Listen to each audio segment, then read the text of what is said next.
what would you race to in each game? I mean, it would have to be something we can fit within 8 to 10 hours. So maybe you race to 30, then ball, race to 39, ball, race to 10, one pocket, and race to 10 picks. I think it's good. People like to watch that, I'm sure.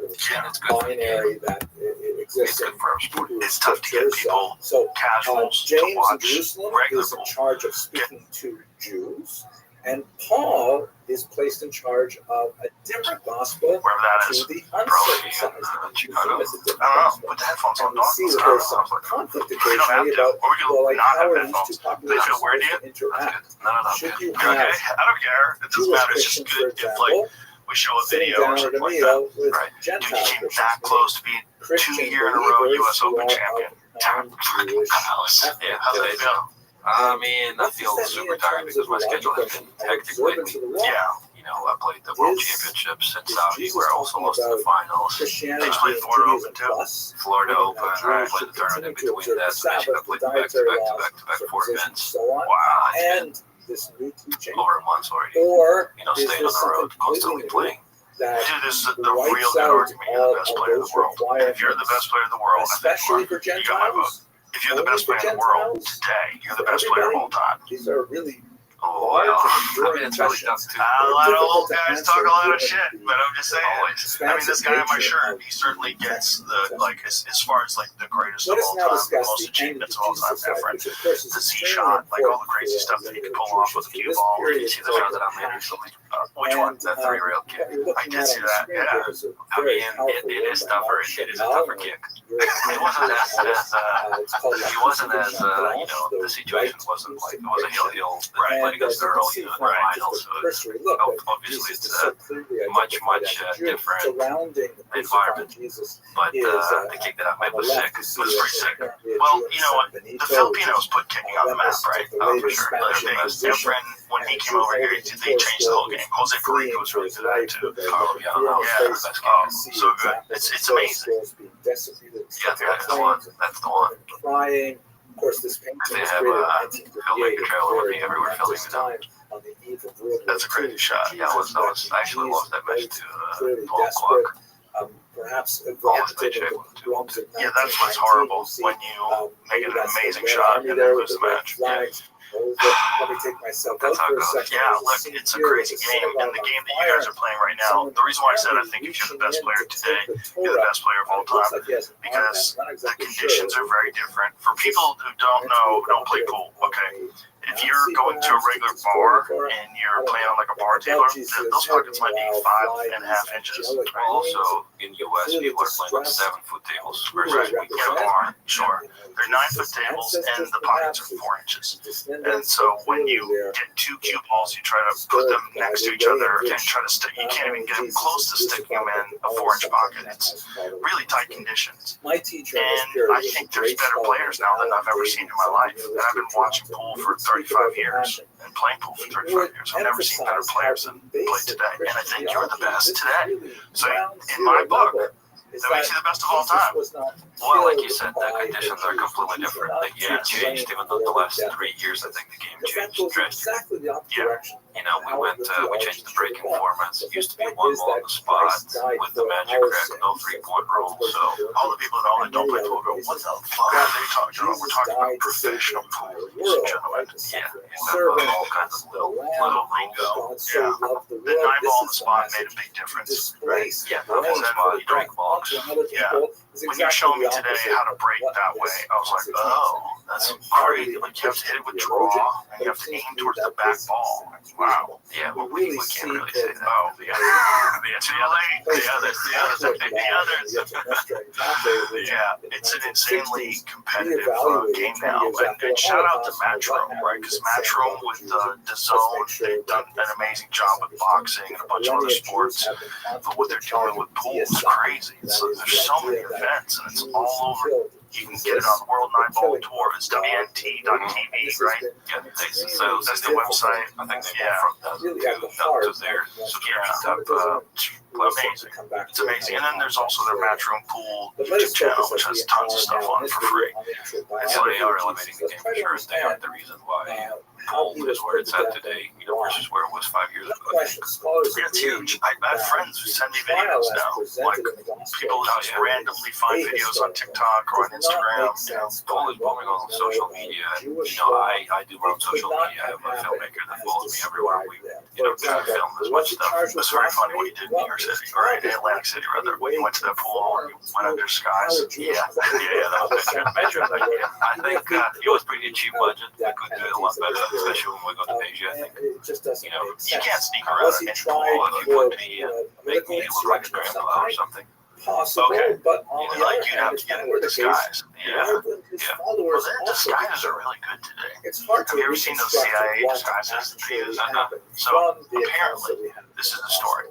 Apparently, and this was told to me by someone who I really trust. Obama was having a meeting with someone in one of the rooms in the White House, and he's in the middle of having this meeting with someone who he's met before and had conversations with before, and then they inform him, Mr. President, we just want to let you know this is not who you think you're talking to, and we just wanted to demonstrate how good the special effects makeup is and masks are. This is not that person. And he was like, what? I haven't confirmed this. I don't have Obama's number.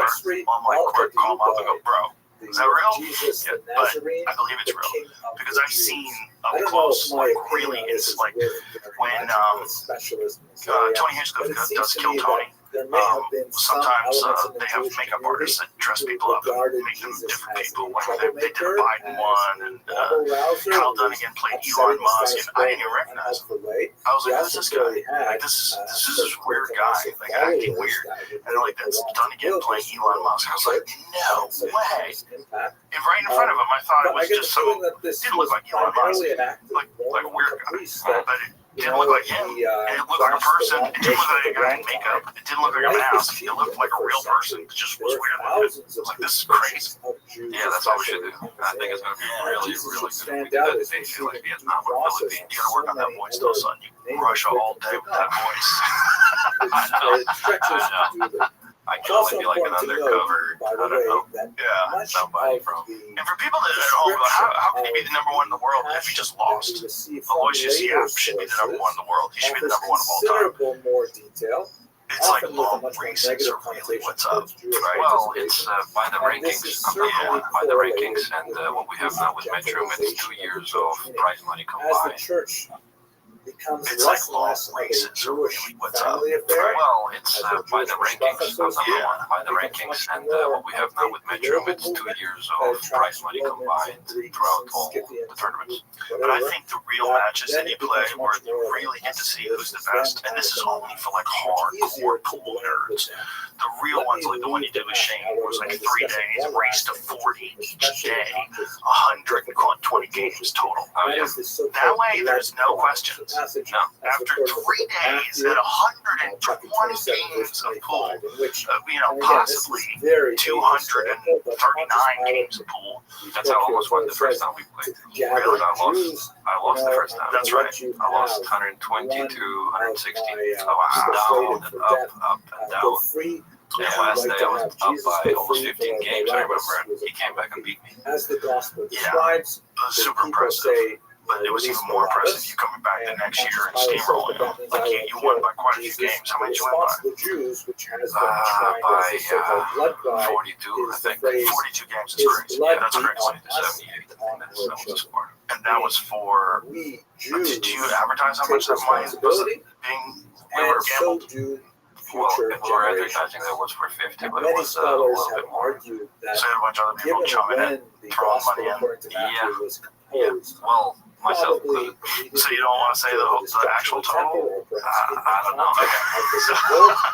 Are we allowed to say that? I don't know. I mean, unless you're lying to the IRS, which as a new citizen, I would say don't do that. So yeah, we don't lie for 50. Oh no, you're gonna get in trouble. I don't think you were a citizen last time you were here, right? No, I'm not a citizen now. I have a green card. Oh, okay. What do you have to do to become a citizen? I think you have to be a permanent resident for 5 years, and then you can apply if you follow certain rules. Like you have to stay in the U.S. for 6 months of the year, out of the calendar year, each year. Well, you better stay away from Home Depot because those dudes are getting crazy. Yeah. They're snatching people up left and right. Yeah. No, I think I do everything right. You know, pay my taxes. Well, you got to play. That's weird that if you're not a citizen, but you get to play for the Moscone Cup. That's kind of crazy. Well, Metro changed the rules, you know, as soon as I got the green card, and I wasn't able to play the official tournament back then. Right, because you were Russian. Yeah. So, which is really crazy. It was really weird. Yeah, when you think about it, even the first ban that we got as a Russian athlete happened because of hockey players. The WADA, WADA, Anti-Doping Association, they banned all the Russian athletes. Doesn't matter what sport you're in. What? Yeah. Really? Yeah. So it had nothing to do with the war. The first one happened before the war. It was 2018 or 19, I think. All Russian athletes competing in America. All Russian athletes competing everywhere. It was everywhere. They played World Cup of Pool, I remember, in UK under no flag. But we were still able to compete. Like when after the war, we were not allowed to compete anywhere. Wow. Wow. You know what's interesting? It never stopped the UFC. Like, not only do Russian fighters fight in the UFC, but they're celebrated. No one cares. Because they're not under the Olympic Committee, I think. Well, they're definitely not. It's a professional sport. Well, that's what happened with Metro too. You know, it's a private company. It's not a federation or association. They're just a private company, and they basically make their own rules. I was just glad that they didn't make it political. I'm like, I think fucking this guy is out there causing trouble.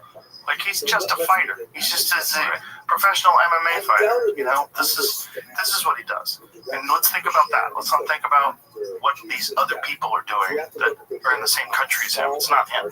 Yeah. So the USA didn't care. Like, they let a bunch of, like, for the entire time of the war, Ukrainian guys and Russian guys fighting on the same card sometimes. Yeah.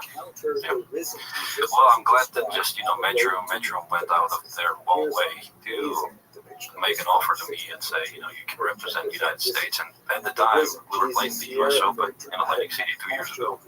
Or was it? Yeah, 2 years ago.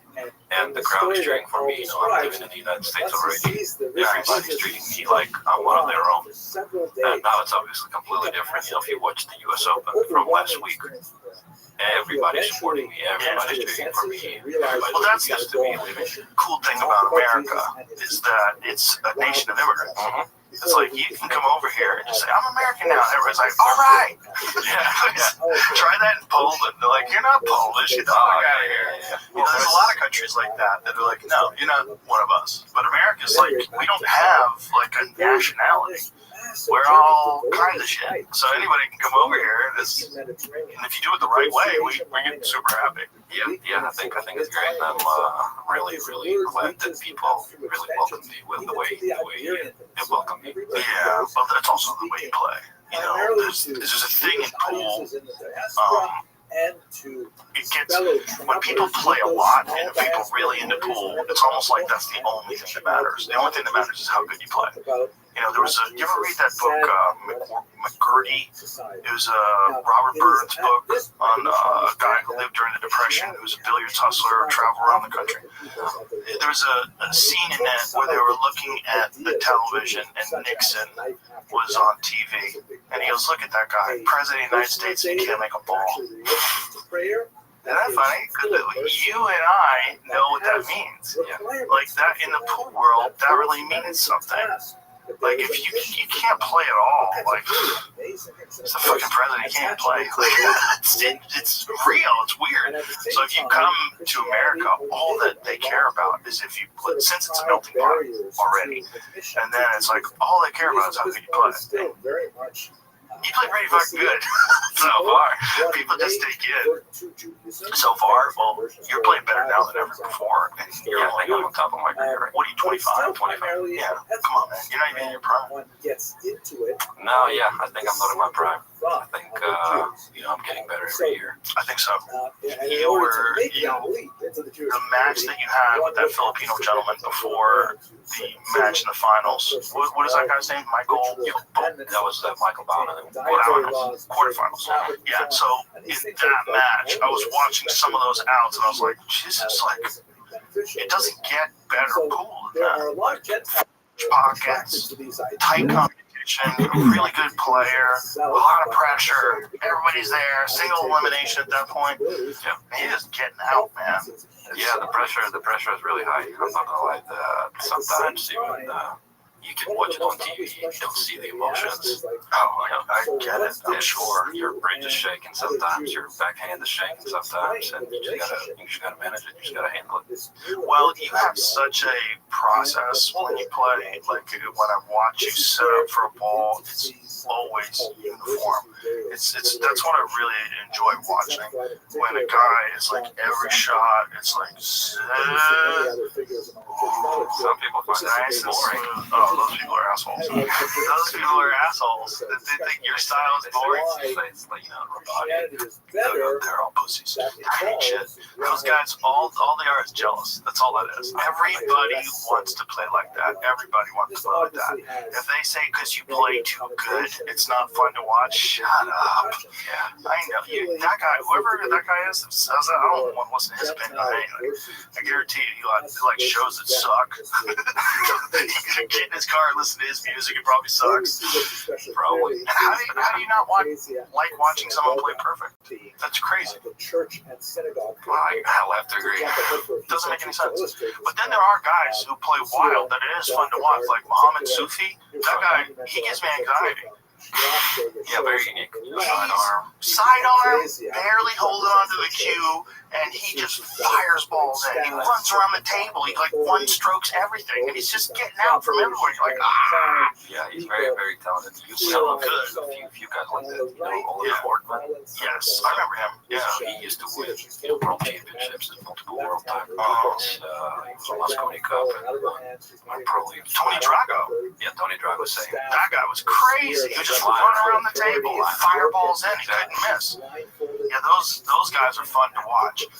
But what are we here for, right? You're here to win. You're here to run out. You're here to get perfect position. You're here to dominate this very difficult table. Yeah, everybody's different. Everybody has their own style. But under extreme pressure, it's better to have your style.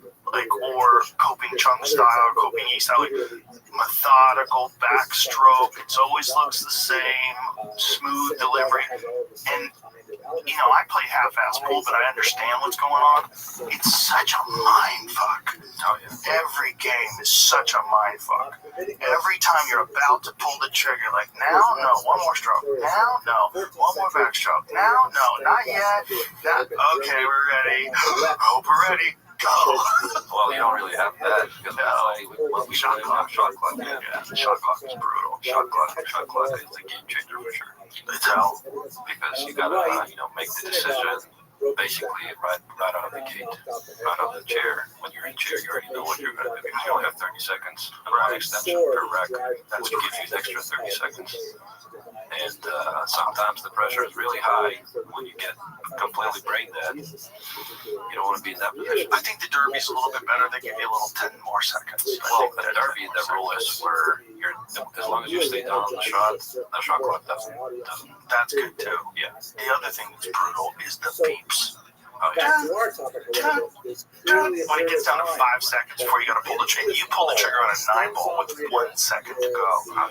I was watching. I was like, "Oh my god, I would be having a heart attack right now."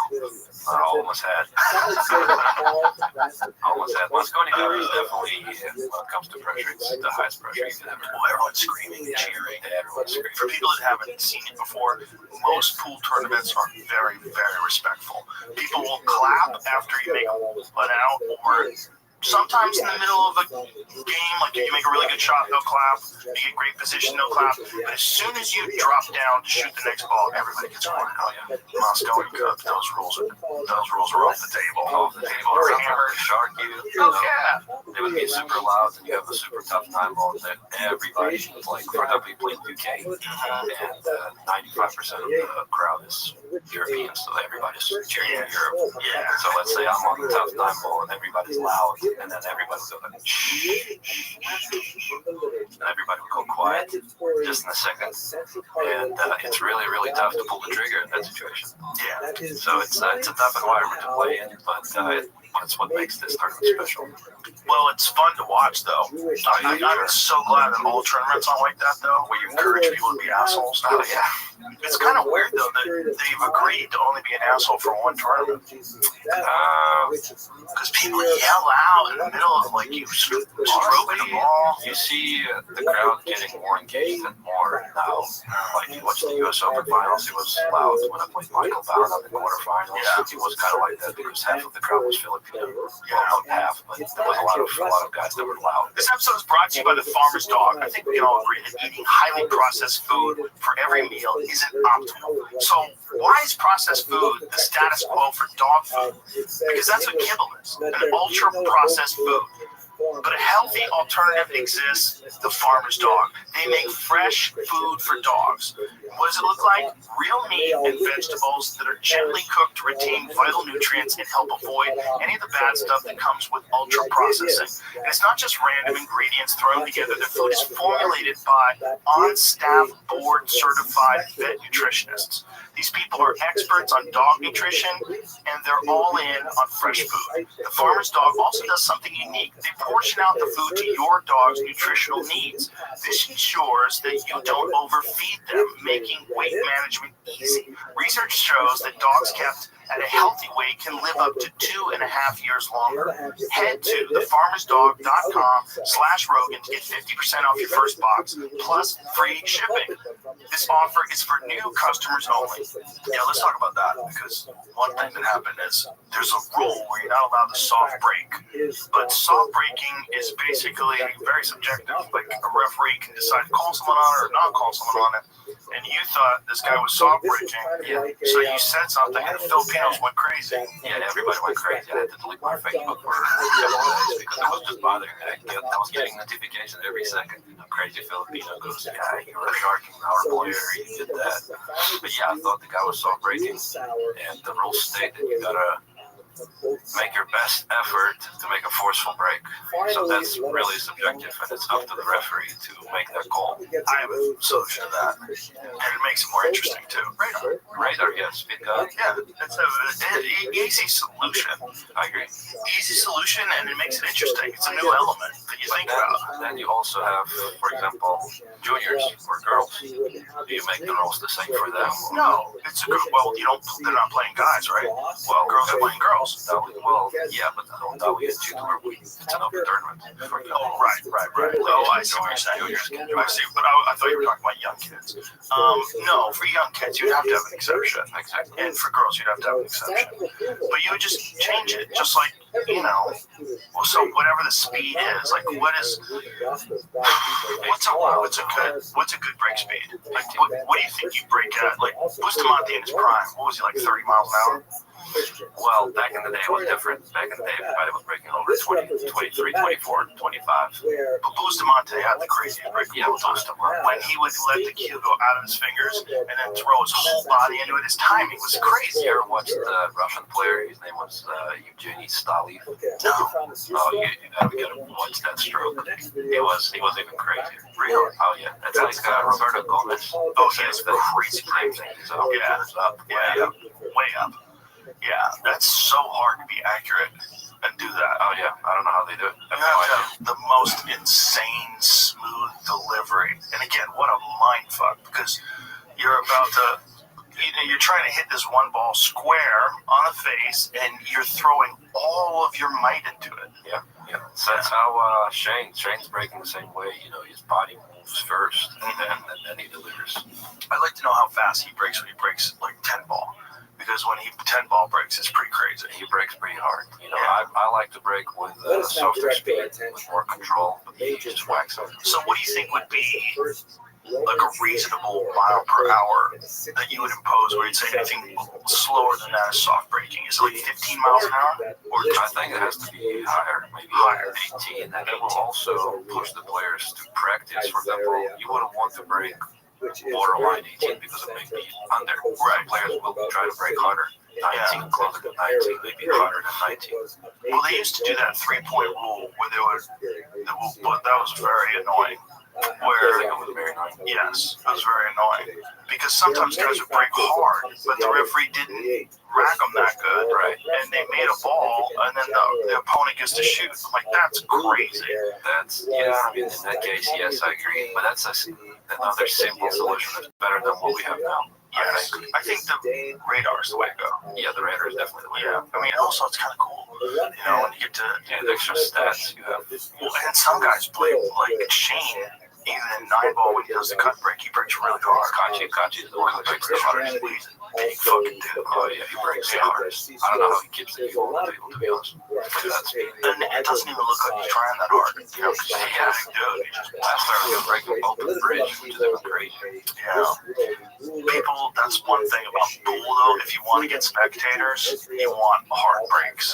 Yeah. You know, like people love it from like The Color of Money. Like Tom Cruise breaks and Paul Newman goes, "Who's that kid with the sledgehammer break?" It's a dumb American thing. But if you want to get like American people to tune in, you gotta break hard. Yeah. Like well, that's why Earl Strickland still gets mad. You know, he gets mad about everything. I heard Mike Siegel talk about it too. It's like, wow, they just hit it straight on the one ball and hit it as hard as you can.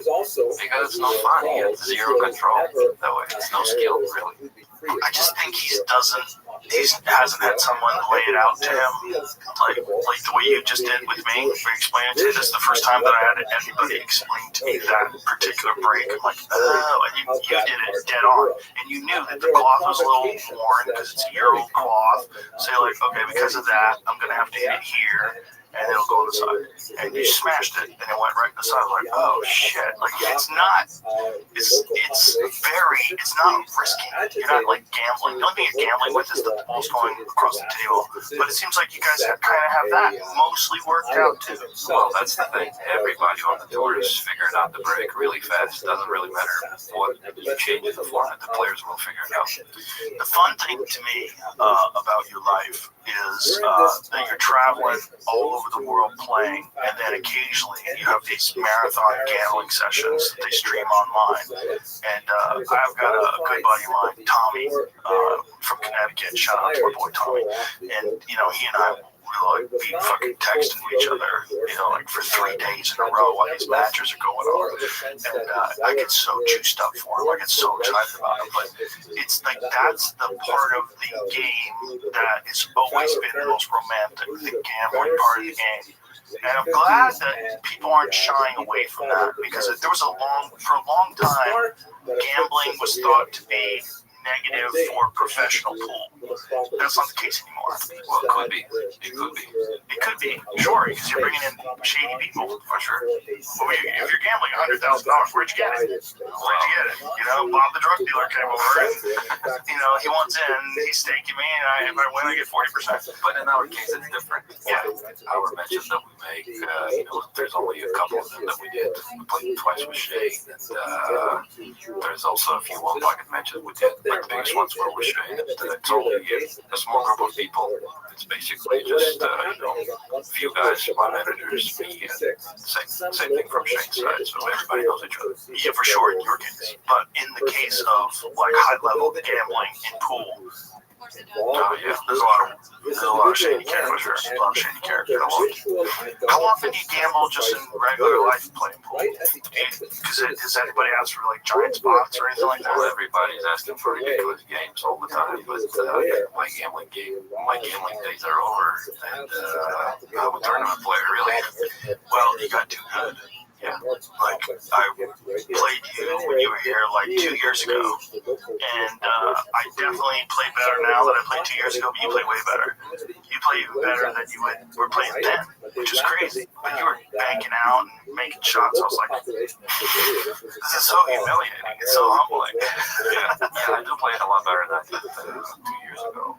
Which is hard to believe, because you're the best player in the world and you're getting better. That's one of the coolest things to me about any game or any sport, anything, is that, and especially today, because there's so much data that's available. Like, say if you're a young player and you're learning how to play, you can watch pool on your iPad until 3 o'clock in the morning. You watch matches and you learn how to play things. You learn like why did he do it that way? You're like, oh, and you rewind it. You go, oh, That was available to like Mike Siegel back in the day, or Nick Varner, and those guys. Yeah, there's so much information. You can also watch on TV. I think Metro was showing all those startups, all the majors on TV everywhere except the US, I think. Yeah. And so it's just like everything else. With the new generation, the level just gets higher and higher with everything. Unless there's physical limitations. And with pool, it doesn't seem like it's not like, running a 4-minute mile or, running the fastest 100 We're all of our backs are crooked. Oh, yeah, for sure. I'm a big fan of It's always one side sport. Every one side sport is kind of like that, I think. Archery's like that. Archery, golf, shooting. Your back must be fucked up. I know your neck was fucked up. We brought you at least well last time you were here. Yeah, it did help. It did help for like 6 to 8 months, I think. And now it's fucked with you again? No, I actually found the way. My pre-match routine. I stretch every single day. I do work a lot with like introduction back then. What do you do with that? That is pretty accurate. Basically, I work on my upper back. Oh, so like certain workouts That will take some pressure off my neck. Because my neck is where I really feel it, like my upper back, shoulder blades. This always goes like 3 to 4 years ago. I did all the MRIs and I did have like a bulging disc, C4, C5. That started to progress and was getting worse. I went to Russia for that. I think I'm reaching out to you at the time. And I found a guy that helped me a lot with like routines that we built. And since then, knock on wood, everything was good. Oh, nice. Did you ever get one of those things that I was talking about? Those decompression things where you put your head in a harness and you like pull on the door and you set it on your door and you can like hang by it a little bit. Those are nice. Yeah. Also, how do you call that? Inverse tip? Yeah. Those are great too. Yeah. Everybody should be doing that. Everybody should be decompressing. Because you get to a certain age and everybody's back is just like you're carrying all this weight your whole life and your back just gets smushed and your posture starts to suck and then you start to get these weird pains and decompression. And if you can do it and just be real vigilant with it, you can stop a lot of problems dead in their tracks. I sure enough felt that, I haven't really paid attention to like stretching as much as I did before this year. You're gonna know. Again, I can play a lot longer. Let's see what you got going, dog. Younger, was practicing. You're a little baby. Shut up. I know, but I was almost 16, 18. I was practicing a lot more than I did now. And I never really had any issues. 2022, I'm practicing the same, but I always leave the pool with some type of pain. I don't want to go practice the next day because of that. Right. Do you, the problem is it's hard to get access to a cold plunge when you're on the road. Yeah, it's really difficult. I do have the cold plunge at home. Yeah. All the good stuff. Cold plunge is the thing, man. It just alleviates so much inflammation, especially if you can do it first thing in the morning. If you can force yourself to do it first thing in the morning, it is the way to go, man. It sucks every day, but if you just do it, get out of there. It's like, just feel loose and free. Yeah. And as long as you don't do it within like 2 hours of you playing, Young Money Panda. Young Money Panda. For your body to like fully warm back up again, because if you are cold, it will kind of mess with your muscles. Yeah. I was telling you the worst thing ever for pool is lifting weights. There's nothing worse. I found it myself. It's terrible, for sure. You know Willie Hoppy, the old school billiard player. Never heard of him? Willie Hoppy, no. Never heard of him? You know what a hoppy This cue is real is? content. No, okay. A hoppy butt is like a type of butt that doesn't have a rubber bumper on the bottom of it. It's just flat. And for whatever reason, Willie Hoppy is preferred that kind. I think it's named after him for some reason. Anyway, he was a famous billiards player, like the turn of the century, and the turn of the other one, like the early 1900s. And he wouldn't even drive a car. He refused to do anything with his arms. He wouldn't drive a car because it would mess up his pool game. Yeah, I mean, some players are super superstitious about the stuff, Cars back then, though, didn't have power steering. So you have to think it's probably really difficult to steer them. See if you can find a photo of Willie Hoppy. He had the weirdest sidearm, too. Yeah, he put a totally sidearm. Exactly. It's like these guys start playing when they're 5 years old, and they can't really reach the table correctly. That's exactly the reason why I remember when I started, I believe Russian parents. And I was always sidearm because, I wasn't tall enough. They sent me to the pool. Yeah, look at him. Who's Dexter Morgan? Isn't that crazy sidearm? Like, that's nuts. Just like My Marlon. intended Yeah, as not that's that him when he was an old man. Yeah, just like weird, family right? is just different. It was like the most engaging. Like, have you ever saw someone put on a diet? But Look at this for lemon. sure. Shout out to Yeah, you don't wanna play that Ace. guy. Ace, Yeah. Emily CC holds the record. But But meanwhile, she doesn't. as long as he figured out how to do it consistently. Yeah. Well, that's the thing in pool, there's so many different variations of the stance, stroke, that you can overcome everything if you practice just hundreds of hours. So it wouldn't really matter. You can play by the book, but at the end, all that matters is how much time you spend at the table. The rivalries, the marching bands, the upsets. Saturdays just got way more fun. College football is back. Think you know the game? Put your college football knowledge to the test with DraftKings Sportsbook and turn your picks into big payouts. From live betting during the game to rivalry week odds boosts and so much more, DraftKings Sportsbook has everything you need to stay in the action from kickoff to final whistle. Whether you're betting on your go-to team or making moves mid-game as the momentum shifts, Saturdays are yours to own with DraftKings Sportsbook. Here's something special for first-timers. New customers bet $5 and get $300 in bonus bets instantly. Download the DraftKings Sportsbook app and use the code ROGAN.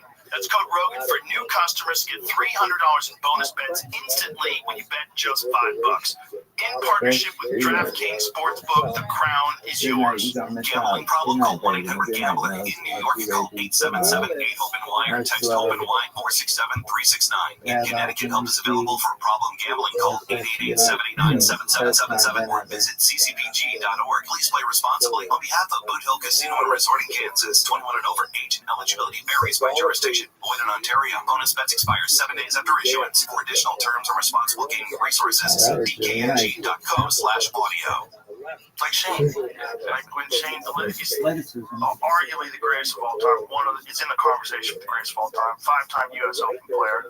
Hits the ball in a way that everybody tells you don't ever do it that way. Yeah. So he stops at the cue ball instead of following through and letting the cue ball slide through. He stops at the cue ball. He's very unique. Same as Filipinos. Filipino players, they have a unique style of play. They're super fluent. They're like dancing around the table. But nobody plays like that. Nobody else plays like that. Yeah, it's interesting.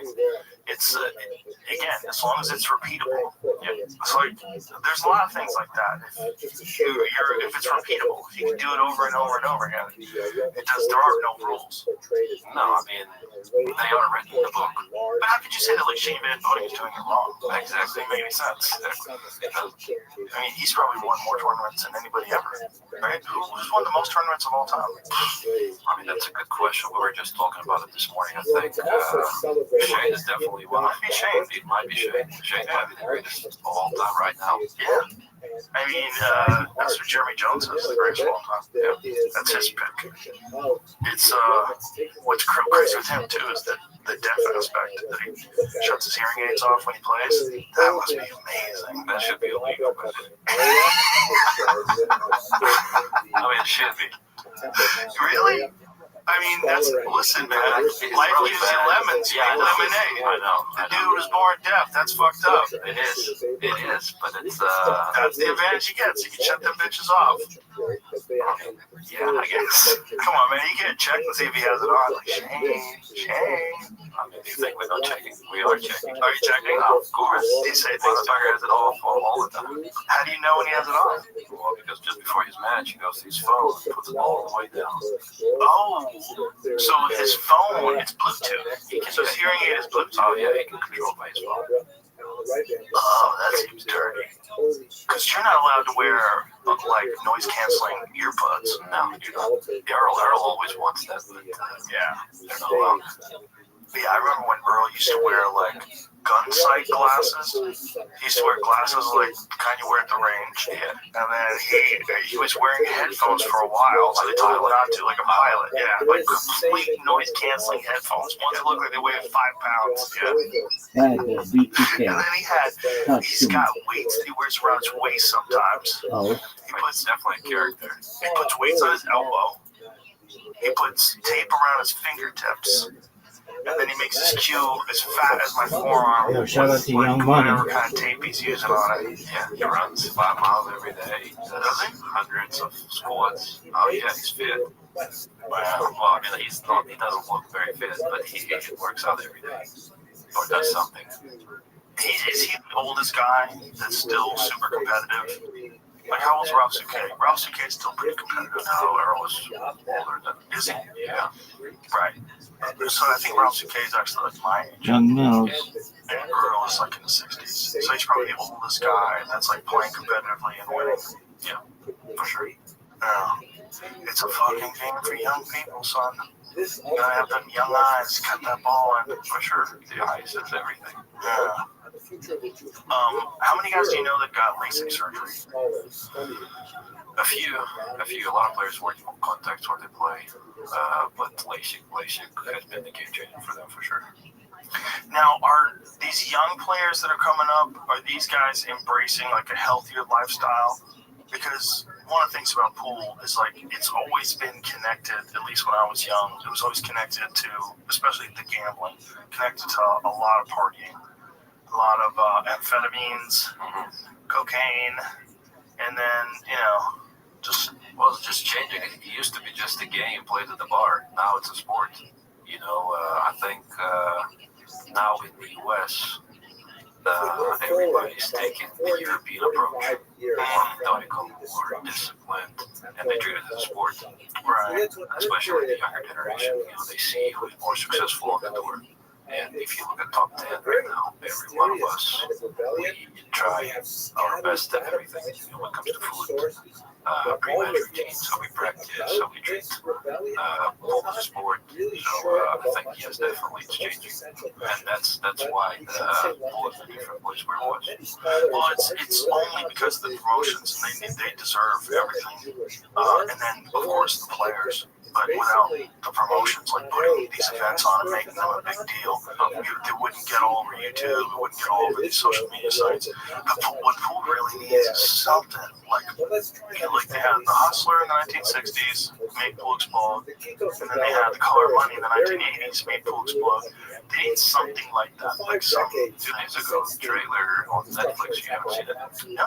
Yeah, Netflix made a documentary about Eddie and Barry Hearn. I think it's about their family and their business. And Yeah. I think 2 or 3 episodes are about pool. Oh, that's good. That'll help. Yeah, that's really good. That'll help. Most of it is about boxing. I think boxing, darts, and how they started the company. But pool is a big part. Oh, they do darts too. Darts, snooker, fishing, I think. There was still this idea that somehow the temple was Yeah, really? Like fishing tournaments? Like that kind of shit? Fisher Mania, I think that's what it's called. Fisher Mania? It's like bass tournaments or something? I have no idea how it works. I know Shane's a big fisherman, right? He goes like trout fishing.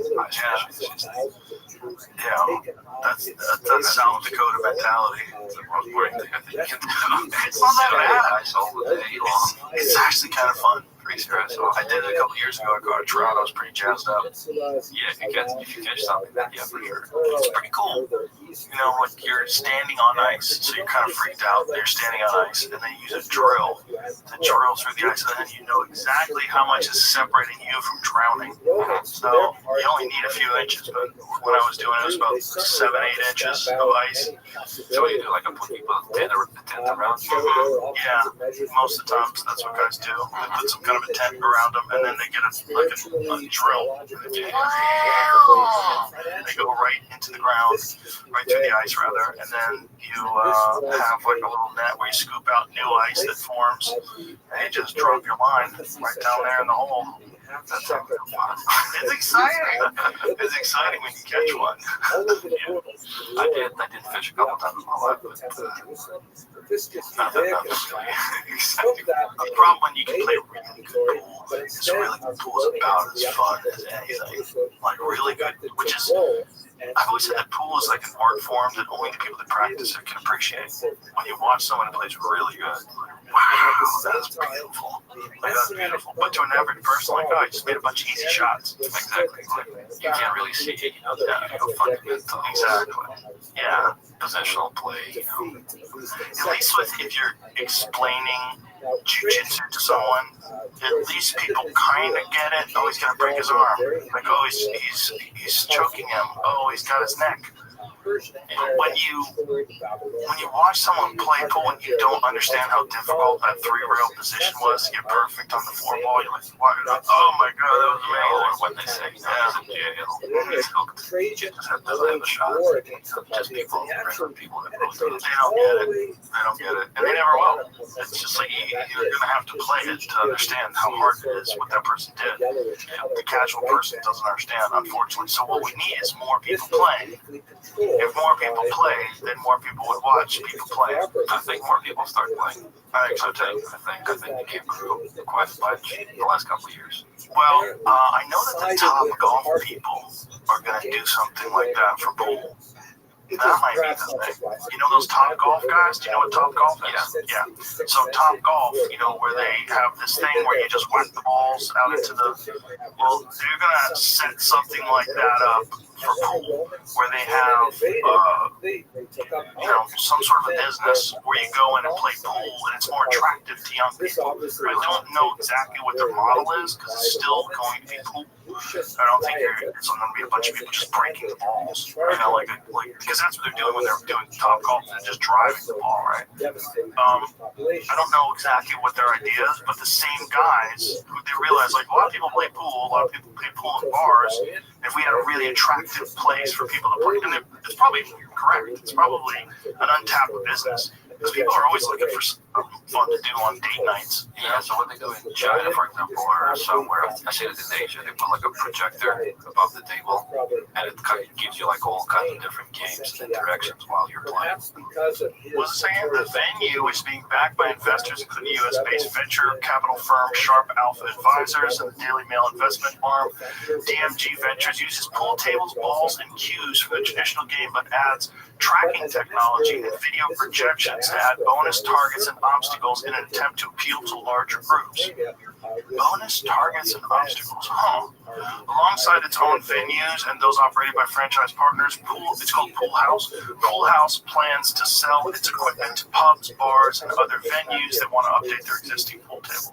Hopefully they can create a speed gun too. Yeah, so it says Steve, I don't know how to say his name, Jalifi said, more people play at Top Golf than on traditional golf courses in the U.S., and we aim to make an even greater impact on the world of pool. We have a strong track record. This project has been our most challenging endeavor yet. Well, that's exciting. Maybe that'll do it. I've never even heard of it. Well, if you get a bunch of guys that are already really successful at doing that with... The thing about golf, though, is like whacking a golf ball is really fun. And then if you have like a big open pit where you can just whack a golf ball, you got like 100 yards, you can see how far people can whack a golf ball, and then you got a net at the end of it. Especially if you get it straight. Yeah, most exciting. A lot of people are going to do that. Pool is like... You don't know how to make a bridge, you're holding your hand funny, and like moving weird your arm. And I wonder how many people are going to get frustrated. I wonder if it's the same. Actually, it's probably, because I suck at driving a golf ball. I've played Top Golf a couple of times. I've gone to a driving range once. It was fun. I'm not good at it. But like fucking Jamie over here, that dude's out in the garage every day. Whacking balls. Every time I come here, he's out there whacking balls. Yeah. So you realize, like, there really is, like, there's a lot of technique just to the drive. It's very similar, probably, to a break shot in that regard. Yeah, for sure. Same. Absolutely same. And I wonder if they could make something like that really marketable for pool. That might be it. It has to be some type of interaction. I think it would be kind of boring. Yeah. You just whack balls, pool balls. The other thing that might make pool really big money, like if the Saudis get involved and they get crazy and they start saying, okay, this tournament's for $3 million. Well, we have now the World Championships is the biggest tournament we have on tour in Saudi. Right? What's the first place? 250,000. Pretty good. 25 million would be better. Yeah, for sure. Imagine that. For sure. So those guys have so much money. They can spend $25 million and feel like nothing. They probably spend more than that on production. I don't know. I don't know if they spend more. They throw so much money around in boxing. It's kind of bananas. For sure. And that's where Metro is really helping, because they have those deals for multi-sports. They make a deal for boxing, and they'll involve snooker and pool. Right. So they have the snooker tournament in Saudi, they have the boxing events going on. Yeah, that oil money involves those dudes throw some money around. Because it's like, when people talk about the richest people in the world, they're like, really? Because their money is in public. Like, they don't have to disclose how much money they make. They're kings. Okay? Like, they probably laugh, like, oh, silly Elon thinks he's number one. You know? What's paltry $400 billion? You know? He's basically a pauper to those people. So, like, they've thrown an insane amount of money in boxing. I think it hasn't been confirmed, so I need to know if this is true or not. But I think Usyk made more than $100 million in his last defense against Daniel Dubois. And I think Dubois made in the 70s. He made somewhere around 70. I think they said Usyk made like 130 something, which is crazy. $130 million for a fight. That's crazy. Bananas. What do you think if pool goes that route? Just one-on-one matches. That would be exciting. If it's big money like that. I mean, if you ever saw a pool match, even Junior 9-ball Hill for $100 million. Could you imagine? I was shooting a level for $250,000. Yeah, that's right. Yeah, let us straight in. Yeah, that was crazy. What was that like? I mean, it was a crazy match against Kaji. Yeah, World Championships finals. He made a nail first. Yeah, it was Hill. Tail Hill, he scratches. I get one hand. Shaking like a leaf. Were you? Oh, yeah. What a crowd. I mean, that's the biggest tournament we've ever had. Right. Biggest tournament I've ever had in my career. You know, we only have so many tournaments that pay those kind of money. And it's really difficult not to think about it when you're playing. Yeah. And, yeah, that's definitely the highlight of my career. You know, making the tough ball. I mean, it wasn't tough, but the positional play was tough because I had to go up and down with the cue ball, and then right where I wanted to be. So I was straight into that ball, no pressure at all. That's a good one for people who want to, like, what is this all about? Watch that one. Watch that one and know that they're playing for $250,000. Yeah. They're in second place, paid 100, so it was $150,000 difference. That's a lot. It is a lot. For one round. For one 9-ball. Yeah, that's the beautiful thing about 9-ball. You can run everything and then chunk that 9. Game over. It's such a mental game. The game of militaries is really single roll this way, that way. You're hooked. Yeah. Or you're on the right side of the ball, wrong side of the ball. I was listening to John Schmidt do commentary once, and he was saying how crazy it is if you really think about it. Every other sport that involves the ball, it's like something is hitting the ball. It's like you have a bat hitting the ball, or it's like no other sport has a ball hitting the ball. And then trying to be like really accurate over distance. And then making that ball move around and get perfect for the next ball. Like even golf, you're hitting a ball. It's very difficult, but you're hitting a ball. You're not hitting a ball with a ball. It's a whole other element. Do you think pool is the most difficult sport? It might be snooker. Excuse me, snooker. Snooker is boring. Oh, I don't think it's boring. I think when you get a guy who's really good, who plays, you know. I think it's really difficult when it comes to like how difficult is it to execute the shot because the balls are smaller. The cues are thinner, the pockets are tighter. Yeah. The table is bigger too. If you watch Ronnie Sullivan play, you can't think that's boring. Oh, of course. I mean, of course you have players like Ronnie. I mean, you can never say that's boring. Yeah. But I think the game itself, it's just too much safeties, nothing shots here and there. Yeah, but it's because it's so hard and because it's so big. It's a 12-foot fucking table, which is crazy. And the pockets are tiny and the balls are tiny. It's a really hard game. But when you watch a guy like Ronnie and he doesn't miss like 30, 40 shots in a row, you're like, this is crazy. What's really crazy about snooker is there's only 4 or 5 countries that really play that game. But it's a lot bigger than pool. Pool is a lot more international. If you look at the majors that Ventrum have, look at the last 64, the last 32. You will have 20 different countries represented. So that's interesting that snooker is bigger. Like, how much do they make? What's like I know they were making like gigantic money in the UK. Is that still happening, or is it died down a little? Well, most of the majority of tournaments are in the UK, I think. There's a lot of them happening now in China as well. But I think really Scotland, Ireland, Wales, UK, China, that's about it. A few European players. And they make, I would say, the top guys, they make over 2-3 million a year. Do you remember the scandal? There was a scandal with one of the players a few years back where they got him on hidden camera saying that he'd be willing to dump a match. Oh yeah, there was a lot of Chinese guys that got banned for it too. Oh really? For dumping a match. That's the problem with gambling. Yeah. Right. When gambling gets involved, and you realize, like, if you get your friends to bet on the other guy, that's the problem with, I guess, getting the bookies to be involved in tournaments as well. Because when the prize money are not big, you will have players thinking, winning the tournament is nice, but I don't have to win that. I can just lose my round 1, go through the other side, take a free shot at those.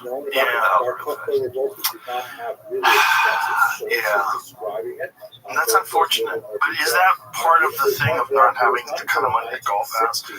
Because I doubt that people that play golf are dumping on purpose.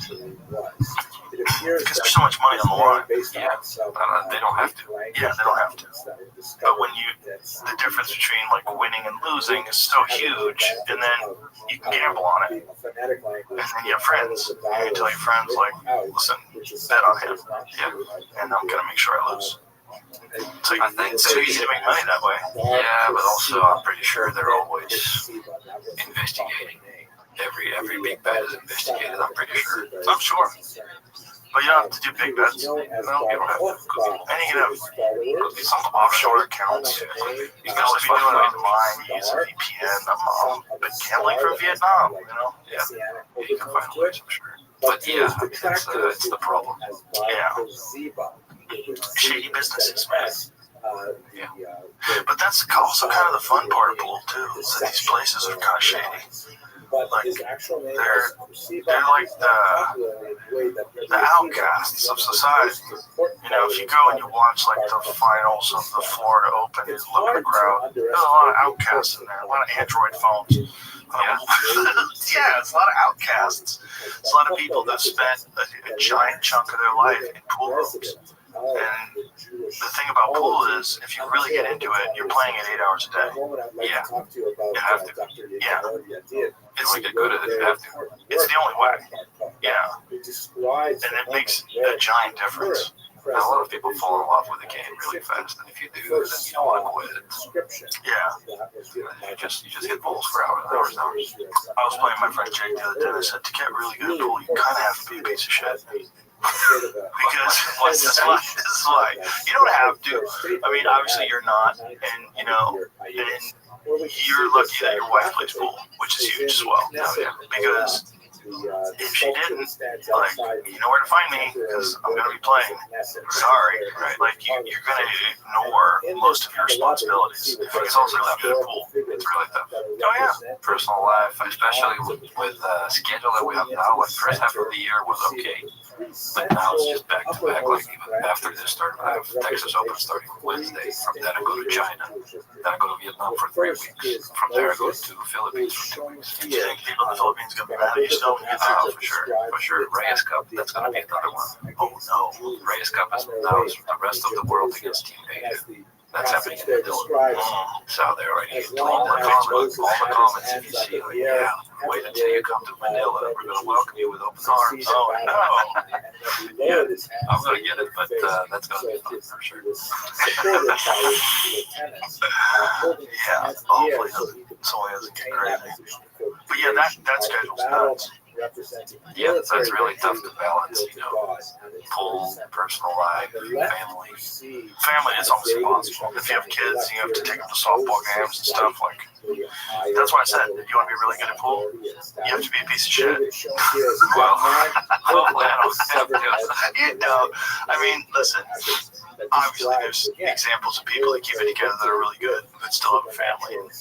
But, and, you know, spend time with their family, spend time with their kids, but you're going to have to manage your time because you have to get those hours in. If you're not playing, like legitimately, realistically, if you want to be a top flight, world-class player, what is the minimum amount of hours you think you have to play every day? I think somebody said that you have to spend 10,000 hours to get good at anything. But I think the bullet probably is more. Yeah, I think it's probably a little more because it's really complex. Yeah, because if you're talking about like top professional player, it's not just practicing. You know, you will have to start traveling and playing tournaments. You will have to start playing and sparring with somebody. Sparring, yeah. And then you have to gain experience from those tournaments. It's gonna take a lot of time. Yeah, and but I guess that's like anything that's worth doing. You know, if you want to get good, that's one of the reasons why it's so fun. Is because you know how hard it is to do. Yeah. If it was easy to master, I think people would probably pick it up and then they'd eventually quit. But the thing about pool is they take a week off and then play again. And your arm's like, what do we do here? Like, it seems all screwy. Doesn't want to listen for the first hour or so. And then you finally get back in the groove again. It's because it's so difficult that it makes it so attractive. That's why people can start playing it 8-10 hours a day. If it was easier to play, you wouldn't play it as much. Right. And I mean, for me, the big thing is I just always have to do something. I have to always hit balls because there's so many good players now. So many good players. And if I just stop for a moment or if I focus on something else for a short period of time, they'll just catch me. Isn't that nuts? It is. It's driving me crazy, but I just stop. I just can't stop. How does it drive you crazy? Do you wake up in the morning and feel like people nipping at your heels? Well, like for example, now I know that, for example, I'll just people in the UK Open, Florida Open, and the US Open. The 3 out of the last 4 big tournaments we've had. Which is crazy.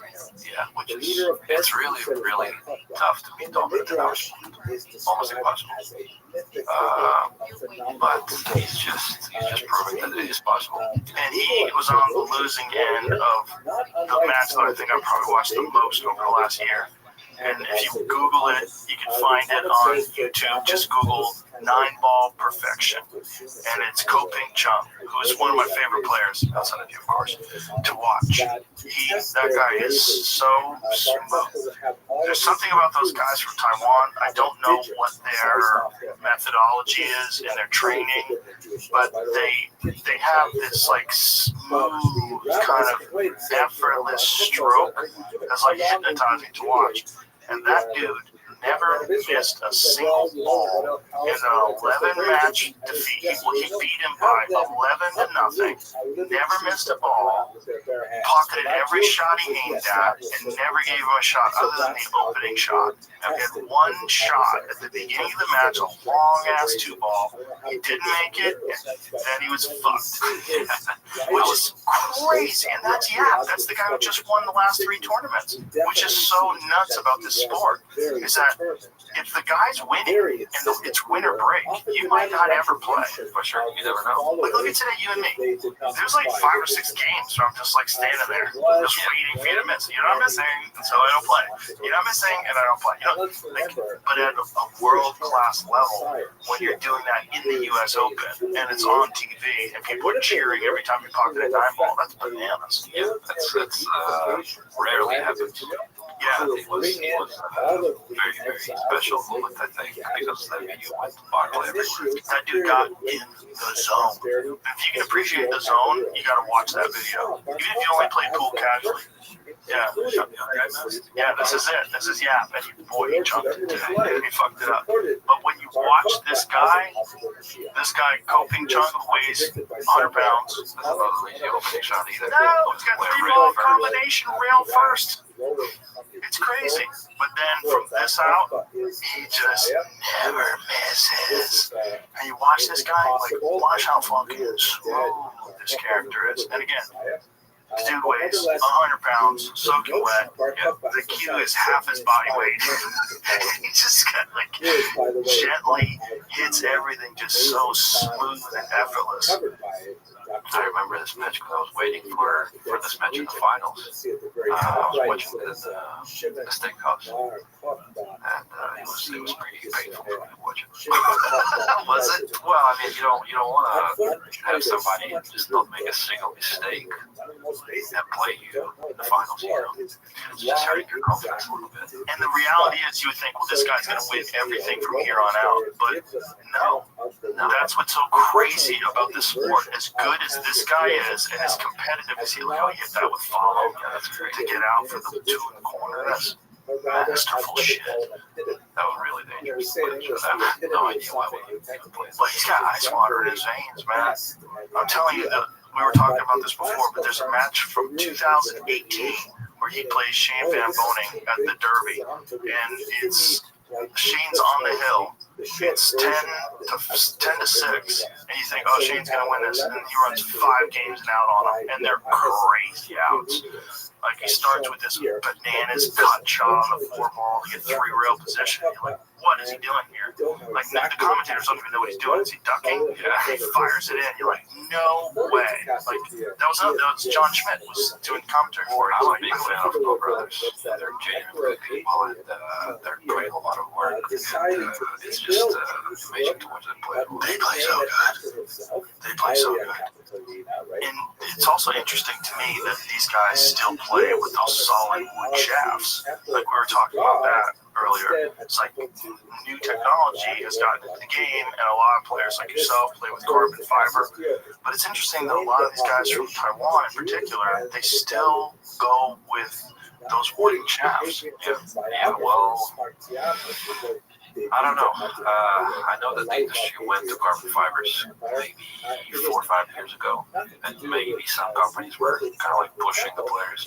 You kind of have to make a switch. Right.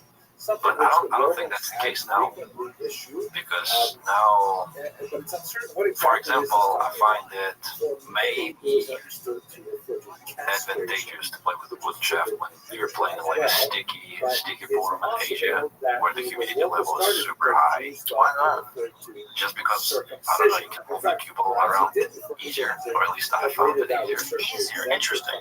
Why easier? Because I've heard the opposite. I've heard it's carbon moves the ball easier. Not in a really sticky condition. I think when we play, for example, metro tournaments, everything's brand new cloth, brand new rails, brand new balls, everything's slick, perfect conditions. Then I think the carbon fiber is perfect. But I think that's the reason why the Asians prefer wood as well, because the humidity level is just over top. It's really, really bouncy.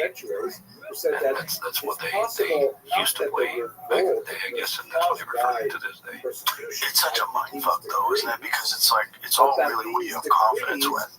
obviously anybody can play really good with carbon fiber, or anybody rather who can play really good with carbon fiber, can play really good with wood. It's just get it into your head what this cue does, the way it feels, the kind of deflection it has, and it's a lot of things. You put it in the brain computer after X amount of months of playing with that cue, and you know what it does. Yeah, I've been experimenting with cues, maybe not as much as you did, but I've started testing cues for the company that I was working with that right now, 60. We've been doing testing for 3 years, so I know everything about like the foams, the wall thickness, what material of the ferrule, the hardness of your tip, the weight, the balance. So there's so many different things that will change the way the shaft plays, and then there's also butt. There's so many different things. It's like a magic wand. You have to try so many things before you actually understand what you like and what you're looking for. And it's not a easy process. I remember I was going on one of my rocking hikes where I put a weighted vest on, and I go for a walk with the dog, and you and I were on the phone. And this is how I remember this. Because I was walking through this wooded area, and you were telling me that the difference between your old cue and your new cue, you said, is a difference of about 5%. I was like, 5%? Like, how do you know it's 5%? Like, all the balls that I pocketed, when I think about what it does and what it doesn't do, I think my game is about 5% off. Like that. I think it actually, with the new cue, I was winning a lot more. So I used to. This was like right when you first changed. Yeah. Well, since then I was winning. Yeah. So I guess it wasn't true. Well, you made it to your specifications. Yeah, that's the thing about being longer shaft because I have longer arms, long fingers. I do prefer a longer taper, which doesn't really exist on the market, so I created the shaft with a longer taper. Especially for shots like off the rail, let's say the cue ball is 1 diamond distance off the rail. That's where you feel that change in the taper thickness. We have the straight taper now. What is the difference in the feel? What do you feel differently? For example, the pro taper or the conical taper, you can feel the change of the thickness. Right. The closer you go to the pin. Right. We don't have that. Our shaft is straight. And so that way it doesn't give additional resistance as the shot gets further. Like as your bridge gets longer. Right. You just don't feel the change in thickness. This mind-fucking game. Yeah. It is, and then you can go to deflection. Deflection is another thing. It's there's so much science behind it. I don't know where to start. Well, deflection is interesting too because some people use it to their advantage. Certain deflection, like Co, because his cue is a lot of deflection. Didn't you say you hit some balls with it? Yeah. Basically, you have to aim to miss the ball to make it.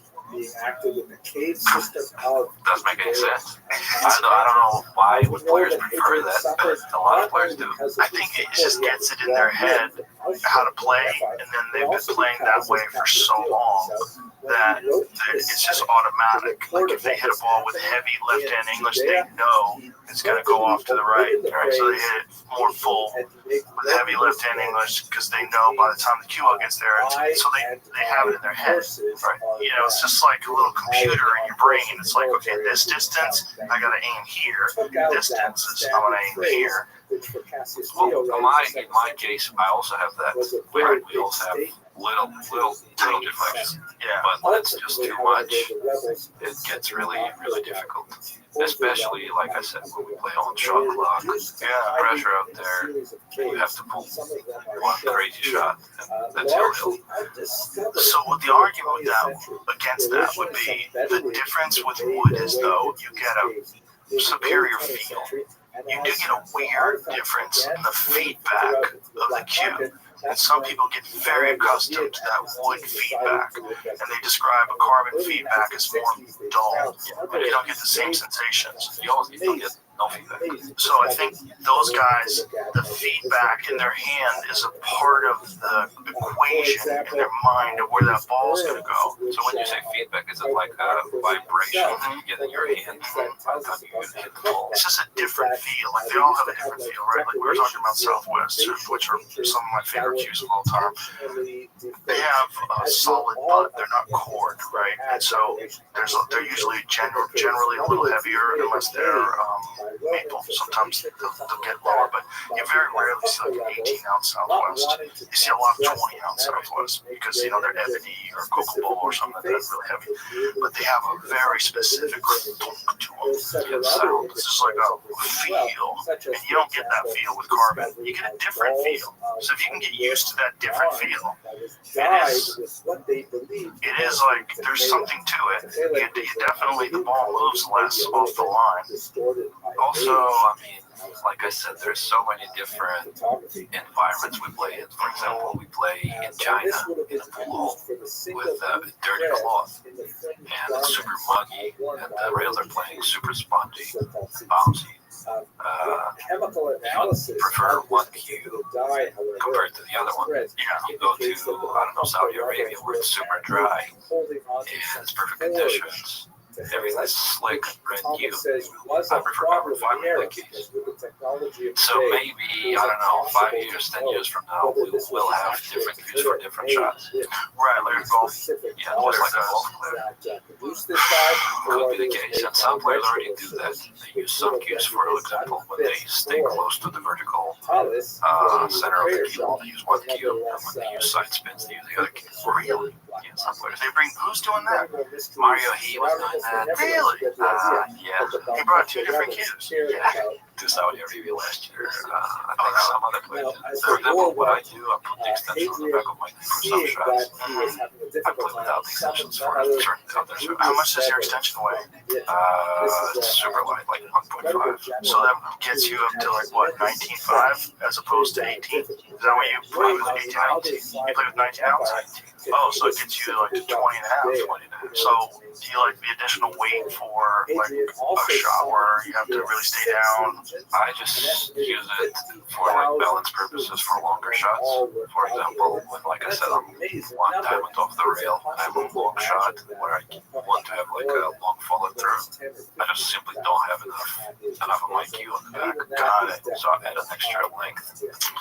Nevertheless, the Roman casualties were described by a contemporary lonely at the top, but there's only a few guys that you can have those kind of matches with now. Yeah, well, next one will be probably Josh Miller. You think so? We're trying to make it happen. Is he interested? I think he was, but he's not really responding to messages really well. Lately. I think he was interested, so he had a guy who was willing to back him for a lot of money. And they said, well, we have to do it in this place with this rules. This is how it needs to be done. Where was that? Where they want to do it? They want to do Germany. No, they want to play the Vegas. Oh, I like to say it's a neutral territory. Vegas is good. Where would you go? Griff's? Yeah, I think they want to do that. Great place. Shown here. Good place, yeah. Oh, you like it? I mean, they want to do like high ropey. Oh, Say, we played Vegas. You got a band like that, $500,000. Oh! Something like that. But what I really wanted to do is basically what we did with Shea, like a $50,000 bet. Play race to 120. $500,000 is a lot. And what I really offered him was to play multiple disciplines. We'll play like an all-around. We'll play 8 ball, 9 ball, 10 ball, or was it 9 ball, 10 ball, 1 pocket of banks. That's what I offered. What if it's a draw? In case of a draw, we play another set. But you know what I'm saying? If you have 4 games, you have to play 3 games. Well, I mean, I'm not playing to lose, so. The more the better. What would you race to at each game? I mean, it would have to be something we can fit in within 8 to 10 hours, so maybe race to 30, 10 ball, race to 30, 9 ball, race to 10 in 1 pocket, and race to 10 in banks. I think it's a good format. People will like to watch that, I'm sure. And it's good for the game. It's good for our sport. It's tough to get people, casuals, to watch regular pool. Getting them to watch 1 pocket, they'd rather jump in front of a bus I agree. Well, you don't like One of the fighting, most you don't like consequential I watch questions it in every Jewish now and then. history is a very basic one. Yeah. Who is a What Jew? was the last one I watched? You might Justin think that Bergman this is a played settled someone law, for a lot that of money. there is really no Yeah, question about it. like But the in guy, fact, when you look a little more deeply at Jewish history, you see and that he was there are giving him a several crazy periods spot, right? of history Yeah. when Yeah, it becomes a very Oh, important no, he won. question. Justin won. For the Yeah. vast majority of close. Jewish history, It was really particularly close, the last 2 But millennia, everybody liked the other guy. most It was Jews a nutty have spot. I regarded forget what the spot was. a Jew as someone who has 11-6, Jewish because I gave mother. that guy That 12-6. is Did ya? natural. We actually played not The too long ago. nominal identity of a person follows How'd that go? that personal status, Nice. Congratulations. regardless of Do you affiliation like one with pocket? religion Would you or prefer, or do you just play it because self-identification. people But like that it? has not always I been think I like it because it's a good yelling game. I don't like the What I'd game like to do itself. today I is think focus on this the question as we humanifications use they the make in question the of game where agreement you have to in Israel respot the in balls, general. for example. Now, if you let get us recall that more than this 4 is balls past certainly a the controversial kitchen, question the as fifth of ball the gets late respotted 20th back to and those early spots. It makes the 21st game century. more And this is primarily alive, because more of dynamic. a decision that was made So by you the don't get those reform movement in wedges where 1983 balls go that out there. People recognized just play nothing shots for patrilineal hours. descent. Right. More More precisely, dynamic and also both dirty for example, patrilineal it's shot and clock. matrilineal I descent. think In other one words, bucket has to be played with this shot clock. represented How much an time? acknowledgement Yeah. by a major At 30, Jewish it's 1 movement minute. that as long as If you could make the perfect 9-ball shot ethnically clock, what Jewish, would it be? however I you think it's good define where that it's at, right? 30 seconds. Jewishness, 30 seconds. then 30 the seconds, child 30 could second also be extension. Jewish. There's Yeah. more to it than that, Man, and perhaps one of the most Because if you important make things it, to if think you about make it is, any shorter, it's did really this decision shorter's too difficult. But I mean, the 40 second, like or was it just a simply a touch, just a recognition touch more. of change that Think about already I happened? think it's good where it's at. It's marriage, It's difficult when you have to like switch cues. You have no extension. For example, you jump.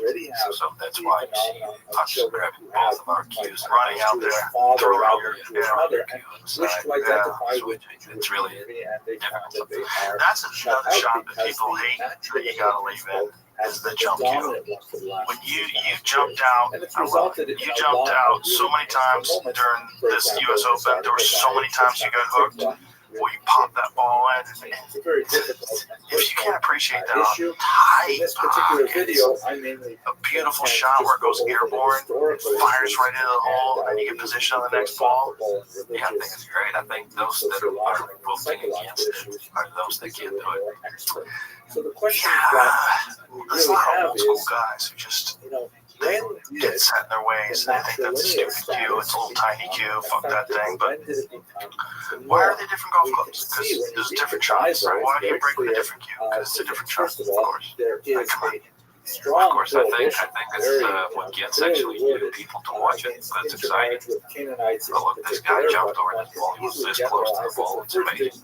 It's like a trick shot. And then also, it's like the cues that people are jumping with today, they're designed so well for that. Like, I really like that Q-Tech one. That's, I think, my favorite one.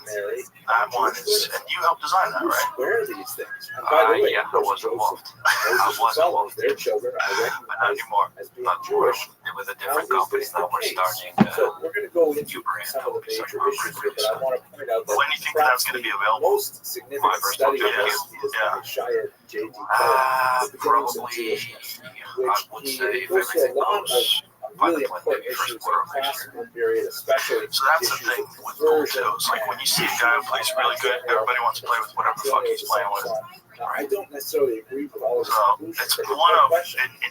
for a sport, and a game, it's like one of the most marketable in that regard. Because almost everybody, when they find someone who's like, whether it's Efren or like, that's why so many companies like Muji was sponsoring everybody back in the day, because when these guys were playing and they were winning, everybody just wanted to go out and buy Muji. Because it's like there's a mind It's like any sport game aspect of it. It's the same with golf. Well, You just want to have the let's say same the law fitness of record as Roger Federer. But don't you think there's a giant variety in the way those things hit as opposed to the way tennis rackets hit?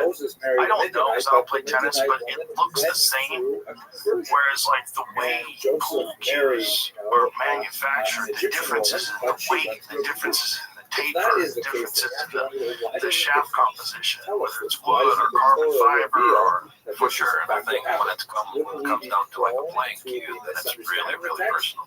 Some players like softer hands, some players like harder hands. When it comes to the Another jump logical cue, possibility is to say it that just comes down yes, to the how law was always effortless in effect. those Jews always adhere to this natural. Right, and how it was accurate sometimes ignored. You have that sometimes where. Do you have like a mental likes to say, checklist that you go through before you execute a shot? Do you have like a pre-shot mental preparation? I do a lot of breathing. The examples we have in So, for the example, Bible are, I'll breathe in on the 4 not counts, in conformity with and the I'll way hold it Jesus for is like 4 or supposed to behave. 5, and I'll Now breathe that out would for like be 7, 8 obviously seconds. an acceptable answer, Calm except the myself fact down. that Do you do that when you're sitting in the chair? figures, Moses, Joseph, Solomon, Usually, and others, do like a loud breathe out when I'm at the table sometimes, just let it out. And I kind of started to show emotions too, because I just feel that's okay. Before I used to be like, no, I can't show emotions because it's weakness. That now I just, even before the Torah was I just given, don't care now. You're American now. Yeah. at that level, I'm fully Americanized. That's interesting. It's showing emotions. Well, I definitely think that's the case when someone misses. Because when someone misses and then they whack the table with their stick, boy, that empowers the other player. Yeah, of course. It definitely does. Of course. And that's what some of the coaches that I've worked with. The third my logical childhood, possibility is they were that all telling me, maybe don't the show law any wasn't always emotion. in effect. You don't want to show any The weakness to your law opponent. They're going to be feeding off of it. And that's what kind of got was stuck with. introduced later in But Jewish I'm just history, worried that I'm out of which it would right now. mean that Well, it's the most, I think, biblical figures Jeremy Jones and I were talking about this. I think it's the most mental game principle because were not there's contravening this the law. moment Again, of there's that pulling the small, trigger, this drastic moment where you're making sure that everything aligns and you just But gotta if that keep your is the mind case, that we say on the law is task not and necessarily keep in effect, focused on then the did it object ball. change? Do you look at the So, cue ball before That's you the strike or three the object ball? possibilities. Let's So look at them it really in depends turn. on the But let's distance between the start from object the and the basic. cue ball. For Let's example, say, if it's when's the close to each first other, object ball and the cue unequivocal ball, state I'll look at the cue ball of list. this principle? Well, that's So long the first distance. one, of course, I'll look is at the the object ball Torah list. itself. Why is that? And here's one classic That's just passage. how I find It's it. in It's the book of Deuteronomy, working for Devarim, me.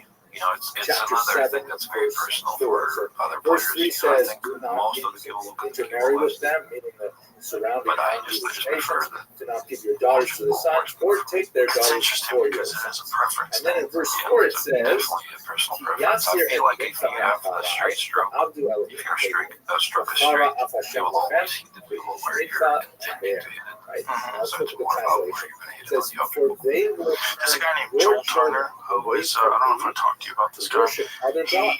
used And to the Lord's anger will be, blaze forth against you. well, he was a You will accomplish sniper, what you are. Very for, strong, like, verdict. for This is rescue missions with the problem with this police, particular where passage, like someone and had a one is the part that hostage is and amazing. he But, would they're have relying on to execute translations shots that under Memphis extreme or pressure. extant. And this translation is a little bit of a he was also a bow hunter. Look carefully at And the he English. realized It's not that there were certain they, mistakes that he was making, and a lot of people are making bow hunting, It really should that be had to do for with he, right? anticipating the shot and anxiety before you pull the trigger, and that the way to work around that is to have a pre-shot routine in your mind where you're talking to yourself loudly in your head. And you develop this pre-shot routine with very specific things that you say to yourself.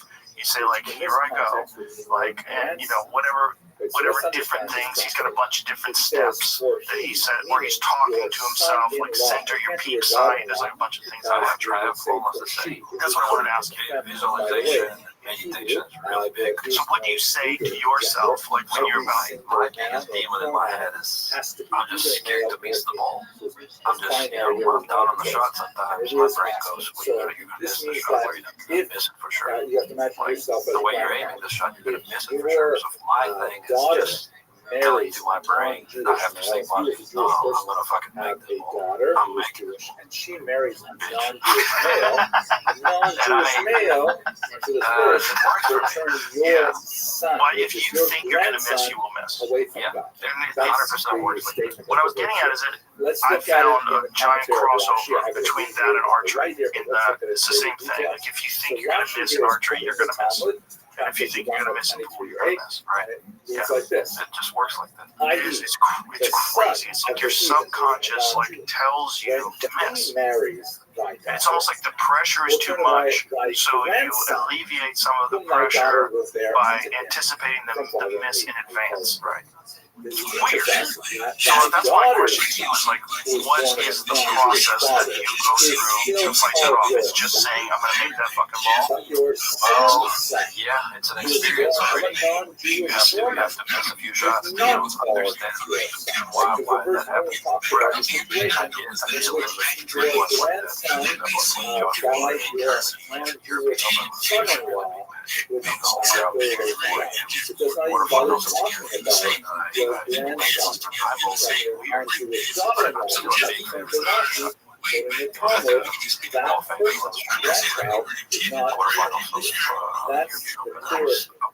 statement.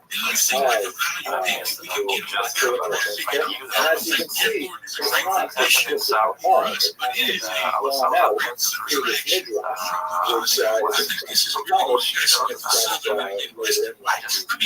which is so that's how the picture is developed. That's the, if we take this from a theological perspective, at the very least, the matrilineal principle that won the match. put in place in the extract, but it's just weird how that works. Which is obviously quite ancient. Now you have those experiences, and then what do you do when that's over? When you go, okay, that can't happen again. I got to make sure that mindset never creeps into my head again. So you just have to switch your focus to your fundamentals. That's what helps me. For example, Nick Vandenberg, he used to be a big player back in the day. He would practice sitting on his couch for hours. Just practice visualization. Just practice on the table. He would imagine himself practicing in the wall. Like straight on shots. He We wouldn't see go practice. a biblical narrative that describes how this was Yeah, put into but place. it worked for him. Well, there's a lot of science to The that. Jews are In exiled terms of like studies that have been done about visualization and improvement, and they found that actual real visualization, when you're really sitting down there and visualizing, counts and almost in as chapter much 9 of as the book of practice. Ezra, And in some cases more, prayer there where and no one knows why. Well, expresses visualization is regret. really big for us. For example, you're never going to win the tournament without believing that you can actually win it. Right? And you can only believe that you can win if you can only visualize Then that in you won the chapter 10, tournament. Right. one Shechani Which is ben why I Yisrael say of this is like the most sends mental away game. foreign You know, wives and their It's such a children. weird He dance does that not, goes in or your head. doesn't Like mention sometimes, what and he again, does I'm not with the a good foreign player. men. I'm That half-assed. is But the sometimes I play really good. Like if I get like 6 hours, 2 or 3 days in a row, I can get a stroke and I start running racks. wives are sent away But when along I'm with not, their children, and then I go to which seems to execute, be there's like this thing in my head that like right when I'm about to aim at the, like right when I'm about to pull the trigger, my head goes, don't hit beyond it the there, hit sympathy it where there. the You're like, drama okay. involved, And I do it and I miss. I'm like, why did you change where you were going to hit it? Like last minute, what the fuck is that? I've been playing pool for 30 something years. Like sometimes that works. You're like, I'm glad I did that. Yeah, rarely. Most of the times I miss. And most of the times when I change where I'm going to hit last second, I miss. But we all do that. Yeah, or when I think I'm not going to be this accurate, let me aim to overcut it. And I'm like, oh my god, you overcut it all the length of the table, you fucking idiot. If you just accurately like hit where you thought you were going to hit, you would have made that ball. It's this weird thing, but that's why I love the game. Because when you're really playing pool, the world goes away. It goes away. You're not thinking about anything. You're not thinking about global warming. You're not thinking about shit. You're not thinking about inflation, how much eggs cost. You're not thinking about shit. The world goes away when you're on that table. When you're playing, the world goes away. That's what I like about archery, and that's what I like about pool. They have the same quality to them. And to do it correctly is so difficult that it requires all of your mind. I agree. Totally agree. And unlike chess, which also requires all of your mind, pool has the added element that you have to execute. You have to pull it off under pressure. The shit can't. Kind of like a mix of chess with golf. Yeah. Well, I think it's just its own thing. It's its own thing. It's very different than any of those other things. Even though I don't play either one of them. It's very different than any of those other things. But no one seems to be And when people bothered by get the into it, fact man, that it his takes their mother whole wasn't fucking Jewish, life his mother over. was an I Arab remember my woman. manager had a So what's conversation with going me on? once It's like totally, when I lived in New York. not relevant. He was like, I bothered. think So you're there are spending ways you more can approach time this. You playing can say pool than that you are in your career. I'm Josephus like, is not fuck, he's right. necessarily the best. He's right. I took a whole year off. I didn't play for a whole year. And then I came to LA and I started playing a little bit again. Only the I was like, God, Pharisees he were got me really again. observing this Just sunk its teeth right back in me. observance that Oh yeah. became Yeah. narrative. The amount of keys you have is What crazy. Dr. And now when I argues like, is if that I'm in talking to someone reality, and they're boring, the I just think whole about playing pool. institution Think about of getting out. conversion had not really coalesced by this time, and that there was kind of like a different It's like standard my for default women brain marrying falls Jewish into men. these. That But their it's not marriage really itself about the. It is about the constituted game for sure. understanding of But what it's conversion really at about their is sinking your level. mind to something. That's where the Whereas true men, joy if comes they in. wanted to Sinking your convert mind to to something Judaism, and required then a much executing it to more, perfection. I think complex it's process, which involved, among other things, it's some kind of a mental so exercise. that's why Like akin to men cardio, would marry akin to into lifting Harris weights. family, There's a and mental there's a whole big exercise to deal it. about, Also yeah, the they went through enjoyment this, from they developing had the to, skill. they had to And you just circumcision know and so how on. hard it is. But there's no discussion of I when think the enjoyment is non-Jewish women there are everywhere. incorporated Yeah. into that dynasty. Yeah, it's For certain, to me that I really by wish the more time you people get to appreciate. the mission, I wonder how many people are which is still listening about to this the podcast. eternal They're just regular people. They're like, what the fuck is he gonna fucking talk about pool with this guy for 3 hours? Yeah, this one's not for you. Absolutely. But that's the beauty of having 4 podcasts a week. Throw one of them entirely at pool. But for pool players, there's a lot of people that get it. So, not like anything else. In this weird world of non-physical things, this weird world of virtual things, of playing video games, and computers, which is all very, very fun. Those are all really fun.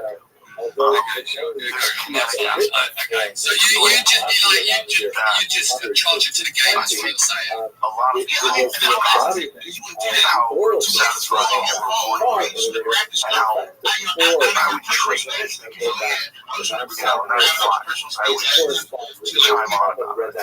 I think it's good for you. So to wrap this For sure. up, And actually, the way, basically, for we example, have Vietnam a marketed matrilineal pool principle is they that started opening pool can rooms with computer arguably clubs be in the extended same all the building. way back to So like a computer cafe type deal. Type of thing. and Yeah, we look the at huge the ones. actual Huge behavior of ones. these, Pool rooms we with see hundreds that of they're tables. not always Oh, wow. to Yeah, this Vietnam right matrilineal now principle. is probably Sometimes the at great most cost to pool themselves. country We in see it in the Wow. Russia.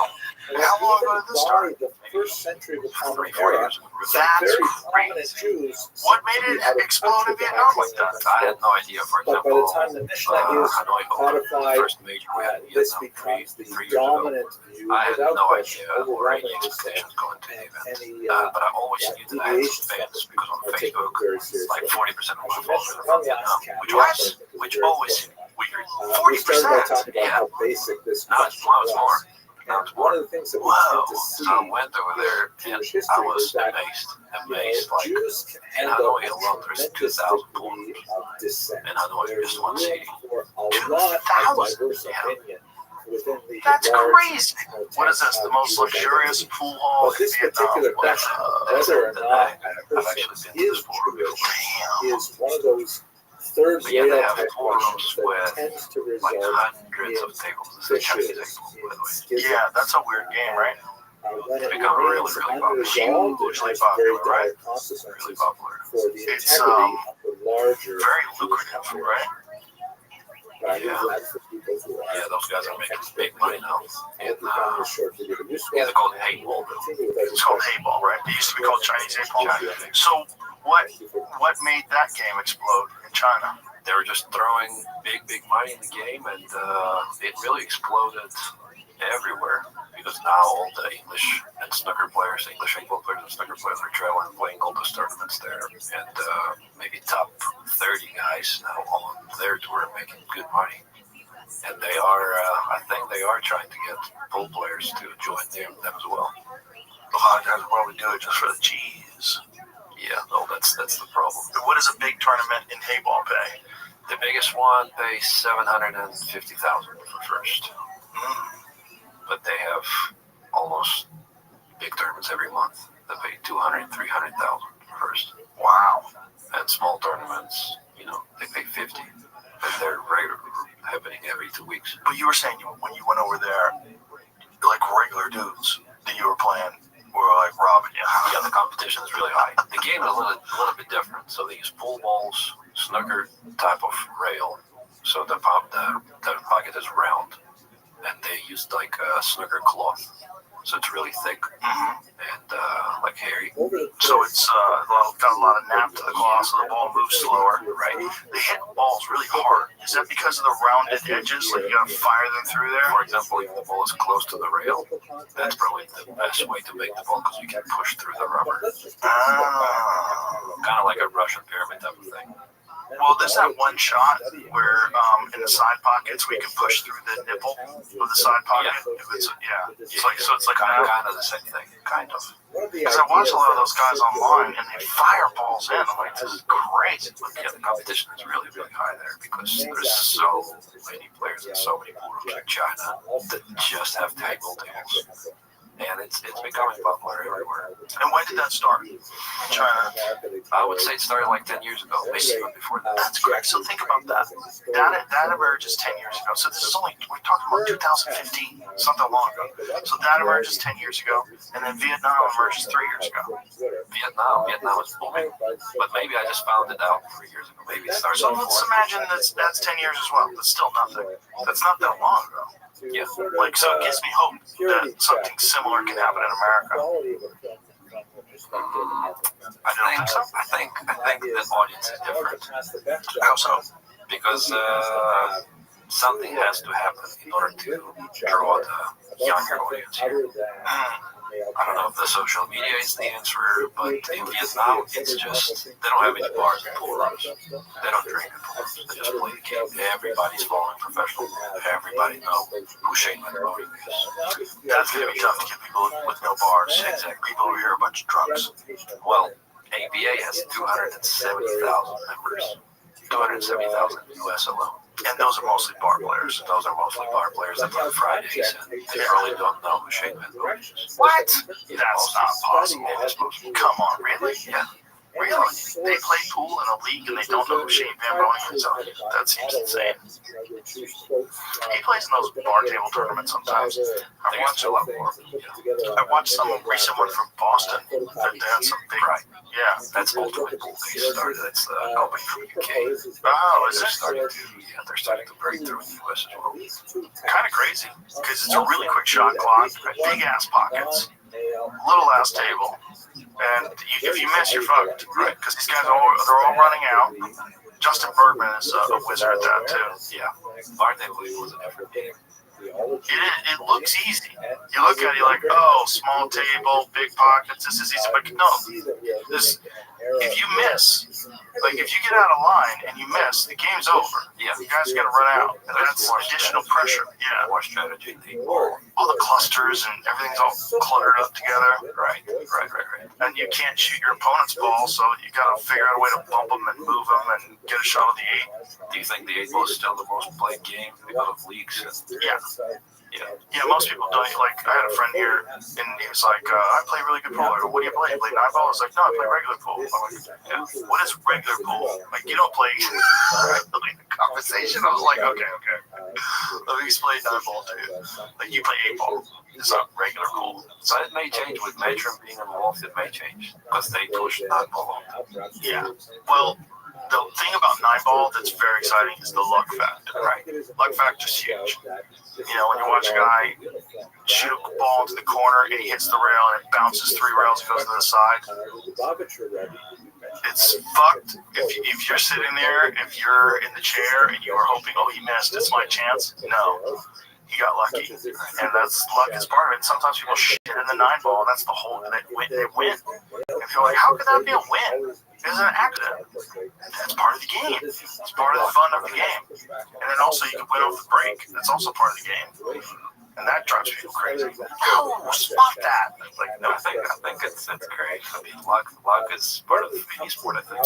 I also like when someone misses an easy shot, and then the opponent runs out and it makes a 9 on the break. So it's like, fuck, extra punch, you fucked up. And the pool gods do that to you all the time. They do. If you miss ball, it's kind of weird how oftentimes like you have to sit in the chair for a few racks because the guy just gets a bunch of like really awesome lucky breaks. Like this is terrible. For sure. And you know what I also found when I'm winning more, I'm also getting more lucky. Yeah. I just get the love. I miss the ball. And the guy is absolutely hooked. I wonder what that is. Why is that so reliable? Because it's really reliable. I wish I knew the answer. I'm doing something for sure. If some like super egghead who studies pool, like Dr. Dave, like if that guy could explain this, I would like to know. Because I think there's a kind of science to it, and I think it has to do.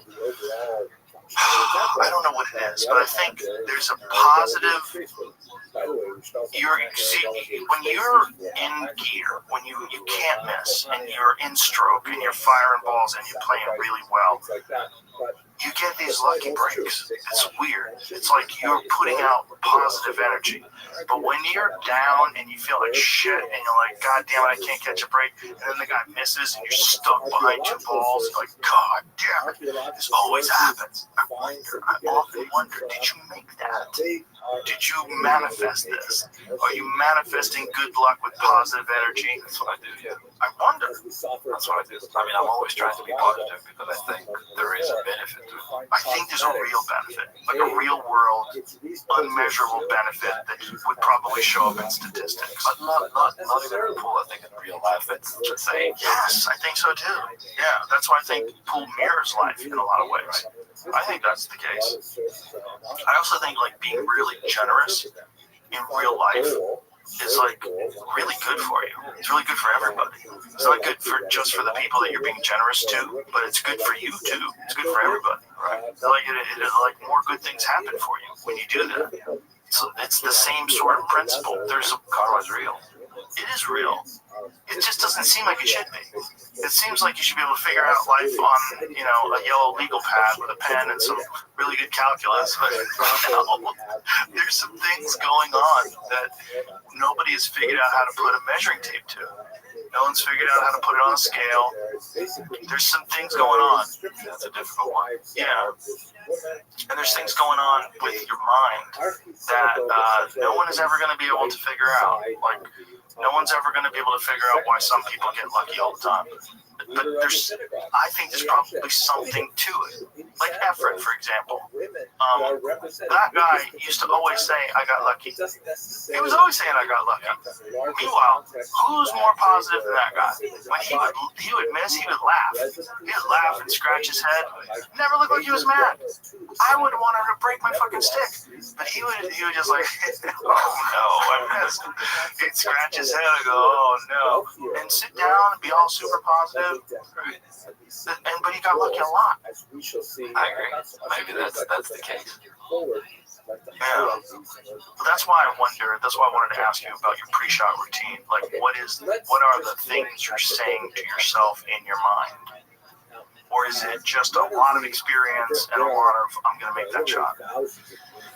Well, it's basically shutting down the negative thoughts. Being positive is really difficult at times, especially when things are not going your way. When opponent is, missing and shit saves on you, or fluking a few balls, or just doesn't miss any balls. It's really difficult to stay positive in your journey. Yeah. So you just gotta focus on what you can control. And hope for the best. That's all I do. Have you ever thought about doing what Nick Vandenberg does when he sits on a couch? Just like visualizing running out while you're watching your opponent play? I think I have that going through my brain when I'm like listening to like a hype up music. Well, for example, when I'm walking through the bench and I'm like hyped up. What is hype up music for you? What are you listening to? Different. Depends on the mood. Sometimes it's like gangster rap. Sometimes it's like what kind of gangster rap? What do you like? Russian stuff. Russian? Oh, you gotta send me some. Okay. Yeah, tell me what's good Russian gangster rap. Good for the gym. Perfect for the gym. Yeah? Perfect. Oh, nice. Funk music. I like funk. I like Brazilian funk. I like music like that I don't know what they're saying. Right. I do understand what they're saying, but sometimes it just doesn't make all that sense. Russian gangster rap. Like, can you give me an example? Like, that we can play right now? Like, what is a good Russian gangster rap that Jamie can pull up? Well, his name is Scriptonite. Scriptonite? Like Scriptonite? Like Kryptonite? Yeah, well, his name is Scriptonite. He's really popular in Russia. Let's see if we can find that guy. What's a good song? Usually it's a few remixes. What's like a... Put me on the spot. I didn't even know that they had a lot of Russian gangster rap. Sure. I mean, it's not great music, but it hypes me up. Well, a lot of hype-up music is not necessarily great It's music. called Isaac Gergert. I don't even know if he's popular or not. I just like his stuff. Give me one Scriptonite, though. One good song that you like. Like one, like you and Josh Phil are about to play for $500,000. You're on your way. So this song is not good as cursing all over it. Oh, perfect. But just tell me what it is. We'll have Jamie pull it up. Moscow loves ecstasy. I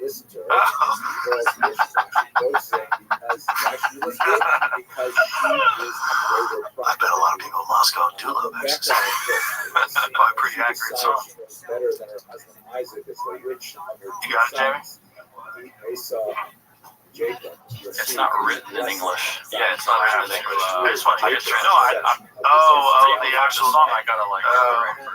It's called Moskva. Moskva. But Hannah, of course, is challenged. If you want, I can have them send it to me and I'll send it to you. No, that's not the issue. Oh, okay. Then turns around and says, So literally, it's written in. Yeah, I don't even know how to type that one. There it is. I can't type that from this thing. Like, it was. Oh, right. This also is going to get us in trouble. Yeah, this is going to get us in trouble? Oh, yeah. All right, well, we'll cut it out. You gotta go for it a little bit. I like it. Yeah, it sounds something like that. It sounds like he's on ecstasy, though. Maybe. I bet he is. Maybe. I mean, most of the stuff he says, you can't even understand what he's saying because he's so fast that he's actually from Kazakhstan. Oh, here it is. Wet asphalt, gray face. You'll find everything you need. Love or treasure, the depths of the woods. Only the lipstick was worn off. Ceiling, starfall, fingers on the temple. The eyes are. This is all nonsense words. The eyes are gathered together. Tomorrow again, wet asphalt, gray face. There are only clouds above you. Okay, that sounds like ChatGPT wrote it. Like ChatGPT Do a straight translation from Russian never makes any sense. No, right? Is that, what is that like? Like learn, well, first of all, you know how to read it, right? So you read, what's it, Cyrillic? Is that what it's called? So you read it and write it. Like, what is it like when you have to learn English? How much of a weird, see the two legs together? Well,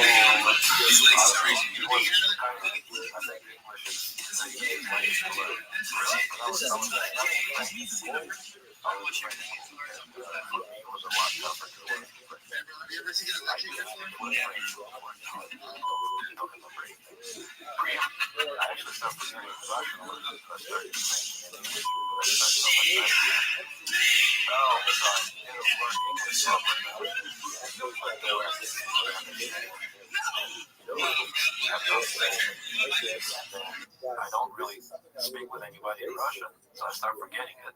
oh no, you're a man of no country. Exactly. That's terrible. That would be terrible. And if you go back to Russia, they get mad at you. They can't talk good. No, I mean, I still talk good. I actually go to Russia at least once a year. Just to stay tight. Stay close to the game. Still stay close to my family. But I would imagine, like, if you fell out of Russia, like, if it became uncomfortable for you, you went over there, that would be so weird for them. No, I mean, they're fine with it. There's a lot of. But listen, if say like if my daughter moved overseas and went to Spain and started speaking Spanish, and they came over to America and had a hard time talking to me, I'd be like, what happened? I'm not gonna get a head injury. But it would just like a lot simpler words. My vocabulary is going to be tight. Right. But then what is that away for me? Yeah, well, that's an accent.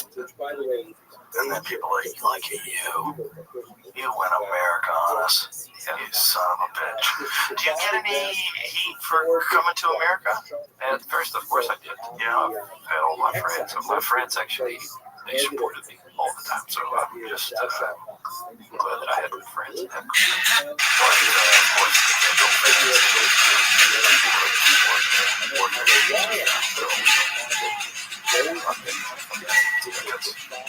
Russia, ESL, not born in the USA. That's the music they always play. Is there a song like that? Well, they play the song Born in the USA song? Yeah. Oh, not.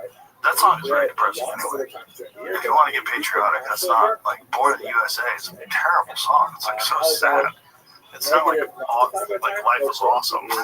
Like that song is like depressing. It's it's about living in a terrible part of the USA. Like it's not like the American dream. But not really. I mean, I don't have the heat from the Russians. Not really. I don't have that. That's good. There's a lot of Russian people who live in the United States. So you get more heat from Americans that are upset that you came over from Russia. Not really. The Europeans, I think. The Europeans that are the most upset ones, I think.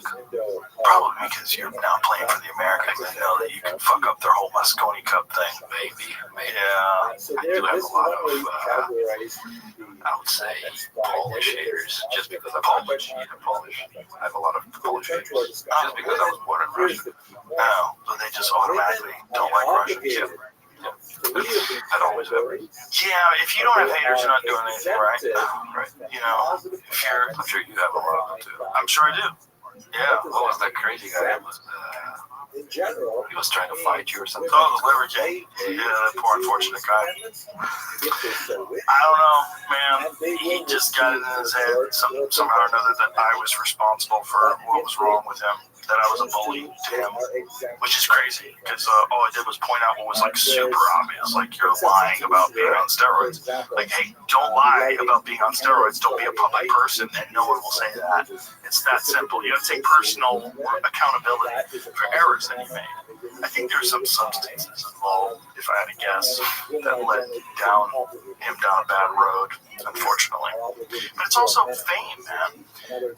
It's not, I'm sure you experience it because you experience a lot of haters in the pool world, but fame is not what people think it's going to be. You think, I'm going to be famous, and life will be easier because people know who I am. No, life is going to be way harder because now you're under the microscope. For sure, you can go 24 hours a day. And this is a guy in the Brian, who calls himself the Liver King, who was not famous most of his life, and then decided I want to be famous, and I have this great body, so what I'm going to do is just like tell everybody they have to eat liver and sell a bunch of supplements. And he made a lot of money selling a bunch of supplements. And then he's steroids. The problem with that is that physique is not achievable in your 40s. Without some help. It's just not. It's just not. Like, you can be a freak athlete and have that physique at 23. It's possible. There's a few guys that can, but you have to have superior genetics and an insane work ethic, and you have to be like really intelligent about how you approach your training. But once you get into your 40s, and if you didn't look like that when you were younger, oh, yeah, you're on something. Everybody knows it. There's nothing wrong with being on something. Like here's the thing is like if you want to be an influencer online, it doesn't exclude you from taking. If you're a person who takes testosterone or even there's guys who have huge followings who are clearly on anabolic steroids. They just don't lie about it. That's all it is. Like it doesn't make you less famous or make your physique less valid. No one really. I mean, there's going to be a few people, as a Jew said, but the reality is most people are just like, wow, that's really impressive. But what people hate is when you mislead them, when you pretend you're doing something that you're not, especially if you're also selling supplements or selling a lifestyle, telling them, about your ancestral tenets. It's just, it's got to take accountability. You made mistakes. If you didn't make mistakes, I'd be celebrating you. If you were like this guy who's like, There's a bunch of people that we talk about on the podcast all the time that I know are on juice. But they don't lie about it. And no one gets upset at them. It's real simple. It's just, it is what it is. But that, this guy just took a lot of heat. And he also funded, I think he at least had a part in funding this Netflix documentary about him. Which I didn't watch it, but I heard it was not flattering at all. It made him seem kind of insane. And that probably sucked. And then after that, he was mad at me. But again, fame is not a normal thing. It's not normal. And if you don't have personal sovereignty, if you don't understand yourself, truly understand yourself, not just trying to project an image of what you like people to think of you, but who you actually are, that's where you get in trouble with fame. And then also reading haters and reading the comments and wanting people to love you, which is probably why a lot of people get famous in the first place. There's also like the thing of getting famous as a goal versus becoming famous because of a thing you do. You know what I mean?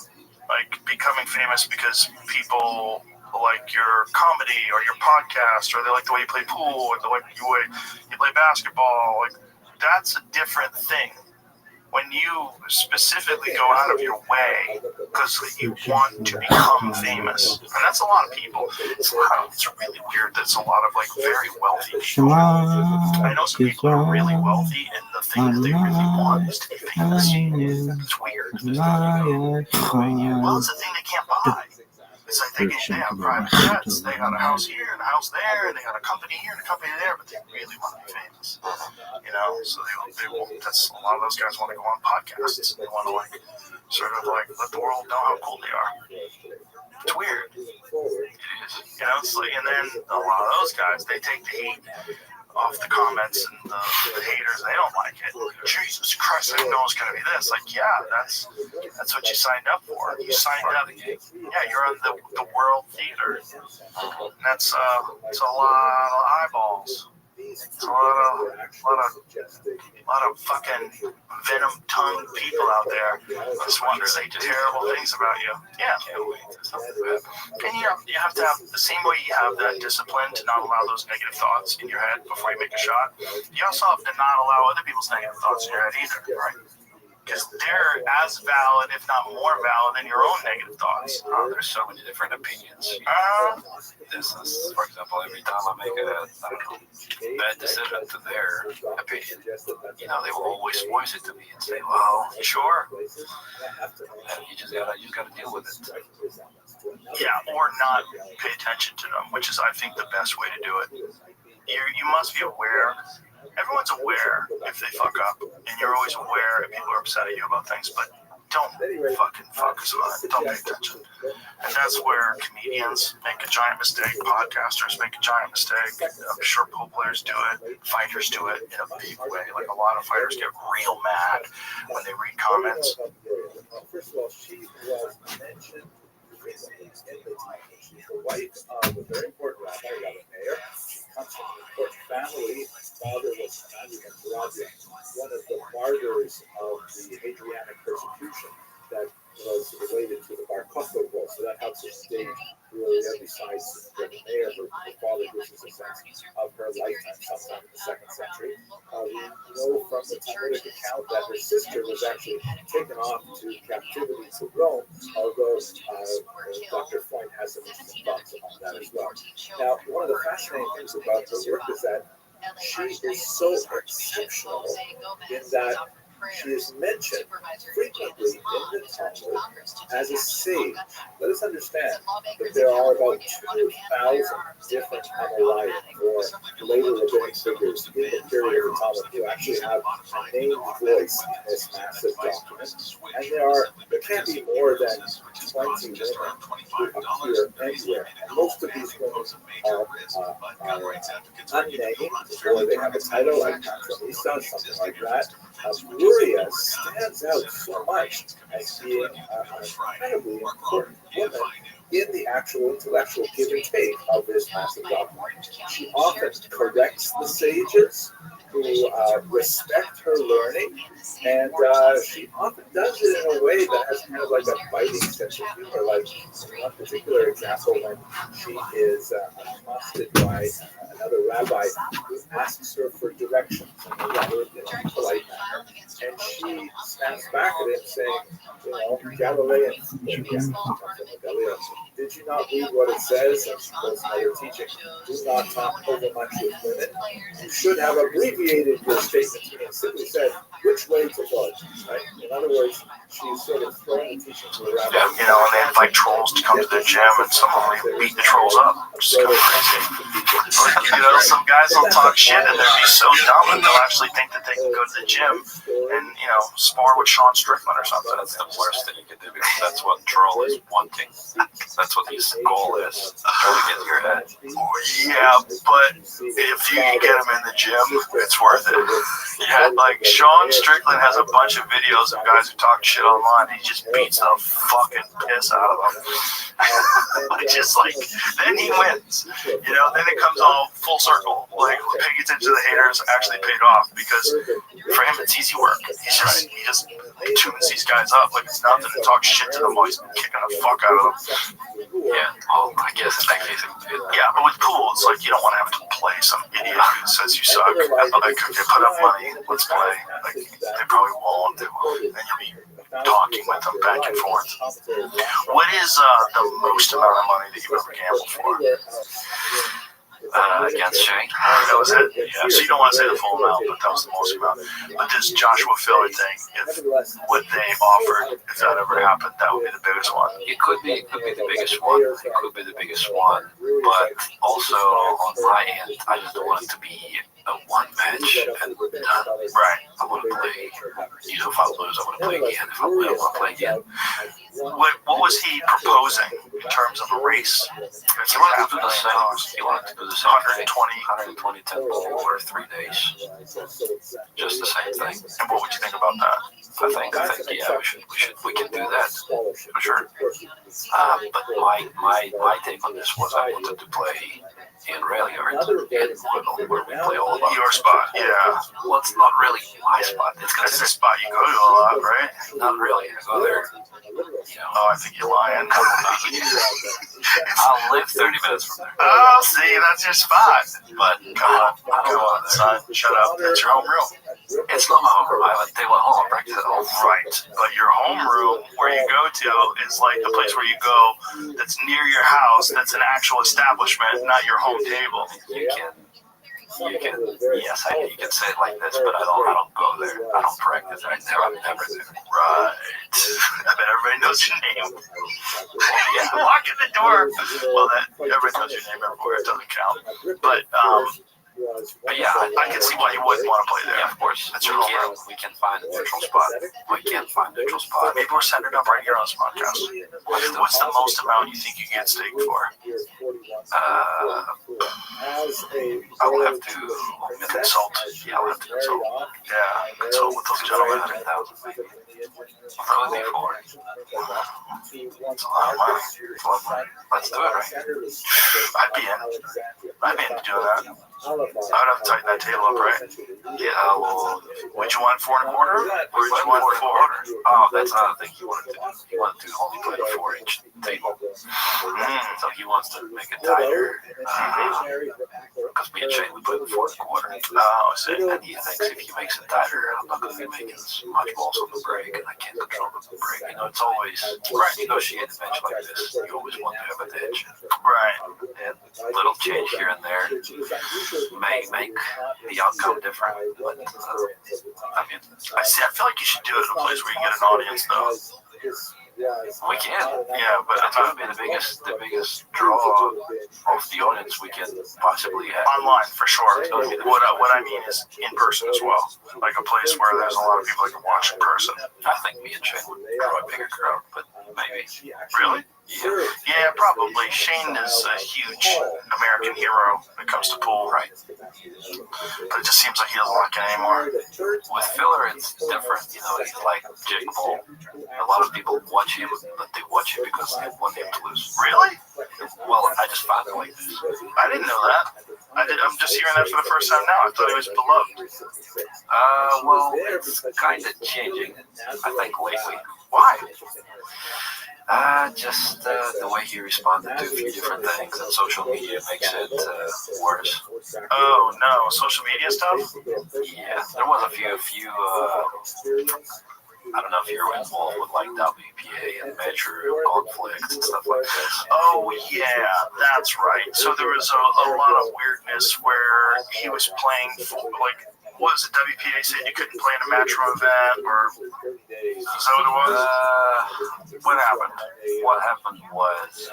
So we should explain to people that don't know, there's two different competing sort of organizations. Yeah. And at one point in time, if you played for one, they were telling you can't play for the other. And everybody's like, that's kind of crazy, guys. Right. Like, pool is just starting to take off. And don't schedule shit at the same time as this other one that you know is going to be there. Work together. So what happened was WPA is implementing all those bans, and they say if you play in Hanoi Open, you will be banned for a certain period of time from WPA tournaments. And all the top players at the time, we wanted to change that by just stopping playing WPA tournaments. So just all of us, top 16 players or top 10 players, we just don't go to WPA tournaments. And by that move, we wanted them to change that rule. We wanted them to lift the ban. Right. So the very next event, after we spoke with all the players, we were in the meeting room. We fly to New Zealand, and I was flying with Restream, with my girlfriend at the time. She was playing the World Championships, and there was a World Championships for men's, which was a WPA tournament. And we all agreed that we're not playing there, but Josh was there, and he was playing. So he basically decided and went against what he was saying in that room. He turned up and signed up to play. It wasn't just him. It was other players. But then it just led to more, like he went on social media and tried to say, you know, he was trying to defend himself and say, you know, it was my dream to win that championships. It was my, So what better way to tell those other 10 guys that are the best in the world that you're not going? All right, we're all not going, and then you sign up. That means you just killed off 9 or 10 of the best players in the world. You have a much better chance of winning. he did get a lot of backlash from that, and I think to this day that kind of stuck with him. I see. That makes sense. That makes sense. He's a hell of a player, though. Oh, he's an unbelievable player. Yeah, and he's really young too, right? How old is he? He's a little bit older, maybe 26, 27, but Yeah. he's the most fearless, the most talented player. He's kind of like Romeo Salvador. Yeah, he's well, sometimes when he gets hot, it's crazy to watch. Where he's just spiking balls in. The high gear is unbelievable. Yeah. Unbelievable. He would go for a long period of time without missing any balls. And the other thing about him is he never looks like he's freaking out. Like, it never seems to be affecting him. Like, he's never taking additional time in between shots. No, he's a very fast player. Even under extreme pressure. Yeah, he doesn't really fall under pressure. And It just seems like he doesn't feel it. Sometimes it's so good. Sometimes it does feel like this. And he was feeding off the actual like hate of the crowd in Moscone. Like Moscone got to watch Las Vegas. I wasn't playing one those years, but everybody's kind of rooting against him, and he's just feeding off the crowd. Kind of like Jason Shores. Wow. Yeah, if you can turn that into a fuel and just run wrecks, that's amazing in my opinion. Yeah, if you can do that, if you have that kind of temperament. But it's always interesting to me when a guy like that just seems to be so calm under pressure and just fires balls in. Like, it's like shocking. Like, he's got an intimidating game. Right. Not that I don't think he can beat him. It's a really good game, though. It is. It's like a really good game. it's top 1 and 2 in the world. Or, you know, I think at the very top, as you see with, you know, with Aloysius Yap, he won 3 tournaments in a row, which is crazy. It's crazy to win like 3 majors in a row. But like, Francisco Sanchez Ruiz went on a tear where he was doing that for a while. If you look back at like the years, even like 10 years from where we're at right now, it is always one player winning tournaments for like a year or two, and then switches to another player. Like Shane won back-to-back U.S. Opens. Or Mika won back-to-back. Darren won. Darren Hamilton won back-to-back. Yeah. It's always... They get hot. Yeah. Yeah. But it's just maintaining that. It's just so weird. Like we were talking about Ko Ping Chung, who had that insane match in 2023, but this year didn't play nearly as well. It's really tough. I mean, life gets in the way. Something, I don't know, family, business. Or you might have a neck injury like you had, right? Back might start bothering you. You get sciatica. There's a lot of stuff that can happen. Yeah. But it's just, that's why a high-level pool, when you watch it, on a world stage like that, when it's executed so perfectly, it's so fun to watch. Because you know how hard it is to get there. Yeah, it's harder to stay there. So, what do you do differently now that you're world number one? Do you do anything differently to try to maintain your position, or does it just keep going? No, just keep going. I know what I did to get me where I'm at right now. Why would I change it? No. I mean, I guess unless because a lot of people they stop because, for example, they had a goal, their motivation is gone. Right. My motivation has always been money, really. Most of the time it was just the money. I wanted to win as much as I can. I was kind of from the poor-ish family growing up, and my biggest motivation was financial. But obviously I wanted to be a world champion, and I had the dream to be a world champion. When I won the first world championships, that dream was kind of gone. Now it's just another major. So they always ask me those questions what would it feel to you if you made another US Open or World Masters? Like, it would be great. But I think it would mean a lot more when I stop playing. Like, when I'd be sitting with my grandkids, I'm like, oh, well, your grandpa was a two-time world nine-ball champion back in the day. It was four railing that nine-ball right there. Why do you say that with a southern accent? I live in Indiana here. I live in southern Indiana. Is that it? Do you have a southern accent in Indiana? Yeah. Oh, that's interesting. I never thought of that. Huh. Yeah. What would you assume their accent in Indiana would be? Well, you're an Ohio boy, so you're close to Kentucky. That's where you're there. Right. I have a good accent. People's got an accent. That's true. That's true. People have accents. That's true. But it's just when you think about just in general, like pool's growth, I think you're in a perfect position right now in life. It's like if you had been this good 20 years ago, you would be in the same sort of trap that a lot of those the older players were, where there's no real incentive to be playing professionally. The only money that anybody was making in pool 20, 30 years ago, real money, was in gambling. And there was a lot of guys that were making money gambling that weren't placing well in tournaments. They didn't want to. They didn't want to play in tournaments. They didn't want to knock their action. But I think you're in really the perfect timeline. Whereas as you're getting better and as pool's getting more and more popular, the money's getting bigger and bigger. And I think it's a really awesome time for the game. I agree. Definitely. I definitely feel fortunate to be in the right time, in the right era with the way my career was going to. Because like you said, 20 years ago, it would have been nowhere. And it's also the players of today, it seems to me, correct me if I'm wrong, but they're much more systematic with their training than they ever were before. Absolutely. 100%. Everybody's more disciplined. Everybody is treating it as a sport, like I said. They're not treating it as a game. They're treating it like a sport, but they're also examining all the aspects of the game and constantly honing them. It's different. Like when I watch guys practice online, like you have a channel where you put a lot of your practice sessions online, and you get to see like there's no messing about. It's like there's some serious training involved, like serious position play, serious like getting that muscle memory over and over again, different ways to stroke a shot. For example, my idol growing up was always Niels Fine, and he has his own channel on YouTube. Yeah, he's great. The Terminator. He is the best to follow. The best. The guy is doing visualization every day.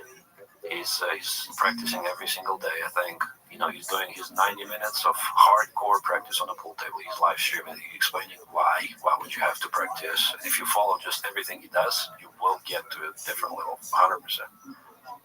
Yeah, 100%. World-class player, too. He's fun to watch. Yeah, super disciplined, super like a Rafa Nadal. He's a Rafa Nadal in pool.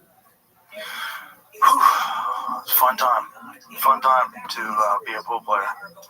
And like I said, I think the sky's the limit. I think the game is going to explode over the next few years because we watched it get a lot bigger over the last 4 or 5. Yeah, for sure. What's the filler match? Yeah, man. I'll do commentary. How about that?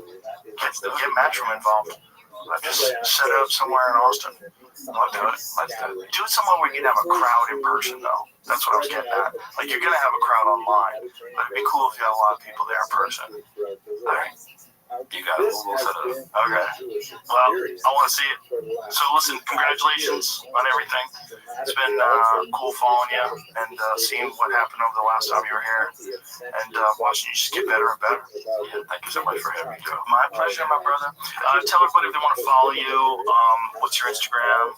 My Instagram has a weird Christianity. Yeah, but I have Facebook mostly. I spend a lot of my time on Facebook, TikTok. Oh, this is a question I wanted to ask you. Your name, some people say Fedor, some people say Fedor, but in Russian, is it Fyodor? Fyodor. Okay, that's what I thought. Yeah, because people were correcting me. I'm like, I think you're both wrong. I think it's Fyodor. Yeah, I've heard Fedor. I've heard, and when I was calling you Fedor, people go, oh, he's saying that because Fedor Emelianenko. I'm like, yeah, well, that's kind of the accepted American pronunciation of Fyodor, though. Right. So I wanted to ask you if it was Fyodor. Yeah, I knew I was right. Right, but nobody called it like that. Okay, Fyodor. See you from now on, bro. Let's play some pool, then we'll get some good. All right, bye, everybody.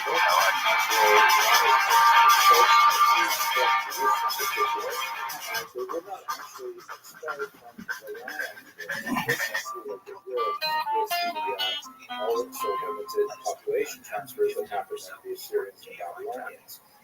They were, let's say, highly encouraged to leave by the desperate conditions. In some cases, there were tens of thousands taken off into slavery. But the concept of expelling all the Jews from their land is something that really wasn't, considered reasonable in the ancient world at all. So there was always a Jewish presence. This is really small population, but nevertheless, Jews always did maintain some amount of physical presence in the land of Israel throughout the long 2 millennia of the diaspora. This is really the fight of the kid. Let's go. Now, what's up? Worked out yesterday. Now, it's one thing to work out where I'll work out, and then what happens is you go to like part-time boxing, and then you do like a semi-CrossFit thing where you're doing burpees, and then you're doing jump squats. That's the warm-up. That's Tim Kenny's warm-up. Yeah. Jump squats. Then let's go ahead and do pull-ups. After all of that, after 20 minutes, we'll do pull-ups. We'll start with 5. Then we'll go 10. Then we'll go 15. See who breaks at the end. Daddy did 15 strict, and I gotta tell you, it used to be no problem for me. 15 pull-ups strict for me. Now I'm getting weaker. I'm getting weaker. Yeah. And I did that, and then so I'm a little sore, and so sore that my body feels hot. My body feels hot. Yeah. So I got that. How are those knees? My knees have never been a problem. It's the old shoulders that take a while to get warmed up because I have a tendonitis. No. I'm lucky that way. I think it's because I warm up like a motherfucker. Man, you've always been about warming up. Yeah. And I'm fairly flexible, so I at least at this age, I don't have those kinds of pains. What age do you think you're going to stop doing all that? I'm glad you asked because I'm going to weigh so well tomorrow at noon. And we're going to go ahead and test my levels. But it won't matter because it's called age. You know, there's some stuff you can do to combat it. There all is. the peptides. There is, Just but some stuff. you better be careful about wrestling full or sprinting or all those. Or like a full jiu-jitsu. It's just No. the knee problems are tough. I was talking to Rogan yesterday. Me and Tony Hinchcliffe were playing around. Tony's got a crazy grip. He can. Something about him. He's got gorilla grip. He gripped that thing. Did 151. I got 110. I'm like, what the fuck? Because Tony doesn't work out a lot. He's just like, I like that. He does 110. He's got crazy. I did. No, He got 151. That's more than Rogan. That's really good. More just strong. We're like, what the fuck is with Tony and his strong hands? It is surprising that he is strong. Oh my god! And then he was like, "Yeah, wrestle, let's go!" And he's messing around. He wrestled in high school. Yeah. And so he's doing this stuff with me, and I looked at him. I go, no, I wrestle. I will wrestle you right now. And Rogan just looked at me and goes, "Hey, you'll get injured. Don't." And he doesn't do jujitsu anymore. We are of an age where you cannot just grab your friend in a green room and start wrestling because something's gonna pop. Father Time has Father Time to put you on the IR. Father Time's here. Father's Time's here. Yeah, no. All this self-defense, all this stuff. I have a joke. If I have to fight for my life on the street, I better be very warm and thoroughly stretched. You're not gonna be able to. And even then, You keep them busy. yeah, until I can't. Until you blow Until you blow a gasket. And the gaskets are hanging on. No, my thing is that I'm learning is I just can't get out of third gear. I have to stay in third. Isn't that interesting? Fourth and fifth, You pull a quad. yep. The internals just aren't there anymore. Funny. It's not Ford's internals anymore. No. I'm dealing with stock materials now. That's right. And you've really kept yourself injury-free for the most part. But Until you become stupid. the most injury, yeah, until I get stupid. All of us, it's like, oh, my ego. Let me see if what? I've always been able to just go. Yeah. And then boom. Yeah. And I'm on all sorts of peptides, everything, but it's Doesn't no matter. matter. Doesn't matter. Doesn't matter. There's an elasticity that you lose. There's something about that. Anything really explosive, I have to be super careful. I never even thought about it when I would get out. Like, I could just go from here to start sprinting when you were young. You don't even think about it. What do you want to do? Pull-ups? I just ate. I'll do 30 pull-ups. So when you're a kid, like, When you knew, I you got bosses remember? they go 0 to 100 with them.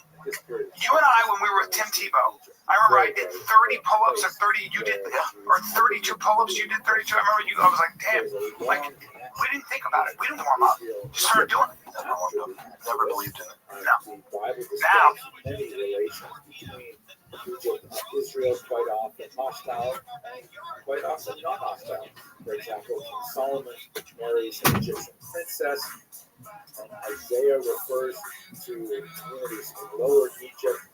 Jeremiah spent some time there unwillingly, as happened after the assassination of Gedaliah. There is a fast day after Rosh Hashanah every year since then. The Jews were primarily concentrated in the southern region, in the earliest period. That is down at the bottom. You see the town Elephantine. I always pronounce that, by the way, Elephantine. So look more carefully. I think it's supposed to be pronounced Elephantine. Maybe someone in the comments will correct me if I get that wrong. This is known as the Upper Nile, even though it is on the bottom of the map, as I mentioned to you earlier. The Nile, of course, flows to the north and empties into the Mediterranean Sea.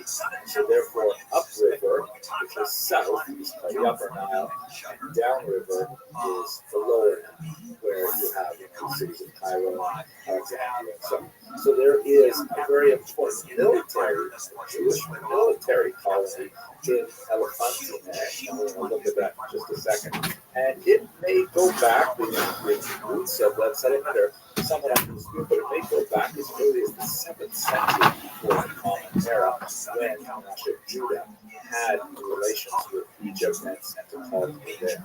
So let's look a little more carefully at that particular settlement. Here's a satellite view of the Nile River. You can see the green represents obviously the tremendous irrigation power of the Nile. And down at the very south, where you see the little red part, there are some cataracts, which means that the river constricts and it loses its depth, and ships moving toward the north have to find a way to unload their cargo or negotiate the rapids or put it on the land in a kind of portage situation. And so that's a really dangerous spot. for any kind of transition. That's where robbers would hide, right, and so on. Hence, it makes sense to have some kind of military outpost there. Now, we know a little bit about this community because the records were preserved in papyri and in ostraca, right? Those clay bits of clay shards. We know that the Jews had a temple there, and it's interesting that they would have some kind of temple because, after all, the Bible is pretty clear about, prohibiting any other temples outside of Jerusalem, but there were actually 3 other temples in existence in the pre-destruction Second Temple period. We had one in Shechem, which is Nablus in modern terminology, and in Samaria, that would be the Samaritan temple, of course, which regular Judahite Jews did not consider, of course, valid. The Arak El Amir in Jordan, and Leon Topolis, which would be in Egypt under Hunya. This is referred to as Hunya in the Talmud, Onias IV. So what is going on in those temples is fascinating, but a little bit beyond our area. We have in these records some interesting records of women, for example. Here's my chance to fill in the block, check off the project desk. We have one very wealthy woman who owns several homes and things like that. Her name is Mitachia, which seems to be related to the word matach, meaning to trust, to have faith in God. She was married 3 times, first to a Jewish soldier, and then apparently to 2 type of construction engineers or architects. They're called builders. Maybe there were local quarries or something in the region. It's not clear. Another fascinating archive refers to a man named Anania, who was a temple official, Jewish, who married an Egyptian slave named Tammuz. Tammuz is definitely not a Hebrew name, because in Hebrew the word Tammuz means she will die, right? That's probably not a good name for your daughter. So the fact that he's marrying an Egyptian slave is in itself bizarre, but we also see from the documents that in fact he wasn't even completely married to her in a Jewish sense, that he certainly does not follow any of the laws as described in the Talmud, because she was simultaneously owned by a different man, her master, someone named Meshulam, which is also a Jewish name. And he, in fact, owned their son, whose name was Pilti. If Anania were to default in the relationship and ask for a divorce, then Meshulam, the owner of the slave woman, could get the child. The whole thing was really bizarre. Also interesting, though, again, pretty much a contradiction to Jewish law. Tammuz could just start a divorce on her own, which is something that rabbinic law does not. Lots more to say about that. I need to come back to it in maybe the legal Jewish law. At any rate, fascinating details about families and existence in Elephantine, and there's even some fascinating archaeological discoveries of the actual site of the temple itself. Another major center of Jewish settlements in Egypt and the early diaspora is Alexandria, which of course is a big city today in the western part of the Nile Delta. You can see it here, right on the coast. The Jews of Alexandria go back centuries and centuries. In the 3rd century before the Common Era, Jews were involved in translating the Bible into Greek, making it available to the broader Mediterranean society. This had an incredibly influential role in promulgating the ideas of Judaism, and was especially influential on the early church. There's a funny story about how the Septuagint was written. According to the legend, 70 rabbis were brought in, and they were all put in 70 different rooms and given the Bible and told to translate it. And they all came out and compared what they had done, and they had all written the exact same translation. They had all essentially agreed with each other. Rabbi Hutner, who's a very important Rosh Yeshiva in America, he liked to joke that you call that a miracle? That's not a miracle. If you get 70 rabbis together and you put them in one room and ask them to agree on anything, that's a miracle. By the 1st century, Jews were quite numerous in Alexandria, and they had one neighborhood which was specifically the Jewish neighborhood, and they had a second one out of 5 neighborhoods that they were populated as well. But there was a significant amount of controversy with the local Greek population. population. You recall that Alexander the Great had swept through the entire region and had established all kinds of new norms and new cities, Alexandria, that's not a coincidence. And there are a lot of people who had privileges under the Greek regime, under Ptolemy, but when the Romans came, they were not happy with the displacement that occurred as a result of new management. Jews, on the other hand, saw it as a potential for them to increase their status and their privileges in society, and so Jews actually welcomed the Roman armies when they arrived in the middle of the 1st century before the Common Era. We have a fascinating description of a major upheaval against the Jews in the year 38, which some have called actually the first pogrom. This was recorded by the philosopher Philo, very important Jewish thinker of the era, who approached the Bible primarily in the Greek sense, with the Septuagint. Philo was extremely important in introducing a new philosophical way to understand the Bible. He did not get that much traction in the Jewish tradition. He did not write in Hebrew, he wrote in Greek.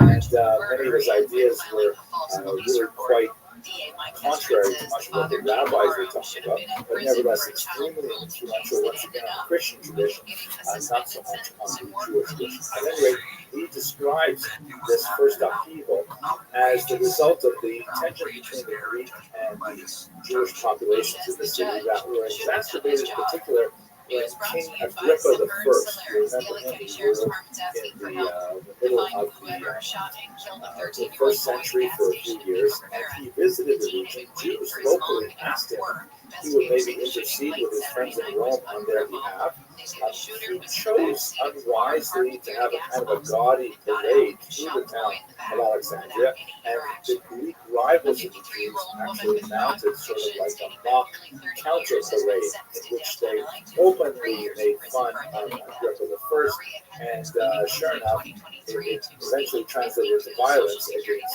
the Jews. The procurator, who had his own issues with Rome, even though he was a Roman official, there was a change of regard in Rome. He was concerned about his own position, and he decided to take the side of the Greeks. And he ordered, among other things, that the Jews should be limited to one neighborhood, not to two. And the forced concentration of Jews into one of those two neighborhoods, which some would argue actually constituted the world's first ghetto,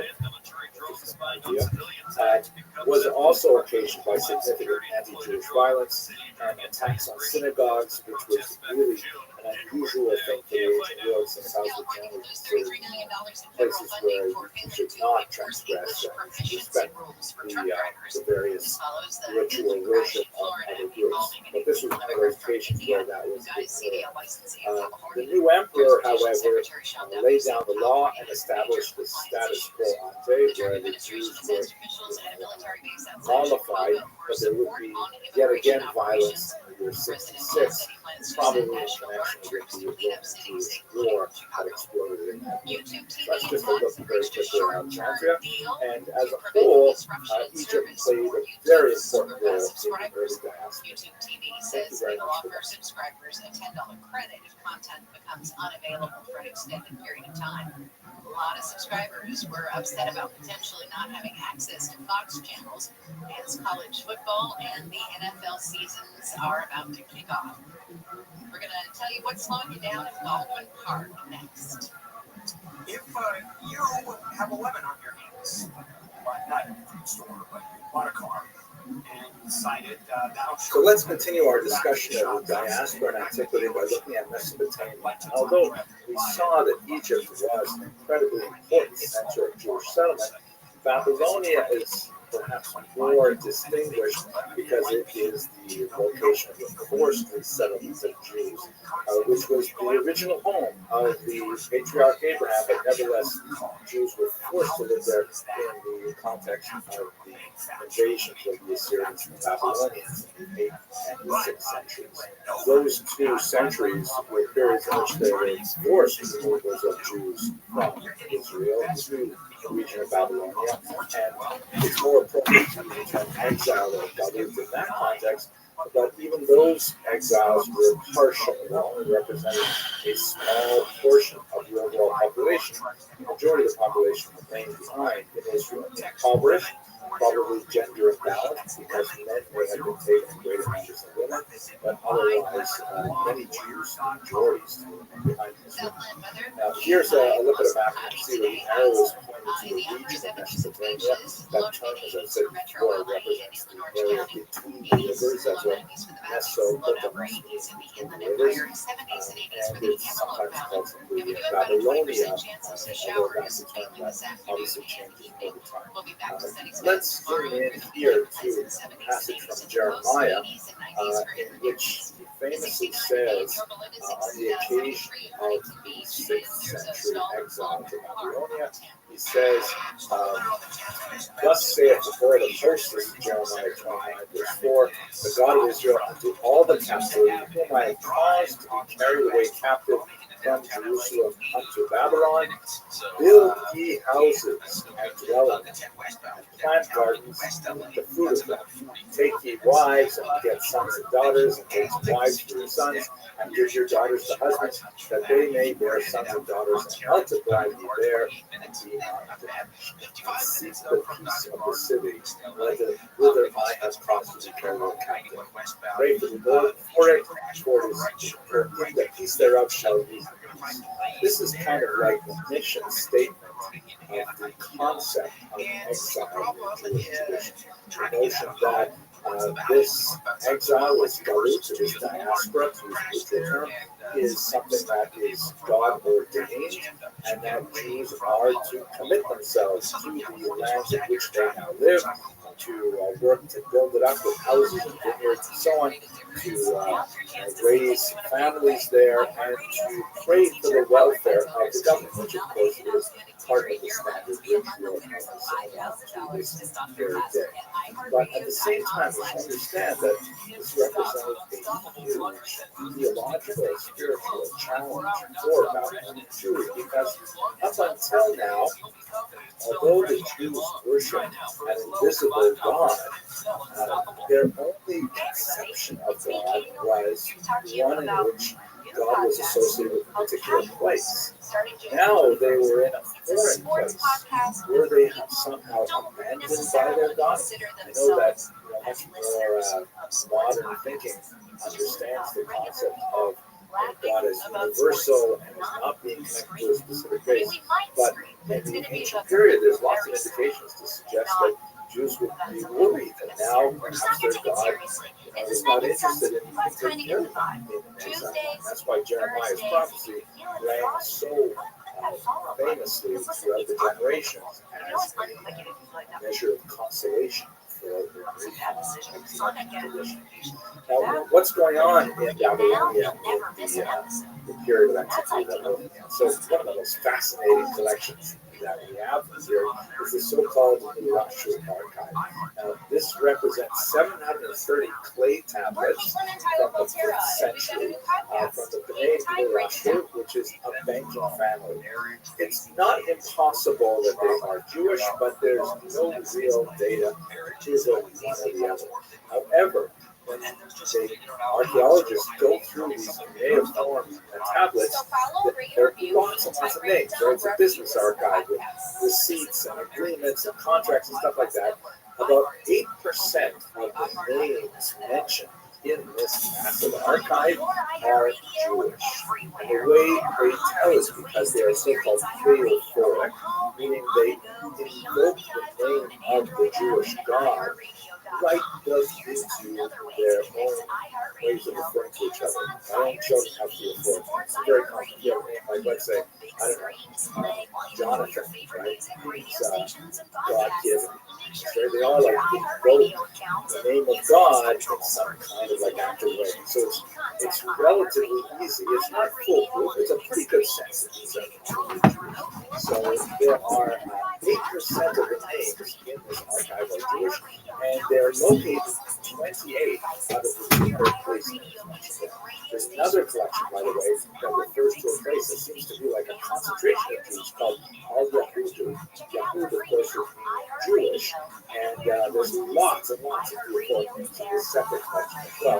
which was discovered quite some time after the Russia. The man accused of killing his 7-month-old son says his wife is Not innocent. only are the names theophoric, but Jews always use them patronymic, meaning one is normally named with a given name, son or daughter of one's parent. LA has banned In bus most tours in circumstances in Jewish practice, one is named after one's father, not after one's father, but one is named by one's father. So, for example, my name is Hillel, my father's name is Yaakov, so Hillel ben Yaakov. My Hillel is son of Yaakov. In almost all usages, you would rely on your father's name, but under certain circumstances, you would refer to your mother's name. To the way I see today. But what's really fascinating is if you look at the individual names, Now, and the mornings have to be moving quick, a little slow. Picking my kid up, I'm like, oh, my shoulder. That annoys me. Yeah. But Daddy doesn't have any injuries. I'm lucky. So we're gonna do the ways to well. I'm gonna go get my levels checked. Let's really see what's going on with my free testosterone. Have you seen the oil change they can do? It's basically I have. they pull it out. Yeah. It filters it. Yeah. Not feeling it. I wouldn't knock it. Do you bring them? I know Brigham, he's awesome. My thing about all of that is that your kidneys do a lot of flushing. They can only do so much. When they talk about detoxing, I'm still, the jury's out on a lot of that stuff. I'm gonna stick to, I'm gonna stick to, I think peptides, I think, are real. I think stem cells are real. I think testosterone's real. I think creatine's real. You know, certain things that we know for a fact. And like athletes, you know, if you had to put your money on, so you can do peptides, stem cells, testosterone, what is it? Like you have to choose one. What is the most effective, do you think, that actually? Well, stem cells if I'm injured. For sure they work. Oh my God, yes. Yeah, fix my knee, fix my bicep, fix. And also peptides, like, Well, when you combine the stem cells with the peptides when you're cooking with calves. right. And then you mix in the TRT, the testosterone, that enhances the recovery. Yeah. So it's like the perfect blend. Peptides are the new frontier of medicine. They're going to grow hair, they're going to grow muscle without side effects, all of that shit. The stem cells, I mean, it's insane. Insane. Yeah, That'd be good for you. I'm glad you're going in there. Fucking fine. I'm going to land by helicopter because I don't want to drive. I don't like to drive. Shane do that too? Yeah, Shane and I are going to zip over by chopper. You understand? And then I'm going to get some stuff taken care of. Yeah. About time. About time. You get your levels checked all the time. When you said your test was 1400, I'll just find my buddy Nick, who's my feature Nick Simmons, was like, Big Nick was like, he called me and was like, dude, tell Brennan that's too high. His lipid panels will go berserk. He loves you. So he's like, make sure he knows it. I'm like, and so I sent you that text. Yeah, you're like, dude, Nick said 1400. I said, Hey, dude, I was just fucking with you because you were all. you actually know a fuckload. Yeah, but you never talk about it. You actually know a lot about nutrition. Like I remember with the cryo stuff. I remember with the cold plunge. All of that. You'd be like, I don't think so. I was all went out of business. Yeah, because it's not good. Every cold plunging every day. Your body Cold plunge is still pumping, like but it's kind of dying down. And everyone's like, yeah, but the cryotherapy really just died. died. Because you can sit in ice water. Yeah, there was a trend there where UFC fighters doing like chiropractors and cryo chambers. Yeah. That chiropractor shit, they had this surgeon, and the chiropractor's talking about, so you see how you have here this colorectal issue here, you've got some inflammation. This surgeon goes, so this is the biggest bunch of bullshit. That's your colon, and it just happens to have feces in it, and that's the most common thing. That's the most normal thing. It's bullshit. It's all snake oil. Snake oil. Snake oil. Like, what are you talking about here? Yeah, just bullshit. It's a great way to kind of like make money. And the main thing also is all this like flushing and detox and stuff. It's like, what do you mean detox? What toxins? What are the toxins? Well, yeah, my question when they ask that, it's like, yeah, with like you talk about the inflammation. I'm like, yeah, if you're Sean O'Malley or you're Marab, we should be probably worried about inflammation. yeah. If you're like me, Money. The inflammation, I mean, it's not good. You want to do what you can. You don't want to get inflammation from your coffee at Starbucks and all that bullshit. So if you can eliminate it, yeah, it's not going to help you. You're not Rob. You're not Hamza. You're good. Yeah. Most Americans are worried about, they're worried about the dyes and all the toxins. Hey, dude, you should worry about how much food you eat and what your insulin levels are, because you're eating sugar and shit all day. That's what you should worry about. My favorite is Greece. Moving your body. Yeah. You know how Greece and Italy and in Spain, they eat all this fat and they don't die and stuff like that. It's the olive oil. You have to eat olive oil. Eat a lot of olive oil. This guy Gandhi or whatever who wrote The Plant Paradox. Listen to this dude. It's like, hey, bro, yeah, olive oil is fine. It's good. Okay. What you don't take into account is the fact that they take a nap And the portion. and How active are they? right. They're walking. And they take a nap. They have lunch with their family. They've got great bonds. Their stress levels are really low, and they take a nap. When they stop taking naps, so they've done some studies. The guy who wrote Why We Sleep, sleep expert. When you look at the metadata in Greece, when all of a sudden, because there's money to be made, tourists in there, they're not taking naps. They keep their shops up. They want to work through the thing. Heart attacks, cardiac incidents went up something literally 50%, 100%. Crazy. What a surprise. Yes, that's right. Yeah, and you always, when I lived in Greece as a kid, the entire city shut down for 2 hours. The entire city. It took a siesta. By the way, I think it was 3 hours. What time? It would shut down at 1 to 3. Yeah. And people would go home, have a nice leisurely lunch, and then take a little nappy poo. There it is. I remember this so well. The stores, everything would be closed, 1 to 3. Yep. And the break can extend to 4 to 5. Yeah, and then they'd work late, and then they'd have dinner late and party. To escape the hottest part of the day. That's what's different about Texas is the hottest part of the day here is between 4 and 5 o'clock. Is it? Yeah. The hottest part of the day is at 4 o'clock. Look that up. That's the same old. That might be a fibs, but I like what you're saying. Look it up. I looked it up. You did? Yesterday. You did? Yeah, because that's when me and the boys do sports. I take them to the cages. I'm like, it's fucking hot. Wow. Look at it, it's hot. What? That's so interesting. Why is that? Oh, it's absorbing solar heat and heat. Wow, I never would have thought of that. Yeah, so on the weekends, they don't have organized. It's so interesting. Practices. We go at 9. It makes sense. Because I've been but at 4, especially at 4 o'clock, I'm working at the garage at 4 o'clock, 5 o'clock. Because in LA, 5 o'clock, you're good. Yeah. Here, 4 or 5 in the garage, I'm dripping sweat. I gotta say, being in San Diego with that ocean and that breeze and that weather, I was like, San Diego's a little honky tonk though, but it's nice. That weather's great, but I think the thing you do, everyone's like, get ready for the heat, get ready for the heat. It's whatever. It's not 1883. That's why I have fucking AC. But where I'm at in the valley, it was 112 for 30, 40 days in a row. Like, oh, it's hot. And the humidity here is whatever. I just do better in the heat. I like that. I don't mind it. I don't mind it at all. Yeah. Now, Houston, You also were in some of that shit. Colorado, couldn't get too hot. right? I'm saying The cold, oh, fuck off. I mean, and the snow. miserable. When I remember we were together doing the improv, I think, live T-Fat show, and I was coming to pick you up, your brother, coming to your house, and I got caught in the old snow slide, in a snow slide. It was crazy. What was that? What's the venue called? There's two. There's one. I think it was the Comedy Works. Was it Comedy Works? I think it was the Denver Improv. Denver Comedy Works, and then they have Comedy Works also in not Highlands Ranch, with Greenwood Village. Underground? No, it's Yeah, there's two Comedy Works. it was out there. That's by where my pops lives. Yeah. Comedy Works South. That's what it is. Greenwood Village. Yeah, there you go. That's where like Clop lives. My brother's there. My dad's there. We did a lot.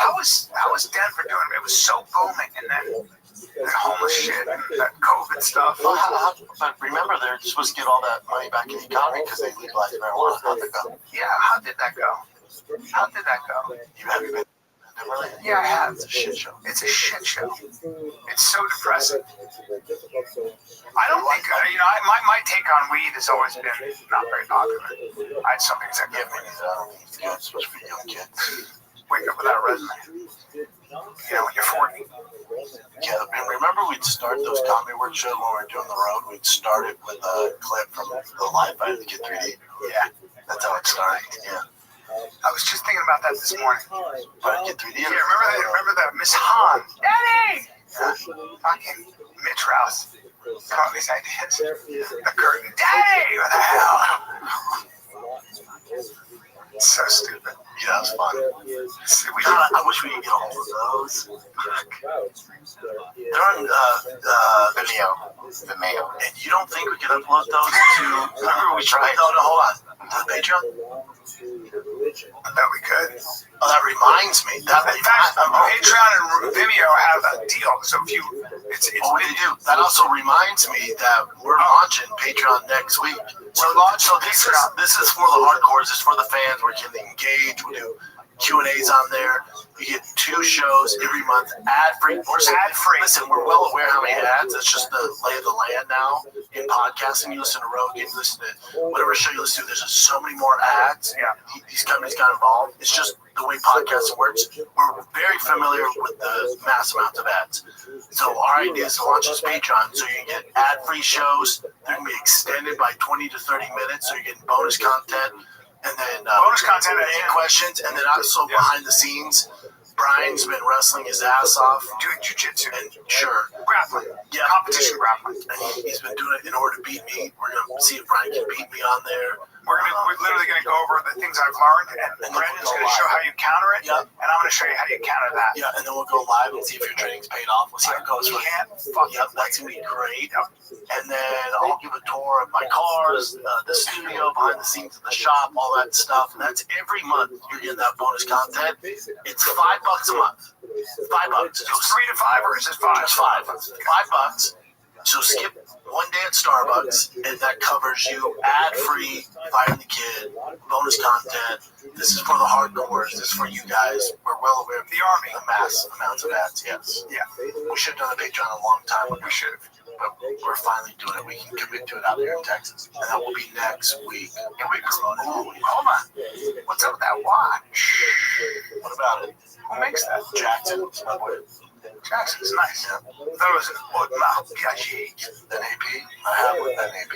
This is similar to that, but these are super. They're not giving the APs away. They're not. If times get tough, I'll sell that thing. Yeah, no, I actually got a sponsor I work with on the car sent me that. It's a nice watch. Very nice watch. Yeah. I do not deserve it, but I'll take it. The AP is, is that $1 million? I have the Royal Oak in all gold. So it's not uncommon to spend $46,000. The Royal Oak Those ones are used. What? Yeah, okay. Well, they're not giving them away. Well, that's a $273,000 watch. APs are wild. That's crazy. I had a sponsor sent to me. I had no idea what was in the box. I thought it was a T-shirt or something. But someone I work with on the truck sent it to me. One of the sponsors I work with. Thanks for all the work. I'm like, yeah. Thank you. Yeah. Thank you. Thank you. I'm having trouble doing this after my poems. Nah, you'll be all right. Just when you thought summer couldn't get any hotter, Pluto TV is turning up the heat with thousands of free movies. Presenting Summer of Cinema. Stream your favorite blockbuster films like Gladiator, I Will Have My Vengeance, Good Burger, This is what I call fast food. Beverly Hills Cop, The Girl with a Dragon Tattoo, and Julie and Julia. All for free on your favorite devices. Pluto TV. Stream now. Pay never. Is there any update on the whole Raja stuff? Yeah, there's some. Yeah, let's see what's going on here. Who's that guy? Oh, we'll get to that. That's one of the vampires from Blade. What? I mean, we gotta do something about those ears. Cut him off. Yeah, cut him off or tie him back. Pin him back. Yeah, put him back like a dope. Yeah, let's pin him back. So this is his brother. Apparently, this is Psycho Stu's brother. Yeah, it's still not a great update, but so he's this is brother says, "Good evening, Stuart. Psycho Stu is resting since he sustained severe injuries to his head. He's currently conscious and able to talk, but will have difficult recovery ahead. With all the media and social media attention, it's been hard to get back to everyone. Stu appreciates all the love and support. He loves wrestling, his wrestling family, and all his fans and supporters. Wrestling has been a huge part of his life, and he loves to put on performance. He's also just a regular guy with a life and family outside the ring. His wife has currently set up a GoFundMe for those who are wishing to donate. Yeah, it's, I've had, I give my take on it. You can't defend it. It's horrible what happened. It's fucking terrible. And someone said this to me. They go, how would you feel if that happened to your brother, or if someone did that to Brian, or one of your kids when they're older? Would you be as? And I'm not giving much compassion. He made his bed, he has to lay in it. Oh yeah. I think you're kind of doomed when you do something. When you're that kind of guy, you're that stupid about something. That you're 25 years old, dude. Your prefrontal cortex is fully developed. Yeah, the thing that bothers me is when they told him, like, dude, he's fucked up, man. Like, his heart flatlined. Like, you fucked up, and he goes, my bad. Excuse me. Yeah. I'm gonna need more than my bad. I kept punching him 22 times. Well, you're trying to kill my question. Let's say those guys didn't pull him off. Then what? He would have killed him. He'd be dead. So what do you do? Well, look, he's in real trouble. I like Rampage. I don't like talking about Rampage's kid this way. No. It has nothing to do with that. No. But also when they say major crime. Explain this to me, Brian. And it's California, so it's a little more lenient if you're going to do it anywhere you do in California. But so this student, now that he's conscious and awake, let's say he goes, I'm not pressing charges. Will the state still go after him? My guess is this. How's it work? My guess is the state, the attorney general can bring up charges. I think even if he doesn't press charges. I believe so. I think you committed a crime. But I don't know. Because in like a domestic violence situation, if you had a friend who beat up a girl, you always see them like they'll arrest them and they'll go to jail, but then they're like, yeah, no charges were pressed. The girl decided not to press charges. Yeah, maybe. Can you look that up, Jen? How's that work? Because I think with Yoel Romero, he got attacked with a sword. Press no charges. And press no charges. So it's but still, that's a deadly weapon. That's also woke Chicago. No, but I think the DA can pursue without people present, because it's different if you use a weapon. Like if I fire a gun, I don't know how it works. Well, then you're endangering the public. Because people that go, he's going to sue the shit. Yes, surprised to still proceed with the case, even if the victim doesn't push as the state. As the state, not the victim, decides whether, yes. A victim's lack of cooperation can make a case more difficult, but prosecutors rely on other evidence such as police reports. This is where he's fucked. There's security footage. We see that. That's what I'm saying. That's where he's fucked, because he's premeditated. I think he's going to go to jail. You can't do that. And how long? I'm sorry, but there's something very wrong. What would the charges be against him? Aggravated assault. Attempted murder. Attempted murder. Aggravated assault. Bring that up, Jen. What's he looking at? With intent to cause egregious bodily harm. You can, but what charges? Prosecutor. What charge? Yeah, there you go. A prosecutor can literally charge you with attempted murder, assault with a deadly weapon, all kinds of stuff. Go down, Jen. Yeah, there you go. Stopped attempted murder. I mean, that's what they're. He would not have stopped unless he had been drawn off. Jen, I sent you one of the wrestlers. It's up next. Jesus. Have you seen the wrestler who you stopped him? He's like, dude, you punched me in the fucking face. I'm breaking it up and he shoots a double leg on me. By the way, work a better double leg. And then I'm telling you to calm down. I'm not even fighting. I'm not even being hostile. Then you're trying to work and get lower, do this, change positions, and I'm over here having to swim and do all this other shit. And then you punch me in the eye after we're breaking it up, you loser. That's why you got headbutt. That's why I've been punching. You're lucky I was tired from the match before this. What kind of person are you? You low life clown. You want clown, so you beat up a guy that's been half unconscious. You punch a guy that's trying to break up a fight, not even trying to fight you. I wasn't even trying to hurt you. What is wrong with you? So, do you think he wanted to continue beating up Stu? I think he would have killed him if you didn't stop it, right? I promise you he would have killed him. He would have killed me if he would have got the best of me. If he would have took my legs out from under me like he was trying to, he was going to do the same thing to me that he did to Stu. Clearly, you watched the stream when he's walking away. I'm going to people with me. I don't care how many times you've been fingered in your life, bro. I don't give a fuck. If you got a problem with the world and the people around you, change the people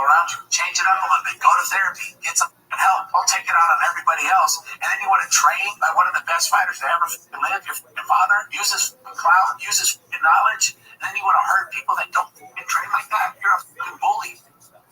It's outrageous. You know what? It's impossible to defend it. I trust you. That's what And I'm sorry. You can. Like, man, did he mess up? The other thing is from what I hear, the organization isn't cooperating with the investigation. They're, for whatever reason, I don't know what's going on there. It's all on fucking camera. You can see it on camera. I doubt that this guy is not going to press charges. Well, yeah, that's a different thing if he does, and you assume he does it soon, but is there a world where, it's Rampage's son, can Rampage go, listen, drop the charges, and I'll give you $300,000? Because the guy's not, $300,000 is a lot of fucking money. Does Rampage have $300,000? Yeah, a lot of money. Yeah,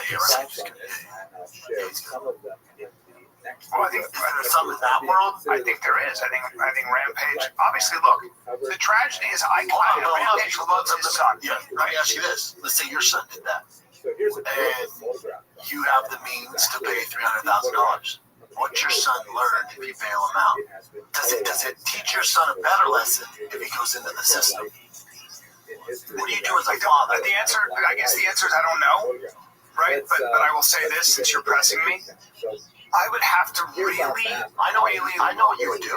Yeah. You would pay the $300,000, Brian. 100%. But now, Raj's career is over. Yeah, He's never going to be welcome back. You don't get. Because here's the other thing. Don't walk away. He didn't do that damage. You don't walk away. No, there's no going back. Because it's not like he did it to a guy who's this dig and he was egging him on. Do you know that Psycho Stu story? Former, I think, Marine or something like that, had severe PTSD. Started wrestling to find an escape from all the madness and PTSD. Here's what I would say to Ross. You're talking about a Here, if I was my son, I would say this too. I would say you are in a position now where you have had a fall from grace and you have an opportunity. My hope for Raja, is it Raja? My hope for Raja is that he truly transforms from this. He pays whatever price he has to pay. And when he's 40 years old, he looks back on this and he's an example for people. There are a lot of people that have a fall from grace that really screw up, and then they come back as a very different kind of person. He's 25. And he's 25, and so he looks back and goes, I don't even know who that guy was. And I went through all this to learn that that's not who you are. But there's clearly some, and I don't know, something. Yes. I don't know if there's therapists. I don't know anybody. I don't know if there's therapists who can figure this out because they're usually older, but clearly the online blowback that even before this encouraged him to do this stuff, he's listening to that and he feels this insecurity that he's this bitch or beta or gay or whatever the hell's going on in his head. You wouldn't punch somebody 22 But there's anger in there saying, I'm no bitch and I'm going to show my dad no bitch. It's like, let's talk about that. So, and did you see what Sean Strickland said? Yeah, what he said. It's a long post. Read this. Because Sean Strickland said jail isn't the answer for him. And I'm not saying I agree with it, but it's an interesting topic. I don't know that jail changes behavior. I think but there has to be some consequence for your action at 25. Bottom line, The answer can't be, my dad bails me out. Because then you learn nothing. It's just going to happen again. But as a father, you're like, dude. Yeah. But again, it's an opportunity. Everything is an opportunity. It's an opportunity for this kid to come out of this, whatever he does, a better person, a better example. So otherwise, what are we doing? There you go. Here it is. There it is. Jackson's kid shouldn't go to jail. Prison should be always the last resort. I was arrested at 19 for 2 felonies, 8 GBIs. I don't know what that is.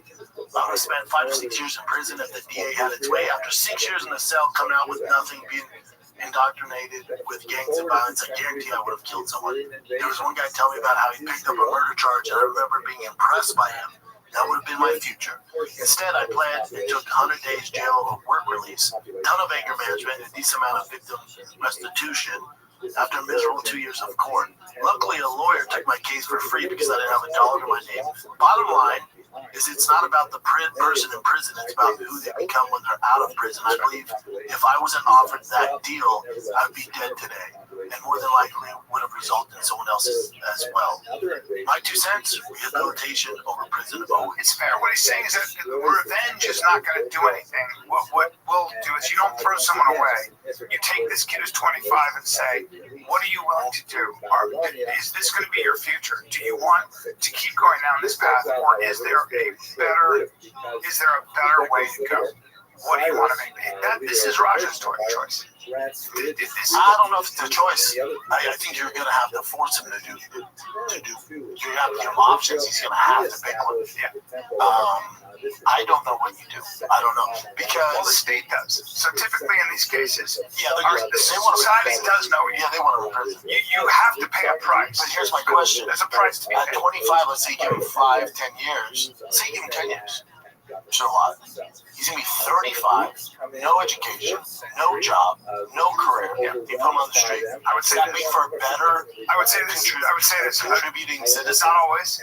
No, the answer's no. I would say there are a lot of people that do come out after 7 years, 6 years, and they come out of it and they turn 180 degrees. Oh, I'd say that's the exception. It's always the exception, but that's your choice, right? You have a choice. My thing is what I'm saying is that when you do this, it's such an egregious violation of someone's rights, and it's shocking behavior. And it's obviously somebody who probably right now doesn't have control over themselves. Okay, you'd agree with that. And when you don't have control over yourselves and you resort to that kind of savage violence, chances are society goes, you're not a safe person to be around because you might do it again. Correct. So that's why they're way off the street. So your rights end when you do that. How would you feel if he did that to your son? So that's why we have what's called objective law. Subjective law, how I would feel is that's why you ever hear the expression, it's a rule of law, not rule of man. Rule of man would be the king says, hey, it's my son,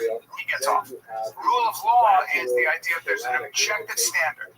That objective standard is no matter where you are, who you are, you're not allowed to do that. You're not allowed to rain 20 punches down. Yeah, but you're not allowed to rain 20 punches down like that because you try to kill somebody. And justice, let me define what justice is to everybody. Justice is, an injustice means something is out of place. Justice is everything in its rightful place. This man is in a hospital bed. He's got a long recovery. He may have brain damage. He certainly is going to have PTSD. He's going to have a lot of things wrong. Yeah. So that man, something has to be, there's got to be restitution. There's got to be something. That could be a lot of things. It doesn't have to be him rotting in a jail. Raja can do he can beg forgiveness. He can become a better person. He can help people. There's a lot of options for him. So I agree with Sean in the sense that let's not throw Raja away. Let's not say this. Raja's got a great dad. Raja's got a father who can help him through this. Raja's got a family who can help him through this. Raja can help himself through this. But he's got to help himself through this. Like right now, you're leaning towards Raja. If I'm Psycho Stu, I'm his family. Correct. I'm saying, that's right. No, you're not just going to pay me off and this goes away. Right. Stu's rights have to be a precedent. Stu's rights are more important right now than Raja's. He's the victim. We care more about the victim right now than we do the Raja is a 25-year-old man, fully adult in any society, and made that choice. He made that choice. You are responsible for the condition you are in. And also, it says that LAPD is looking into it. How long does it fucking take? Well, they've already video looked into it. Yeah, they've looked into it. And still nothing's being done. They're going to know. They're building a case. The way they build a case, they build a case by this. They go through. They talk to the DA, and they say, and they talk to the state and say, are we going to press charges? What is the case we're bringing? And they bring the case, which is assault with a deadly weapon, attempted murder, 1,000. Not assault with a deadly weapon. Whatever it is, you can say that so you can actually. So if you've been training with your hands, that's false. Oh, it is. Yeah. It's false. Yeah. See if that's the case. It's false. Yeah. You remember they're like, if you're a trained fighter, you got to rest your hands. So this is the kind of conversation they have though, where they go, "What is the judge will say you've been trained as a professional fighter. You should have more restraint. You can do more damage. You know how to do the techniques. Yeah. So that's going to go against you. But so it depends on the judge. Yeah. But this was clearly a felony. Can you see what if when you kick somebody, can you be charged with assault with a deadly weapon if you don't have an actual weapon in your hand? Secondly, not only loss of sovereignty, this is with your fist. Do you use just your fists and feet? country to reassert Yes. its national identity. Yep. There you go. Because body parts like hands can be considered deadly weapons if used in a manner likely to cause death or serious bodily The severity of the attack, the degree of injury, the intent of the assailant. And let me tell you what else happens here, just so you know. For example, severe repeated punching that causes permanent damage. Especially in the ancient period, communication and transportation, nothing like what we would see in the modern era. Third, full-on court press of other powerful dominant cultures. The Syrians, the Babylonians, the Persians, oh my gosh, the Greeks. Incredible differences in the way that these people saw the world around them, and the idea that Jews could somehow maintain their cultural independence with a highly distinct form of worship and ethics and literature. These are tremendous stresses placed on the Jewish people during the period of antiquity. Repeated defeats in war, tremendously devastating to discouragement. See you like standing up and getting knocked down again and again and again. The Bar Kokhba revolt, the First Roman-Jewish War, the Titos rebellion, over and over again. The Jews are not succeeding, with the exception of the Maccabean revolt. They are simply not doing well for the last 200-300 years of their existence in the period of antiquity. Finally, we certainly do not discount Marriage could result in hands being considered deadly weapons. Yes. So what I'm saying is, so it doesn't matter that he's trained. That's what the point. That's all I'm saying. Like CSO, I see this registered with. So, can I tell you what they do? But they're going to lawyer towards it. A lawyer will come in and say, 100%. this kid's been training since he was X, Y, and Z. He should do more damage because he's trained. Do more damage. He was raining punches down. He used what he knew His leverage technique. And so now, this is not just a criminal case. This is also a civil case. And when you get convicted of a criminal case, there's not a jury in the world, if he wants to press charges, that's going to put Raja in debt for the rest of his life. No. They're going to go, any money you make for the rest of your life goes to stock. That's what happens. So it's amazing. And also, even though it's not official that your hands are lethal weapons because you trained. Again, to your point, there's not a jury who doesn't think the same thing you do, because that narrative, that urban legend of if you're a professional fighter, you have to register your hands, which is insane. They all think that. You don't need to prove it. No, he trained. His hands are more dangerous than his because he's a professional trained fighter. What Rampage, I'm sure, would do in this situation where his son is he would say, the idea would be, what is it going to take to settle the civil case before we go to court? Because I know you're coming after me. And if you're the family of Stu, let's say they don't have much money, what's that number? So what the way it You would probably go super high, meaning like, if you don't want to deal with all this, this is why you'll get your money tomorrow as opposed to 7 years from now. Correct. And you're going to lump sum. And I'm going to put my money in there's a lot of things that Roger can do. I don't have any money. And then he can never get paid, and his dad can just give him a stipend. There are a lot of ways around this. And so what you do is you say, I'll give you $500,000 right now. All cash. And you get it right now. Yeah. That's a lot of money, by the way. $500,000 is a lot of money. It depends where you're at financially, Yeah, but that does cost you $1 million, Yeah. So, very few people have that much money lying around. It's a ton of money. Yeah. But also, and then does that, by bailing Raja out, is that the move for long-term success? Does he learn any bad situation? Yes. He clearly needs a professional. I think something like this, to Sean Strickland's point, something like this might save Raja's life, not ruin his life, if you really look at it. In terms of it's going to ruin his life for a while, but would this happen again? What's going on that this happened? What's going on that he's in this mindset? This mindset is very, very bad. Who are you listening to? Who's in your sphere of influence? Is it the trolls online? Get the fuck out of here. What are you doing, buddy? We need this is called, you know what this is called? A come to Jesus moment. And you either But I think for everyone, like for young kids, it's as adults, it's tough when you're reading comments online and that's your world, and you're paying attention to that, and other people in real life surrounded by you. When you're listening to those comments instead of actual people in person that are in your circle, when they're affecting you online to that degree that they can peer pressure you into doing shit like this, it's time to have a conversation.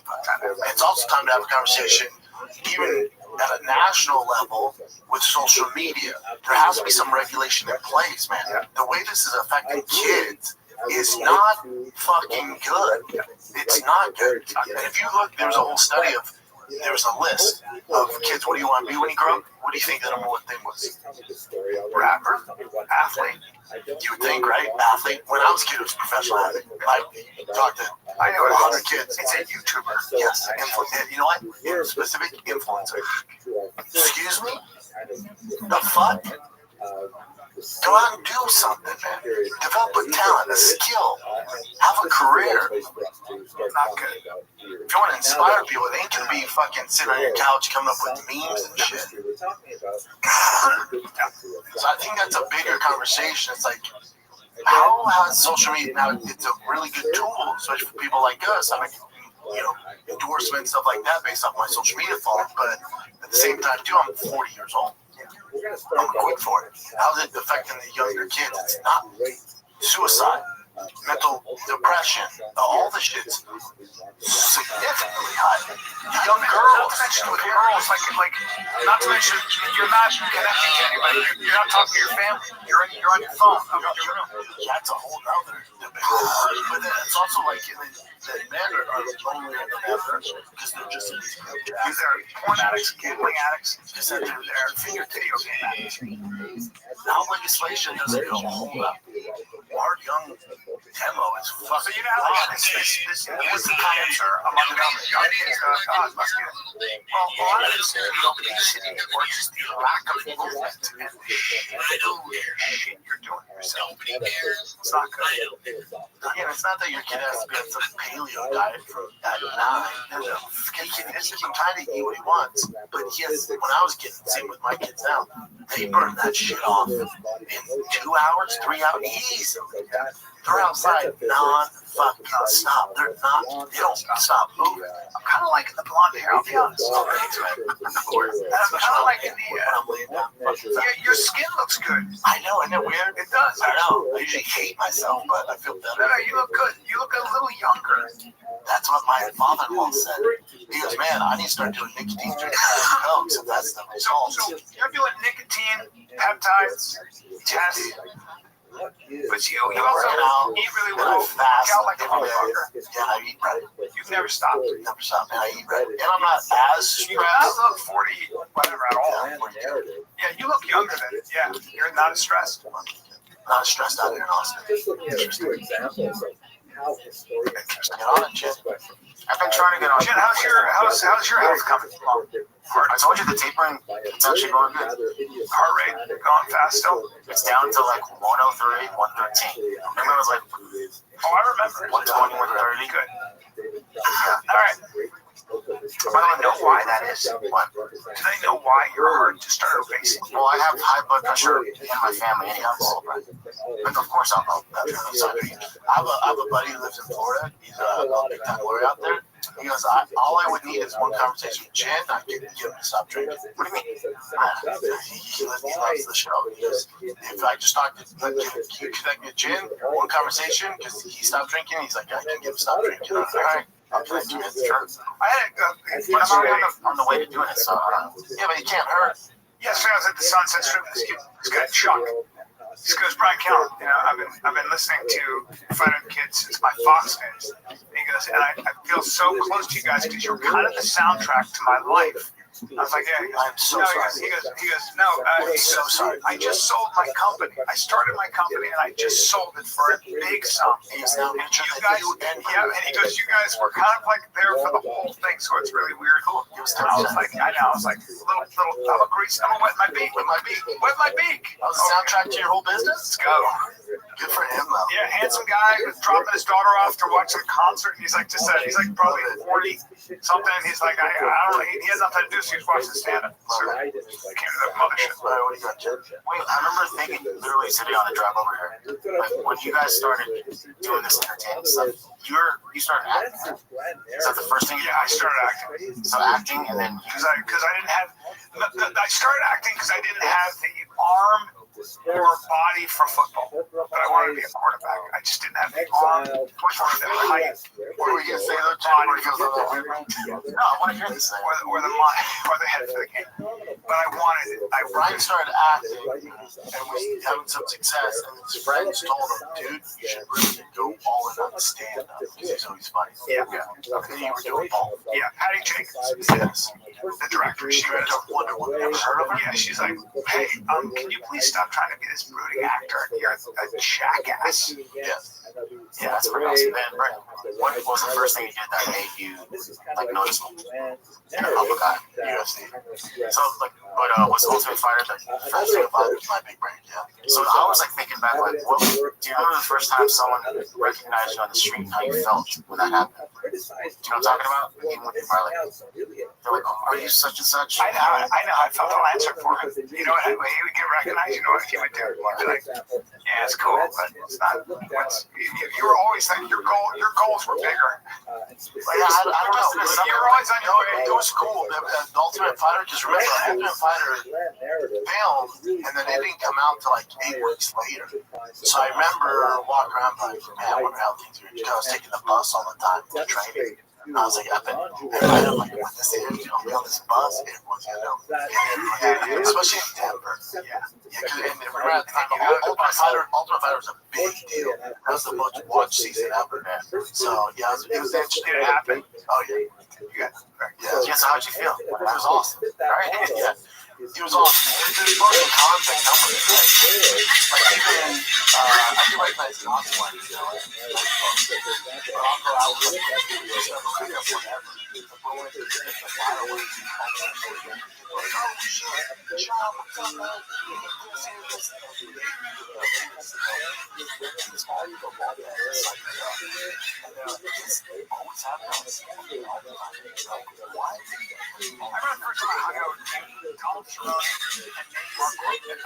Everybody's career, like everybody was fighting. I think you guys come to my stand-up, and we were at a bar, and I remember my wife was getting hit on by some jamook, some dork, some jamook, some dude, yeah, some like guy in khakis. He's like, you know, but he was drunk and just, you know, my wife was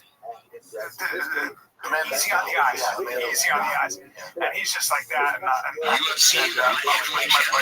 he's like, I'm friends with these guys. See those? If there's any situation, it's gonna get so crazy. Yeah. I think back on those. You guys were so handsome. I remember, like, you were so young and good looking, dude. And Cowboy was a handsome. And there's something about Cowboy, man. He's just handsome. He's also like this outlaw. You don't look at me. He's an outlaw. You don't look at me and go, that guy's dangerous. That's an outlaw. Well, you had that hungry eyes. Girls liked you because you're. They liked me, but Cowboy, even to this day, like Cowboy at the races or when I do it, you know, me and Cowboy have the same sponsor, Black Muscle. Like when we're together, there's just something about. He's like this mysterious. Yes. Like first of all, he wasn't smiling. He wasn't really saying it. He had his boots on. He had his cowboy hat on. He was dressed like a cowboy. And I remember my friends with wives, including mine. They were all like, "Who's the cowboy?" Like they were like, "He's so He had this dangerous sexiness about him. full mouth, symmetry, and fighting. I love that dude. I miss Cowboy. I think back on those days, like when I was just started fighting, and I went to see that show, and Kelly's doing each other a little bit. I stayed at his house, we made condoms. I stayed at Cowboy's house, we did house with Garcia. So now it's had no one was famous. We're just like, man, somebody like the UFC. It was like Sunday, the training was so tough. Like those days were so cool. You guys trained We hard. don't have any money. We'd go to 7-Eleven like, guys, let's get one game. Yeah, we had just fun. And you were just training. We always trying to do He gets into this community. wow. Me and Cody would be on the same card, so we'd have games together, we'd have Jacksons, or, in Grudge, Denver. And you're trying to find a sparring partner. I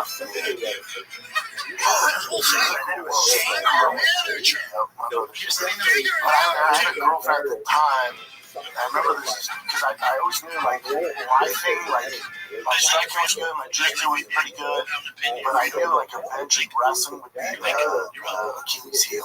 So I was trying to find a wrestling. I was trying to, at the time, me and Shane were close, but I didn't have that connection with Northern Colorado yet to go up there and train in the practices. That's a huge invite. So I didn't have that. So I was looking for something like wrestling. I was looking for high-level wrestling. And then Rhino Wrestling opened up. That's Warren. If you remember Warren from Bellator, he was this little guy. But he was an Olympic wrestler. Joe Warren, yeah. He opened a gym in downtown Denver. And he was yeah, we do 9 o'clock. It's 9 to 11. And it's 5 days a week. And I was can I come? He's yeah, but you have to come every day. And I remember driving home that night so excited. Oh, really? Because I was oh shit, I heard all of these. Oh, it's such high level. Because now remember, it's Joe Warren, who's an Olympian. His wrestling coach who wrestled at Oklahoma State. I forget his name, but that's what it's called, Rhino. And then also Mola Wall. Do you know King Mo? Yes. He's in corners now. He was a judo guy, though, wasn't he? King Mo? No, yeah. World-class wrestler. Oh, he was. Let me tell you about King Mo. When it comes to coaching, I've had phenomenal Gary Barnett, Henner Gracie, Enzo Gracie, Amal Easton, Trevor Whitman, Easter Bowling. But when it comes to breaking out wrestling, when you talk about Savant, King Mo really is the best coach I've ever seen. Now, at the time, he was still competing, so he would teach when he could, but I think he's full-time now. If I was a fighter, that's who I'd go to. Just to learn grappling. His mind for wrestling, MMA is the best I've ever seen, and can put in layman terms at the highest level. So now you have King Mo there, who's training and coaching.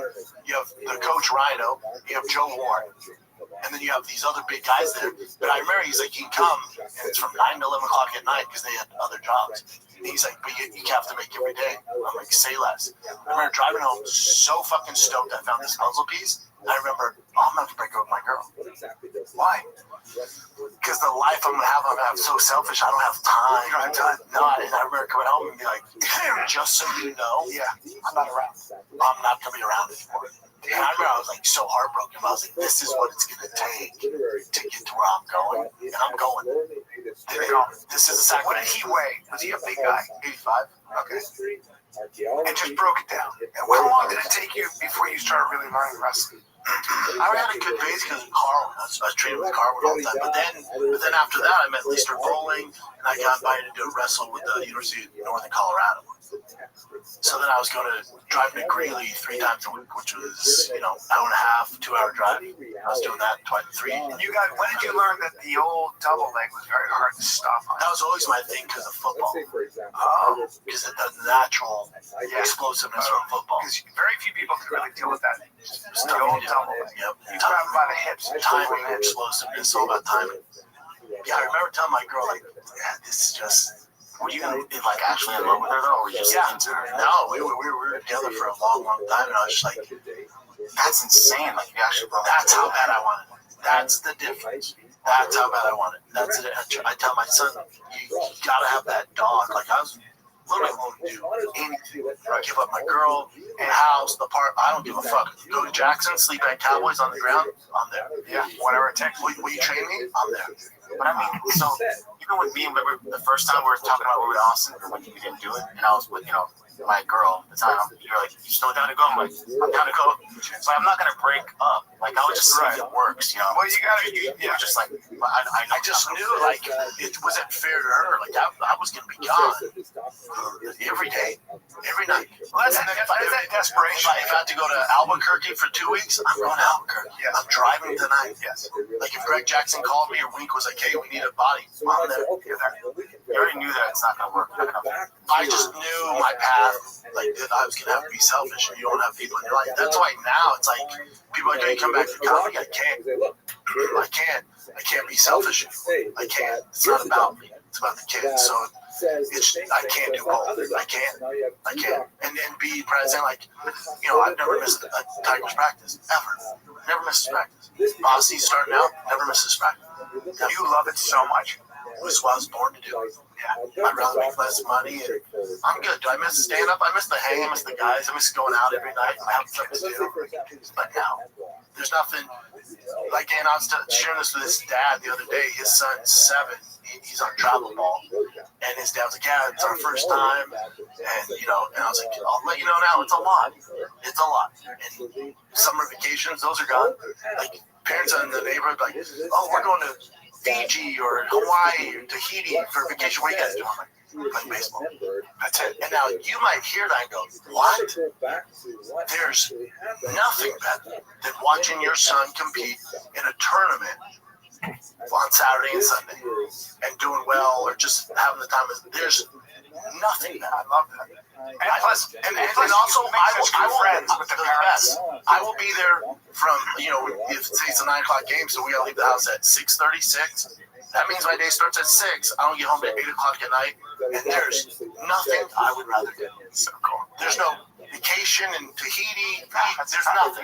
There's no sold out crowd. No, that is vacation. There's nothing. That is vacation. It's life. My brother-in-law's that way with some best. The absolute best. He's like, he was saying, I mean, you were talking about where he's moving to school. He goes, and there's sports. I mean, it sounds like not a big deal to you, but I was like, I get it. It's like, it's everything. An important thing. When I came here, I wasn't worried about, hopefully the neighbors are nice, the hood's cool and stuff like that, and the house works out. My number one anxiety came, how can I get my boys on a sports team? That was my number one precursor. What can we do? But you got boys that live for that shit too. Love it. And so do I. I live for it. There's nothing. The best. That's why I told Dad, he's like, "Man, no vacations." This, I go, I know. Outside looking in, you're like, "Oh my God." I'm telling you, it's worth it. Those vacations, you're not even going to think about. You're going to be in some shitty town in Texas where it's going to be the best time. There's going to be snacks. Your kid's going to ball out. You're going to be in some shitty hotel. Outside, you're going, "Oh, this is terrible." It's the best. Yeah. The best. Yeah. There's no better. Thank God my kids signed up for me. God, the best. Gotta get my kids a tennis camp right now. All right. Everything is up in the air. What else you got, Chin? All right, this week's episode is brought to you by True Classic. You mean the shirt I'm wearing right now, or the underwear? What do you mean? Yeah, I'm always in True Classic. Why not? Look at the way this blue pops my eyes. By the way, just look at the quality. It just lasts. I've watched it, I don't know, 100 times. Still going strong. They're the best, man. They're the absolute best. Great essentials. If you're going on date night, you got a barbecue, kids baseball game, they have the best tees. You see me wearing a white tee, it's True Classic. We've been with them before they were the cool kids, and now you can get it at Target, Costco, or you can just head on over to trueclassic.com/. Yo, tees, button-ups, what's going on, son? shorts, How you living? everything. What's good, Codename? Codename, can you hear me? Codename, can you hear me? Yo, Codename, can you hear me? Yo, dog. Codename. Codename, can you hear me? How's your day going?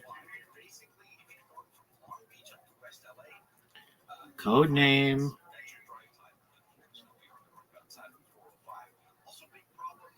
Yo, Codename.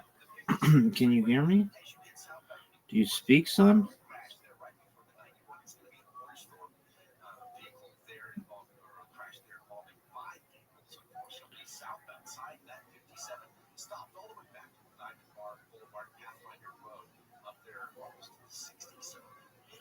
Codename G. Yo, it's Code G. Spotify, Codename G. Can you hear me, dog?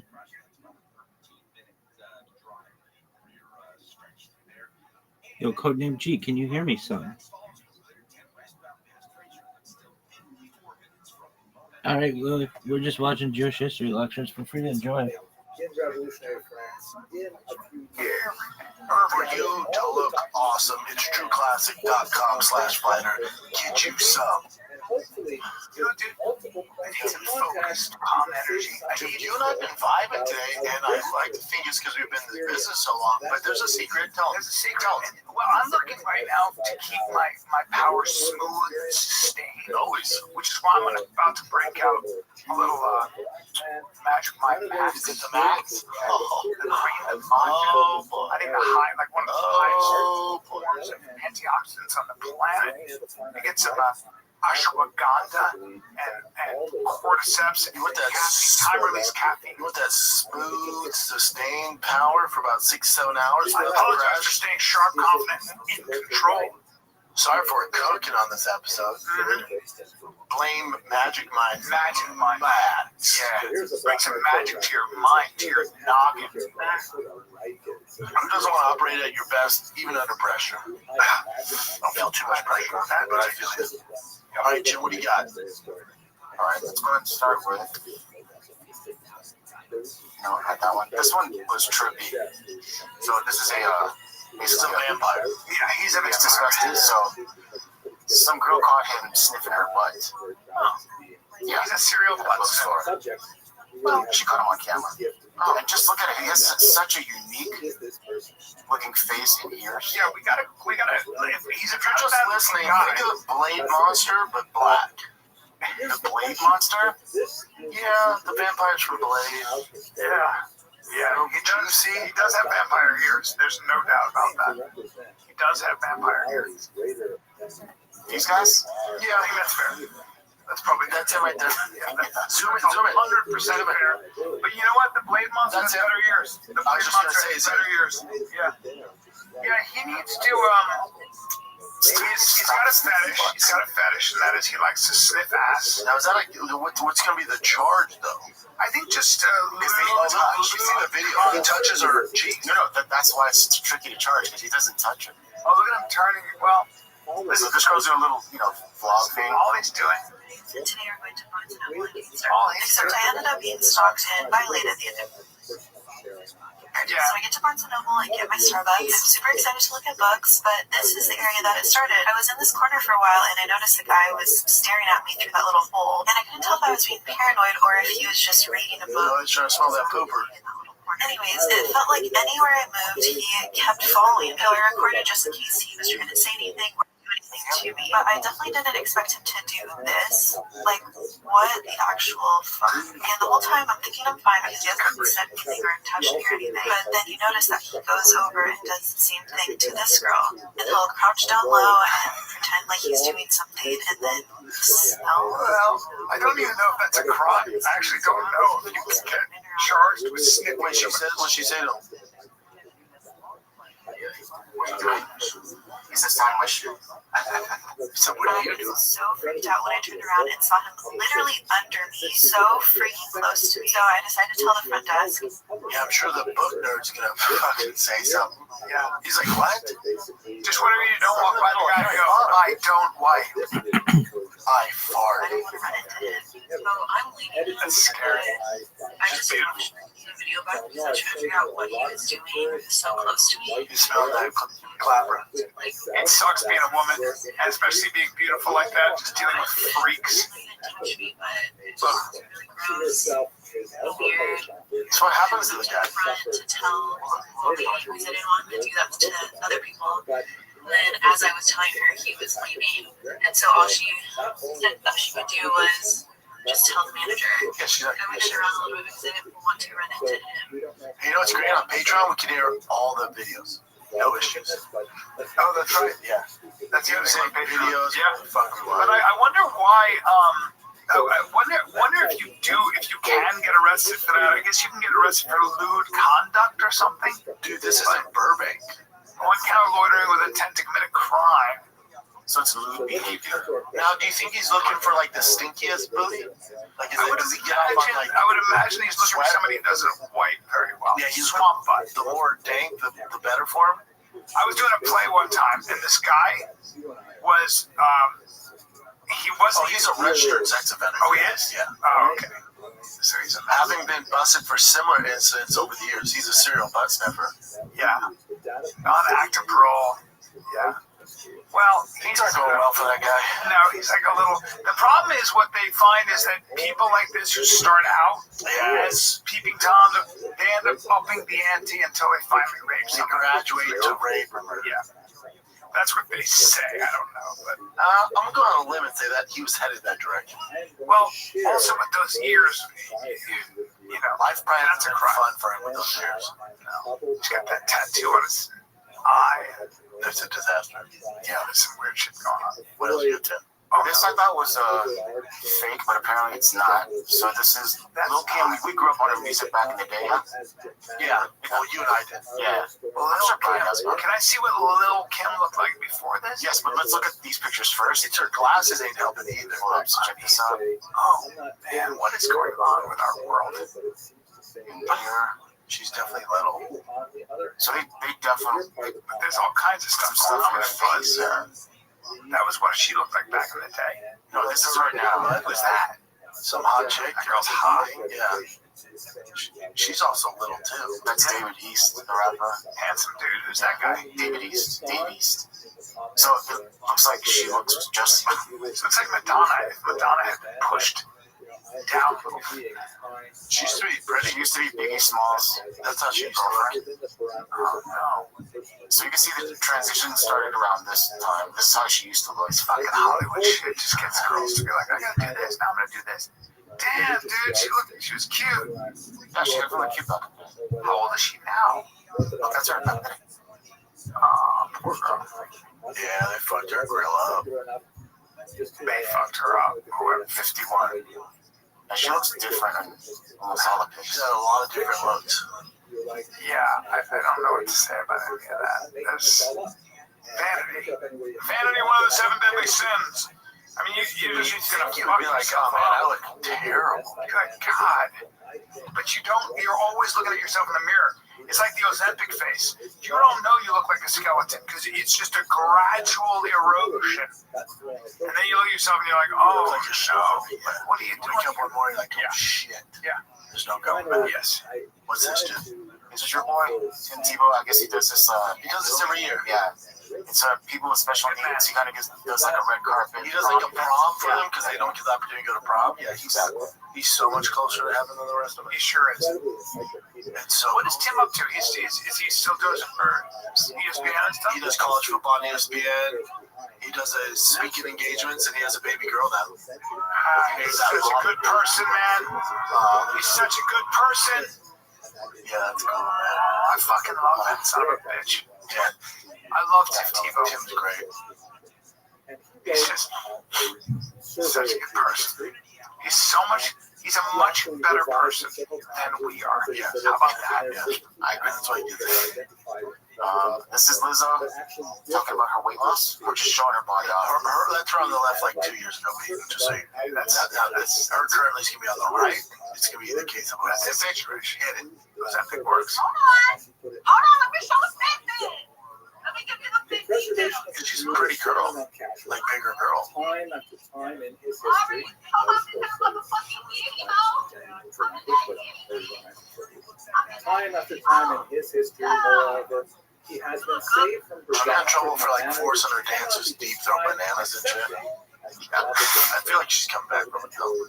Yeah, she's talented. All right, we talked about Lil Nas X. Yeah, he'd been fine doing the gay stuff in the street, but he attacked cops. Apparently 3 cops were He injured. must have been on some kind of a drug. He had to have been. 3 cops were injured, and then plus he was resisting, so he has 4 felony charges against him. And he was naked here, huh? Yep. Having to arrest little Nas naked would be a tough one. Little Nas running at you naked. And this is his statement afterwards. Your girl is gonna be okay. Your girl. in other words, what Dr. Roth was saying was that He's not doing well. use the tools of secularism and use the kind of Western university That was based fucking critical terrifying. skills That was terrifying. in him That was terrifying. instructors Last 4 days. I I would still rather be Lil Nas X than Raja right now. 100%. Yeah. I just don't like it says your girl's doing okay. It's like, buddy, you're not a girl. You have a goatee. You're a guy. You're a guy with some giant DSLs, which in your community I bet crushes. Right? Yeah. Yeah. Your girl's gonna be okay. Everyone's like, all right. All right. Wow. Apparently Snoop Dogg took his grandson to the movies, and it was so woke. He's scared to take his grandson. Wow.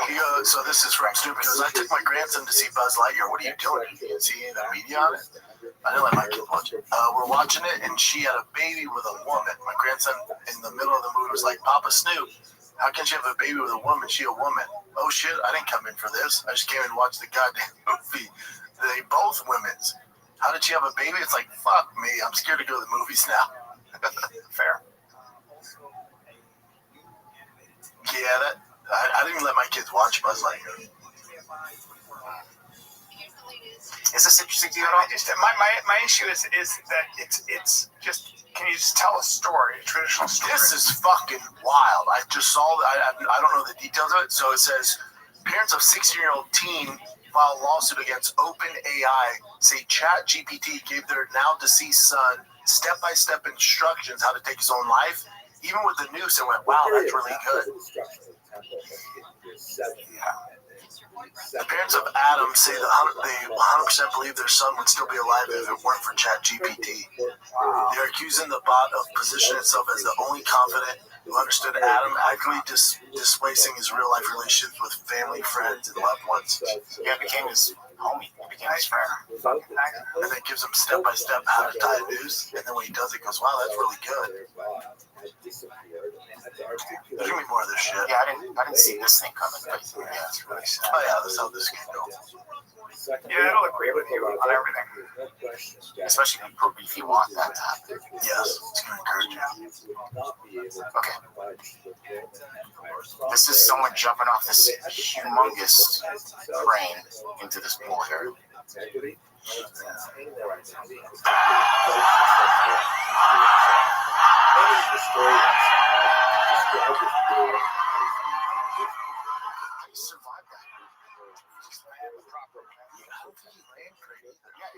This impact sounds crazy. Just practice it. He hit that so hard. He said trying to make a bigger splash than Taylor Swift and Travis Kelce. Am I the one who doesn't give a fuck they're engaged? Do you care? Yeah, I don't get why. Dude, it was breaking news on my ESPN this morning. What the fuck? Give me the fucking Dodgers score. I don't give a shit. I didn't tune in. This isn't TMZ. I don't give a fuck if he's getting married and who he's marrying. All I know, it's going to be more annoying for me watching the NFL now. They're going to melt that fucking relationship. Of course. Will Smith needs to fire his PR team. Crazy. He needs to fire his PR team. Today, you guys actually see things. No, let me see this. Hold on. It's all so bad. Will Smith getting absolutely destroyed by fans using an AI-generated crowd in this new music video. You look at the crowd, and they're all pixelated and fucked up. Let me see. So let's watch the whole thing. I'll edit this, but here's the whole thing first.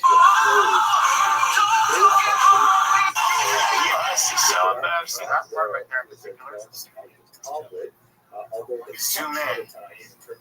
Look at this guy's face. Look at these guys' faces. Way to go, guys! This PR team should be fucking fired. Yeah, well, they are going to be, I'm sure. Yeah, it's pretty bad. Like, if you're Will, why are you doing this, dude? Also, they misspell a bunch of shit. The girl's arms and all then you have like this is like, oh, this is your comeback thing. We'll just have people say how much we love you, and then it'll go away. Yeah, you know, he's a good guy. We love him too. It's like, let's look at this. Whatever. So at the end Well, of the destruction, he just needs to fire his PR team. Or just he needs to just relax.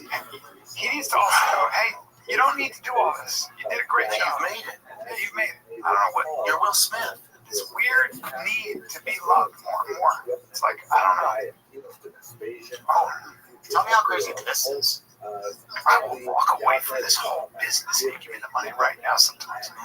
Just like, I don't miss it though, Brian. Huh? You would totally miss it. I'll still do Fire the Kid in the Shop show, but I would That's basically what I do now. But check this out. This guy's doing a burnout in his car. Gets out, waves to the fans, just leaves it in gear. The steering wheel does have a lock on it. He just sets the steering wheel unlock, and he gets.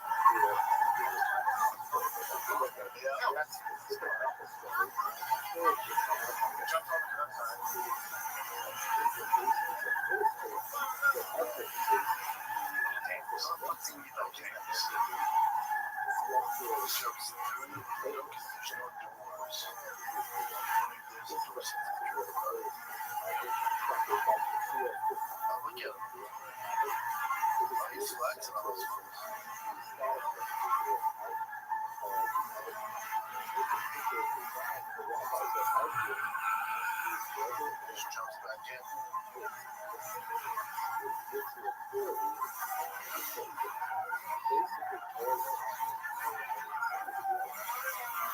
That was fucking cool. That was pretty cool. I gotta stop watching. That's pretty cool. Yeah, that was like I was grabbing this. That was cool. It says, is this the best race win victory celebration ever? It's fucking up there. That was good. Very good. A lot of trust in that car. Yep. All right. What else you got? Last one. This girl, after 200 days, received her heart transplant. Cutie pie. And this her calling her dad. I'm not sure why her dad's not there, but. What? I'm getting hard. What? I'm getting hard. Are you serious? Oh my goodness. Like tonight? Like tomorrow. Oh my goodness, Ava. Oh my gosh. Oh, kiddo. Oh, okay. What time tomorrow? Yes, we can talk about it. So we're very excited. Oh my gosh.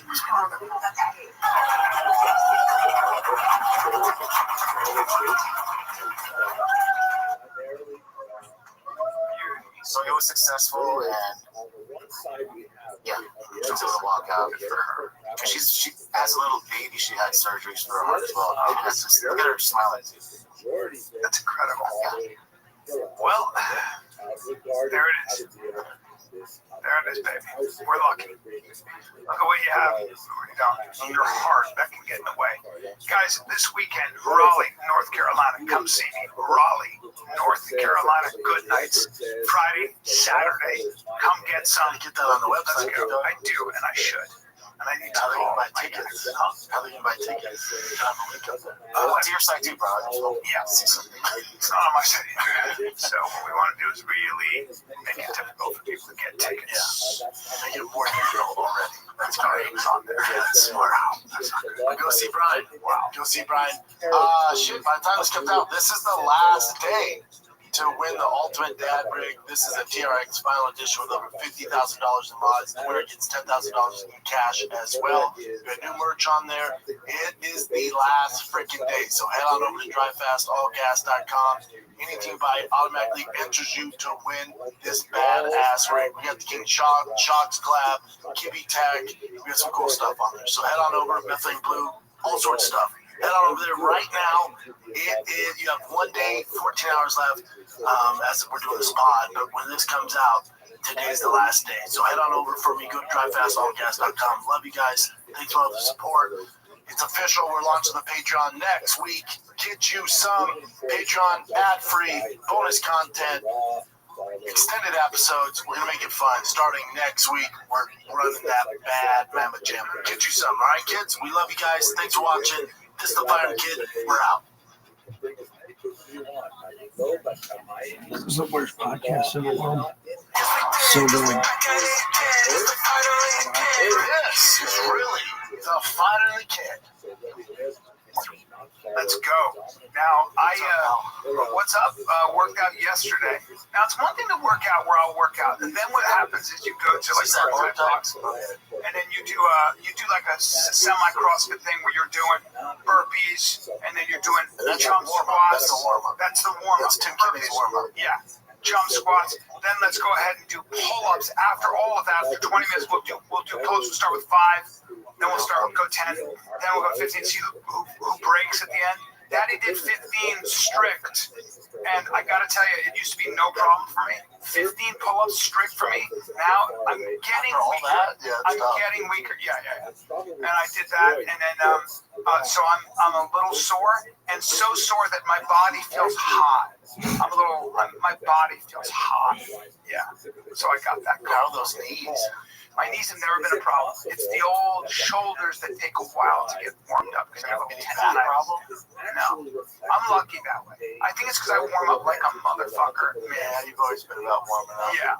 And I'm fairly flexible, so I at least at this age, I don't have those kinds of pains. What age do you think you're going to stop doing all this? I'm glad you asked because I'm going to Waste to Well tomorrow at noon, and we're going to go ahead and test my levels. But it won't matter because it's called age.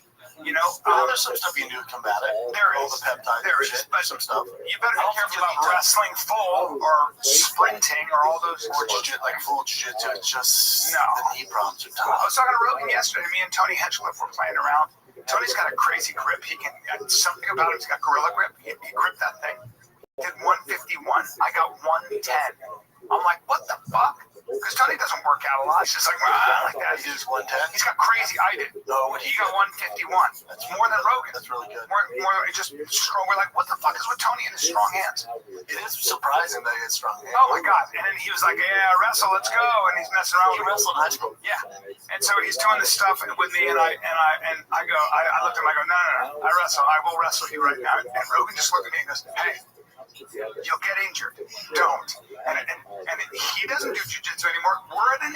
We are of an age where you cannot just grab your friend in a green room and start wrestling because something's gonna pop. Father Time has Father Time to put you on the IR. Father Time's here. Father's Time's here. Yeah, I know. All this self-defense, all this stuff. I have a joke. If I have to fight for my life on the street, I better be very warm and thoroughly stretched. You're not going to be able to. And even then, you keep them busy. Yeah, until I can't. Until you blow a gasket. Yeah. And the gaskets are hanging on. No, my thing is that I'm learning is I just can't get out of third gear. I have to stay third. Isn't that interesting? Fourth and fifth, you pull a quad. Yep. The internals. Yo, what up? Funny. It's not internals anymore. No, I'm dealing with stock material now. That's right. And you've really kept yourself injury-free for the most part. Until you become stupid. Most injury, until you get stupid. All of us. It's like, oh, my ego. Let me see if what? I've always been able to just go. Yeah. And then boom. Yeah. And I'm on all sorts of peptides, everything, but it's no matter. Doesn't matter. There's a no less.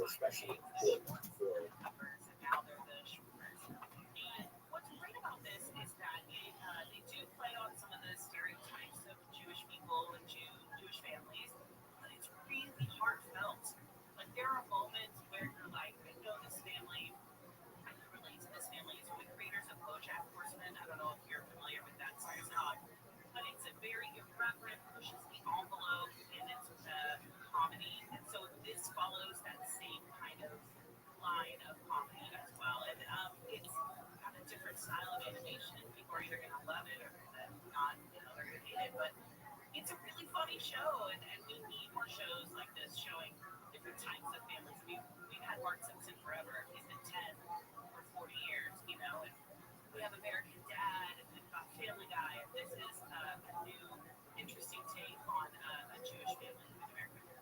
Boy, that's right. Boy, you have to watch it. You have to. All right, Heather. Thanks. You're welcome. Kind of great fun. All right. No, I love it. Okay, good.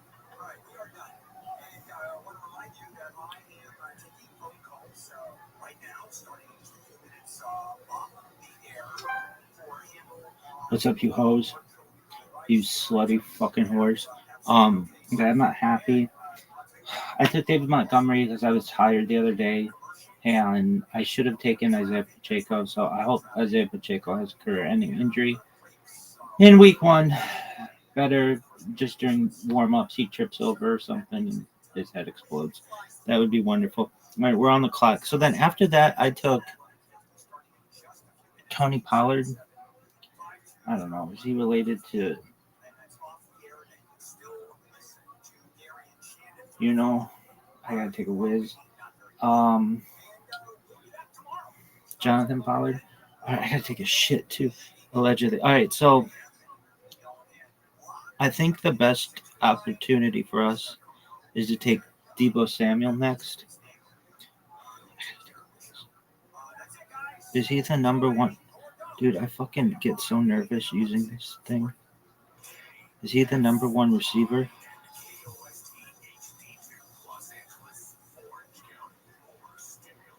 No.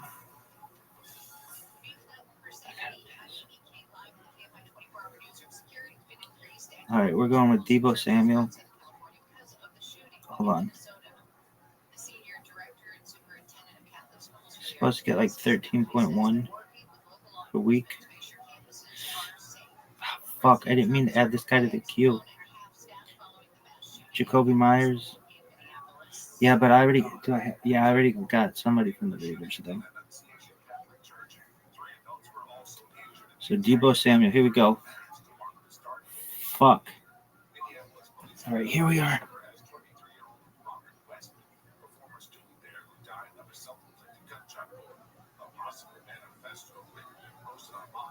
There, oh, and I didn't even fucking get it on camera. Fuck. Anyway. And then who are we taking? Cooper Kupp, probably. I had to take a whiz, though. All right, so you went from like super happy on these teams to not happy at all?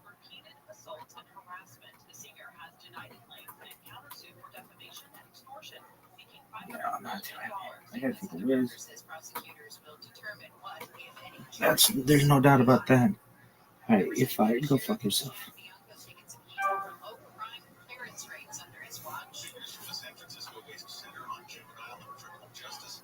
What's up, you hoes? You slutty fucking. From 2019 to 2024, other Southern California counties fared better. San Bernardino at 26%, Los Angeles just under 22%, and Orange near 20%. The report used FBI and state data. Mark Ronner, KFI News. The Food and Drug Administration has approved updated COVID-19 vaccines for the upcoming fall and winter seasons. But it could be weeks before many Americans know whether they will. What's up, you hoes? You slutty fucking horse. The new shots from Pfizer, Moderna, and Novavax target newer versions of the coronavirus. They are approved for all seniors, but only for younger adults and children with at least one underlying health problem like obesity. Additionally, officials revoked use of Pfizer's vaccine in young children.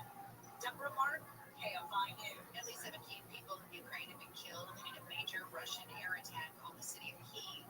Dozens more people were hurt in the early morning attack. ABC Sky News says Russia fired hundreds of drones and missiles, most of them hitting targets.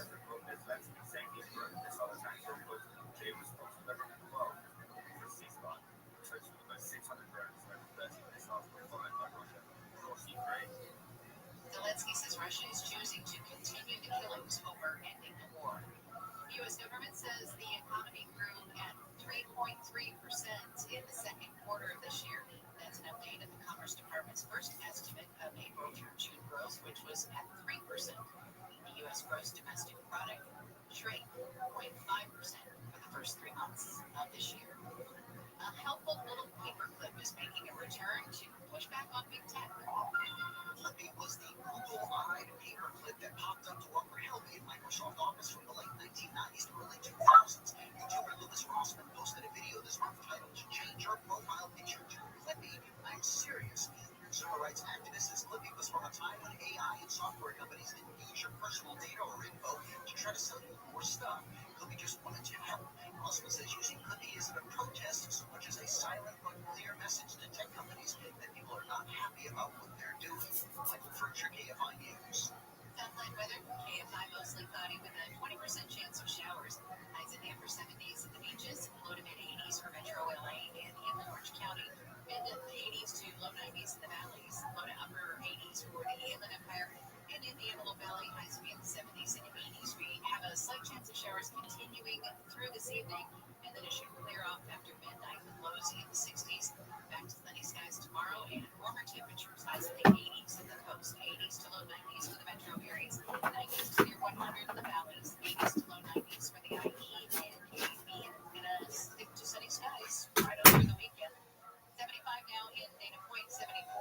77 in Claremont and 74 in Fountain Valley. The KFI market report, the Dow trading down 8 points. The Nasdaq is up 48. S&P 500 is trading up 3. Still working on a crash in Fullerton. It's on 57. This one is ugly. Southbound side of 57. It's been directed past Orange Store.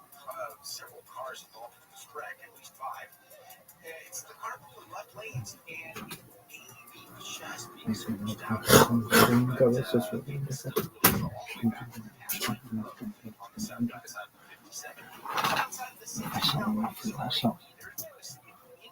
the survival of the trees after you can see in this map here that the sages from Ralph, which is sort of on the lower left there, they've all spread out primarily to the north, where the majority of the tree population is going to be living after Bar Kokhba, but also some development in the south as well. The two institutions that they will ultimately coalesce around are the Sanhedrin and the Patriarchate. The Sanhedrin is the Jewish court that has continued to function after the destruction of the temple, although it could not function in Jerusalem itself because Jews were forbidden to live there for a period of time. They moved, as you can see from these white arrows here, out to Yavne and then up to the north, where it was located in a few different places, so it finally settled in Tiberias, a relatively new city, but a very important center of Jewish activity for the period of discussion here. Related to the Sanhedrin, and sometimes overlapping his leadership, is the so-called Patriarchate, or the Siyut in Hebrew. The Patriarchate is essentially the government of the Jews, which is led by a single individual, the Nasi. We don't have really good sense of exactly how it functions. We also don't have a really good sense of the extent of its authority. We don't have a good sense of exactly how it related to the Roman government. There are some tantalizing elements of this relationship. In particular, the figure of one of the greatest of the Nasiim, Rabbi Yehuda Hanasi, Rabbi Judah, the princess, is sometimes related. Rabbi Yehuda Hanasi was the prime figure organizing the codification of the Mishnah, which up until this point, as we mentioned, has been an oral document and has been transmitted by these Tanaim. He organized its codification into its textual form, its written form, which we have to this day. This happened around the year 200, perhaps 220 of the Common Era. And this is really the line that separates the Tanaim from the Amoraim. After the Mishnah is confirmed in writing, its primary exponents will be known as the Amoraim, and the documents that they will eventually produce are known as the Talmuds. One of them was produced in Israel, actually primarily in the northern region, to a certain degree on the coast, although it tends to be called the Yerushalmi or Jerusalem Talmud, sometimes the Palestinian Talmud. Both of those terms are kind of inaccurate or misleading in one way or another, but there is a Talmud performed, a Talmud created first in Israel, and then a later one, much larger one in Babylonia, which would be the subject of the next two lectures. One of the challenges of studying this period is that we are essentially locked into rabbinic documents. To a certain degree, in the library, feel welcome to return if you wish to log, or you can leave it out there with the iPad, and I can't put it in your office till you're waiting on the staff area. They want to tell us about law, about Funky time to take me out of my room, around my scooter, and sometimes can't even do some work. It's crazy.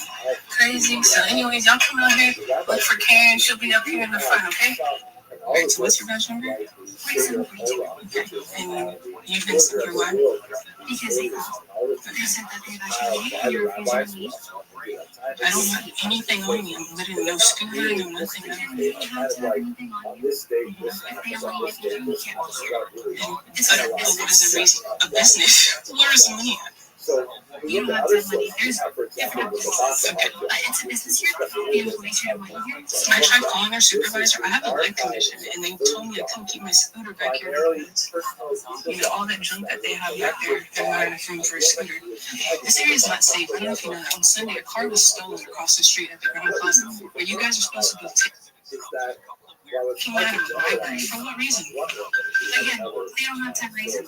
No, they don't have to have a reason to kick me out of the library. They don't. It seems that Jews were not hesitant to use non-Jewish courts, which suggests some limitation of the rabbi's authority. Obviously, they frown on the abandonment of Jewish courts for Roman courts, or in this case, Byzantine and other courts. So perhaps there's a whole existence of Jews who are simply doing their own thing, following the dominant authority, which in this case would be the Romans, instead of listening to the rabbis. This would not be surprising. We just don't know the extent of it. We also have to realize that the Jews have a very problematic relationship with the Romans. On the one hand, heavily resenting the Romans for the degradation in their society, and on the other hand, the Romans, who have by this time, by the way, established 2 legions in Israel, which is a remarkably large number of people, about 10,000 soldiers, and they are cash heavy, meaning that they get paid in coin, and so they're extremely important for the local economy. They are resented by the population. The rabbinical sources give us a lot of descriptions of the abuse of the population by the Romans. But on the other hand, they're really essential to the economic realities of Israel. The Romans, which we'll discuss in a later lecture, are also extending certain privileges to certain classes of Jews. Makes a very big difference, and they're building roads, they're doing all kinds of infrastructure things that are useful for them as soldiers, but also useful for the economy as a whole. So there's a complex dynamic going on here that we don't know a lot about. We also get the sense, however, that even though we don't know for sure how extensive the authority of the rabbis are, there's no question that they have a phenomenal pull. That Judaism is a very competitive ideology at this time. Just for one example, have a look at Helena of Adia-Mene, who was a queen of this small kingdom you can see out here on the upper Tigris River. And Josephus tells us a lot about it. She also appears in the Talmud. Like he said, he thought his car was being stolen. It's a tow truck. To Judaism, and she makes several trips to Jerusalem. She's known for her tremendous generosity. She gives to a lot of charity, and she chooses to be buried in Israel with this magnificent tomb. She was for a long time associated with someone else until they realized it was in fact Helena's tomb. The sarcophagus was retrieved and is on display in the Israel Museum. So the thought that a very important, powerful, political woman like Helena of Adia-Mene would convert to Judaism is just a sense of how, even during these very difficult times, in the first century and onward, Judaism is still quite appealing to the Orthodox population. Okay, I'm going to leave it here. Let's go on to the next lecture to look at the development of the Babylonian century. Thank you very much.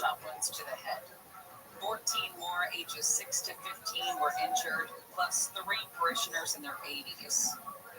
Of the 11 brought to the medical center nearby, 7 in critical condition, 4 required operations.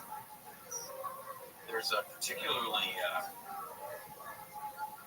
poignant statement from apparently a second grader who was inside the church at the time. And because they're, So continuing our discussion from the transition of the Tanaim to the Amoraim, from the period immediately following the disastrous 2 revolts against Rome, and culminating in the solidification of the Sanhedrin and the Patriarch in Israel, and ultimately the composition of the Mishnah. Let us now transition to Babylonia, which will become the gravitational center of the Jewish world within a very short order, after the year 219, which is when Rav, the great scholar, arrived in the region after having studied in Israel. He was actually a native to Babylonia, went to Israel to study, came back and was very much involved in establishing educational standards there. By the way, this overemphasis perhaps on the role of one particular person, Rav, that particular rabbi, is based on the traditional scholarship, which really dates from the 9th and 10th century, but and we rely very heavily on that to understand this otherwise very poorly documented period. But what we can say with absolute confidence is that Babylonia becomes such an important center in the centuries that follow his arrival in the region. So let's just do a little bit of background on the political reality. The period that represents the golden age of the Jews of Babylonia in the development of the Talmud is a period when the Parthian Empire falls to the Sasanian Empire. That's in the year 224 of the Common Era. Again, we don't know very much about the region before 1819 in particular. That's when we begin to have documentation from the Talmud itself, but also from the Gaonic authorities, like Restream, who wrote really the first Talmudic history to describe what was going on in the region at the time. It's a period of Zoroastrian resurgence, especially during the rule of Shapur Malka, Shapur I, also known as Shapur Malka, is actually he appears in the Talmudic literature, and it represents a period where the Jews seem to have, for the most part, a tremendous amount of freedom of activity, that they have a widespread settlement in one concentrated area, particularly on the banks of the Euphrates and the Tigris rivers, and they're able to engage in tremendous internal creativity.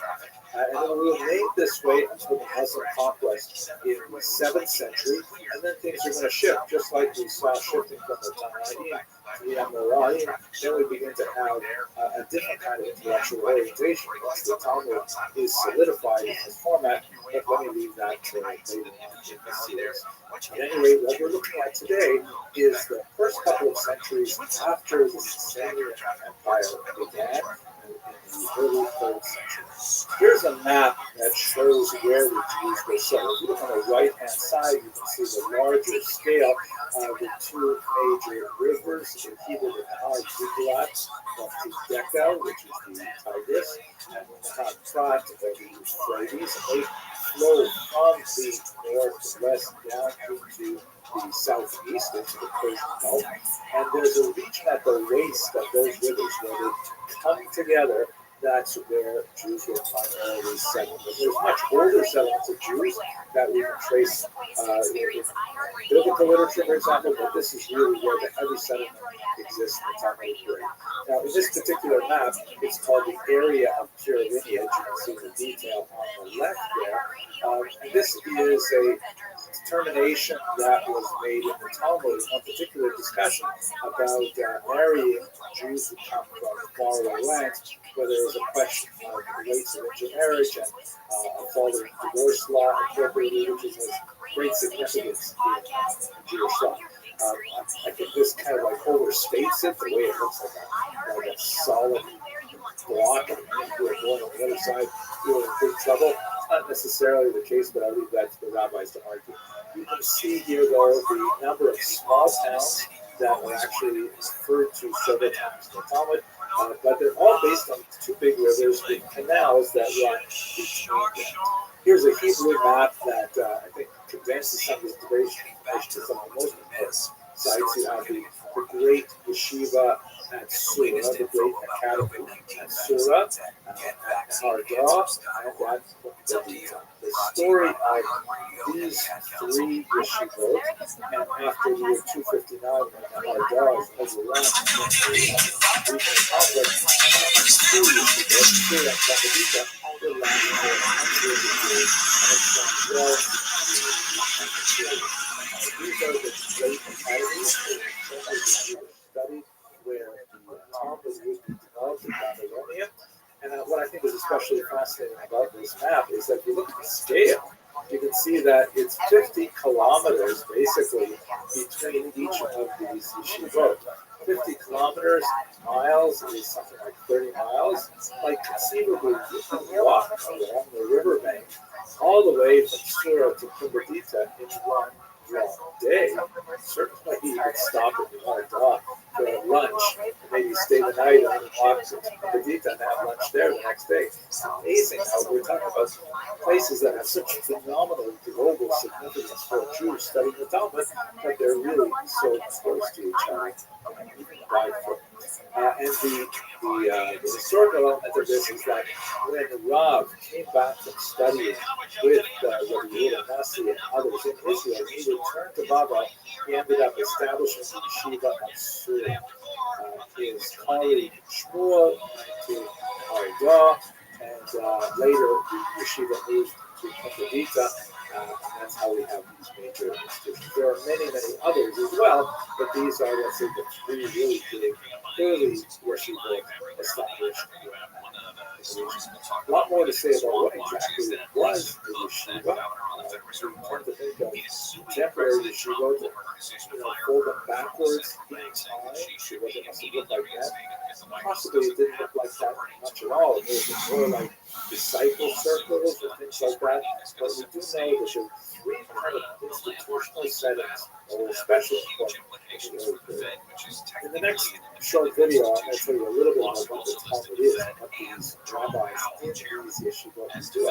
But we should understand that we are to a certain degree hindered by the fact that almost all the information we have about Jewish life in Babylonia at this time is from the rabbis.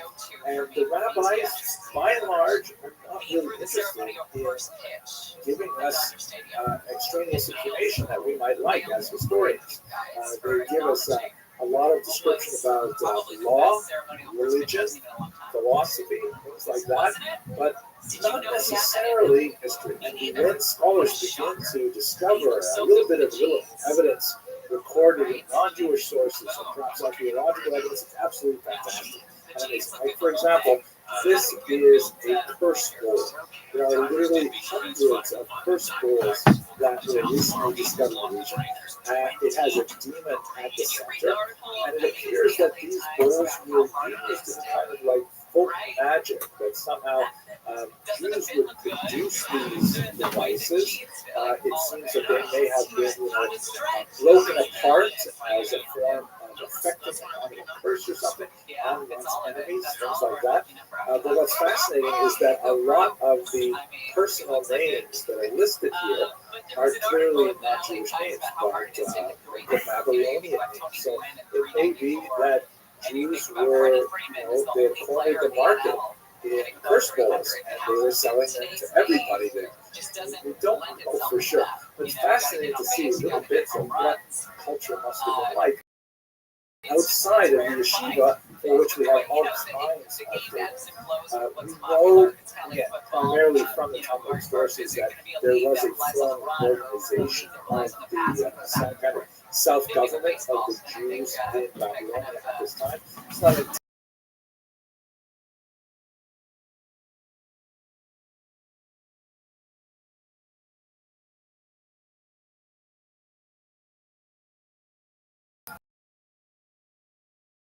from the legal power, which or another with the royal kingdom. It was led by someone called the Exilarch, or in Aramaic, the Reish Galuta, the head of the exile, probably modeled on the patriarchate in Israel. Just like Rabbi Yehuda Nasi was a descendant of King David and had that unique leadership role, so too the Exilarch was reputed to be from the line of David and so on.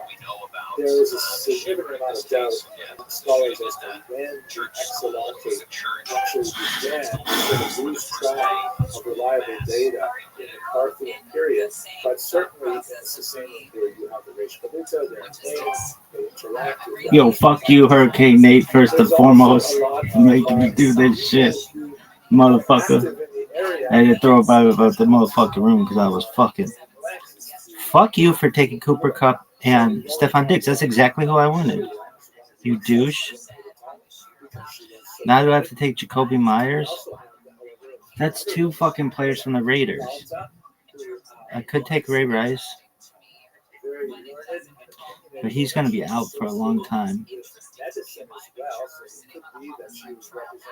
What about Matthew Golden? He's a rookie.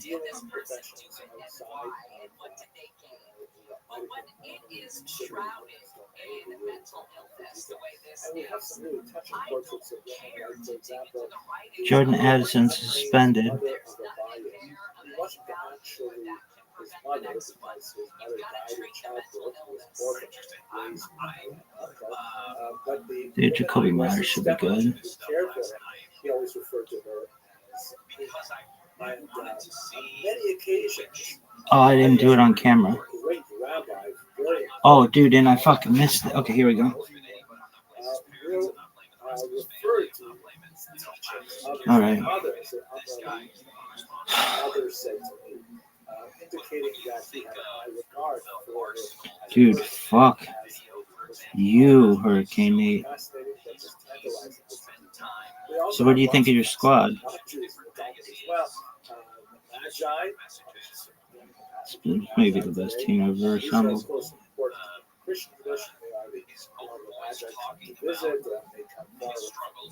Alright, so who you taking next? It's a long time for the draft again.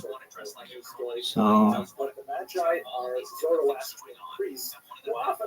dude, I think that one of these guys got fucked. Oh, Rev Cloud got fucked. He got 2 tight ends. Why would you take 2 tight ends so early? Your team sucks.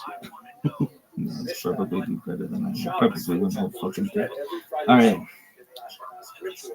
So who are you taking next? It's a long time until we fucking draft again. Dude, there are a lot of people, a lot of picks still, kids. Alright, there you go. You're fired. Go fuck yourself. Yo,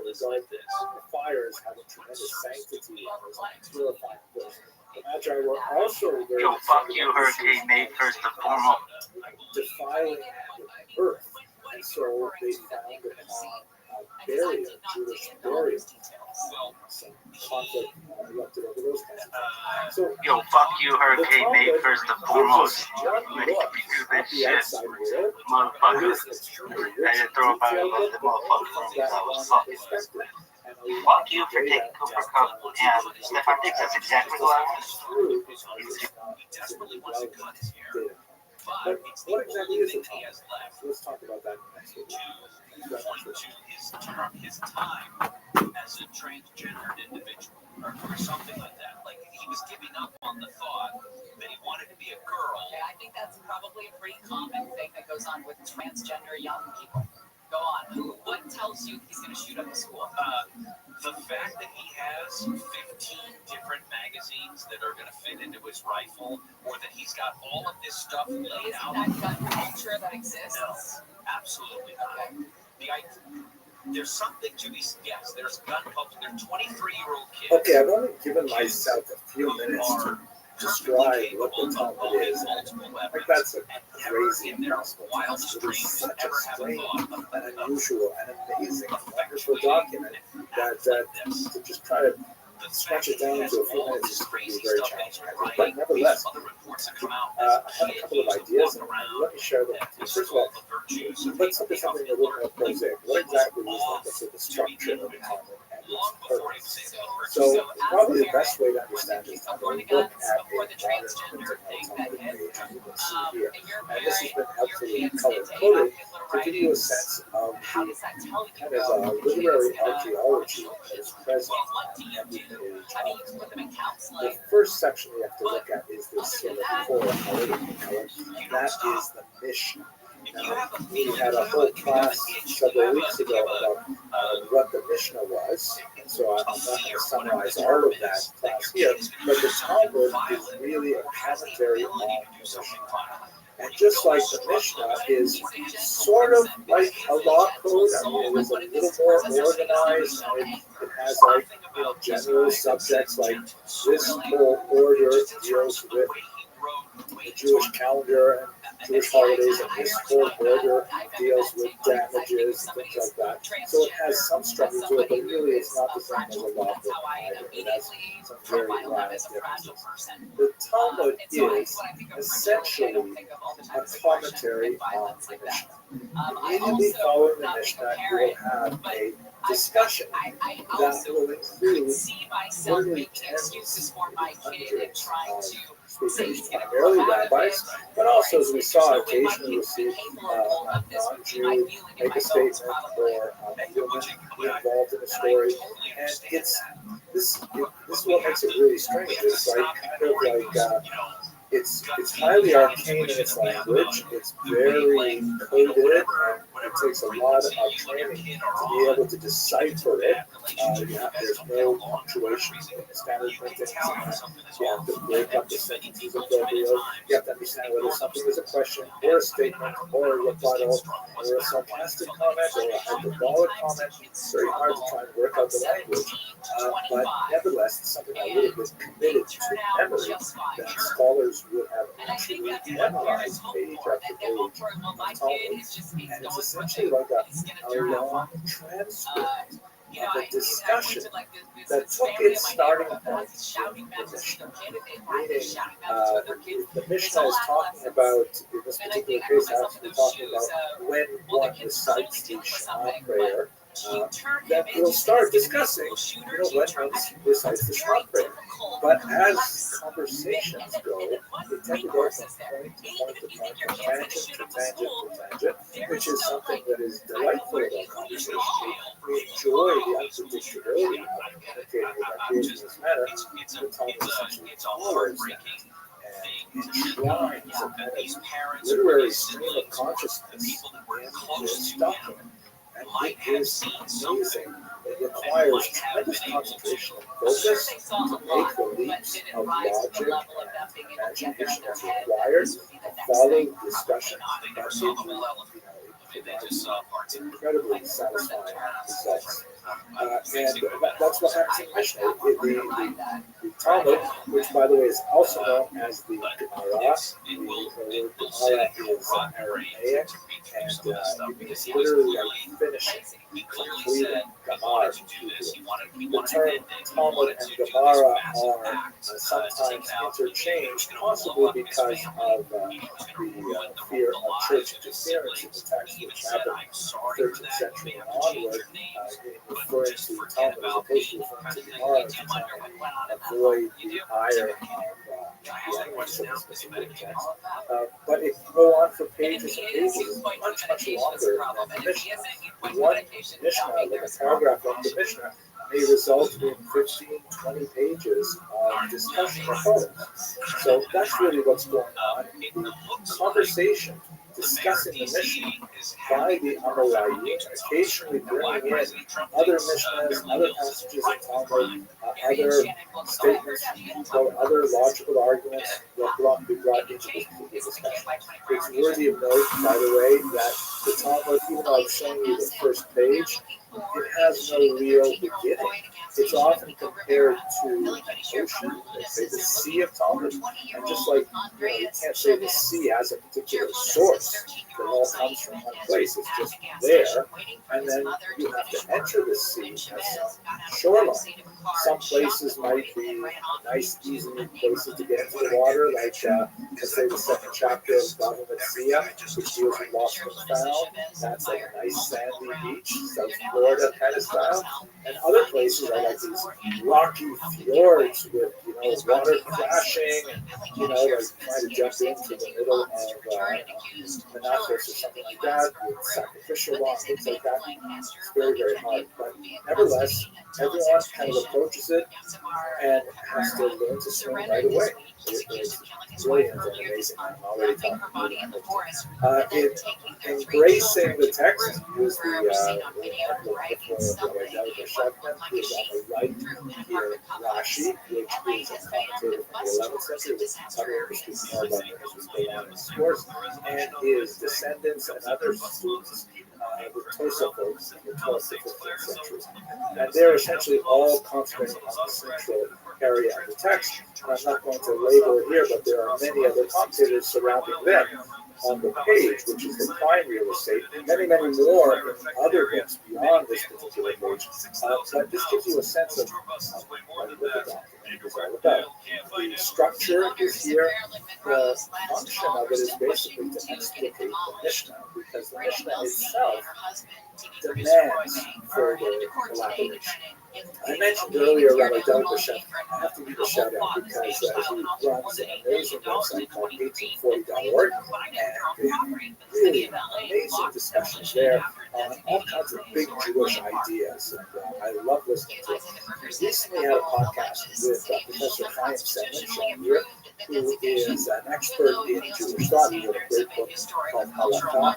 And I heard on this episode something that just made so much sense, and I'm going to share it with you now as sort of why the Talmud is so important. So Chaim Semen introduces the audience of the podcast to the work of Robert Rothschild, a lawyer who published an extremely influential article in 1918 called No Most Narrative. And in this article, he basically used the Talmud as a starting point. Now, what exactly is nomos? Nomos is the Greek word meaning law, and narrative is kind of like story behind the law. In fact, that's what happens in the Talmud.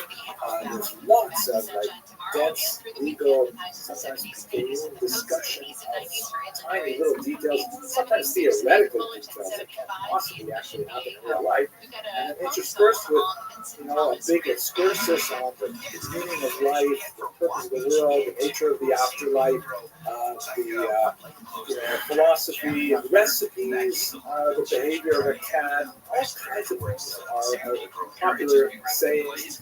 They're like basically thrown in there. And some commentators have felt that it's random. It's hardly random. It's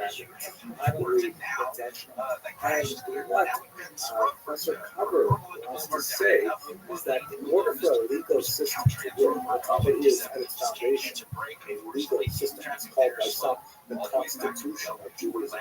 Big Constitution, can't quote it unless it's on a form. The Talmud mixes nomos, law, with narrative, the story behind the law. And this is really important because if a society,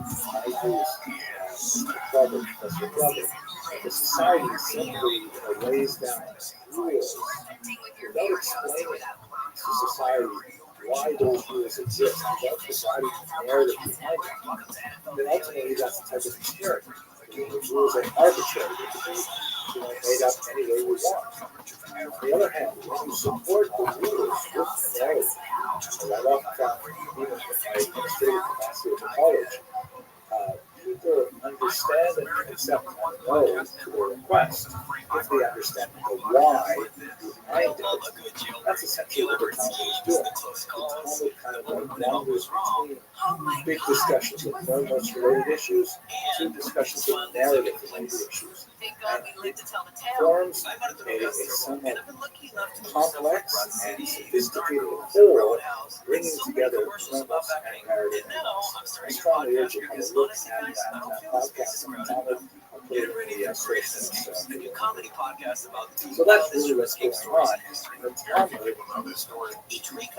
I have written a lot more about the Talmud. I have many other videos on the Talmud on the site as well.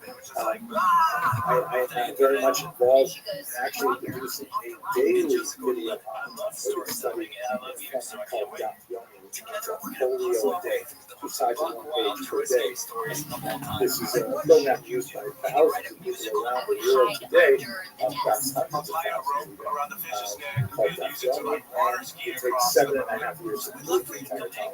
So I'm in the middle of this big project to produce 2,711 little history videos that go with every page of the Talmud, and I invite you to have a look.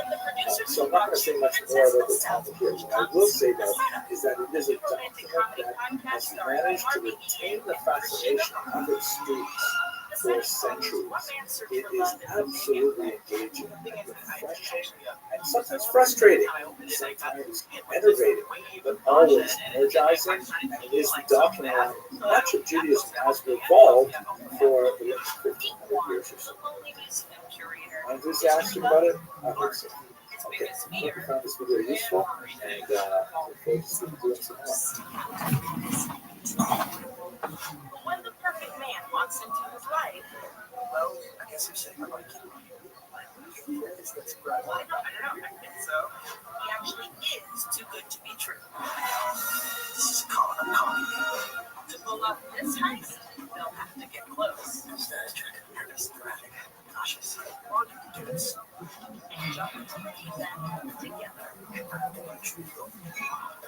When you're dating a con man, how do you know if it's true? Looking at the period from the 3rd through the 7th century, I think it's useful for us to go through a little bit of political history to try to understand the remarkable changes that were taking place in the Eastern Mediterranean at the time.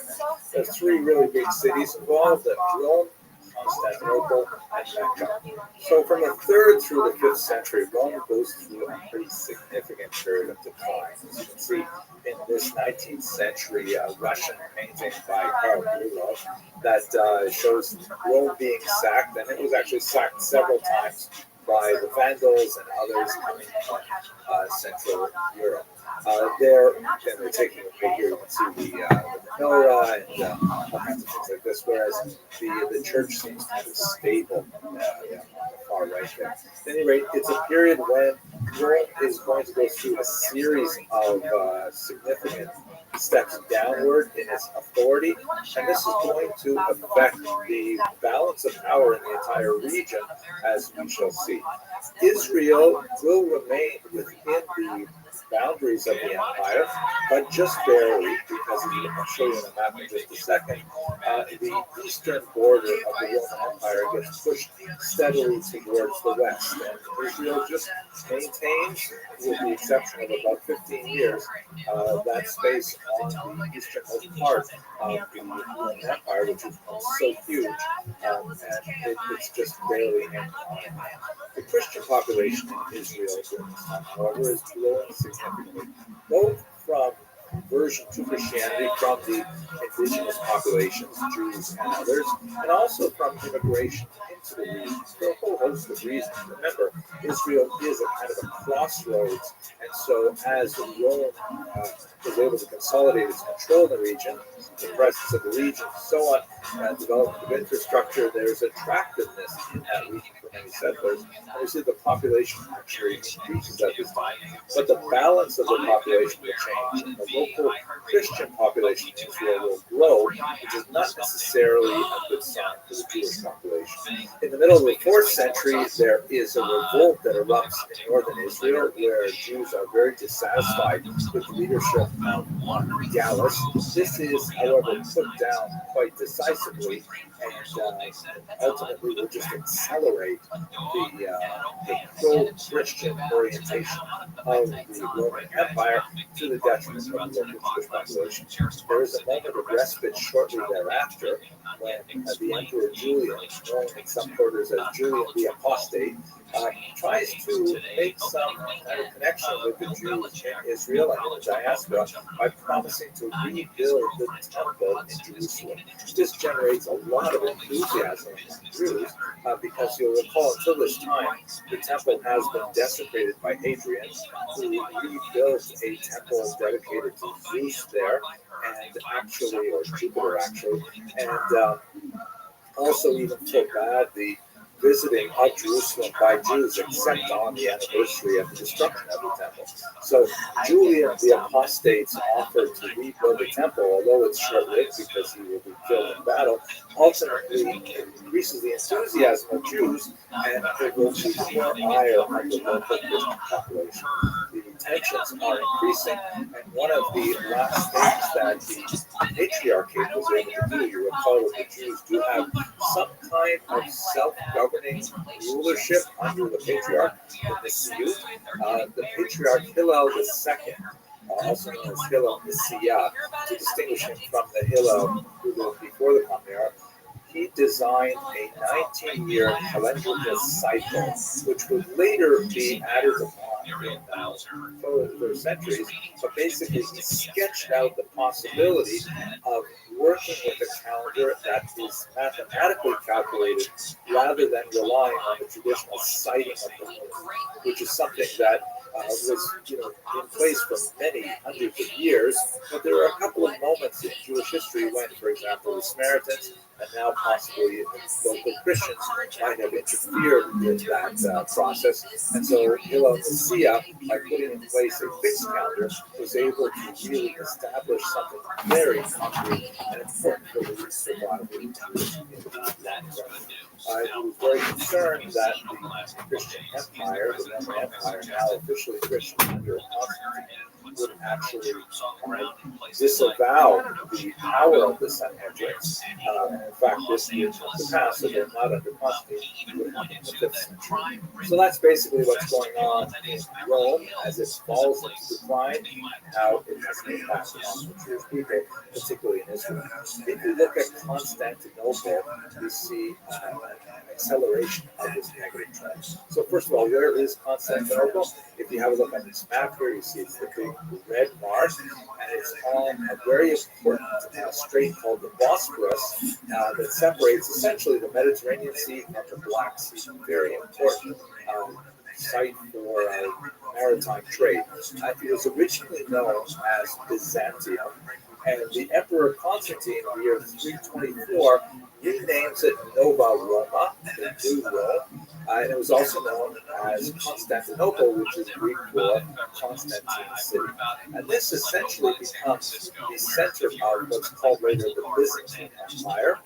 It's the Eastern Roman Empire, and as Rome goes to further decline and is sacked many times, Constantinople becomes even more important. It is, by the way, now known as Istanbul because when it was conquered in 1453 by the Turks, then it received its new name. So Byzantium becomes Constantinople, becomes Istanbul.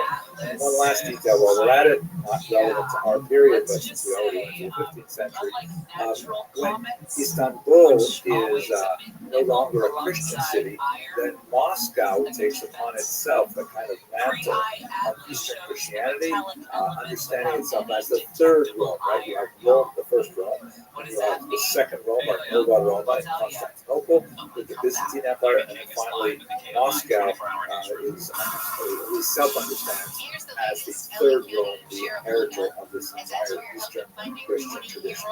The implications for Jews of this shift from Rome to Constantinople are also generally negative. There's increasingly worse conditions for Jews as we move through the 5th century, as the Roman Empire, now ruled from Constantinople, is more and more pro-Christian. The Patriarchate is formally abolished at the beginning of the 5th century. The kinds of things that they were charged with is illustrative of the kind of austerity. The emperor charged that Jews were using the Patriarchate to build synagogues, right? The idea being that synagogues should fall into disrepair and then never rise again. We're going to talk a little bit more of that in the next lecture. That Jews were holding Christian slaves, or at least non-Jewish slaves, and were circumcising them, which was part of halakha. There's a whole discussion here of how slaves are to be treated in Judaism, and circumcising them, essentially making them partially Jewish. Upon manumission, they would be completely Jewish. That was something which was viewed with tremendous hostility. And finally, the rabbis in Israel under the Patriarchate were occasionally adjudicating legal cases that also involved Christians. So this was seen as an affront to Roman law and especially to Christian sensibilities. So this is a period of time when there are more and more legal restrictions placed upon Jews in Israel. The Patriarchate is declining, or eventually is completely abolished in the 5th century. Definitely not a great time for the Jews. Now let's go quickly to the final city, Mecca, and I'm only just going to touch on it because we're going to spend a lot more time talking about Islamic influence and rule in Israel, which will last much longer. But just to get the political history together, it's really not only Mecca, it's also Persia. Because basically what happens is, if you have a look at this map here, this represents the diaspora, Jewish diaspora in the Roman Empire. We can see that there are three big chunks of Jewish settlements in the Roman Empire at this time. You've got some in Asia Minor, which would be here in Western Turkey. You've got a big chunk of Jews living just north of what would be Israel, in places like Antioch and Damascus in Syria. And then you've got another big chunk in Egypt. This map doesn't show the settlement in Israel as well, but there would be a lot of those centered in northern Israel in particular. And then as you go across the Mediterranean basin, you see lots of dots. Those dots represent individual Jewish communities, and you've got them all the way up in the Rhineland in Germany, in France along the Rhone River, and on the southern coast of France, the Mediterranean. You've got them throughout Hispania or Spain, and then you've got some in North Africa, like even Carthage and Carthage that we saw earlier. Those are all inside the Roman Empire. There is only one really large Jewish population outside the Roman Empire, and that is just to the east, just about where my head is on this map. This is, of course, the Babylonian center, which will become very powerful, and ultimately, Babylonia, under the Persians, will invade Israel in the year 614. And Israel will very briefly fall under Persian control once again, but only for a very brief period of time, because the Byzantine Emperor Heraclius would come back in, and by the year 629, he is back in Jerusalem again. This would also be short-lived, as we shall see shortly, but before we leave the Byzantine Empire, I just want to point out one other area where there was a Jewish settlement, at least up until the 6th century, and that is in the region of contemporary Yemen, in the so-called Kingdom of Himyar. This is so bizarre and fascinating. So here's the Arabian Peninsula, and you can see where the Kingdom of Himyar is in the southern part of it. There's a new book out by Professor Bauer's called The Throne of Abdullah, which tells the amazing story of this Jewish kingdom in the region, which lasted for quite some time. So here's the story. We know that Jews lived in this region for centuries before the period we're discussing here. We know, for example, that Herod sent a brigade of Jews there in the year 25 before the Common Era, and it's highly likely that there were settlements of Jews that met them when they arrived. We know from other sources that there was a king Abkarib Asad who, in the return of the 5th century, was having conflict with local Christians and local Christian kingdoms, and this prompted him to convert to Judaism. This, by the way, is not an unusual kind of story. We see a very similar thing in the Khazar Empire, which we'll discuss not too long from now, when the Khazarians, seeing that they were on the one hand pressed by the Christians and on the other hand pressed by the Muslims, they saw Judaism as a third way of maintaining their independence. And it appears that King Abkarib Assad also saw that as an option for his Himyar people. So we don't have really great sources about that conversion, but apparently it happened sometime around the turn of the 5th century. We have other sources, Christian sources, that describe a King Yusuf Asar Yatar Nuwas that lived about 100 years later. Presumably, Himyar is basically a Jewish kingdom this entire time. And this King Yusuf is at war with neighboring Christian territories and persecuting local Christians. Again, this is a Christian source that is not sympathetic to King Yusuf, but there's no reason to specifically doubt that there was conflict going on. And what's fascinating is that, so far we only have sketchy little bits and pieces of data to suggest this kingdom is Jewish, but a lot of new material has been discovered in funeral inscriptions, for example, in Beit Shan in northern Israel and elsewhere, that specifically refers to these Himyarites as being Jewish, and that they want to be buried in Israel. So it's actually quite likely that, in fact, there was this Jewish kingdom in Yemen at this time. We know they went to war with neighboring Ethiopia, and that King Yusuf was dethroned at this point from the kingdom of Aksum, which was in the region, and that signaled the end of the Himyarite Jewish kingdom. But we're talking about something that lasted for well over a century. really fascinating. I wish I had more time to study this stuff. Anyways, let's go back to the bigger picture. The big picture is, remember that the Sasanian Empire makes a quick penetration into Israel, displacing the Byzantine Empire in the year 614, but only lasted a very brief time because in 629, Heraclius reconquers the region, and then he lasts for about 15 odd years, and the Muslims conquer it in the year 646.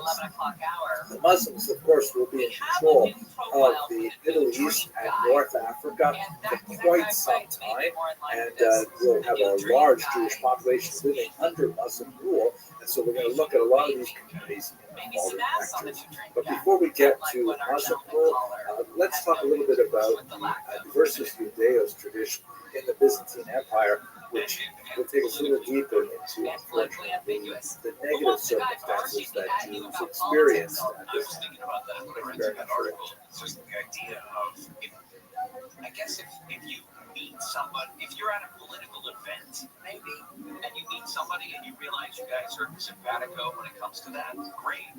But if you're not meeting at a political event, why are you talking about politics? I know. What a turnoff. The good news is it's all going to end probably end of October. Harvard physicist Avi Loeb. And then when you say it's all going to end, you mean us? Yeah. You don't have to worry about that stuff anymore. Avi Loeb is the guy that we talked about who has been keeping an eye on 3I Atlas. This is this interstellar object that's been speeding through our solar system, and at the end of October is going to be closer to the sun than at any other. One of the more consequential aspects of the Jewish experience in the late Roman period is the development And what he has been saying is this may be of something called the Versus Judaeos tradition. This is a group of ideas and ultimately policies that were developed by the church fathers in the late Roman period. Versus Judaeos, the title is generic, it's taken from a series of sermons delivered in the 4th century by St. John Chrysostom, who we'll speak about in just a few minutes.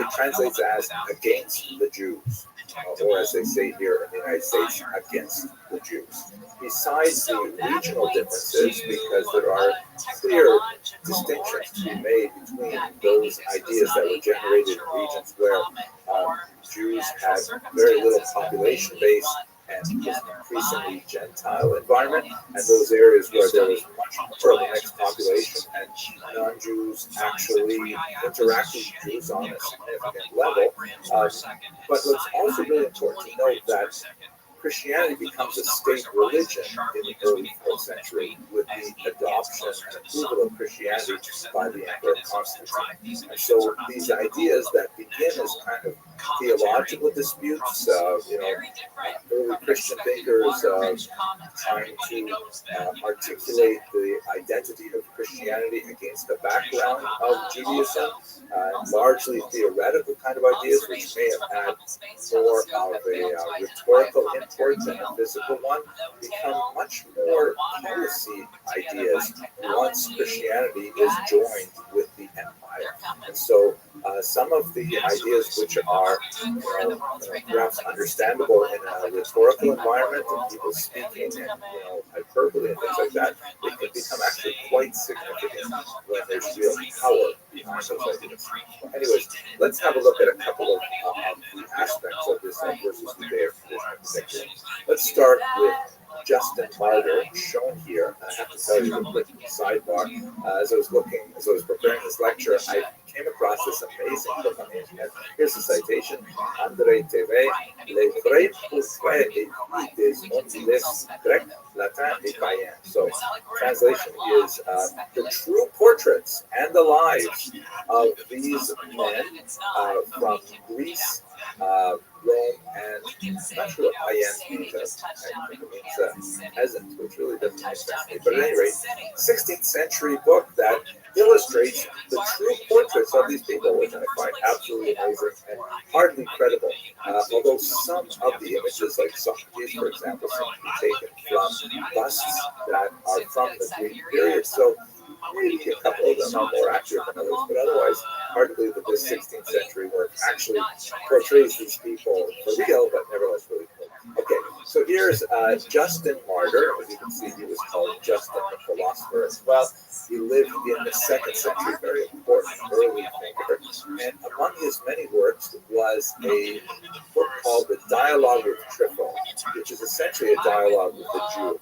And Justin Martyr really takes a lot of the ideas that were nascent in the Gospels and develops them to articulate a rather harsh approach to Judaism as a whole. First off, he clearly makes a distinction between his vision of Christianity, which is ethereal and spiritual and based on ideas and morality and emotion, as opposed to Israel, the Jews, who are carnal in nature, dedicated to really, like earthly things like sacrifices and blood and like which spoon went into which pot. Was it a meat spoon and a milk pot, things like that. And he wants to say essentially that the Jews are all wrapped up in physicality, and that's a negative thing, whereas Christians are much more thinking about, the more spiritual aspects of life. This is an unfair characterization, but nevertheless, it creates a kind of a dichotomy that will be repeated over and over again in many Christian thinkers over the centuries. He also, at the same time, and it seems to me a little bit contradictory that while he's putting down the Jews for their carnality, he's saying, and besides, we're the real Jews. Christians are the quote-unquote true Israel. That is, that what the Jews were doing with all of those commandments, those were totally wrong and totally physical and not the way God wanted to go. Christianity, which has abandoned all of these things, is much more of the true Israel. I have to tell you, as a little bit of an aside, I often get a lot of comments on my site about, you guys are not the real Jews, you are Khazarians, or the true Jews are actually Americans. And, I like it doesn't bother me that much if other people want to claim that they are the true Israel. It'll all sort itself out in the end, I guess. But what bothers me is what does it matter to you what I call myself? I can call myself an alligator if I want, right? Why is it such a big deal to you if I decide to identify as an alligator?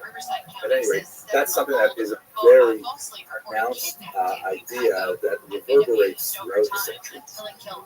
Also, at the same time, Justin Martyr really emphasizes something called the obduracy of the Jews, meaning their stiff-necked nature, their refusal to admit that everything that Justin Martyr and other church fathers are saying is true. And this is why, according to Justin's thought, the Jews deserve more punishment, because really, by refusing to admit the truth, they brought it on themselves. Right? So in other words, Justin Martyr would demand that Jews admit something, and if Jews refuse to admit it, then they should be punished for their obduracy.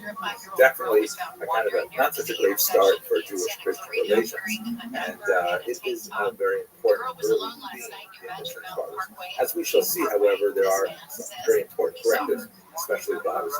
But before we get to him, let's have a look at briefly at the work of St. John Chrysostom. Look, isn't this amazing? Hey, we have another one of these great portraits, another true portrait of St. John Chrysostom. This one seems to me rather, captures a certain element of his thought. At any rate, he is a 4th and early 5th century thinker based in Antioch. And as I mentioned earlier, it is to his work that we owe the very term Adversus Judaeus, because there's a whole cycle of sermons that he delivered in the 4th century that became especially influential in the Eastern Church, but nevertheless set the tone for the entire church as well. The main thing that John Chrysostom was upset with was the participation of Christians and pagans in Jewish public ceremony. We should pause for a second and just think a little bit about Jewish theology here. One of the basic ideas that was articulated long before in Jewish thought was the idea that the children of Noah, that is a non-Jewish society, is not bound by the huge number of commandments that Jews are in the seat of. That is where the stuff that Justin Martyr was saying was all carnal, like, the refusal to use electric devices on the Sabbath and things like that. That's all like carnality and that's all physicality, and why don't you guys just let it go already? But in Jewish thought, that is something which is not mandatory for non-Jews at all. In fact, the Talmud describes 7 specific commandments which are incumbent upon all humanity. By and large, those 7 commandments, I think most people would find pretty reasonable. Like, for example, no murdering and no adultery, and you've got to set up courts of law to work out your differences, and no cruelty to animals, by the way, is in there, things like that. But there's 7 basic laws, just be a mensch. That's the Noahide laws. And according to Jewish theology, there is no reason whatsoever for Noahides, that is, the children of Noah, general humanity, to take on any more commandments than they were originally given, if they so choose. That they may, and of course the conversion is always open to non-Jews, but there's no impetus, there's no demand for it. They will enter into heaven and receive reward for their righteousness and so on, so long as they observe these 7 commandments. Nevertheless, this makes Judaism essentially neutral on the participation of non-Jews in their services. Non-Jews, there are some interesting exceptions to this, which we'll go into in this little class, but non-Jews are welcome to come to Jewish synagogue. Non-Jews are welcome to participate in all kinds of rituals, and there's nothing really stopping them. It's not like a closed society. From what we see during Chrysostom's rather venomous comments in his sermons, this is exactly what was happening in Antioch, that a fairly open society, non-Jews are getting involved in Jewish activities and going to synagogue even, and participating to whatever degree they feel like they want to within Jewish circumstances. And he was really upset with this because this was making it very difficult for Christianity to clearly identify what it's about as opposed to Judaism. The kinds of things he's very upset about is non-Jews Christians participating in Sabbath rest, specifically on Saturdays. Right? A little bit earlier in the 4th century, the Great Council of Nicaea that adjusted the calendar in significant ways, making sure that Christians would observe the day of rest on Sunday, not on Saturday, the Jewish day of rest. And that Easter would always be unlinked from Passover, and this is apparently not happening. He's very upset that a lot of Christians are resting on Saturdays and working on Sundays. He's upset that it appears that non-Jews and Jews are occasionally exchanging gifts on their holidays, which is very puzzling to him. This also has some echoes in the Talmud incidentally, but I'm sure he wasn't aware of those things. That non-Jews were enjoying matzah, that Jews would give them their freshly baked Passover matzah, and that's a pretty nice gift. It's like 25 bucks a pound. So they're giving them this is actually bread, just flour and water crackers, but nevertheless, the seasonal food and so on. That non-Jews were engaging in feasting and in fasting with Jews. That sometimes Christians would participate in Jewish fasts, like the fast to commemorate the destruction of the temple and so on. He refers to non-Jews kindling lights on the Jewish festivals, which appears to be some kind of reference to non-Jews acting as a Shabbos goy. The term goy, by the way, can be used in a derogatory sense, depending on how it's used, the tone in which it's stated, but it literally means nation. In fact, the Jews themselves are called a goy nation in the Bible and in the liturgy. It's kind of like the word Jew, which I use in generally a neutral or positive sense. But if someone says to, hey, Jew in the street, that's possibly negative sense. So the term Shabbos goy means the Sabbath non-Jew, and it's a non-Jew who will occasionally help out with things that are forbidden for Jews to do on the Sabbath, such has good rights. By the way, kids, before you ask around you to do this for you, there are lots of restrictions on this. Check with your rabbi where you can, before you get excited about having a non-Jew take care of those things. That non-Jews were actually involved in prayer with Jews, that non-Jews would come to synagogue, get engaged in Rosh Chodesh or Shabbat or whatever prayer was going on, and of course the date of Passover Easter. So St. John Chrysostom really, a series of sermons really lambasted his audience, saying that we have to distinguish ourselves, we have to separate ourselves. These are all terrible things for non-Jews to be doing, Christians specifically, and that the Jews have to be essentially shut this up. There's a lot of evidence in Chrysostom's sermons that suggests that Jews and Christians actually got along fairly well in Antioch, and he was not happy with that specifically. Now, let us conclude with something a little more positive about the adversities of Jewish tradition, or perhaps more generally about the church fathers as a whole. If I had to pick my favorite church father, which you're asking me to do, but I would definitely say it's St. Augustine of Hippo. He's a fascinating person with an amazing biography, so many cool things about him that it's enjoyable to read about him. This is one particular story, a beautiful Italian visioning of it, in which St. Augustine was apparently, he had a lot of personal doubts about theology and religion and so on, and he works us through it in his work, in his writings. He was really confused by the Trinity. He did not understand how the Trinity worked. So he came upon this young child who in the original version was standing by the ocean, this particular beautiful lake Renaissance picture. It's in the forest or something, and the little child was with a small spoon scooping out water from the ocean, putting it in a little hole. You can see the little hole right in front of him. It's a halo. It's kind of like a supernatural vision. And St. Augustine says to him, "What are you doing? And you'll never be able to fill up that hole." And the child says, "Exactly. There are some things which, you can think about, but you'll never get. So therefore, you have to think about let go." Anyways, let's talk about what St. Augustine has to say about the Jews, which is very useful and positive. One of the things that he says, and again, this is around the same time as Chrysostom, he writes that, wait a second, let's just rethink this whole part of Israel. Because after all, Christianity is built on the foundation of the Torah.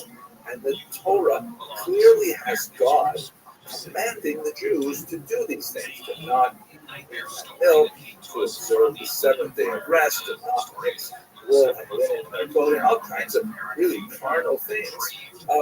Who are we to say that God is not allowed to make these commandments for Jews? And should we not, praise the Jews for remaining steadfast in their commandments, right? They are not in any way binding on Jews. There's so much Jewish theology in this case. But the fact that the Jews would remain steadfast to the Torah, that's a positive thing. Why are you criticizing that? In other words, he's taking issue with a lot of the other church fathers, like Justin Martyr and Sebastian Trevero. In fact, Augustine writes that Judaism functions as the desk of Christianity that supports all of Christian teachings. It is the foundation, to use another metaphor, and therefore the Jews should be valued as they are, without demanding them to convert to Christianity. We'll actually have some explicit reference. He developed something extremely consequential in Jewish history called the doctrine of witness. It argues that the presence of Jews and their maintenance of the Torah is an essential testimony to the validity of the entire enterprise, including Christianity. That since Judaism is the desk of Christianity, that it is the foundations of Christianity, you can't destroy the foundation and hope the superstructure will continue to stand. That the Jews must be allowed to remain as testimonials to the communication with God that is recorded in the Torah. And in fact, when the Messiah returns in Christian thought, they will once again testify to his identity. So, contra Justin Martyr, contra Chrysostom, many other church fathers, St. Augustine is saying that the Jews should be preserved. Now, this is not uniformly positive. They are like, he used the metaphor of Cain. You recall that early on in the book of Genesis, Cain kills his brother Abel, and then God punishes him by placing a mark upon his forehead and causing him to wander forever. And the most important element of that mark is that although there was opprobrium associated with it, he was not to be killed. That anyone who would slay Cain, the mark was there to indicate they should not be killed, that he should not be killed. That's exactly the way, says Augustine, that we should relate to the Jews. Now, that sounds kind of negative, but in reality, this principle, which he articulated using a citation from Psalm, slay them not, was hugely consequential because it essentially defined a church policy that Jews should not be killed, God forbid. They should not be subject to forced conversions because they must, according to the doctrine of witness, remain as Jews. And this is essentially a way of testifying or witnessing to the validity of Christianity in St. Augustine's thoughts. Now, it is important to note that this particular set of ideas was interpreted in various ways over the next few centuries. There were certain thinkers like Pope Gregory the Great, for example, who definitely viewed to St. Augustine's positive approach with huge benefits for Jews. And there were others who emphasized that the idea of the doctrine of witness only worked if the Jews were in a degraded state. That is, let's keep them around, but they shouldn't be allowed to get ahead. Because if they get ahead, then that witness actually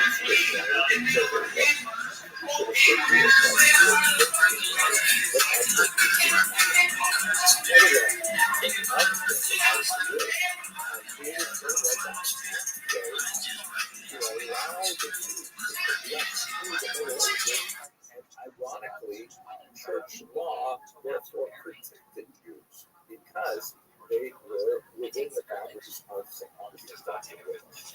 There were notable exceptions, for sure. There were periods when the church adopted forced conversions or recognized them as post facto, and we will unfortunately discuss those in future lectures. But by and large, St. Augustine's contribution was actually very salutary for the survival of the Jews. Okay, that's it for a very quick look at some of the thought of the church fathers and discussion of their impact on Jewish history. Let's look a little bit more now at the interior life of the Jewish world, and specifically at the world of the synagogue and the development of something called synagogue. Thanks very much for that.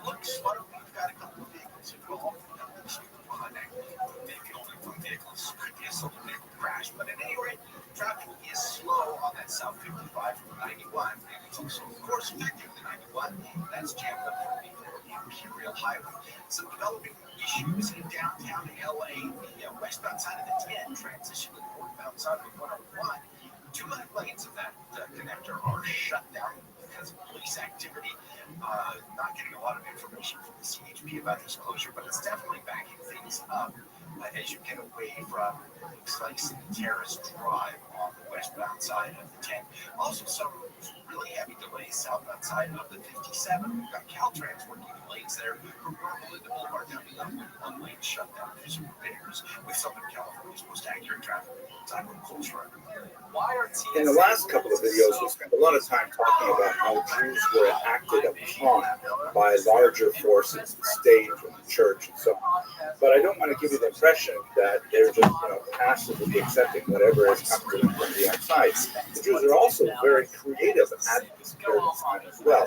And so let's just take a few minutes to see one area where their creativity is especially common, and that is in the institution of the synagogue.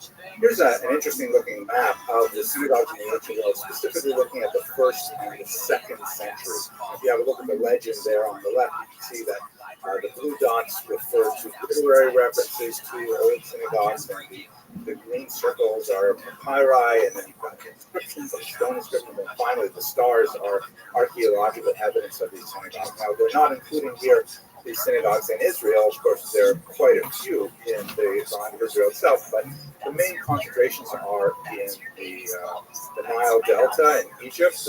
You've also got quite a few in Asia Minor, the Italian Peninsula. A few of them up on the Black Sea littoral, which is really interesting. And then one that we'll look at in a little bit more detail in a second, ViralRabbi, which is way over here on the right, synagogue. And so synagogues are an extremely important institution for Jews, especially after the temple was destroyed in the first century, especially when they're a minority living away from large Jewish population centers. The synagogue is their locus for formal communal ritual activity. Specifically religious worship, and they had to kind of articulate that. What exactly does religious worship look like when you don't have the ritual sacrifice associated with the temple?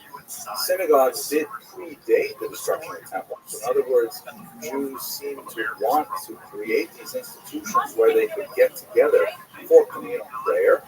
There's a lot of fascinating discussion in the Mishnah, and the Talmud, and the Midrash that describes the evolution of the prayer service and what connects to what, and the references to the patriarchs and fascinating kinds of things like that. But we should understand that the synagogue, the word itself, by the way, is Greek meaning place of gathering, is effectively a Jewish community center, JCC, for a minority population, and it would fulfill all kinds of different functions, not just religious, but it would be a place of gathering for discussing criminal affairs, for adjudicating disputes, all kinds of things. The basics of the service that is familiar to synagogue goers today took centuries to evolve. And if you look at the prayer book, that's really archaeological and textual representation of the wanderings of the Jews in diaspora as well, with core elements that go back to Israel, and then other elements, other prayers that were added in many different iterations throughout their long history. One of the things that I find especially fascinating is that women are remarkably well represented in the sources that we have. Professor Tal Gilani wrote a really interesting article in the Cambridge History of Judaism. Have a look at the notes and I'll reference that. In that, of the synagogues where we know there are lists of donors, this is something in contemporary synagogues as well. You have a plaque here and a plaque there. A plaque on top of a plaque. Everyone who gives anything to the synagogue is recognized in some kind of public way. So looking at these ancient inscriptions that have survived, 1/3 of the names of donors to the synagogue were women. In some cases, they're mentioned in leadership positions as well. So that's a really fascinating statistic. I wish we knew more about that, but maybe we'll get back to it later on in the series. At any rate, the synagogue is forming as a major locus of Jewish activity. Innovations are replicated across Europe, and let's look at two of them in particular. Here is a beautiful wall painting from ViralRabbi. That remarkable synagogue is so well preserved. This is actually a representation of elements in the story of the book of Esther. You can see there's Mordecai on the left, on the horse. He's being walked along by Haman. At any rate, the kind of things that are going on in the synagogue at this time, they're still trying to work out. For example, public Torah reading is obviously something very important. The prophet Ezra had mandated the reading of the Torah on a regular basis, but how exactly is that done? How exactly is it broken up? One of the major distinctions that we have at this time is that Israel tended to prefer a triennial Torah reading, meaning that the first 5 books of Moses were completed only once every 3 years, which meant there was a much shorter amount of time actually dedicated to reading the Torah. Whereas in the diaspora, an annual reading, which is pretty much the norm nowadays, was preferred. And this made for a lot of interesting gaps in the prayer service. Along with the prayer service, what other things would people say or do in the prayer service and so on. And one of the most fascinating elements related to this is the institution of the, I guess for modern term would be drasha or sermon. It's not the term that was used in the ancient period, but it finds its textual expression in the creation of Aggadic Midrash. So we spoke about Midrash a while back in this series. Midrash are basically kind of like poetic teachings on biblical passages, some of which have halachic ramifications, meaning they are used to determine behavior in a concrete and kind of legal sense. And there's much more that is Aggadic, meaning that is homiletical, that does not necessarily have to be taken absolutely literally, but should certainly be taken very seriously. It's not uncommon to have midrashic interpretations, as the Torah itself is reputed to have 70 different interpretations, infinite number of interpretations, maybe not infinite, but a lot of them. The Aggadic Midrash, or legendary Midrash, can go in many different directions, even contradictory directions. And the collections of these midrashim, which are tied to their utility in the synagogue service, is especially pronounced at this period of time. This is when we begin to see the textual versions of books like Genesis Rabbah, for example, Genesis Rabbah, which is now widely studied as a source of these kinds of midrashic teachings. Again, the oral tradition that supports these midrashim is much older than late antiquity, but they begin to coalesce in a written format around this time. We also see the promulgation of Targum. Targum literally means translation, and this is the rendering of the text into a foreign language, most specifically, most commonly Aramaic, because particularly in the Eastern Mediterranean, Jewish populations are speaking Aramaic, and having the Torah read in Hebrew, although it's a closely related language, they don't have a precise understanding of what's going on. So it was very common to have the Torah reader actually read the text in Hebrew and have a Turgaman, a translator, standing next to him, repeating it in Aramaic translation. This is still practiced, by the way, in the Yemenite custom. So the several Targumim were composed, perhaps most famous is that of Enkelis, which is traditionally printed in the standard editions of the Torah, the Tanakh. But there are several other Targumim, especially from other parts of the Bible, that were circulated and were widely used at this time. But it gives you a sense of how the synagogue is evolving, what do we do in the synagogue, what do we say, when do we say it, how long does it take, what do we add, and so on. One last detail, I know I'm going through this very quickly, I wish I spent more time on this. The development of something called piyut, which is probably best translated as liturgical poetry. This era sees an effervescence of an attempt to kind of encapsulate the prayer, specifically the fixed prayers that we have already had pre-existing experience, such as the Shema Esrei, the Amida, to restate them in poetic language as an artistic endeavor, something that would appeal to the literary and aesthetic sensibilities of the synagogue goers, or as amplifications of prayer, like longer discourses on events that are described with very sparse language in the biblical text, but expanded upon in an imaginary and artistic manner. This is a fascinating period where we have more and more of these titanic, of these poets creating liturgical innovations, that many of which are preserved even to this present day. The institution of piyut, of course, would reach its apotheosis in the Gaonic period, which is several hundred years distant. But this is the period of time in the initial development of the synagogue ritual as we understand it today, that piyut becomes a very important part of that process. The image, by the way, that we're looking at is a mosaic, very common motif in synagogue art from the Beit Alpha synagogue that was discovered in northern Israel. Okay, that's just a very quick look at some of the creativity that's going on in the Jewish population at this time.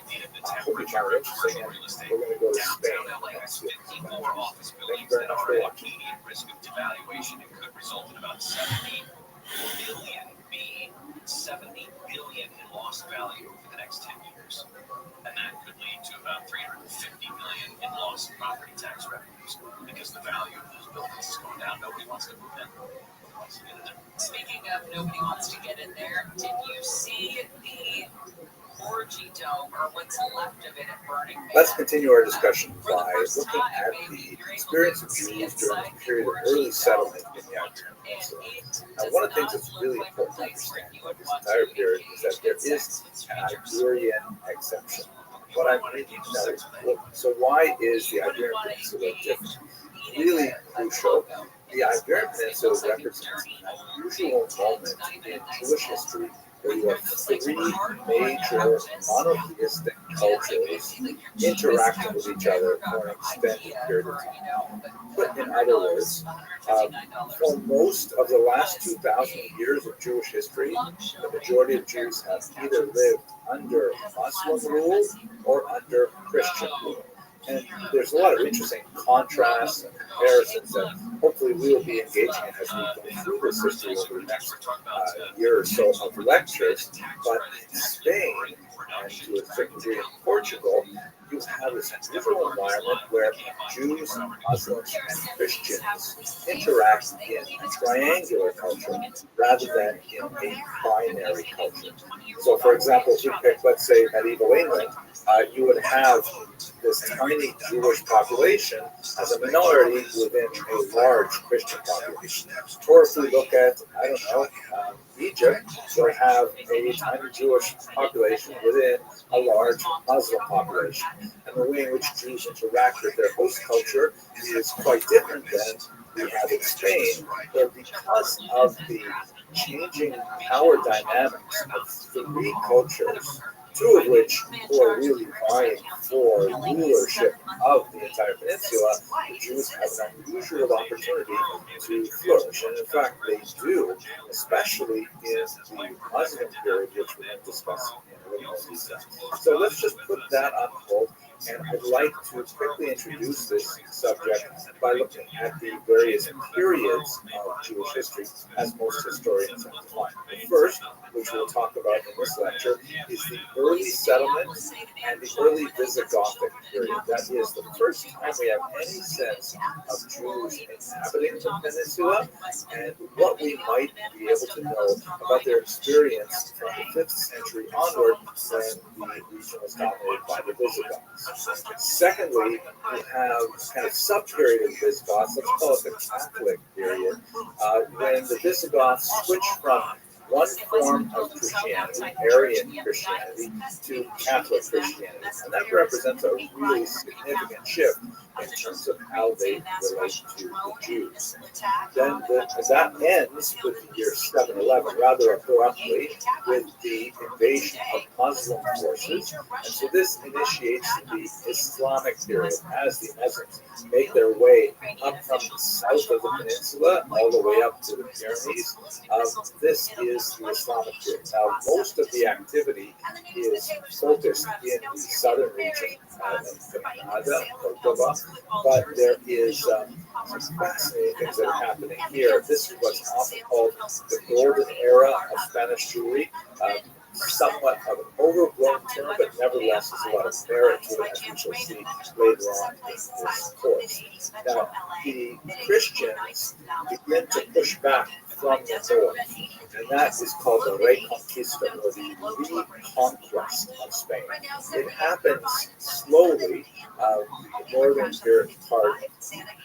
section, of course, are conquered first, and it's only in 1482 when the Muslims officially lose even their toehold in the south. But during this period, it overlaps with the Muslim period because the northern section will be Christian, the southern section will be Muslim.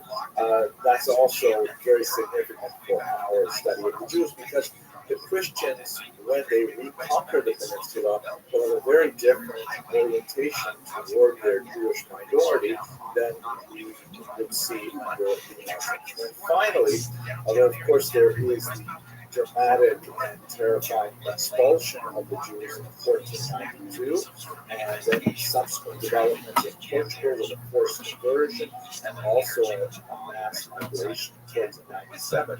You have what I'd like to call the crypto-Jewish period, because there's still a very significant population of Jews living as Christians in the Iberian Peninsula, and there's a whole spectrum of what that really means. There are some Jews who are like just clamoring to get back to their Jewish practices, but are feigning Catholicism simply for the time being. And on the other end of the spectrum, you have Jews who become enthusiastic adopters of a new faith. And along that spectrum, there's also a significant expatriate community, particularly those Spanish Jews who fled to Portugal and then sometimes a generation or two later left Portugal only to re-adopt their Jewish identity in the diaspora. So the cryptic Jewish period is not only what happened in Spain itself, Spain and Portugal, but really what happened in the diaspora as well. So that will take us right up to the contemporary period. So these are like 5 basic ways to divide up the period that we have before us. We're going to concentrate right now on the early 70s. Here's a great map from an atlas that I ViralRabbi atlas that I recently had a chance to examine, and it gives you a sense of the scattering of Jewish population around the Mediterranean basin in the 1st through the 3rd century. So it's a little bit rough because each black square is the same size as the other black square, and that's clearly not reflective of the size of the Jewish population there. We also have that kind of starburst that shows that it's an important Christian area, and I think there's a lot more important Christians in Alexandria and Rome, but nevertheless, Antioch, still gives you a sense of the early diaspora, the early scattering of Jews that extends all the way up to London. And into what would be later France and Germany. Of course, Spain is an extremely important region. And as you can see from the shading, the kind of darker orange is where it's really strong by the end of the 1st century, which is concentrated in the Eastern Mediterranean, what would be Asia Minor. But by the time you get to the 3rd century, you've got some significant suggestions of Jewish populations all the way out the Atlantic coast and in what would be the Iberian Peninsula. So who are these Jews? They are known as Sephardim, which comes from a passage in the book of Vadia, the book of Vadia, which refers to the people who are in exile from Jerusalem, and that community is known as Sepharad. The modern Hebrew term for Spain is Sepharad, taken from this verse in Obadiah, and the people who come from the region are called Sepharadim, which is the plural Hebrew for someone who comes from the region. Sepharadi is the adjective which we use to put in one person or to things which pertain to Sepharad. Now, there's really no good reason to assume that when the book of Obadiah specifically calls a place Sfarad, that it is referring to what we call Sfarad today. This is a common thing that happens in Jewish geography, that when Jews visit far-off places or settle there, sometimes they will take on biblical names when we don't really have any specific connections to say that this is that place. Case in point, Ashkenaz is one of the names of a person mentioned in Genesis, and when the Jews reached northern Germany, they said, okay, here we go. Let's call this place Ashkenaz, right? Maybe the people who descended from Ashkenaz lived here, and hence we call it Ashkenaz. but there's really no reason to say so. So it's a very tenuous connection, but nevertheless the term has stuck, and it is useful because it does refer to a distinct people and a distinct geography, but nevertheless no real reason to assume that in the book of Obadiah actually refers to Spain. There are Talmudic references several hundred years later which refer to Hispania. This is a little bit more realistic. Given the period, let's say, 1st through 3rd century, we've already got Jews living there, and it sounds a lot like Hispania, a very common kind of shifting of the vowels and consonants you have between Latin and Aramaic. So by the time we get to the Talmud, there's no question that there is a reference to Spain and some familiarity. But how early did the Jews originally settle in this region? So we have a couple of really early reference points which are probably not true. For example, in the 16th century, one particular writer came across a gravestone that apparently read, "Here lies Adoniram," who was the tax collector for King Solomon. Now, that's like incredible, and I mean that literally, incredible. It's just way too much to assume that King Solomon, we're talking like, 1,000 years before the Common Era, had actually some, tax collectors going as far out as Spain. So, and it's the fact that we've lost this particular reference and it is dubious is probably not a reliable source to suggest that there were Jews living there 1,000 years before the Common Era. Another one that does not necessarily negate the idea of Jews living in Spain, but is also regarded as quite serious, is apparently a letter from the Jews living in Toledo sent to Judea asking that the Jews in Israel refrain from crucifying Jesus. And this would have been dated about the year 30 of the Common Era. Also kind of a far-fetched document.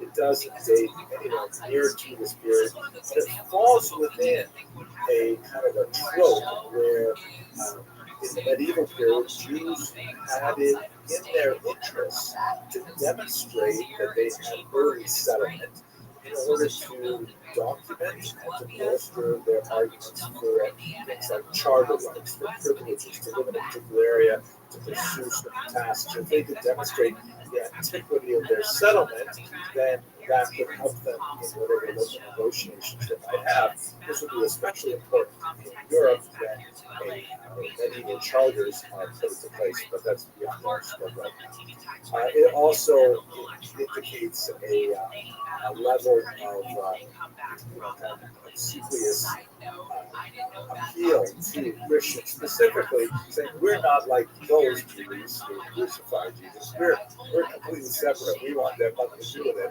which stretches our ability to believe that Jews in Spain knew something about what was going on in Judea at that time, particularly we have no other records of Jews really talking about this other than those Christian sources like So these sources are hard to believe, and you can't really place Jewish settlement in Spain as early as a result.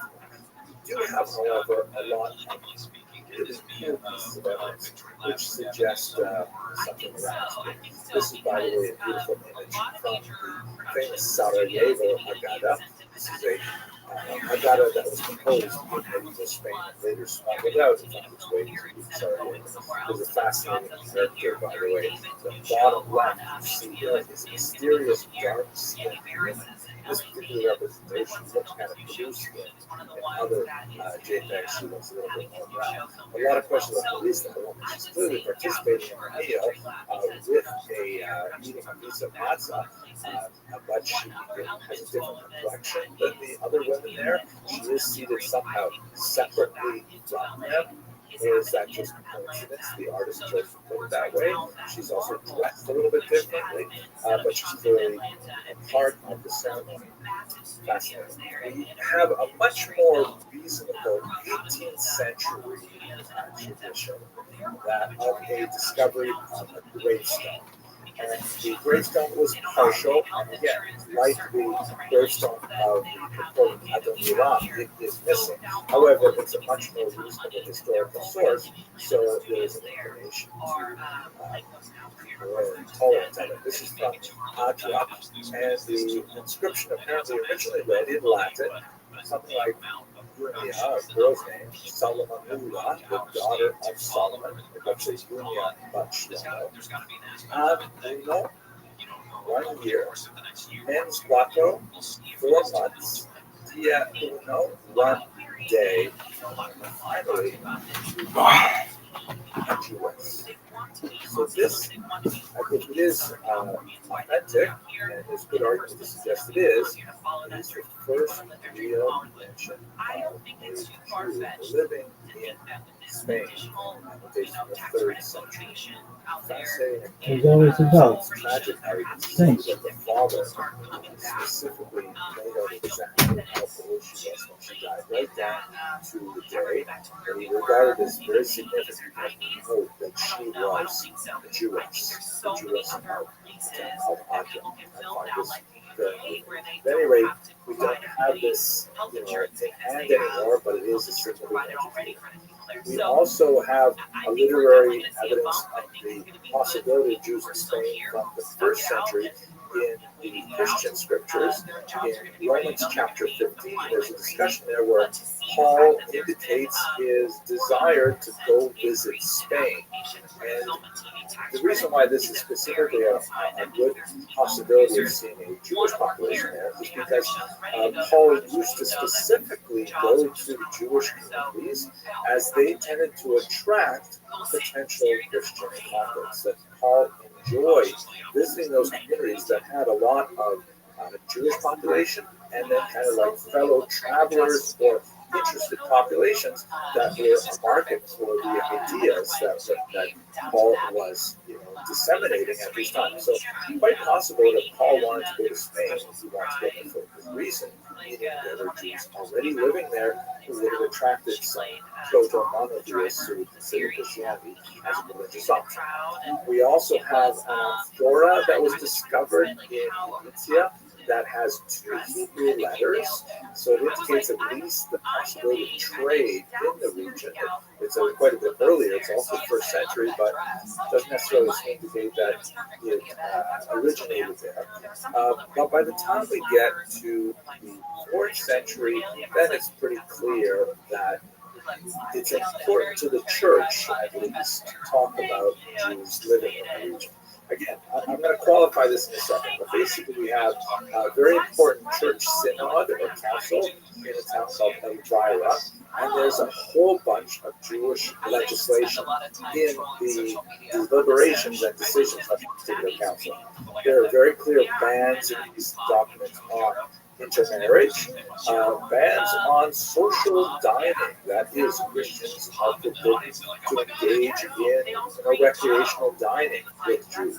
And one of my favorite passages, a very strong adjuration that Christians must not allow Jews to bless their drugs, meaning that Pedro can't say to his friend Carl, "Hey, you're Jewish, I know you have a close connection with the big guy, come by to my field, please, and give it a blessing so we can get a good crop." Now, the reason why this is somewhat problematic is because although it suggests that these things were happening, it doesn't necessarily mean that they were. They could be kind of like, testimonials to faith that are just inserted in these kinds of documents to sort of explain that, don't worry, we're following the party line on all of these issues. Doesn't actually mean that there are Jews who are doing these things with Christians.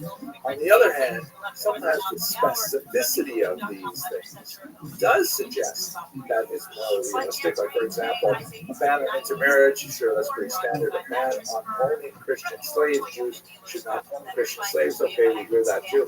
But mixed dining, blessing the crop stuff sounds sort of specific. Like, let's say, for example, I understand there are laws in the books here in America that also prohibit persons from riding with horse in certain areas of New York City.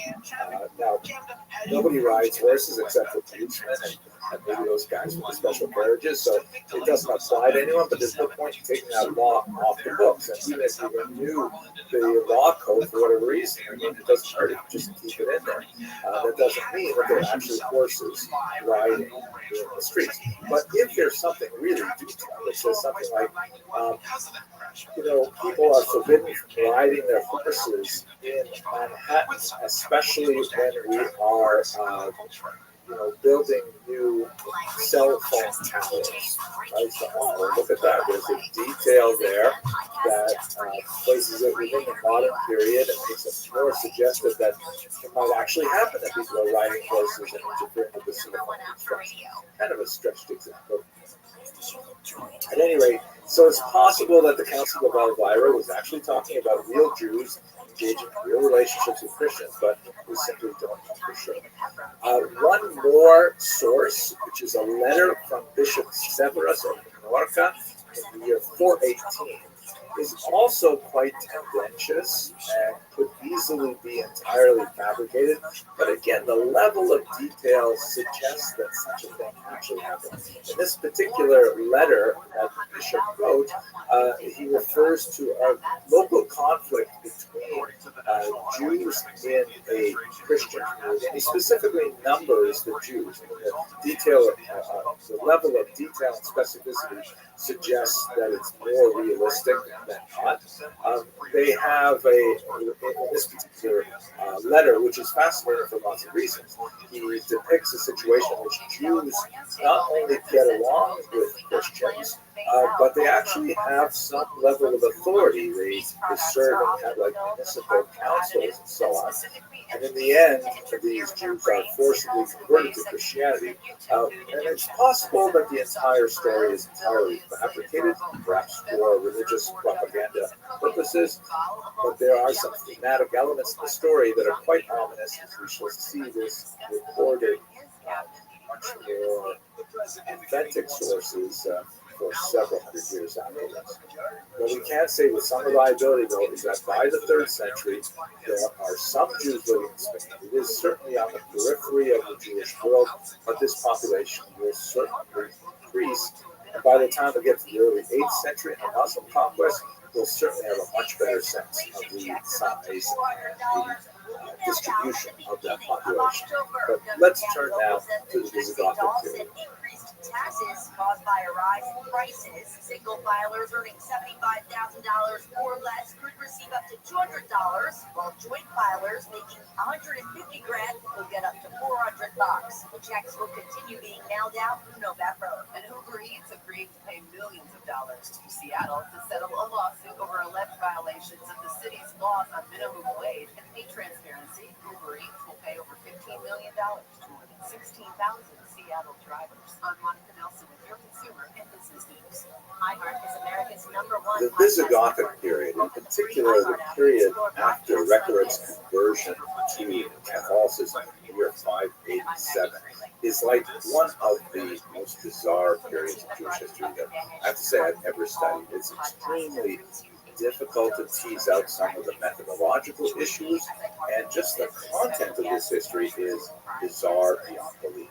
Here's a map that gives us a sense of where the Visigothic kingdom was located. You see the capital there in Toulouse, and it occupies much of the Iberian Peninsula and over into what would be southern France, right around the Rhone River and so on. And they invaded in the 5th century, and initially the Jews that were located in this area probably fared fairly well because the Visigoths were originally Arian. And what I mean by that is they followed Bishop Arius, A-R-I-U-S, A-R-Y. Hence the term Arian with an I. Nothing to do with, Aryan nations or Nazis and that obviously. But this particular bishop had a vision of Christianity which was somewhat distinct from Catholicism, particularly with regards to the figure of Jesus and his relationship to divinity. This is something that is really significant for the early church trying to exactly figure out, was Jesus God, was Jesus human, if there's a spectrum between those things, how does that work? It's really beyond me and certainly beyond the scope of what we're discussing, but for the relevance of the Visigothic period, the school of Arius had a much more human leaning towards the interpretation of the figure of Jesus, and this was declared a heresy by the Catholic Church. So when Recared converted to Catholicism from Arianism in the year 587, this marked the beginning of the truly bizarre era in Visigothic Jewish relations. Let's just have a look at this remarkable work of art that I had in the cover screen here. This is Antonio Munoz de Gran, the conversion of Recared. And as you can see, Recared is obviously in the center there. He's got this heavenward gaze, and he's obviously entranced by his spiritual transformation. And he's got his hand on the Bible there. It's being held up beautifully by some kind of church official. Really powerful image, I have to say. And I think it captures the kind of excitement that must have gone along with this conversion. And at this point, I think it's significant for us to sort of reflect on the concept of the zeal of the convert. Many of us, are in regular commerce with converts in our various religious communities, and they're wonderful people in many ways. But one of the fascinating aspects of converts is they often tend to take on more religious observance than people who are born into that faith community. I think we can say this, by the way, not only about religious conversions, but we can say it about political conversions, political parties, things like that.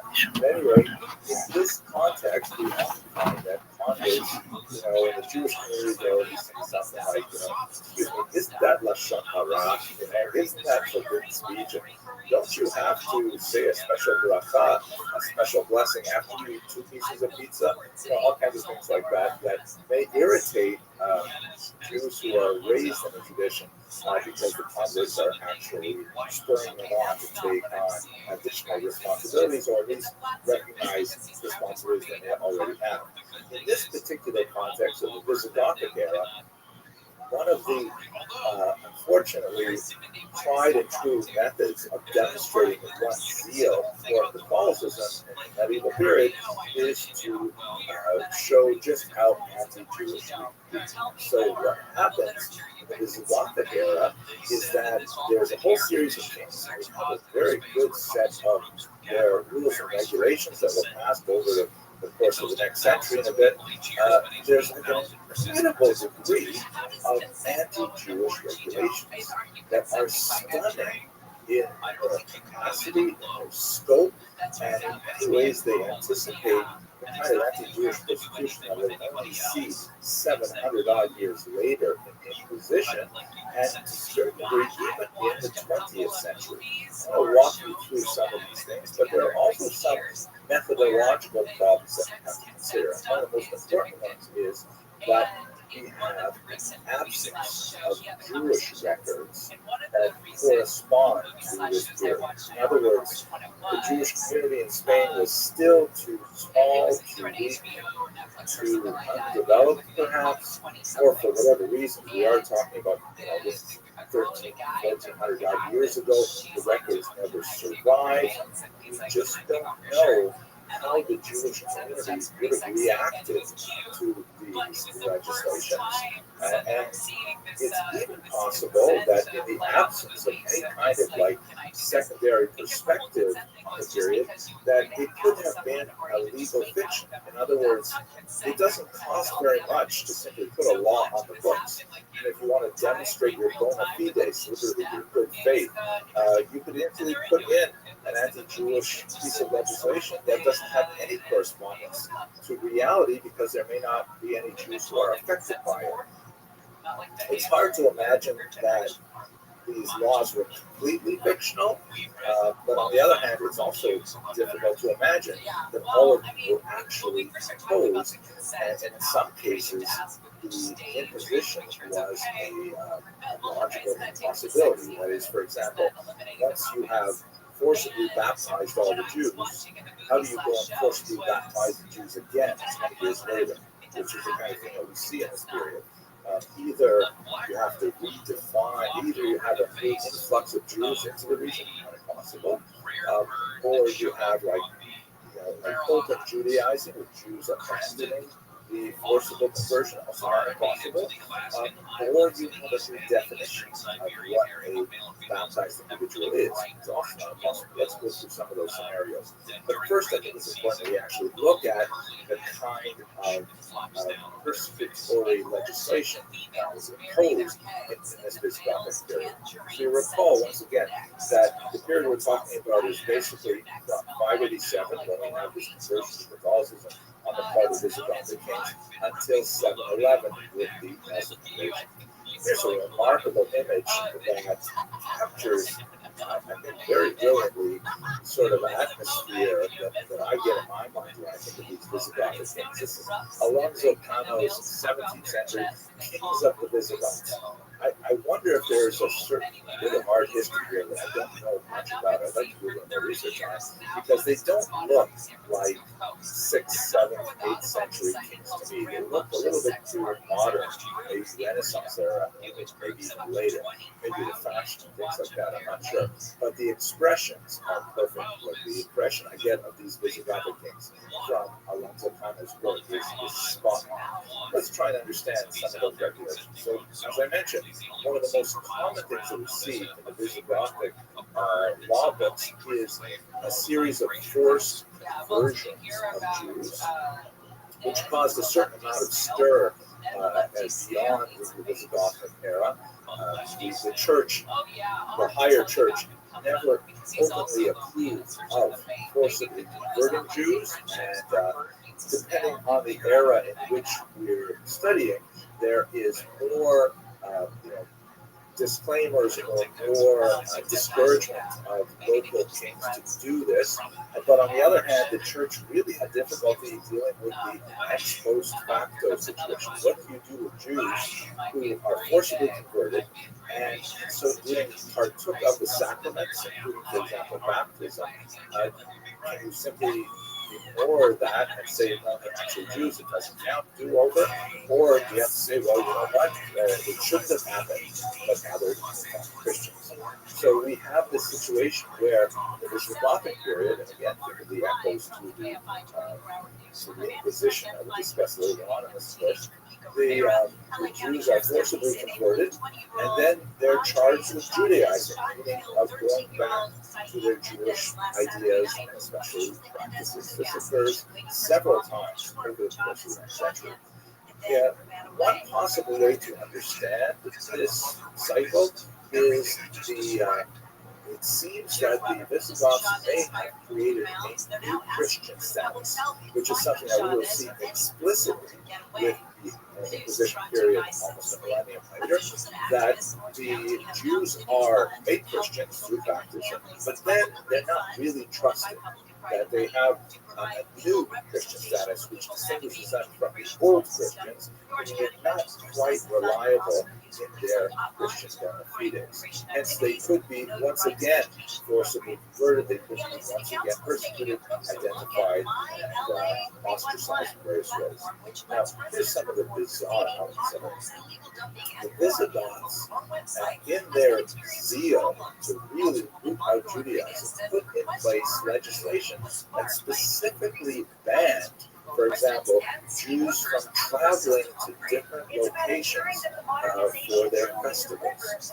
And if travel was permitted, they literally had to check in with local church officials on their route and to ensure that they would not be engaged in any secret Jewish practice. This is a level of reach and interference into daily life that is wholly modern concept. Like the idea of actually tracking people's movements with kind of like a 7th, 8th century GPS. It's so bizarre, but nevertheless, it's the kind of thing that they were demanding. That Jews had to like regularly check in with Christian officials to make sure that these Jews who now are Christians are not actually going back to Jewish practice. And it really is way out of context for much of the anti-Jewish legislation that we went through for a long time. And the punishments were, oh my gosh, way over the top in comparison to the kinds of things we see elsewhere. One punishment, which was apparently meted out even to children, is something called dekalvatio, which is, it could mean one of two things. It could either mean an embarrassing kind of very short haircut. I don't know what that's like, especially for teenagers, right? That someone who was accused of a fairly minor crime, like maybe refraining from work on Saturday, which is kind of like a massive crime in this context, and they might receive this del calvatio as like a being shorn of their hair, might be especially embarrassing for a woman, and then, to have to walk around, people would identify them that way, at least temporarily. But it could also mean scalping, literally carving the top layer of skin off a person's head, like in the American Wild West. And that would be a devastating kind of punishment, especially for children, if you can imagine.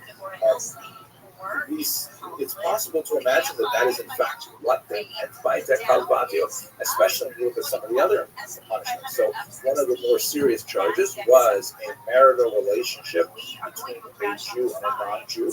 Once again, remember that term Jew might actually refer to a Jew Christian, perhaps, in which case the male partner would have his sexual organ amputated, and the female partner would have her nose amputated. Horrific kind of punishments. These do sound like kind of Visigothic in nature, like the Dark Ages. We had a lot of really bizarre punishments like this, but nevertheless, you see the scope and reach of these punishments is mind-boggling. There are repeated confiscations of wealth and repeated expulsions. Like all Jews have to leave Visigothic kingdom, and then 20 years later, all Jews have to leave the Visigothic kingdom. So once again, how do you do that twice? Does that mean that there were Jews who came back to the region? We do have examples of the medieval period. France, for example, expels its Jews 3 times during the 14th century, the 13th century, and then they're re-invited again. Yeah, it would be the 13th century. They're re-invited back in. So did that happen, and we just don't have a record of them being invited in? Or perhaps these are just simply fictional laws that are stated in order to kind of like, show whoever reads these laws that in fact they are adequately persecuting Jews. Again, the methodological problem is that we don't have the reaction of the Jews.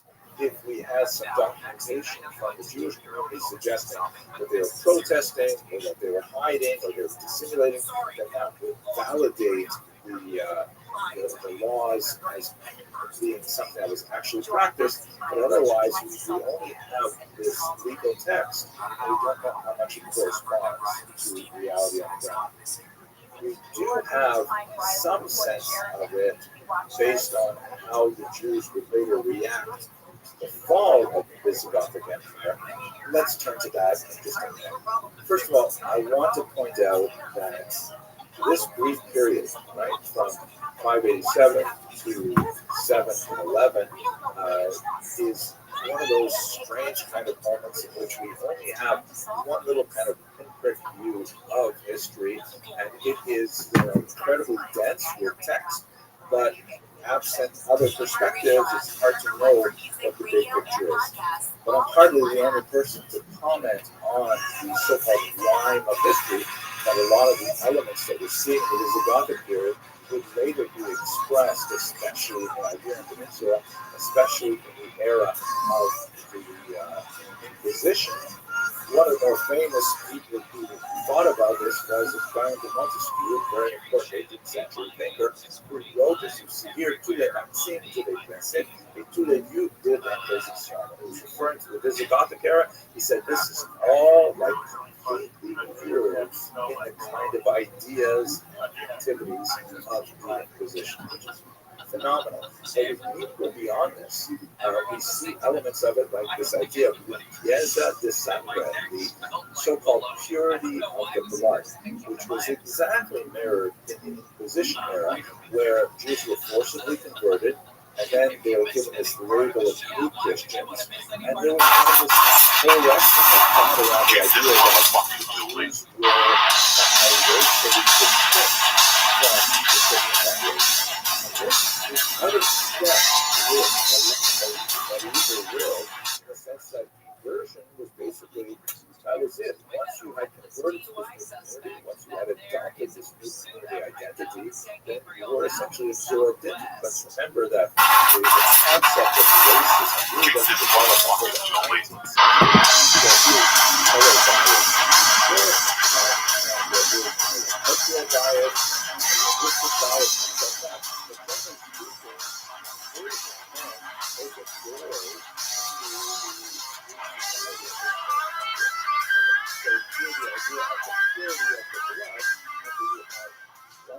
What's happened, you savages? We're back like herpes, Uncle Joey, and my trusted little Kato, Lisa Ayat, aka the Flying Jew. The church of what's happening now, New Testament, is coming at you. What's happening, brother? Good to see you, dude. Good to see you. How was your weekend? I had a great time in Parks. Parks was fucking really cool. I had a really good New Jersey. I did Parks in Pennsylvania, but I did our buddy Pedro show in New Jersey, which is I love my favorite shows now, and I love doing shows with you, but our shows were like, it's basically like a fist fight. Like, it was just at a bar, people were heckling the whole, just talking, and they were funnier than some of the comics, which is my favorite. Is when the people at the bar, especially in New Jersey, they're funnier than some of the comics. And that was a blast. George came.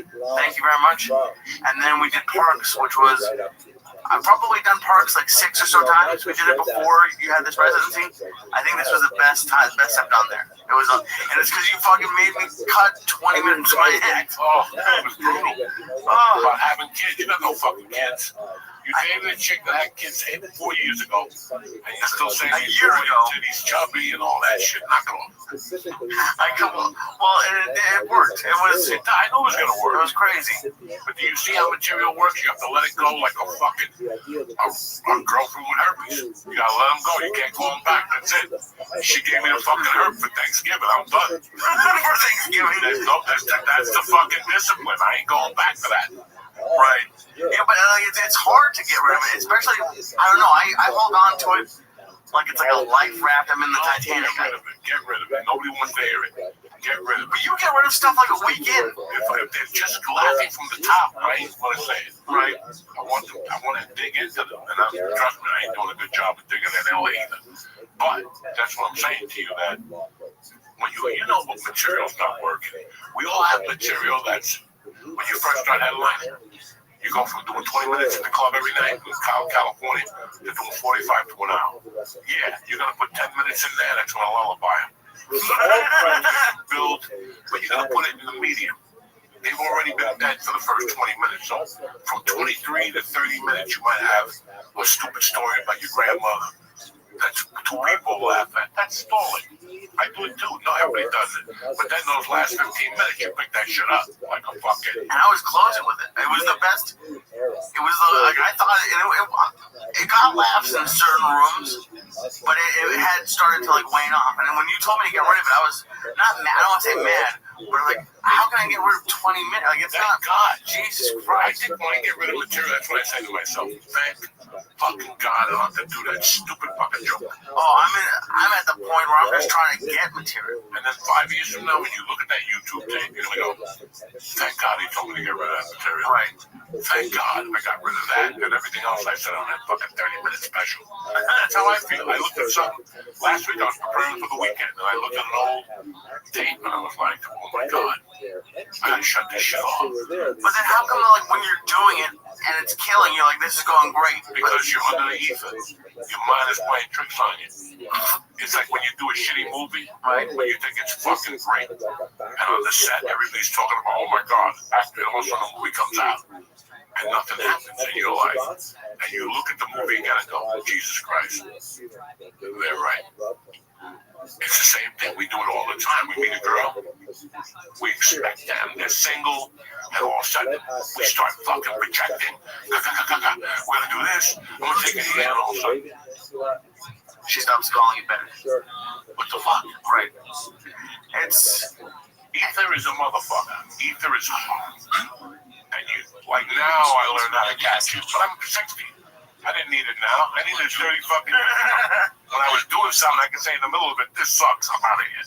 I was thinking about that the other day. Isn't it fucked up? The smart, like you know the most, and then you have like no time left. Yeah. You get wise at the end, and then you got 3 years left.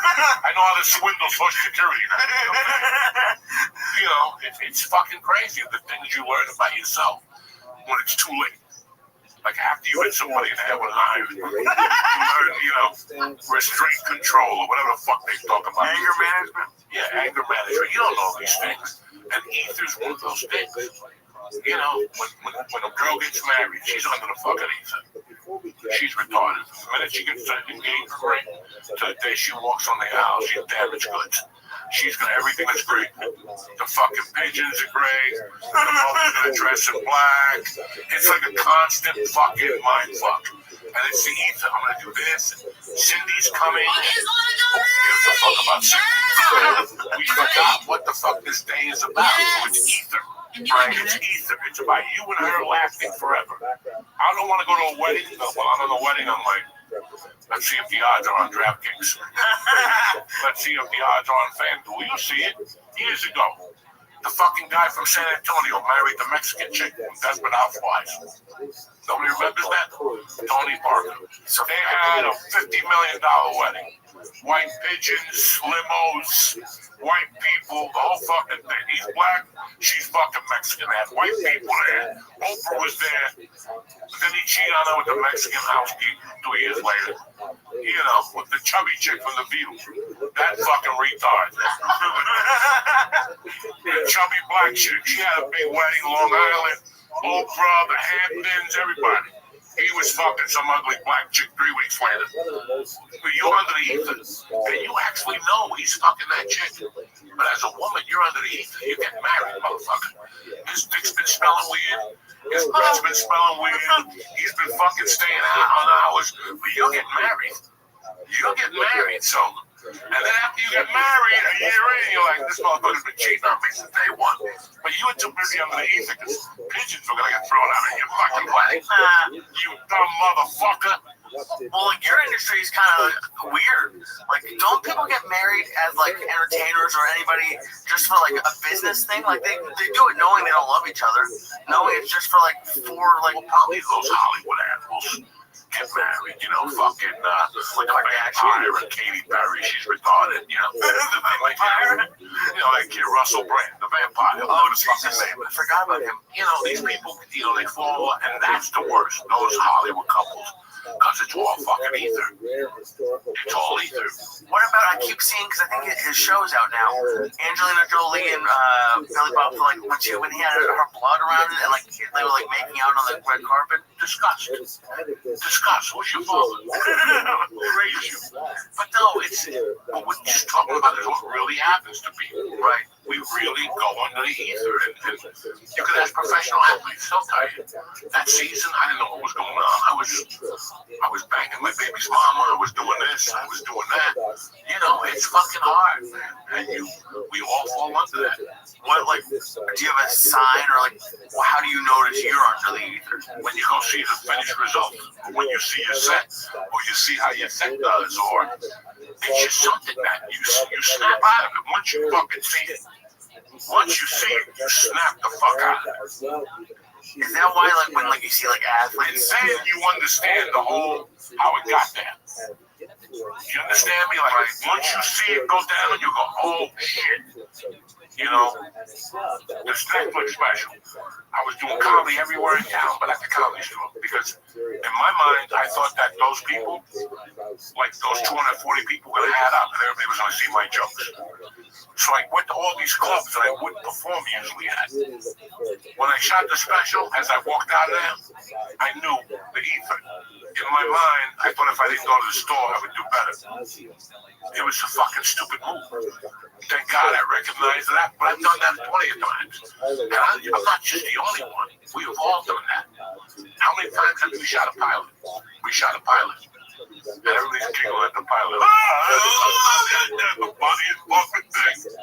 And then the pilot don't get picked up. You already bought the house, so now you got to suck dick and start an OnlyFans because you listen to everybody, and you bought a house, $500,000 in Long Island when your husband was a plumber. You know, he's barely making it. You know, new construction's down 80%, but you hooked up with a fucking plumber. Okay, that's what it is. That's what it is.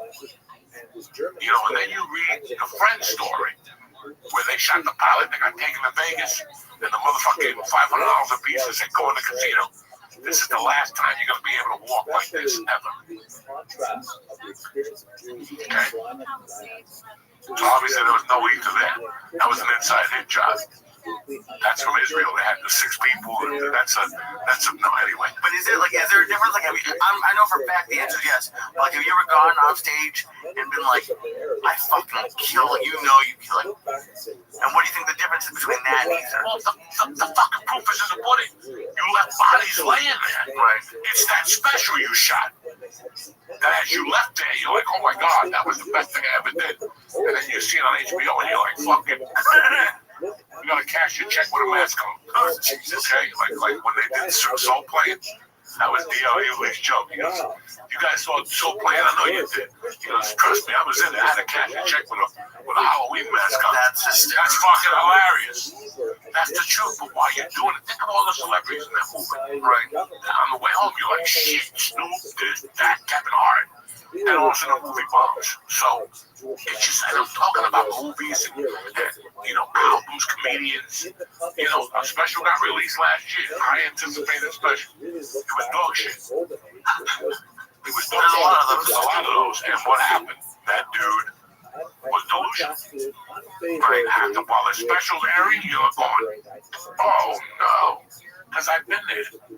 While you're looking at the project, you're going, what the fuck was that? What was the guy that played the fucking doctor in The Sopranos at the end with Johnny Sack? Fucking famous, that dude. Famous. At the end, he played the fucking doctor. Big time guy. In the fuck, when Johnny Sack was dying of cancer, he was telling him, I'm a doctor, I shot my wife, I shot the mailman, because at that point I had to commit, and I shot her mother, who was in the other room. That dude was fucking well known. When I moved to LA, Sidney Pollack? Sidney fucking Pollack, okay? Sidney Pollack, I shot CBS's Answer to NYPD Blue. They paid Sidney Pollack $1 million fucking to direct that. You gotta hear me talking shit. I was looking at helicopters, houses in Miami, houses in New York. It was set to go. They told us when we shoot the pilot. The pilot was fucking dog shit, and the show never got aired. They were going to use it as a mid-season replacement, but it was such bad dog shit, they couldn't do anything with it. Bronx County, what the fuck? That's what I'm talking. That's what I learned. I was in there going, holy shit, I'm going to buy a boat, a car, everything Tony Montana wanted. Like, I'm going to get my own fucking island. I'm going to do everything, and then it fucking, you know, so you never fucking know what you're doing. It's easier. There's nothing you can do. We can control it more as we get older. So it's like when I'm basketball, it's like fucking 5 slam and jam. Again. Whoever that guy was Johnny Slam and Jam. I got that kid. Houston, when they played that year, they gave fucking the other team 13 points. I was in court. I remember that's when court was in New York City at night. I got arrested by Harlem, and I had to go to court downtown. They made me go to court at 7 o'clock. Then I had a national championship. I'm running back and forth calling sports phone. You put the fucking $1 in sports phone, it's too low. And in those days, if sports phone was too low, you couldn't adjust the volume. There was no volume. You got beat. You're like, God damn it. And then you had to put another quarter in. Hi, it's sports phone. We come at you every 15 minutes. They were given 13 points, and at halftime, I think fucking the other team, whatever, was winning by 13 fucking points.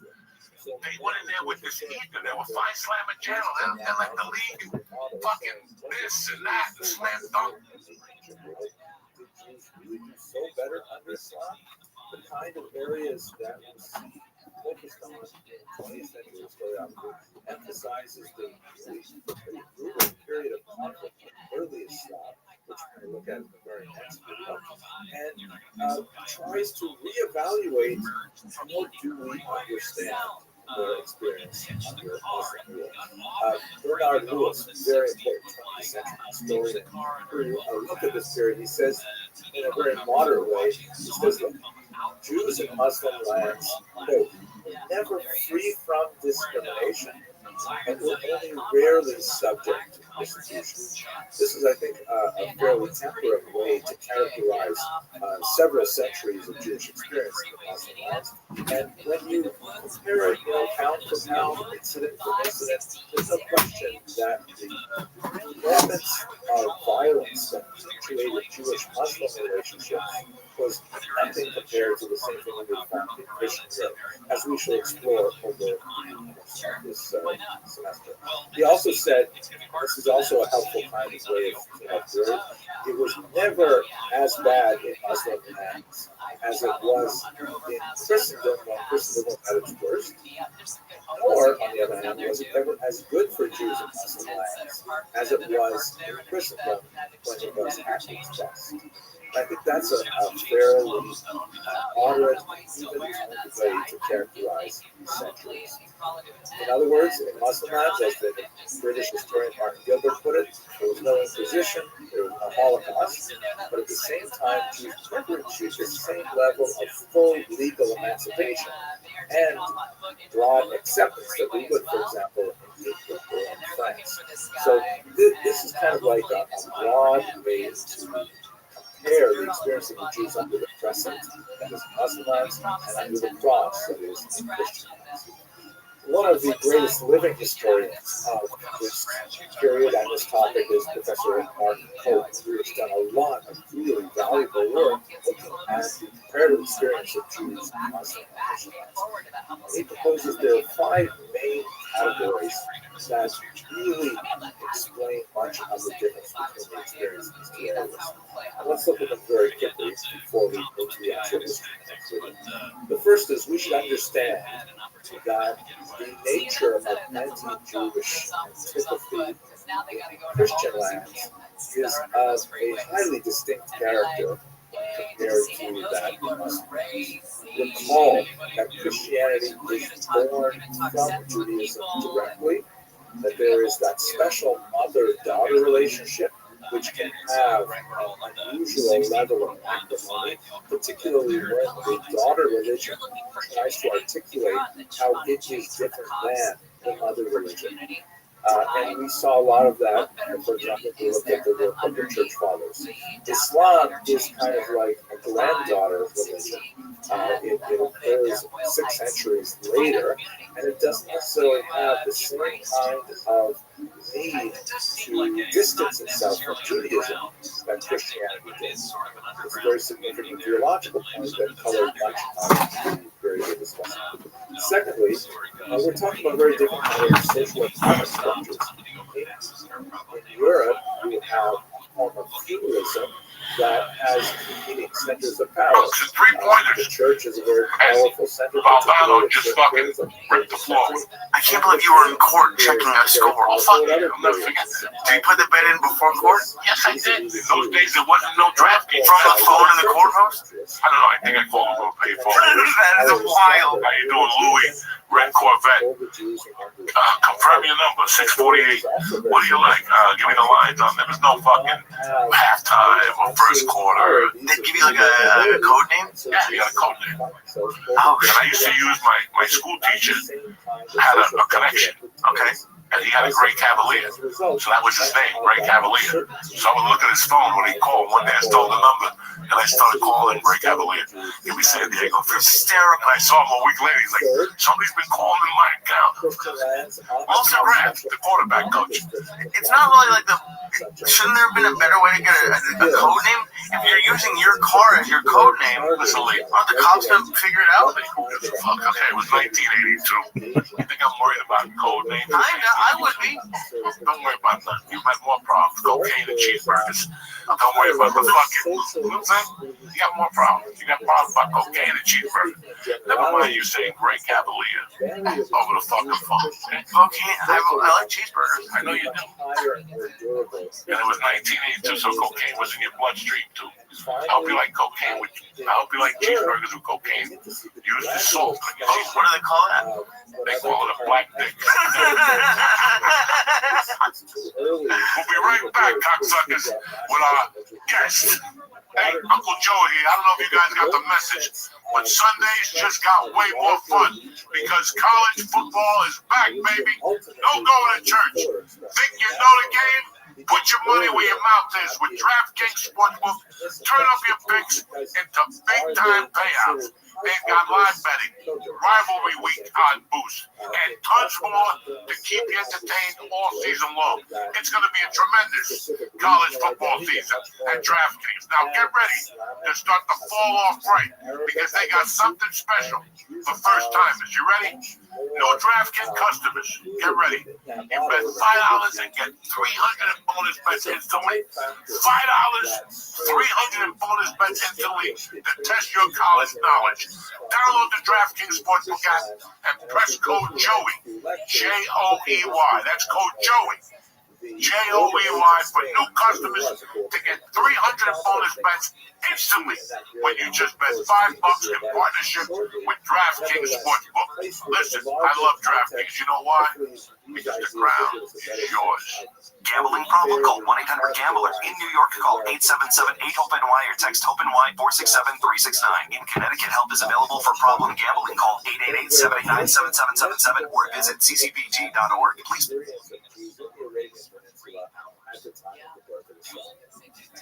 minutes a day. The old adage of the 10,000 steps might be too much. They say 7,000 is probably enough. You do it right. Sure. Or let's see. Or like I like to do it. Here we go. My little odometer here. Let's see how many steps. I've got 630. That's what I like to aim for. 130 steps? Yeah.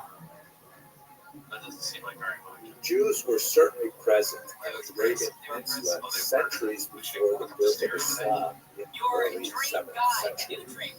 There are legends of settlement that come to us from Muslim sources that place the arrival of Jews way back in the biblical period. And there are various degrees to which we can ascribe any kind of historicity to it. The idea that they may have been. What up, you whores? All right, so we've got a college pick'em to do. I guess there's standard, spread, and confidence. All right, well, why aren't we doing them all? I don't know. Okay, first game, Texas versus Ohio State. A good one.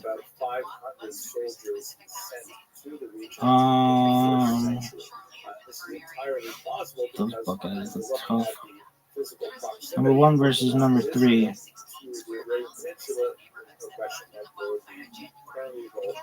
All right.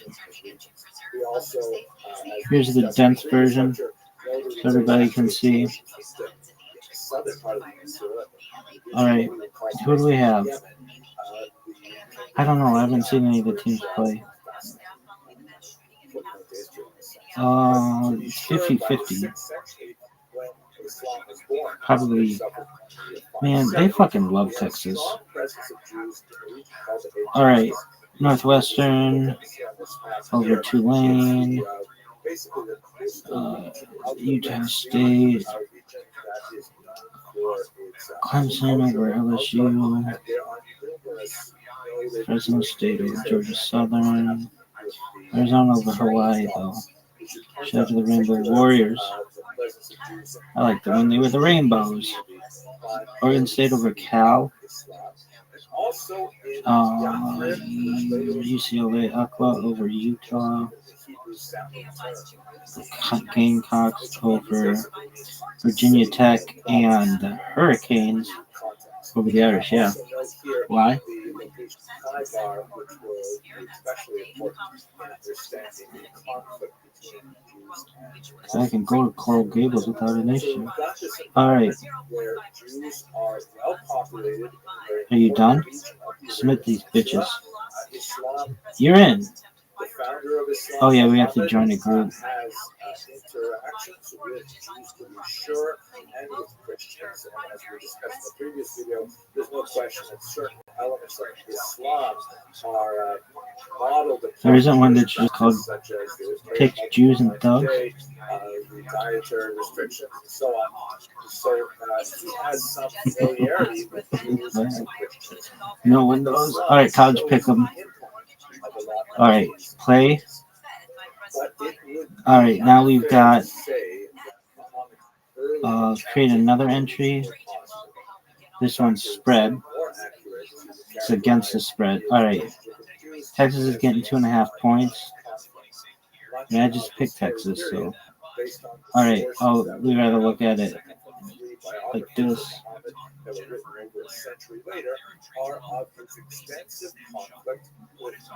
Alright. Syracuse and Tennessee.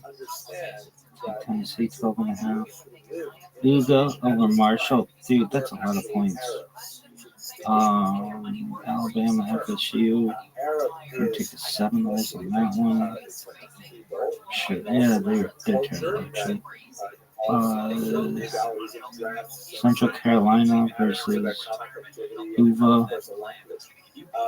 12.5. I hate fucking picking lines. We'll take. And Virginia usually sucks. Alright, LSU Clemson 2.5. LSU's getting 2.5. Clemson. Buffalo's getting. Oh, Utah's getting 3.5. No, Buffalo's getting 3.5. But I picked Buffalo. I'm gonna take another shit. Miami, we're just picking that one at 1.5 point dogs.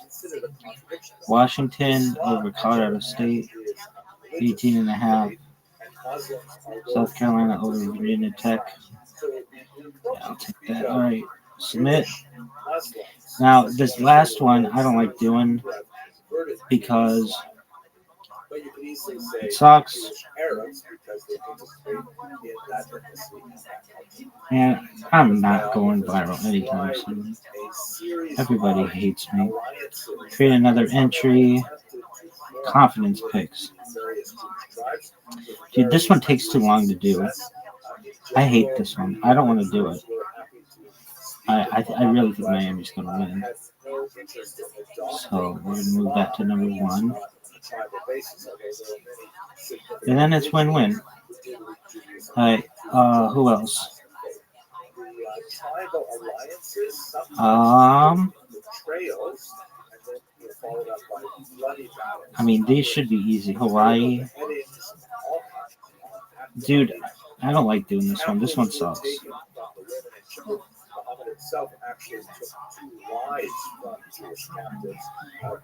I hate doing these ones. It takes too long.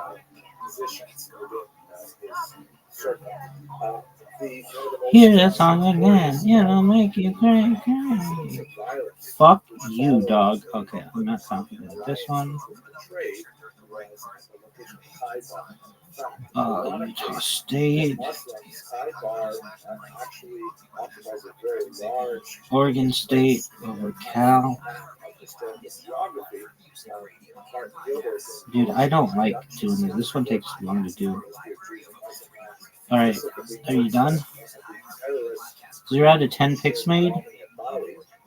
Oh, because I have to pick them? Okay, I don't even remember I picked Miami, Arizona, Utah State, Tulane. Like, whenever I make picks, I'm like, oh, this is 100%. I don't know how I'm not going to win all of these. I don't even know if they're consistent with the other ones. Texas, Clemson. Oh, dude. How many points will be scored in that game? 69. It's always 69. All changes auto-saved. Are you sure that it saved that? College pick'em. One of my pick'em teams. Stick'em pick'em. Alright, are you fucking serious? College pick'em. Yo, fuck this Wondery shit. From Wondery. Well, go fuck yourself. Alright. Join group. Picks 2, picks 3. Wait, how many points are going to be scored? 69. It shouldn't let you. I know it says points.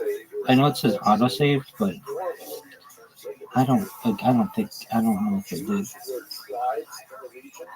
Just like Muslims occupy tribal identities in the region, and they came to conflict in the period of Muhammad. Now, what I think is more significant for our purposes is to understand how these conflicts will all right, we'll see if that works. politically and historically. Then we'll do the pros. Two very important documents, one which we'll discuss right now. I don't know if those are open yet. The Constitution of Medina and I don't think so. But dude, look how big my fucking. Look at all these fantasy teams. I'm the king of fantasies, girls. Alright, I'm the king of fantasy, girls. Alright, are you done? Are you done? Are you done? You're fine. The establishment of a formal relationship between Jews and Muslims. What up, you whores? Alright, so we've got a college. It's generally thought to be quite an early document and quite authentic. There are internal references. You're fired. Go fuck yourself. That have been analyzed to suggest that it actually does come from the period of Muhammad's early activity. Now, what exactly does it do?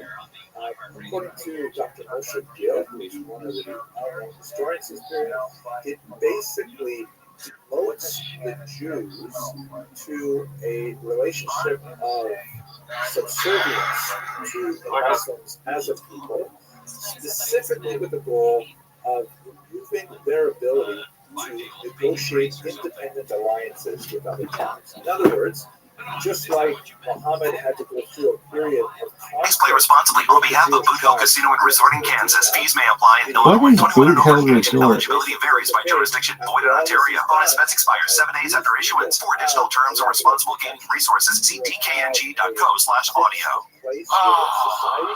Uncle Joey here. As soon as 5 o'clock hits, you're ready to unwind, right? You turn your brain off for a while and start your journey to the moon within the cloud.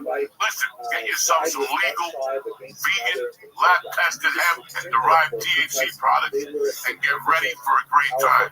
Listen, I love these products, especially the Vampire. In the Cloud is available at different THC levels, so you're never getting a surprise high. And remember what I'm telling you here. If you gotta be 21 over. Now's your chance to float above the stress. Because In the Cloud is giving new customers 25% off their first order plus free shipping. I said, that's right. 25% off their first order plus free shipping. Just press the code CHURCH, CHURCH at inthecloud.co or click the link in the show notes. That's inthecloud.co, inthecloud.co. Use code CHURCH for free shipping. Plus 25% off your first order. When you order, fill out that quick little survey, and it supports the show and keeps In the Cloud sending you the good stuff. So go ahead, grab a gummy, and vibe out with In the Cloud. I just did. We're back, Jack. Uncle Joey with my girl here. What's your name? Lorraine Bracco. No. It's I'm too high. Catherine not doing you, I motherfucker. know, the fucking edible hit me. What's happening, beautiful? What's going on? I haven't seen you in years. You don't even know your guest is. Oh my God. What's up, beautiful? Holy shit. Thank you for coming over. Thank you. I know it's a long hike over on the ferry. I was like Barbara Streisand in Funny Girl. Don't rain on my parade. I wanted to sing on the tip of the ship. You can sing now. They love you. Everything is beautiful. Everything is warm. There's your new career. Broadway. Musicals. Listen, I know you want to go into the city. Joey the Musical. Joey the Musical, that's next. I like that. That's next. That sounds catchy. Yeah. I would like to see the musical. Let it be. What are we going to sing about? That's the fucking problem. Just sing your life out. Sing your life out. Sing your life out. Some Spanish songs, some Italian I songs. love it. That would be fucking. Tell your story singing. Oh, they wait. You know they say tell your story walking. Yeah. Tell your story singing. Listen, I can't walk and talk at the same time. Can you tell me? If I'm walking, I'm focusing on walking. You know Do what me a favor. I'm going to give you one acting challenge. Can I? I want you to sing the story that you told me about somebody who won't say who and throw them under the bus. Invited you out to dinner, but they want you to go to Applebee's. Sing that story. Listen, there's no song to sing that shit. And he grew up with me. And he was like, bro, when you had this food, $35 to get the lunch, two appetizers. I'm like, oh my God, he's gone. Did they tell you about the price first or what restaurant it was first? No, he told me the price, and I'm like, this sounds like a commercial. This is Applebee's. I watch TV at like 12 news. I watch New Jersey weather, and fucking this is the commercial they play, Applebee's. You see? So you heard me tonight before my spiel. I'm very fucking serious about food. Yeah.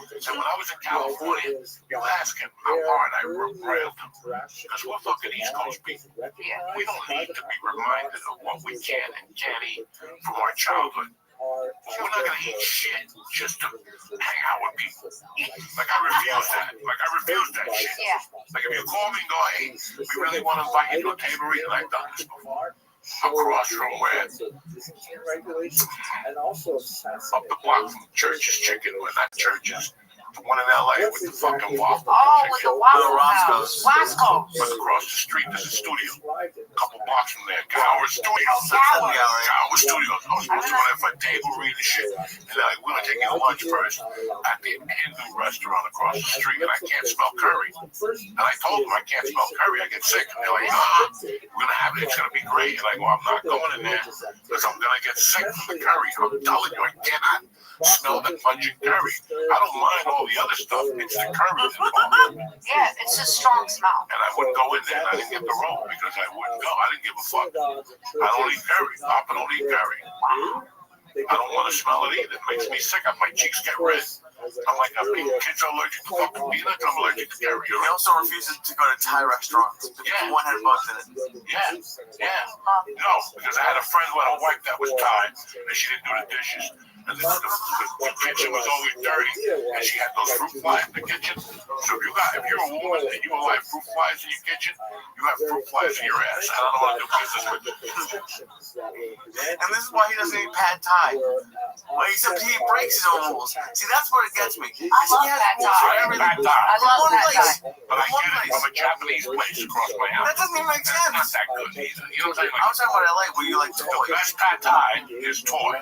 But I won't go in toy because they make you take your shoes off. Listen, I know my street smell like. I've never been to toy. Toy is right on Schrader down the block from the guitar center. Wait, It is the best. T-O-I. T-O-I, toy. Not T-O-Y, toy. I don't know. What am I spelling? Am I Chinese now? I don't know this shit. Toy, T-O-I. Toy. Okay. I need to know one thing. Can I ask you a question? What is the ether? Ether. What you and I were just discussing. What is ether? Ether, all right, in common terms, ether is a chemical that they wash cocaine with. In the 80s, we had so many problems. In the 80s, they were using so much ether to clean cocaine. That's why by 87, 88, cocaine started smelling funny because they started taking the ether out and using turpentine and all that shit instead. But it's better with ether. It cleanses the cocaine and gives it that smell. You can get ether. Ether is not what they give you at the dentist office. Yeah, they use that. I know that. But when you use it in terms of the stories you're telling. Ether is a thing that. So you use it in your stand-up. Okay, let's say you go buy a car. Yeah. And you want a 2025, whatever, and it's $80,000. Okay. But you run into a motherfucking salesman like me. And we start talking, and I go, listen, I have the same car on the lot, $40,000, blah, blah, blah. Now you start, I get into your ether, you could save 40. Now you're thinking about all the things you could do with the 40. Wait, hold on, stop right there. What is that ether? What do you mean? Hold on, ether is your mind playing tricks on you. Now it starts telling you, oh, yeah. I can cheat on my husband. I can fucking go to a Coldplay concert. I can afford $40,000 that my husband didn't know. Whatever. I don't know what your motivation is. But you were worried more about that 40 G's than you bought a fucking lemon. You got so caught up in the money that you didn't look under the fucking hood. You bought a lemon. And it's ether is when you start believing something, a lie. And we all been in that situation. Oh, okay. When I was a kid, my mother had a value and she died. And by the time 2 years later, her value was 20 times the amount that I was going to get. And at the end, I wasn't going to get anything. It was under the ether. Not to mention cocaine, quaaludes, and all the other fucking things that fucking distort your mind. That's what I'm saying. Okay. It's called ether. It's like when you look at a guy that comes out of prison for 10 years and you're going to hook up with him. I'm going to change him. He's such a sweetheart. He called me when I get home. Yeah, every guy calls you when you get home. The first month. How'd you get home? Did you get home safely? How's your mother? Yeah, we all can. Yeah. Everybody's a sweetheart in the beginning. That's right. And then you have these women, they come back with a black eye and a busted nose. Oh, He's so sweet. He's rehabilitated. What fucking? Because maybe he's got an 18-inch dick and he puts it in your ass and it comes out of your fucking ears. I don't know. I don't fucking know these things, but I do know that there's ether. You ever watch those shows where the black guy gets out of prison and he takes a fat little blonde chick from Louisiana or something? They have that show on one of those with the midgets. They have a show with the midgets. They have a channel that's dedicated to all this. TLC. Okay, I thought there was only one TLC has a show that women hook up with guys locked up. And you have to see their expectations. And you're like, I remember coming out of prison myself and sitting with my wife, at the time my girlfriend, in the front seat, and just blabbing off how Christ took my life. And all I'm thinking about is a grandma blowing in her ass. You know what I'm saying? You know what I'm saying? I'm going to college. I'm going to be a doctor. I'm going to fucking speak at universities. I'm going to do this. It's not going to work. How long were you on? 10 months. Oh. But you know what I'm saying? Like there's this ether that we fall into. Yeah. Ether is another word for us wanting to believe something's going to happen. Yeah. Look, if I get on Kill Tony and do my 1 minute, the world will get to see me. And I can get on the fucking Tonight Show. Or HBO can give me a deal. That's ether. But it's almost like you're delusional. Yeah, like what? Well, you've only been doing comedy for a year and a half. But the crazy thing is, it's not like these things do happen. People do get on Kill Tony. People do get discovered in LA and like go so like it fucks with you. Like it does. Like you think it's, you think it's a possibility, and it is a possibility, but it's. I just had the ether happen to me with a car. Like I did. Like sometimes, like you always talk about like doing too much research or like thinking too much. But so I did all this research on my car. I loved it until I got it. Now I was like, there's 8 things I hate about it. And I did too much with it. So it's weird how you don't snap. But you were saying you were snapped out of it. Like you were able to snap out of it. Well, no, you blow so much smoke up your ass so long. That's what I'm trying to say. Like I blew so much smoke up my own ass for so long that now I know how not to blow that smoke up my ass. I'd like to now turn to. Okay, that's what I'm talking about. Ether. Ether is a chemical, but it's a state that we go into when we want something to work in our lives, and we'll push everything else out, even though it's pointing us. And it's not something that you're being positive about.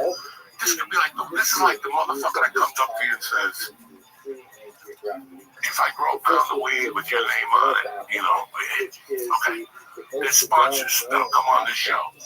And after 2 times, they'll call and go, nothing happened. And I'll go, what did you want to happen? And then they'll go, well, if we don't get a sale by this week, we want you to do 2 ads for free. And I go, that's not how it works. That's not how this works. See, people want to believe that one time doing something is going to work. And I tell them, yeah, you can put an ad here, but I also want you to put an ad on CNN. It's cheap at night. After midnight, it's cheap. Even if you do print, it's for social media ads. And have the people see your name in different situations. One day they'll say, you know what, I'll give it to one night. Yeah. You know, it's not just fucking you. You know how many people have contacted me to put their juice or their coconut oil or their fucking sea moss on Joe Rogan's podcast? And I'll say to them, listen, it's not my job. And they'll go, well, you don't understand. I have a kid who's got leukemia. I can't help you. I can't help you. Like, people come at you like that. Like, I have an aunt. She's got one eye. She needs surgery. It's $400,000. If you get this on Rogan, it'll save me. Then there is a fascinating story. I won't even enable you. Yeah. If you tell me that. I'm not going to enable you. I'm not going to go, okay, I'll get you on Rogan, which you'll never go for it anyway. Yeah. But there's people that actually believe that. They're at home right now. Look at the Liver King. He wanted to go on Rogan so bad. He went to Austin, shit in the hotel, and he got arrested. You know, people just have, come on, Kathy, how many people come up to you with movie scripts? And they go, if you could Every day. Every day. If you could My DM is filled with them. And what are they telling you? That they'll be made. This one movie, and they'll be Quentin Tarantino. I kind of feel bad when I get DMs. So do I. I need to Because I know this person put so much into it, and they don't know. They're still so green. They think if they get me attached, or like, can you give it to this person? It just don't work like that. Like, you don't just go in front of the whole line. Like, this took years to get where I am. It took years for me to get whatever I have. You don't just DM somebody, think the script's gonna land on my lap, and overnight you're gonna be an overnight success because now I have your script and I'm gonna hand it to somebody. You know, I'm gonna hand it to somebody and it's gonna make your dreams come true. It doesn't work like that at all. I just feel bad when people put so much into, you know, one person, me, you, whoever else they're DMing, and I understand where they're coming from, so I have empathy that I know, like, this person doesn't really get it, and he doesn't understand how it works and how you really go through a real process of pitching your script to real producers. You don't just DM an actor. I'm just an actor. I'm trying to get a movie too. I'm trying to work myself. Like, just because I know people, I'm not going to take your script. I don't even know you. You're a stranger DMing me and hand it to one of my friends. If I'm going to hand my friends one of my scripts, it's going to be something that I need from my script that I wrote. And I'm gonna use that favor for myself, which I don't even ask people for favors ever. I'm very uncomfortable with it. And now the stranger that I never met is like, Mr. Ducci, will you read my script? And it doesn't work like that. But I understand you, and more props to you. Go after your dreams. Do whatever you gotta do. Knock on every door. Break down every door. Try to get your thing out there. Try to, you know, I get people like, can you put a word for me on, you know, Godfather Harlem, or when I was on Sopranos, or any show that I was on, or any movie where you tell them I'll be an extra or this or that. Like, it doesn't really work like that. And I feel bad for these people who DM, because I want to help everybody. But if I helped everybody, what they don't know is behind you, I have 50,000 other DMs with people asking the same thing as you. And I want you all to win, but this is not how it works. It could, though. So never stop doing what you might think is impossible. Always do it. But it really, the odds are not really in your favor of working that way. The shortcut. DM this person, boom, get the hit, it's gonna work, everything is gonna work out. It doesn't really work like that. I want it to work like that. You know, for me, something like that kind of worked with me. You know, I walked off the street, open audition, got a Bronx Tale, and it did work like that. So that's why I have empathy for these people that are trying like the one shot.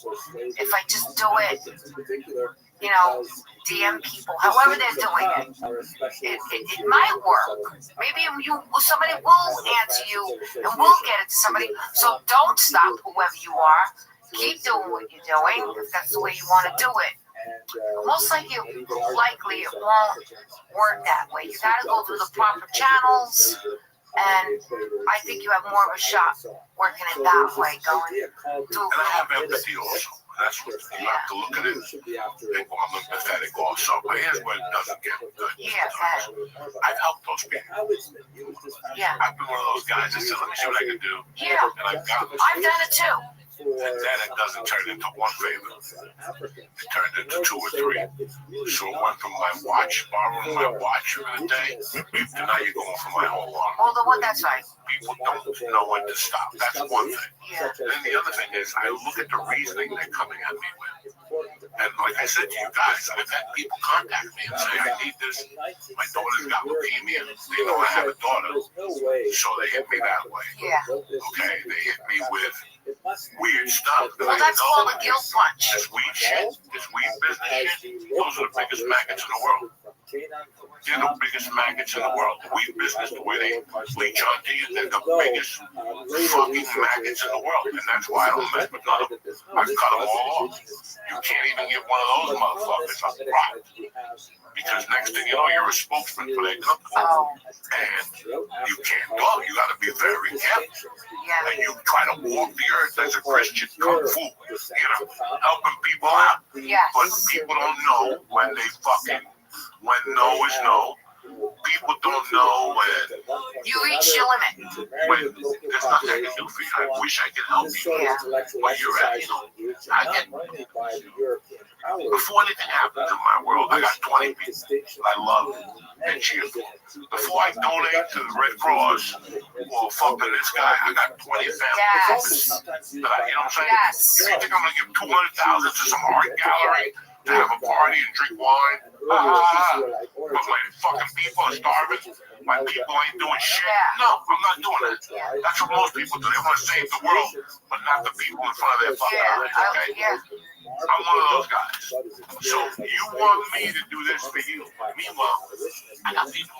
But he wrote about childhood memories of associations with Jewish practices because of his presumed tribal affiliation with an original of Israelite origin. The accuracy of these claims to Semitic or Israelite origins, of course, is really all over the board. Some are quite significant. The Lemba tribe has, for example, demonstrated through DNA studies that there is definitely a linkage with Semitic people living in the Middle East. But in other cases, it's purely fanciful and is served primarily to bolster claims of superiority of one people over another for whatever reason. Now, one last comment before we look at the Jews of Ethiopia, which will give us a first look at the real Jewish history in Africa. We should understand that there are many different populations that use the words black or Hebrew or Israelite or Jew or African in many different contexts. Let me just clarify that in this particular series of lectures, right now I'm really focusing on the distant historical experience of Jews in Africa, and specifically we're going to look at the Jews of Ethiopia in the next lecture.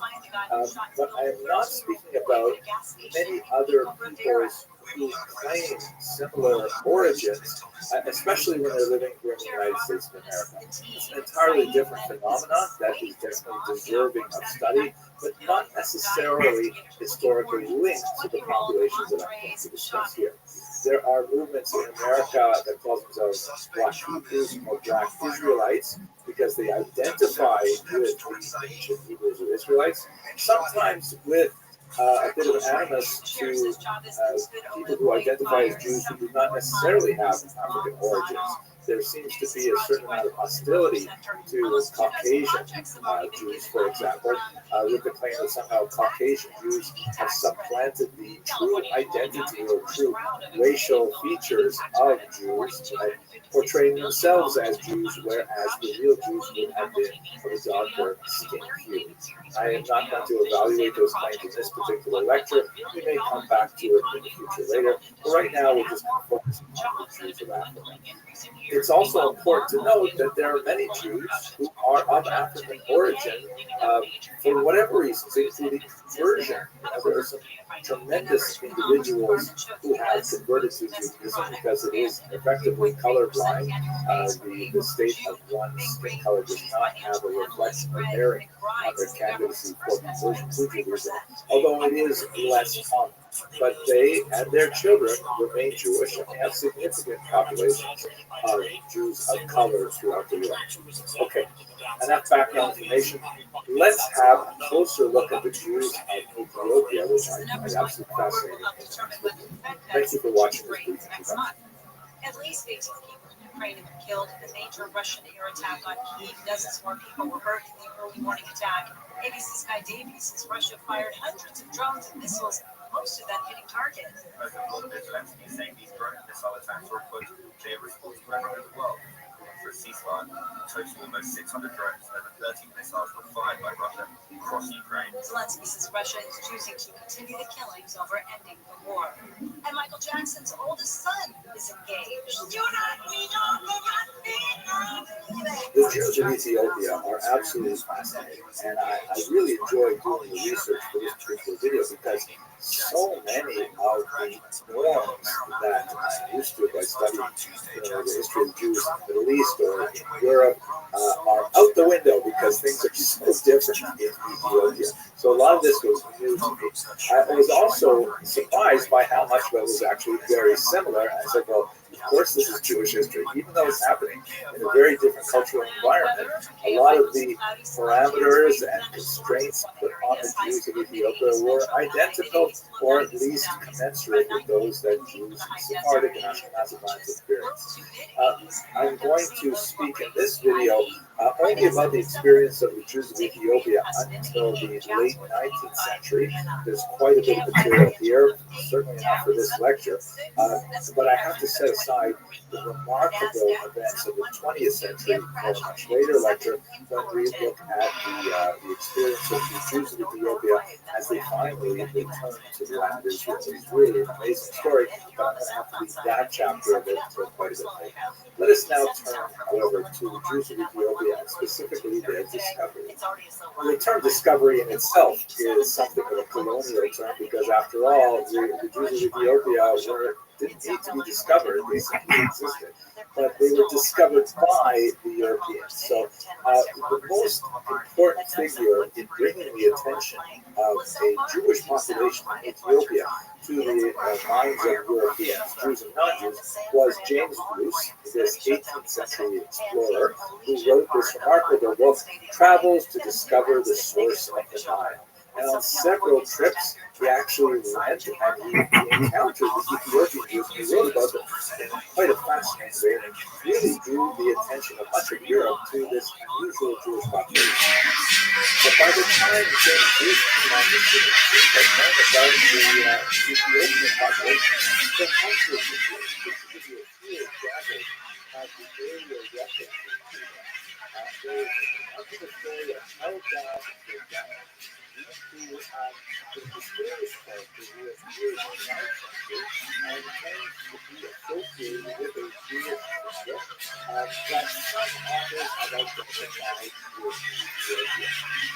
It's, however, difficult to ascertain because it seems evident that he was a bit of a charlatan. Much of the stories that he quoted is questioning the God of stories.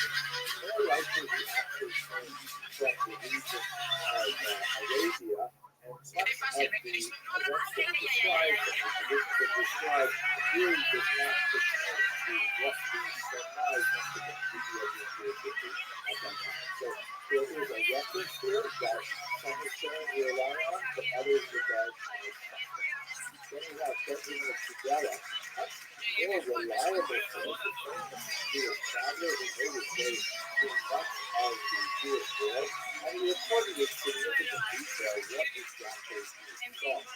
However, he never got to Ethiopia himself. He merely reported what he had heard from others, and so there is some question as to the validity of his account of Ethiopia in particular. Nevertheless, there is significant reference to it.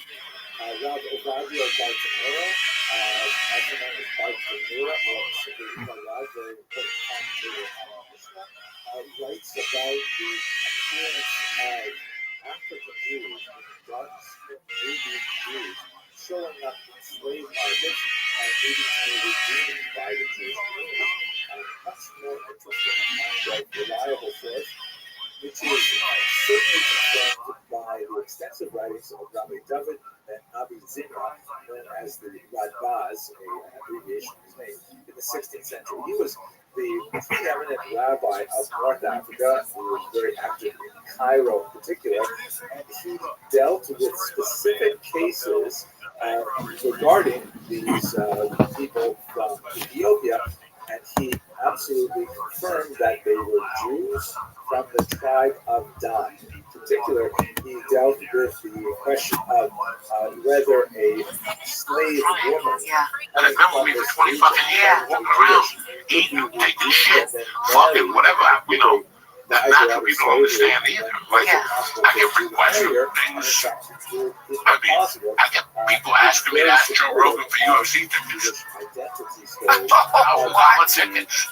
You don't even know the man. Yeah, I get people asking me to get De Niro. That's the biggest request. Can you give this to De Niro? My father was in the mafia, and they think he's really in the mafia. I'm like, look, I was married to him in a movie. He's not really my husband. I can't ask for favors like that. It was fake. I'm not really, but I do like you. I help where I can help.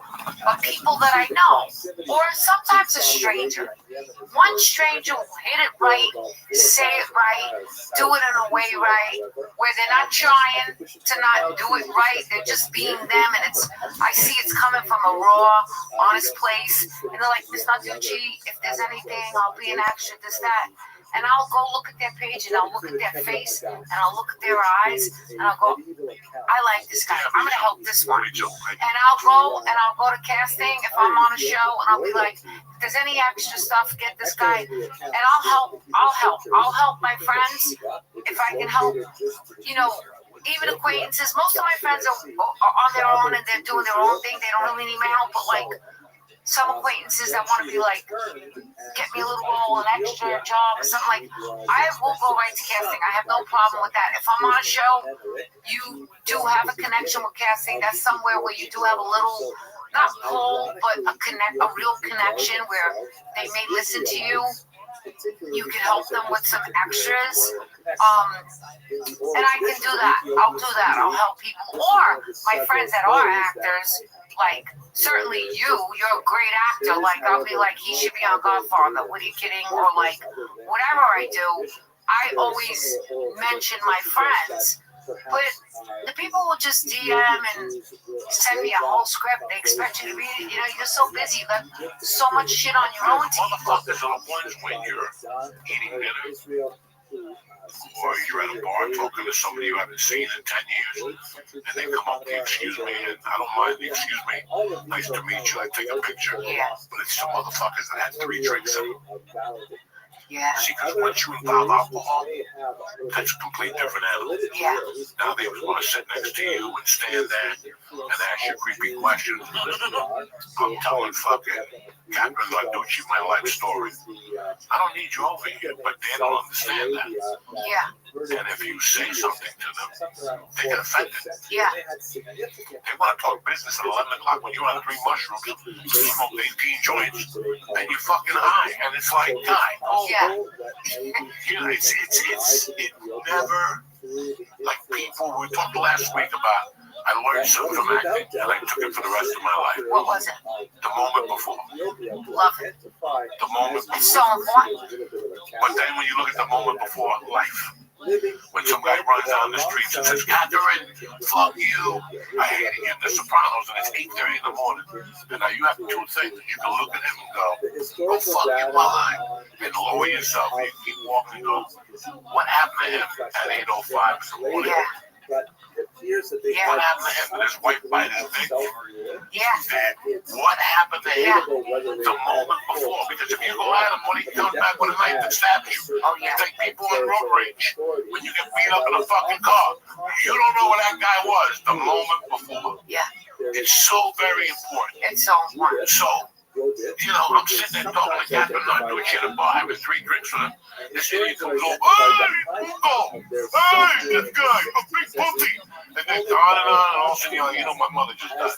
And they just cry. They don't know what the moment before. So when you walk over there, be very cautious. And that's something that you learn in your home. That's not something you learn at night. You learn that in your home. Your mother taught you that shit. Don't, you know, approach him, say hello, and keep fucking walking. He's still a cool one. People feel like they know you. And listen, these are all the things of why we got into our business. These are all the opposite. Like, I watched Ole Ole. Did you ever see Ole Ole? The Rolling Stones in South America. How Mick Jagger walks by himself. Mick Jagger loves to fuck with people.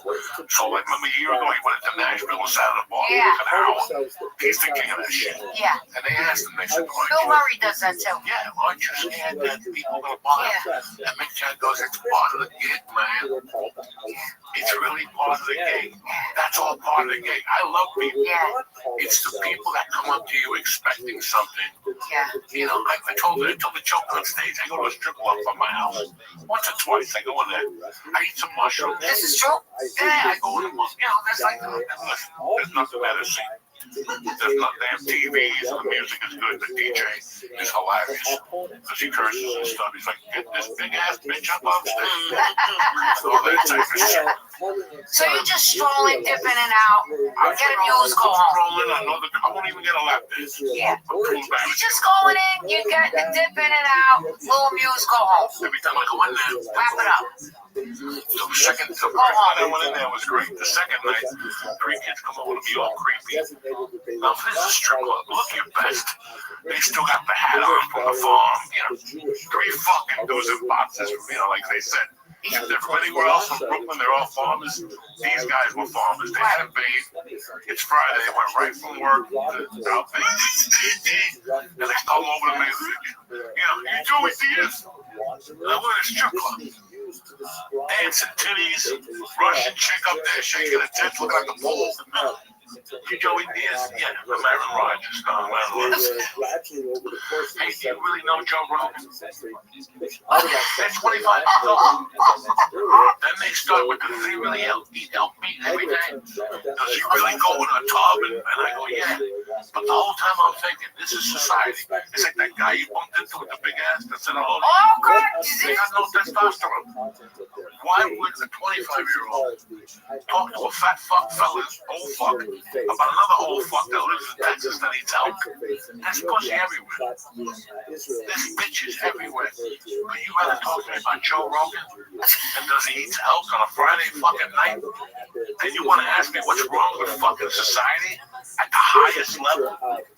That's what's wrong with society. I'm there with a bunch of pussies. Whether you like it or not, it's still pussy. You can smell it in the fucking ass. And you want to talk about Joe Rogan? What do you do in that case? I put my feet down, I get in the car, and I go home to smoke 15 joints and pray for society. Pray that the Israeli don't get them. Pray that Israel don't get them. What do you do? What the fuck do you do? When I'm in a strip club, I don't want to talk. First off, I'm 62. I can't hear you. If there's music on, no, me either. You want to come and talk? You're going to be green in the face. Yeah. Because I'm just going to go, really? Yeah, and then look over. Keep talking after that, because I'm looking at bitches. And they tell me to talk to fucking anybody. Okay? I want to look at naked women. I'm 62 years old. I've earned that right. Yeah. I'm out in the park with a long jacket, a rain jacket on. You're not even getting a lap dance. You're allowed to sit there and look. I don't want to laugh at that. That's still embarrassing too. Yeah. And you come in your pants, you squeak out of there. And my uncle, I got to squeak out of it. With that, but then I got an itchy nut and red skin for a month because I didn't want to dry patch it. Because no, I'm too old for that shit. Yeah. Man, this is a lot of information. You know how we do it here, Catherine. Oh man. So I want to ask you a question now. You sent me a funny photo because you like the movie The Ultra Nights. One of my favorites. And you sent me a photo. I love that you sent me the photo of your house, of your TV in your, where was that? In your basement. And it was, I think it was it me on the screen? Yeah, it was you. And the Ultra Nights. I want to ask you, what is it that, what do you think it is that you like about that movie? What is it that you like about it? Well, let's get back to basics. I've always liked you. So I loved you in The Bronx Tale. And you popped up in fucking The Sopranos. And you were really good in that. I really enjoy it. There's not a lot of people I enjoy. And I'm the type of guy, if I know you, I kind of cheer for you. Right. For the movie, like when you're in the movie, I'm cheering for you. While I'm watching the movie, I loved you in another fucking movie. When The Irishman? Which one? Irishman? Yeah, when you took Joe Pesci's clothes off. Oh, yeah. I love that scene. You took his clothes off. You said take off your shoes. Yeah, the bloody clothes. I love when you came down. I love it. But this movie, there was something different about you. This movie was you. You know, Aerosmith is Aerosmith. Guns N' Roses is Aerosmith on steroids. This was Catherine Narducci on steroids. This was all your years' work because you've always been funny, just being you. Hard time. They told you not to shoot the fucking gun off in the city limits, you know. You always gotta say fucking something, you know.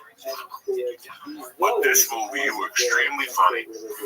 Your character really played out, and your beauty played out. It was such a. I was disappointed when that movie came out. I read for that movie, and I was very I wasn't disappointed. I didn't get it. I'm not one of those guys. Can I ask you what role did you read for? Tony Bennett. Everybody read for fucking Tony, and then they cast you from Tony Bennett. And the scene I read for, they broke it up into 5 guys. Fucking brilliant. That's not, we could talk for hours about that. Wow. The scene when he's yelling at the TV, Vito. Yeah. And they go, tell him about Columbo. He let off whatever the dude jumped. The dude jumped 6 stories with a 5-foot blanket and all that shit. Yeah. That was all in character. They broke it into 5 different bosses, talking about how Columbo put that guy into mayor. And Gillette, the guy they shot in the barbershop. Oh, Michael Rispoli's character, Joe, Maranzano or whatever his name is. yeah. Maserano or whatever the fuck. I'm so mad I don't know. But Can't think of the it right now. fucking court scene, you were fucking brilliant.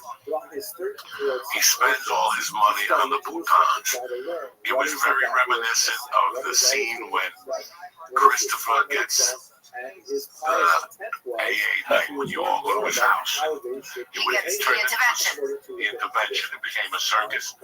That court thing became a circus, and then you even say it in the scene. This has become a circus. But the beauty about you're a clown. You spend all your money with the boutons.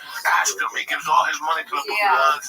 I'm a broke man. He's there fighting. He's my he was good in that. I haven't made $1 in years. You know, I'm an old man. I live on Social Security. Yeah. You're like bags of money come to his house. But the beauty about that whole scene and how it was written, and at the end, you come back and you go, and you're running. You know what the fucking dumbest thing in the world is? I still fucking love him. He asked me to take me back and take him back today. Dysfunctional. That's a beautiful fucking scene. That's funny. And no, you know, the scene was written like that. I know you were provided. I know you told you just do what you do. But even that scene, like no matter what happened, I still love it. You sold that. You really sold it. Thank you. How he tortured you. You know, with the money when he comes in to get the fucking money from the register. Oh yeah. And Tony's there. And I jump over the bar. This just, I enjoyed that movie. When that movie came out, I was really depressed. Like, it had been out. So they go, well, that movie didn't come out yet. And they're like, yes, it did. It's in the fucking movie theater. I go, no, it's not. And I went online. I'm like, oh my God, it's in the movie theater. I didn't know nothing. Wow. To the release date. I didn't see an ad. I didn't see it on the internet. Yeah, they didn't really publicize it too much.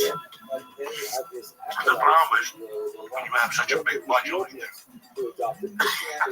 for a film like that, there's a lot of you put on an Amazon film late at night that you've never seen or never heard of.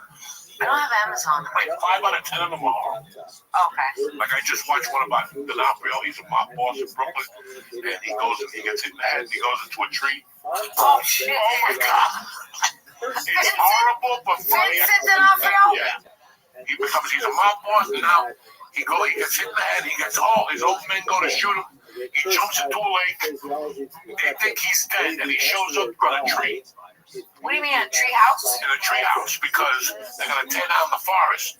So he wants to sit in the tree house. So he's a mob boss. They're all coming to him. Going, please, Vito, come down. In a tree house. In a fucking tree house. Oh my It's God. a cute movie, but then there's like another one. There's like 20 Italian movies on there that all should be banned. Are you in Great Britain? No, and then. Not even just taken off, just banned. What's that? They should be banned. These movies are just never made them. But there's a movie on Amazon. Let me tell you the cast. Godfather. Oh, are you talking about? It's Forrest Whitaker. It's Ray Liotta. It's fucking Justin Timberlake's wife. Jessica Biel. Fucking gorgeous. Gorgeous. I mean, it's an all-star lineup. The English kid from the movie with fucking Angelina Jolie. I mean, great names. Movie was shot in toy. Movie was shot in toy, but I have a friend that was the hot dog man on that movie. It's a movie about Ray Liotta comes out of prison and he goes to see his daughter. And it's Jessica Biel, but he can't tell her that Jessica kind of hits on him. And now he's caught between a rock and a hard place and he's going to die. Wait a minute, his daughter's hitting on him? She doesn't know it's his father. Oh, that's He goes to the strip club. Wait, how is this movie though? It's a good movie. It's very interesting. Wow. Oh shit! You know who plays the strip club owner? Roadhouse, the dude who died of cancer, with a fucking wig on like Walter McDowell. Whoa! What's the guy that died of cancer from Roadhouse? Oh, Patrick Swayze. It's an all-star fucking lineup. But I have a buddy who plays a hot dog man in the scene with Forrest Whitaker. One of Gabriel Iglesias' buddies. Holy shit! So I bumped into him and I go, bro, good dude too. I forget he's on a commercial now too. I go, bro, I saw you in that movie. You were fucking great. I go, why didn't that movie ever get released? And he goes, they put so much money into the actors and the locations and shit that they ran out of money for the advertising. Wow, really? And he goes, it happens a lot. What's the name of the movie? Blue something. IMDb. Patrick Swayze and who? Just put Ray Liotta's IMDb. Yeah, I gotta know. We gotta know now. No, this movie is fucking wild. And like they shot it all on Gardner. They shot it where I live. They shot where I know all the places there. So the end of Gardner is a floral shop. And that they just closed that during the pandemic. Because that's where fucking Powder Blue. Powder Blue. Who's in the movie? Tell them the cast. Yeah, give us the cast. Jessica Biel, Eddie Redmayne, Forrest Whitaker, Ray Liotta. For Los Angeles. I thought Vincent D'Onofrio was in it. No. That's the guy. Roadhouse. No, Forrest Whitaker. Godfather. That's what. Oh, wait, what was Vincent D'Onofrio in it? Oh, wait, he lived in the treehouse. What was that movie? Shit. Well, this movie had to be long ago. Patrick Swayze's dead. Oh. Armando Cosillo. That's my brother. He's in that movie. He plays the hot dog man. Yes, he fucking told me. He goes, they ran out of budget. They ran out of advertising. Wow. That'll happen. So that's what I thought happened with Outlaw Nights. But I still wanted to see it at the time. I couldn't take my daughter. I take my daughter to movies. She was too busy with softball and shit. So finally came on TV. Yeah. I paid for it. Yeah. Paid for it. And I fucking liked it. I loved you. I loved Deborah Messy. I loved De Niro. Did you like him? as Vito. I mean, listen, I'm a De Niro dude, but as Vito, oh my, He was so good. oh my, So good. a couple of those white guys in that movie were fucking great. His partner, Tony Bender. I didn't like the way they Tony Bender passed away. After the movie came out. Yeah, before it came out. I love that guy. I didn't like Vito, the guy that played, Vincent. The guy that played Vincent, what Vincent plays in Godfather of Harlem. The guy that was the boss. Oh, the Chin. The Chin. I didn't like the Chin. They made him look like a retard. The Chin wasn't a retard. He just shot the guy by mistake. He didn't shoot him right. Instead of shooting him 3 or 4 times, he shot him and ran away. But that guy didn't go on to fucking lead a crime family. Being a retard. He ended up playing a retard later in his life, but it was also a scam. He was that brilliant. Right. You know, so He played that he was. that's the only guy I didn't like in that movie, how they played him. Everything else was solid. I like the name of the club, the social club was the Alto Knights. Yeah, the Alto. I liked how Columbo was very politically fucking, that's what a gangster was, you know. They gotta be in politics rocking it. And I liked all that. You were great, man. I thought the movie was so good. I thought De Niro was on his game. I loved everybody in it. I loved the whole cast, and I loved Tony Bender. I thought he was so authentic and real, and his acting was honest. He was so chill, that guy, always just like himself. And that's the key to acting. You have to bring yourself. You have to. And I love what you said about acting. That's the key too. The moment before. It's like it's so important. The moment before. And what do you want from a scene? Also, it's like how do I want you to feel when I walk in this room? How do I want you to feel? What's my objective? I want to be a good guest on this show. That's my objective today, right? I want it to be a good show. So try to find what would I do to do that. Good subjects to talk about, make it interesting, but be natural and organic. That's my objective. I just want people to like the show. I hope people like the show and find it interesting. And how do we do that? We just come up with good subjects that we want to connect with people who are watching it. So, you know, if we were filming this as a movie, it would be the same thing. What's your objective in this scene when you're filming the podcast scene? Oh, I just want to be a good guest in this scene. Right? It's so simple. Keep it all simple. Keep everything simple. And the moments before are great. It's a great thing. I'm glad you learned that. Long time ago, like when I first got to LA from that's so great. And I learned that was a $35 a month acting class. His name was Frank, some Italian guy from Brooklyn. Wow. And he taught on Monday nights, so I started with him. Frank Perna or something like that. And I started with him because he was close to the house. He was cheap. But the only thing I didn't like was Monday nights. And Monday nights was the hot comedy night in LA. So I have to go to class, do a scene, then leave. I didn't like doing that. Yeah. The guy was such a good teacher that I didn't want to do that. Right. And then I went to Advantage of it. Oh my God, she's like the shit out. She's the shit. Did you learn from her? Yes. What's the biggest takeaway from her class? She makes everything about sex. Is it very? This is what she does. She doesn't make it. I take that back. No. She just. It's about. Am I right? It's having what? Because I sat in on it. Fucking watch the Mary. Who's in that movie? The mayor, the female, the chick from Leo's wife in the fucking boat, the Titanic. That's God, she's amazing. That's Kate. Like that bitch has no barrier. She'll show you a pussy. She doesn't care how she looks. You know what my acting teacher used to say? This is gonna say what she is. My acting teacher, Charlie, who died, used to say, stop being a mirror, not to me. If you were on stage and you were worried about your looks and what you were wearing, he'd say, stop being a fucking mirror actress. She's anything but that. She doesn't give a shit. She'll come out, no makeup, raw. She doesn't care what she just was in the Titanic. I get home all coked up one night. I'm sitting there. And I put HBO on, and all of a sudden they turn with a pussy out. with Harvey Keitel drawing her. And I'm like, she just won a fucking tremendous Oscar. And she's on the late night. So one night I was thinking about that because I saw some mouse in the pussy was out. What? I Googled her. Her pussy's been out like 18. What'd you say? Little Monster, something like that. Yeah. Movie. It's a movie. But fucking. With the pedophiles.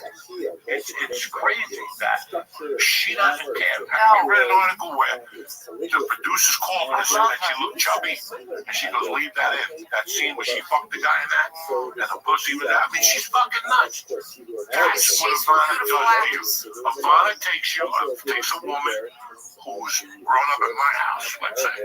Like if I had like my daughter, I'm very like, this, that. I give her some rope, but she knows the bottom fucking line. I'm a Cuban, old school dad. So I don't want to fucking hear it. Huh? You're strict. I'm 12. She's 12. She's going into jaws of life now with me. Yeah. Her mother had it till she's 12. Now, I mean, me and the mother have it, but now I got to look at her a little more. I gotta watch her a little more. These are the ages where they need their dad. They break away from the mom a little bit, and you either have to talk to them, you gotta talk to them.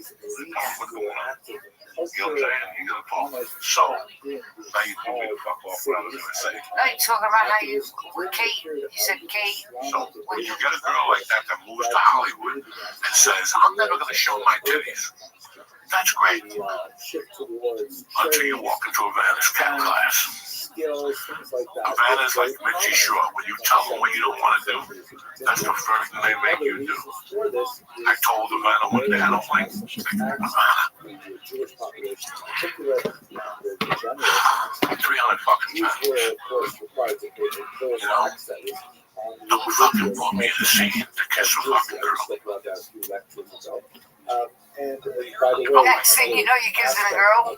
Like, I don't want to do it. Next thing you know, she gave me the role of Ernie, Ernest Borgnine, in that movie where he plays the butcher and he falls in love with a pretty girl upstairs. Marty. That's the first scene I did. She made me kiss somebody. And dog, I had to go to the girl's house and rehearse it with her. I would tell her, no, I don't want to do it. Could I ask you something? You're so outspoken. You're so... I'm not going to say the word, the P this, the P that, the F this, F that. Try to get you to do like a little thing where you're kissing somebody. What do you shrivel up like a prune? Yeah. Why? That's why I'm not. So then I'm going to tell you what that's about, the psychology. It's all a front. I'm a prude motherfucker. No, that's all a front. Listen, no, because I know for a fact. Listen, I'm 62, I'll tell you the truth, okay? Yeah. I love strip clubs. And I'm a Cuban, old school cokehead. I had a fight off the machismo all those years. But I got nothing wrong with Catherine Narducci coming up here to the bar.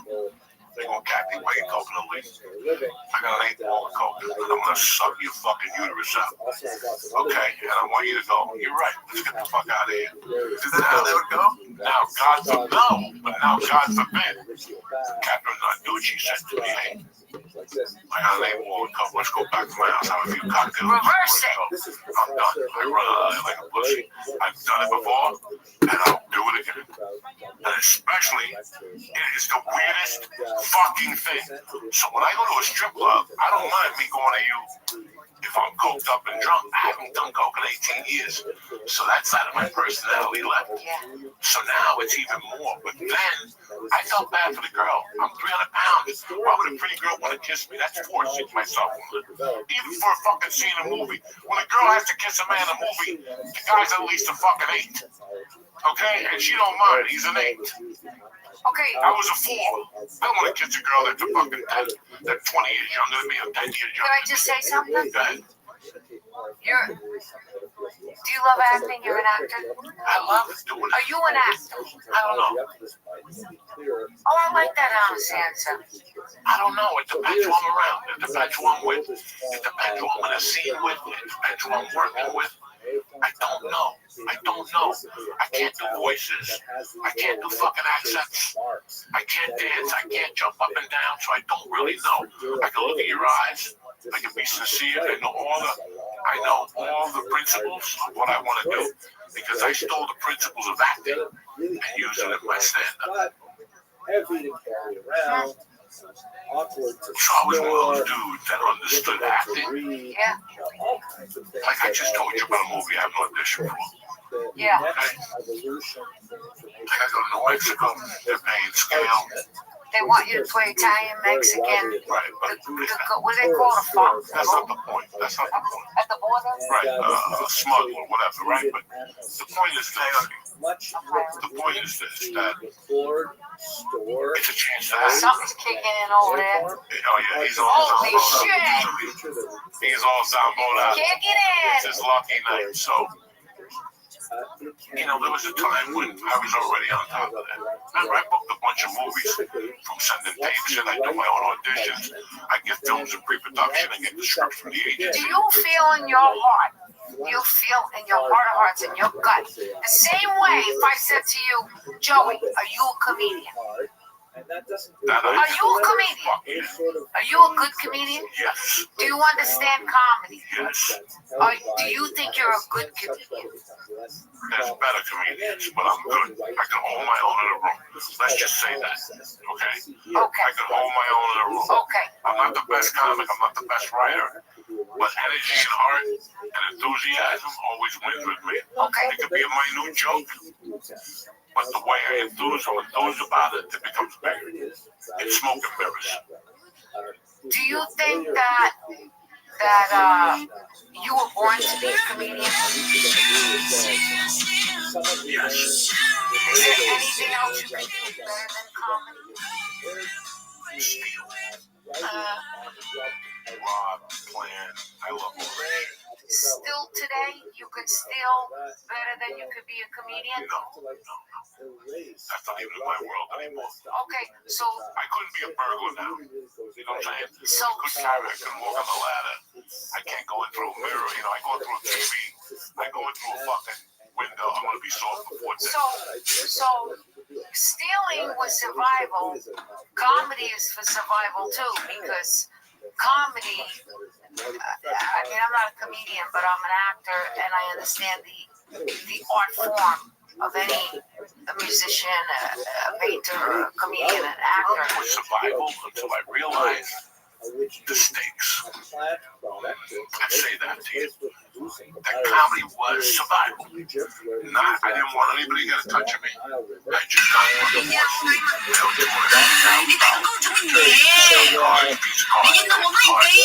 the express card. I couldn't get a job because of that. 我都講馬色跟住馬色放咗出嚟嘅冇誒，你有咁放得個咩死咩？你隻手做乜嘢啊？你隻手好靚啊！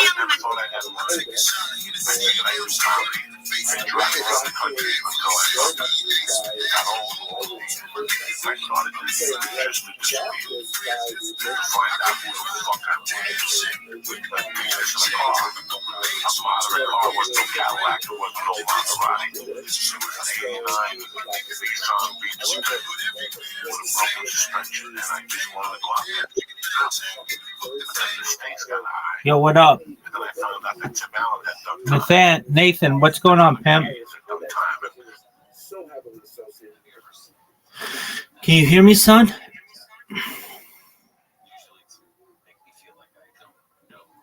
All right, well, that's cool.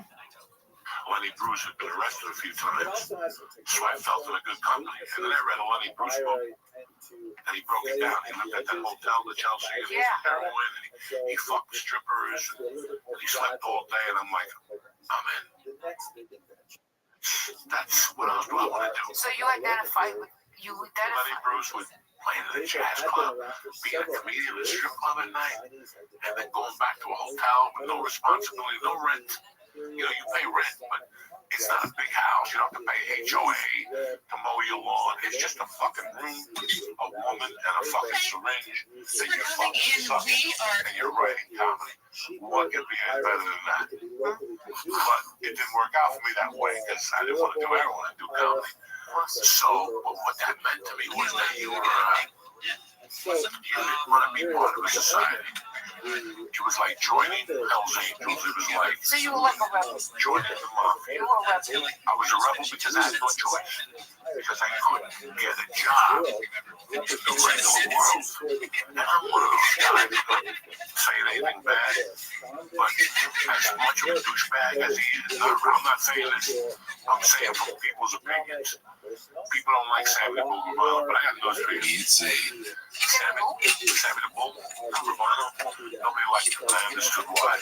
But that motherfucker could run a CEO. He could be a CEO of any fucking company. And there's a lot of those gangsters that could have been CEOs of any one of those companies. Like, here's the lead and these guys one day. I learned good things from bad people. Okay? No matter how bad they are, they have one good fucking trait. Maybe it's remembering something. Maybe it's mathematics. I mean, what's the famous Jew? The fucking Meyer Lansky, These guys were all, he was a mastermind. He dropped out of school when he was 6. He was dyslexic and with a bum leg to boot. It doesn't matter what you're fucking, I have an IQ of 180. Well, if you send money to Africans when they email you because your mother left you a will in Africa, what good is that 180? What good is if you go 10 for 10 on Jeopardy? I don't give a fuck about that. It's when you translate into the street. It's like functional fitness. When we're kids, we do curls and squats. I still do squats, but it's more for function now. I use bands and fucking, pulleys and whatever the fuck. So it's the same thing. You adjust. My point is, I have no idea because I took the same pills as Lee.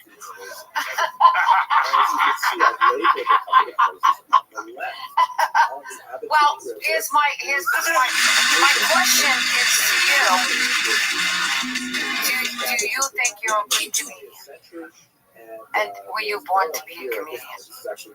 Yes. Were you a more born? I'm going to tell you something about you. I was born to be a fucking attorney. I'm going to tell you something about you. A Jew attorney. Can I tell you something about you? Break it down a little bit from what I think. I think that something horrible happened in the world. on top of the hard exterior and the cursing and the fucking motherfuckers and you savages and everything, I think that there's a guy underneath that I'm really going to try to put and this behind that in the terms for you. who gets on a stage and gives this massive If they were a fantasy hard draft, exterior, like he's this so motherfucker brutal, goes he's so one. honest, and he's connecting to all these other hurt people who are hard, this macho kind of thing. Oh, But dude. I That's think that guy. the Hey, connection dude. with you You don't is have a mic. you also, You need to pray, my friend. on top of that hard exterior, that wall, I do believe that the real connection is not that.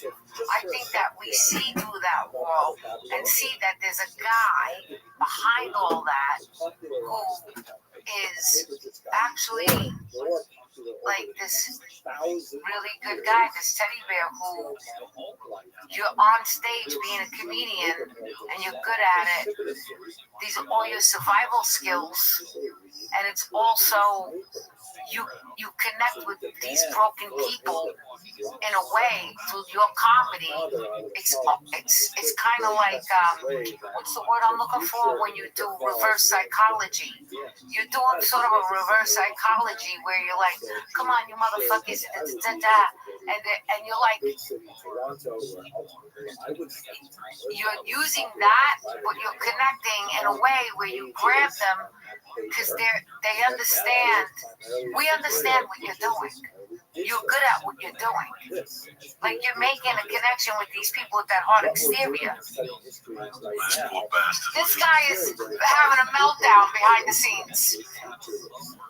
He's having a meltdown. No, you really are. You're like this guy that really connects in a way that it's almost like it's sort of like a psychology thing that you do where you come up with the hard exterior, but you're also connecting with people and helping people in a way where it's like, show me you're helping me without showing me you're helping me through your comedy. Good way of putting it. To answer your question from before, yeah, I feel like an actor at times, but the last 5 or 6 years I haven't because an actor wants to get out there, whether they pay him $1, whether they pay him $10,000. So does a comedian. But the problem the last couple of years is the money has gotten so bad. Then they want you to do weird things, and I've just said, you know what, I'll pass. Yeah. So that's why my hesitation. That's why I hesitated.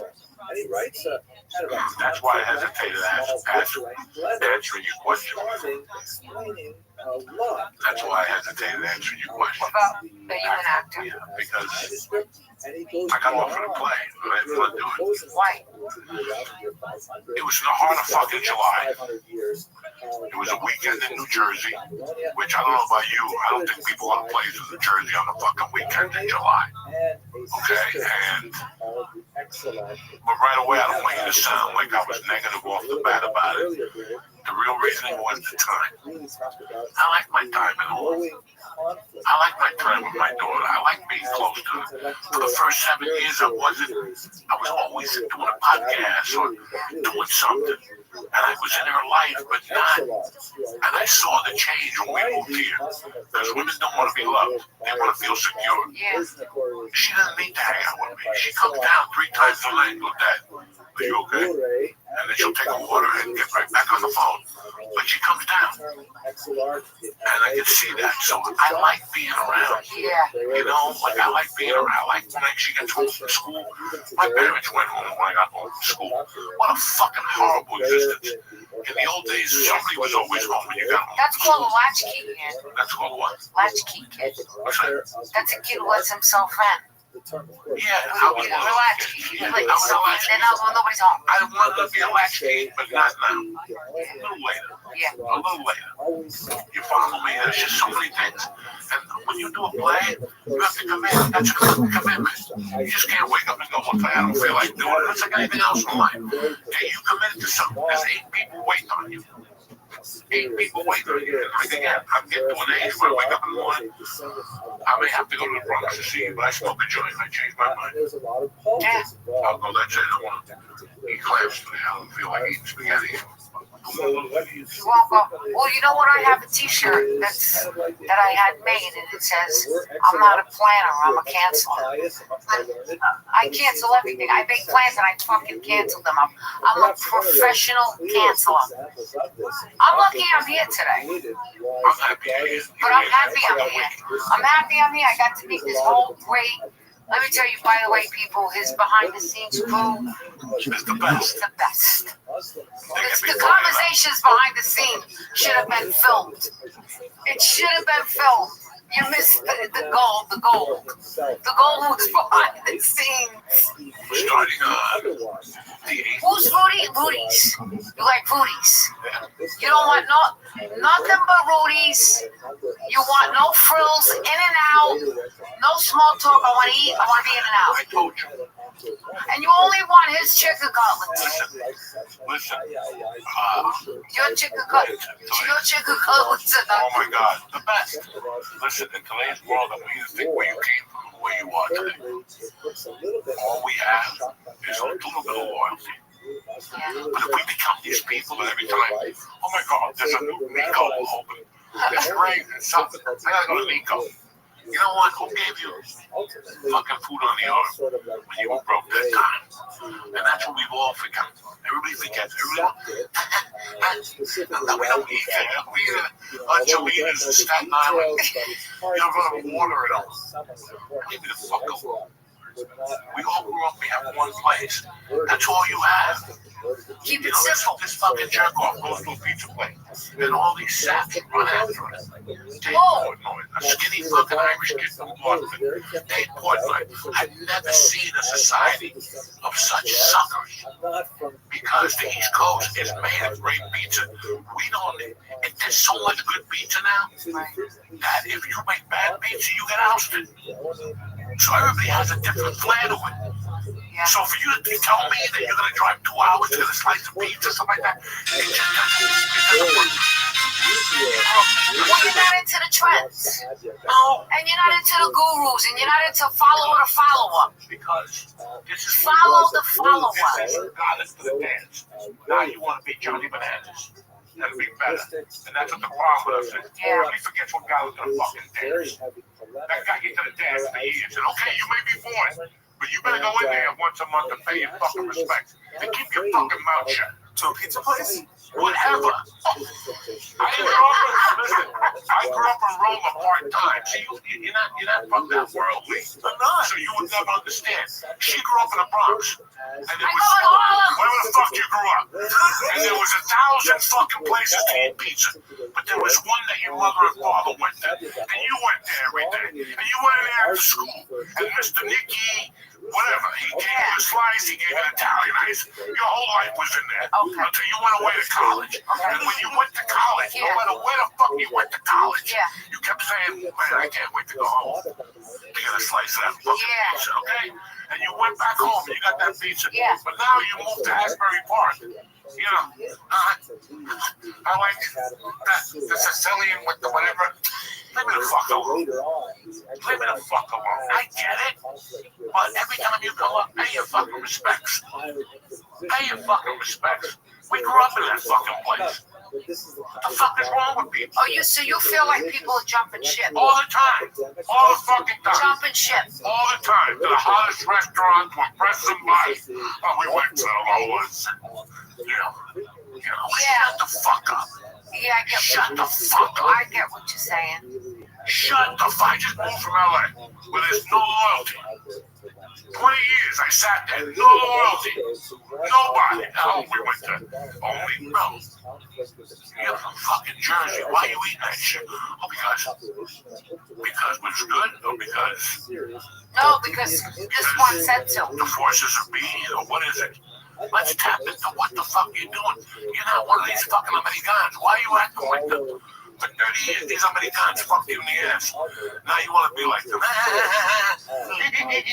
Shut up. You eat their lunch. You fucking tell them what they're going to eat, you motherfuckers.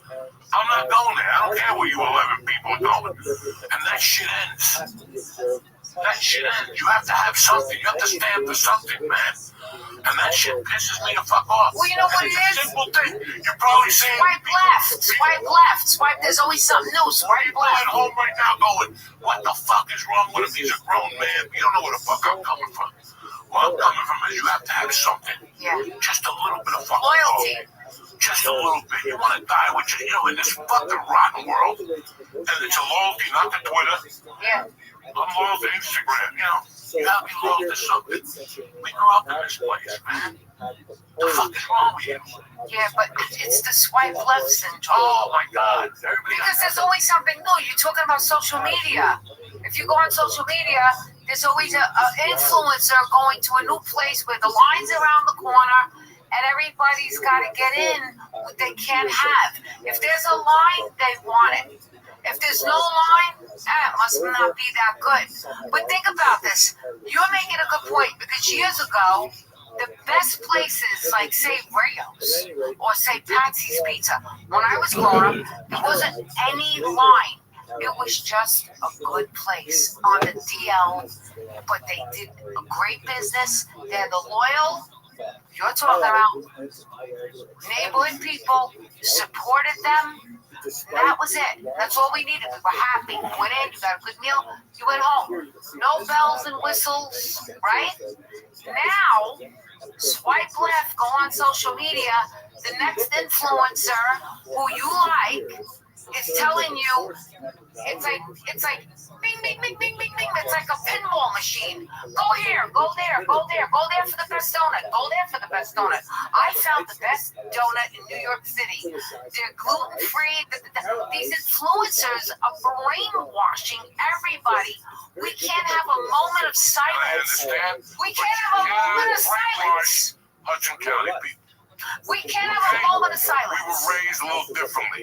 You can't brainwash Bronx people. You can't brainwash old school Brooklyn people.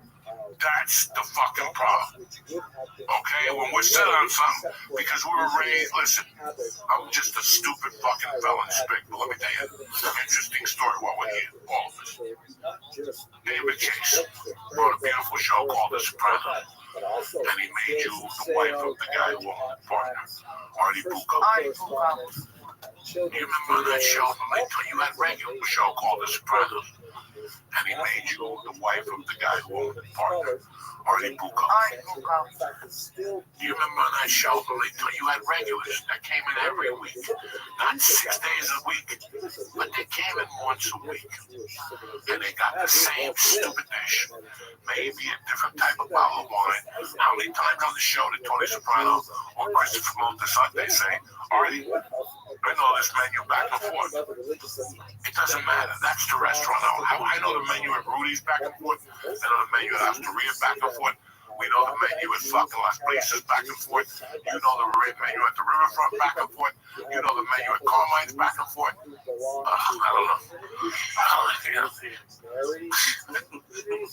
You just know. You have something that you know it, and that's fine because that's home. But you know what I like what you're saying? You really mostly, if you break it down, everything you're saying just comes down to loyalty. That's home. Another episode.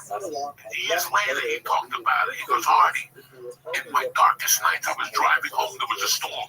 And we came to you, and you let us in there. There was no power. And that's one of the best nights we had in our life because we were home. People complain that they're depressed, but they ain't got a fucking home. And then they don't want to go home. Yeah. They always want to go somewhere else and always quit. Just you here, enjoy it, shut your fucking mouth, and eat the fucking food. Don't drop any fucking Italian names on me, so help me God, I'll hit you with this bottle of vinegar right to the fucking skull. Don't mention who's better. I don't want to hear it, because right now, at this moment, that's right. It's like the homeless guy you said today. There ain't no better place than where we're at. That's right. So shut your fucking pie hole with that shit. And that's the problem you have. Well, it's an overload. It's overloaded. I'm telling you, it's the swipe left syndrome. I'm just using that as the metaphor to what I'm talking about. It's like there's always something better. The grass is always greener. Oh, you like that place? But no, try this place. But now that we tried that place, that pasta, no, now you gotta go here. Now you gotta go there. And they'll show you the line around the corner because this is what this person, this influencer, is saying is good. But you're talking about, like, for that moment, we give that place the love. That's the place, that's the place, that's the place. The next influencer goes, no, not that place. I found a better place. While you're eating, you're saying, shut up, enjoy this place now. What do you mean? We got to go to another place now? We just got here. It's a swipe left syndrome. It's the ADD. Swipe left syndrome. You know, I live in central New Jersey. Since I've been there, I like 2 restaurants. Both of them are like weird now. They've opened up all these restaurants. But last December, or December before that, they opened up a Mexican restaurant that people were having car accidents pulling into. It was insane. Parking lot, they had cars on top of cars. They had to use the parking lot to the fucking other businesses at night. I never stepped in there. I won't go to those places. When they're hopping like that in the beginning, they're all saps. They go in there under the ether. They're under the ether. Yeah. They go in there.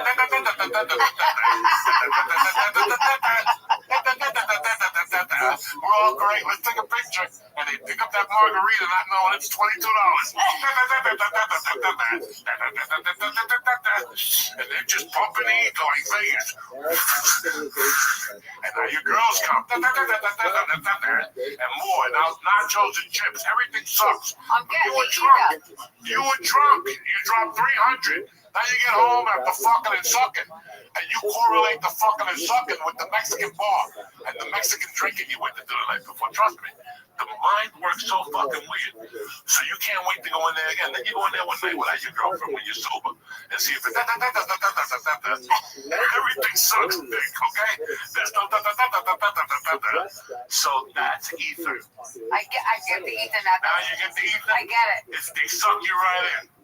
They suck you right the it's fuck almost in. like you're under the influence. And right away, you're under the influence. You're under the influence. And you don't even know. And then you go in there one day when you're sober because you left your phone the night before.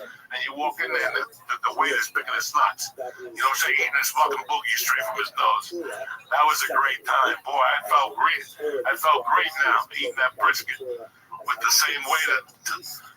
You know, you're right. It's like you go back in and the lights are on and it's just a room with some chairs That's it. and a chef and some food. It's not the magical place that we're making it out to be. It is. Right? There's an article or a book coming out. I read this the other night again. I do not know if this is true. I do not know if this is true. Don't quote me. You know how life is. Yeah. Oh my God. 8 women have come together. 8 women have got together. And what do they do? You ready? 8 Yeah. women have got together from the metropolitan New York City. And they're ready to file a big-time lawsuit against the owners of Studio 54 because they got raped there in the 70s. And get the fuck out of here! Again, they went down there.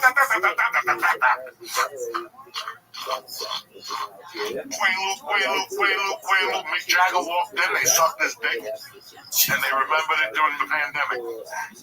Like everybody else did. Remember during the pandemic? Everybody remembered who raped them? During the pandemic, they shot Ethan. Everybody remembers who held their mouth 20 years ago at a fraternity party. Who grabbed your pussy when you saluted the soldiers? You know, everybody remembers. I read this here. It was very interesting. It was very interesting that a woman would wait 50 fucking years. 50 years, 8 of them. What happened to the Studio 54? They say they got raped and sexual. You know, everybody said it was a party. It wasn't for us. It was a night of hell. Steve Rubell took us in a room and whipped us and made us snort coke off his dick. It was horrible. You know, that type of shit. Okay, so for the 2,000 people who went there, they said it was the best night of their lives. They did coke. I mean, Bing Crosby was in there. Paul Castellano was in there. Frank Sinatra was in there. Okay, but now these 8 women say that in 1978 or 77 or 73 that this happened. You know, and it's like Jesus Christ. What the fuck? What the fuck? I didn't know I brought this up now. Fuck it, we were already high. I might as well bring up some more shit to confuse the fuck out of That pill is kicking in. Oh, it's kicked in a while. This poor bastard. Me, I go for 2 more. 2 more what? 2 more of these motherfuckers. Why? Why not? It's Monday night. It's Labor Day weekend. You ain't got dick. I ain't got dick going on. It's Labor Day weekend? That's it. This Friday, Saturday, Sunday, Monday. It's over. Summer's over. It's over. Wow, that's scary. You can't wear white no more. Shit. That's it. You gotta put on the dark fucking. I want to see you do stand up right now. No, leave him alone right now. Leave him alone. Please leave him alone. Don't bother. Leave him right there to sit there. He'll be fine now. Once he gets some pizza. Let's get one line. No, leave him alone. Let him get some food. Then he'll do stand up. He'll jump up and down for you. Look at his eyes. They're like, yeah, those are Jewish eyes. Did you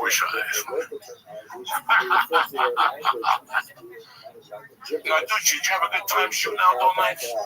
I really did have a great time. I like being away.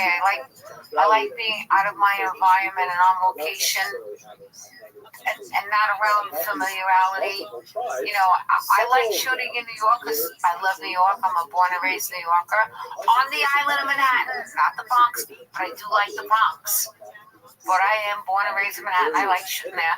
But I like getting away to shoot films. I like being away on location because then you're not around familiar faces and places. And I feel like when I'm at that point, my imagination is on a much higher level. Anyway, imagination, let me ask you something. You ever walk into one of these hotels, you go to your room, you put your shit on the bed, you go, how the fuck did I get here? When you're working? Yeah, like when I check into the hotel, they're like, hi, Mr. Diaz, welcome. We have a basket for you. You're like, These motherfuckers don't know 10 years I was robbing these baskets. You know what I'm saying? Like, we got a basket for you. Welcome. The movie welcomes you, and then you go to your room and you sit down. It's a nice room. You got buckets and sodas. But I gotta tell you, those are my proud moments. I understand, but you ever Because I go, shit, man, I earned my freaking way. This little shit cockroach from Harlem earned her way to not a hotel room. I could get myself a hotel room. You understand what I'm saying? I understand. But those moments that I'm answering you how I feel about that are surreal for me and proud moments for me. Because I'm like, boy, you know, my ex, Joe Maruzzo, he's an actor too. He said to me, Kat, every now and then, every night, my therapist told me, when you're feeling really bad about yourself at night, when you're alone and you're about to get in bed, you give yourself a pat on your own pat, like literally, you go like this. You did good today, kid. You did good today, Kat. You give yourself a pat. You tell yourself you did good. When I walk into a hotel room on location and I go, it's not about, oh, I'm in a hotel room. It could be a shithole hotel room and I could be doing an independent film for $100 a day in Massachusetts. But I still have the same feeling I have as if I walked into a hotel on a studio film in Hawaii, that you believed in yourself enough and you did the work to get here. And you're here and you did something good. That's something good. That's the one time I give myself credit and go, don't be hard on yourself. You did something good. Give yourself the pat on the back at the end of the night and say, you did good, Kat. You did good, kid. And I do. I go like that to myself. And I always took that to heart, what Joe told me. And when I check into the hotel, wherever it may be, for a job specifically, it's better feeling than when I'm on a vacation with family or friends, because I earned that and I worked so hard for that. Thank you. Now you know why I don't like fucking vacations. I don't like what we're talking about. Like, that's a different story. But I earned it. You earned it. I earned that fucking room. I earned this place. I earned my place here. I earned, welcome, Miss Narducci. We have a room for you. Thank you. I earned that. It didn't come overnight. I earned that. You know, from my fucking poor beginnings to where I am now. You did good, Kat. Today you're doing good. Tomorrow you might not be. When the movie's over, you could be out of work again. Right now, you're checking in to do another movie you earned. You got anything coming up? Right now I just have the series that I wrote, and I'm hoping to get it done as a movie, which I was just told by somebody that I love and respect, that you all know, but I can't say, saying that, because I wrote 8 episodes of a series of my life, and the person read it and said it's going to be a movie, so I'm going to be like trying to get that made right now, and hopefully Godfather Harlem's coming back for season 5. No. And they destroyed it already. No, come on, give Chris Boccato another chance. I love Chris and I love that show. I love that fucking show. You just weren't crazy about season 5. There's like 3 of us that really like that show, and we've all looked at each other and said, what the fuck was that? It reminded me, you know what it was reminiscent of? Yeah. Miami Vice. Last season of Miami Vice, they were chasing a guy. There was Martians. They were doing everything. Remember that the guy became somebody else? Don Johnson had fucking whatever. He forgot who he was, so he became a renegade drug dealer. You're like, what the fuck happened to Frank Zappa? What happened? And that's what happened. What happened was, with that show, the cocaine, but with other shows, you know this happens. The show is great the first season, then one motherfucker decided to leave, one of the writers, and then the second season is strong, and the third season is strong because now they're bonding. But usually the 4th and 5th season, now people start using those 2 years to get bigger and better jobs. Yeah. And now you got to bring people in. Plus, the executive producers move on to other projects, like Kristen. Chris moved on to that fucking Heartbreak Hotel with those dudes. That wasn't that good. You know, I never saw that guy. I tried 1-2 episodes. Great cast, but just it was overdone already. Was it? Yeah, somebody already did that. Oh, and they shot him to the point. And it was, Griselda. When they released Griselda about that place. So then he came back and... You mean Griselda Blanco? Yes. He didn't do Griselda Blanco. No. That was Captain Zeta-Jones. No, that was about the Spanish girl. That existed in medieval Spain, and sometimes called the World of Age because of the phenomenal personalities that animated the cultural, especially the literary, poetic. Oh yeah, I'm sorry. Yeah. Once they move on to other shows, because and it happened to a ton of shows. I mean, show on ABC. David Kelly got really hot for a while.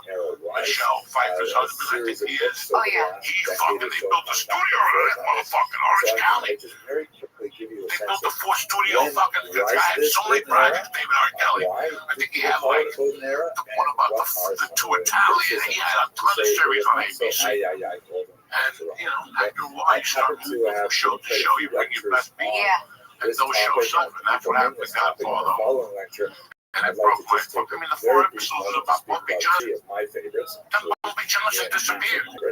And then you got fucking hit by a car. And then... it was like, what the fuck is going on here? So, I have a question. That's nothing to do with Godfather Harlem. Are you seriously going to go with me to Empire Casino? Yeah, I'd love to go up there. We need to go to Empire Casino. Now, how the fuck they just told me that? It's in Yonkers. Family got shot down in New York. That shit I was talking about was done. Jay-Z is bringing casinos. Oh, 42nd Street. Yeah, the 42nd. They got shot down? Somebody told me that works in the city. I think it got shut down. I don't think so. No, I've heard still alive. I've heard of it there, and I've heard of it on Coney Island. Coney Island Casino? A lot of people talking about putting it there, yeah. Remarkable. The one I heard about was by Hudson, New York. That's the one. They're gonna have a fucking place as big as the garden. A casino. What do you really think that would do to New York City? Cripple it. I don't think it would be good. You see what's going on in Vegas? At any rate, it was No. a very, very nasty I spoke to our dear friend today. So he got to the airport yesterday. We didn't count how many people in the airport. 2 hands. Vegas on a Sunday, all the hookers are flying out, strippers. Fucking everybody's flying in for the week convention. Yeah. Southern part of the Mediterranean. And what it is, they just, that's it. People Don't get just, a lot they don't have the money right now. They don't have the money. So Vegas is suffering?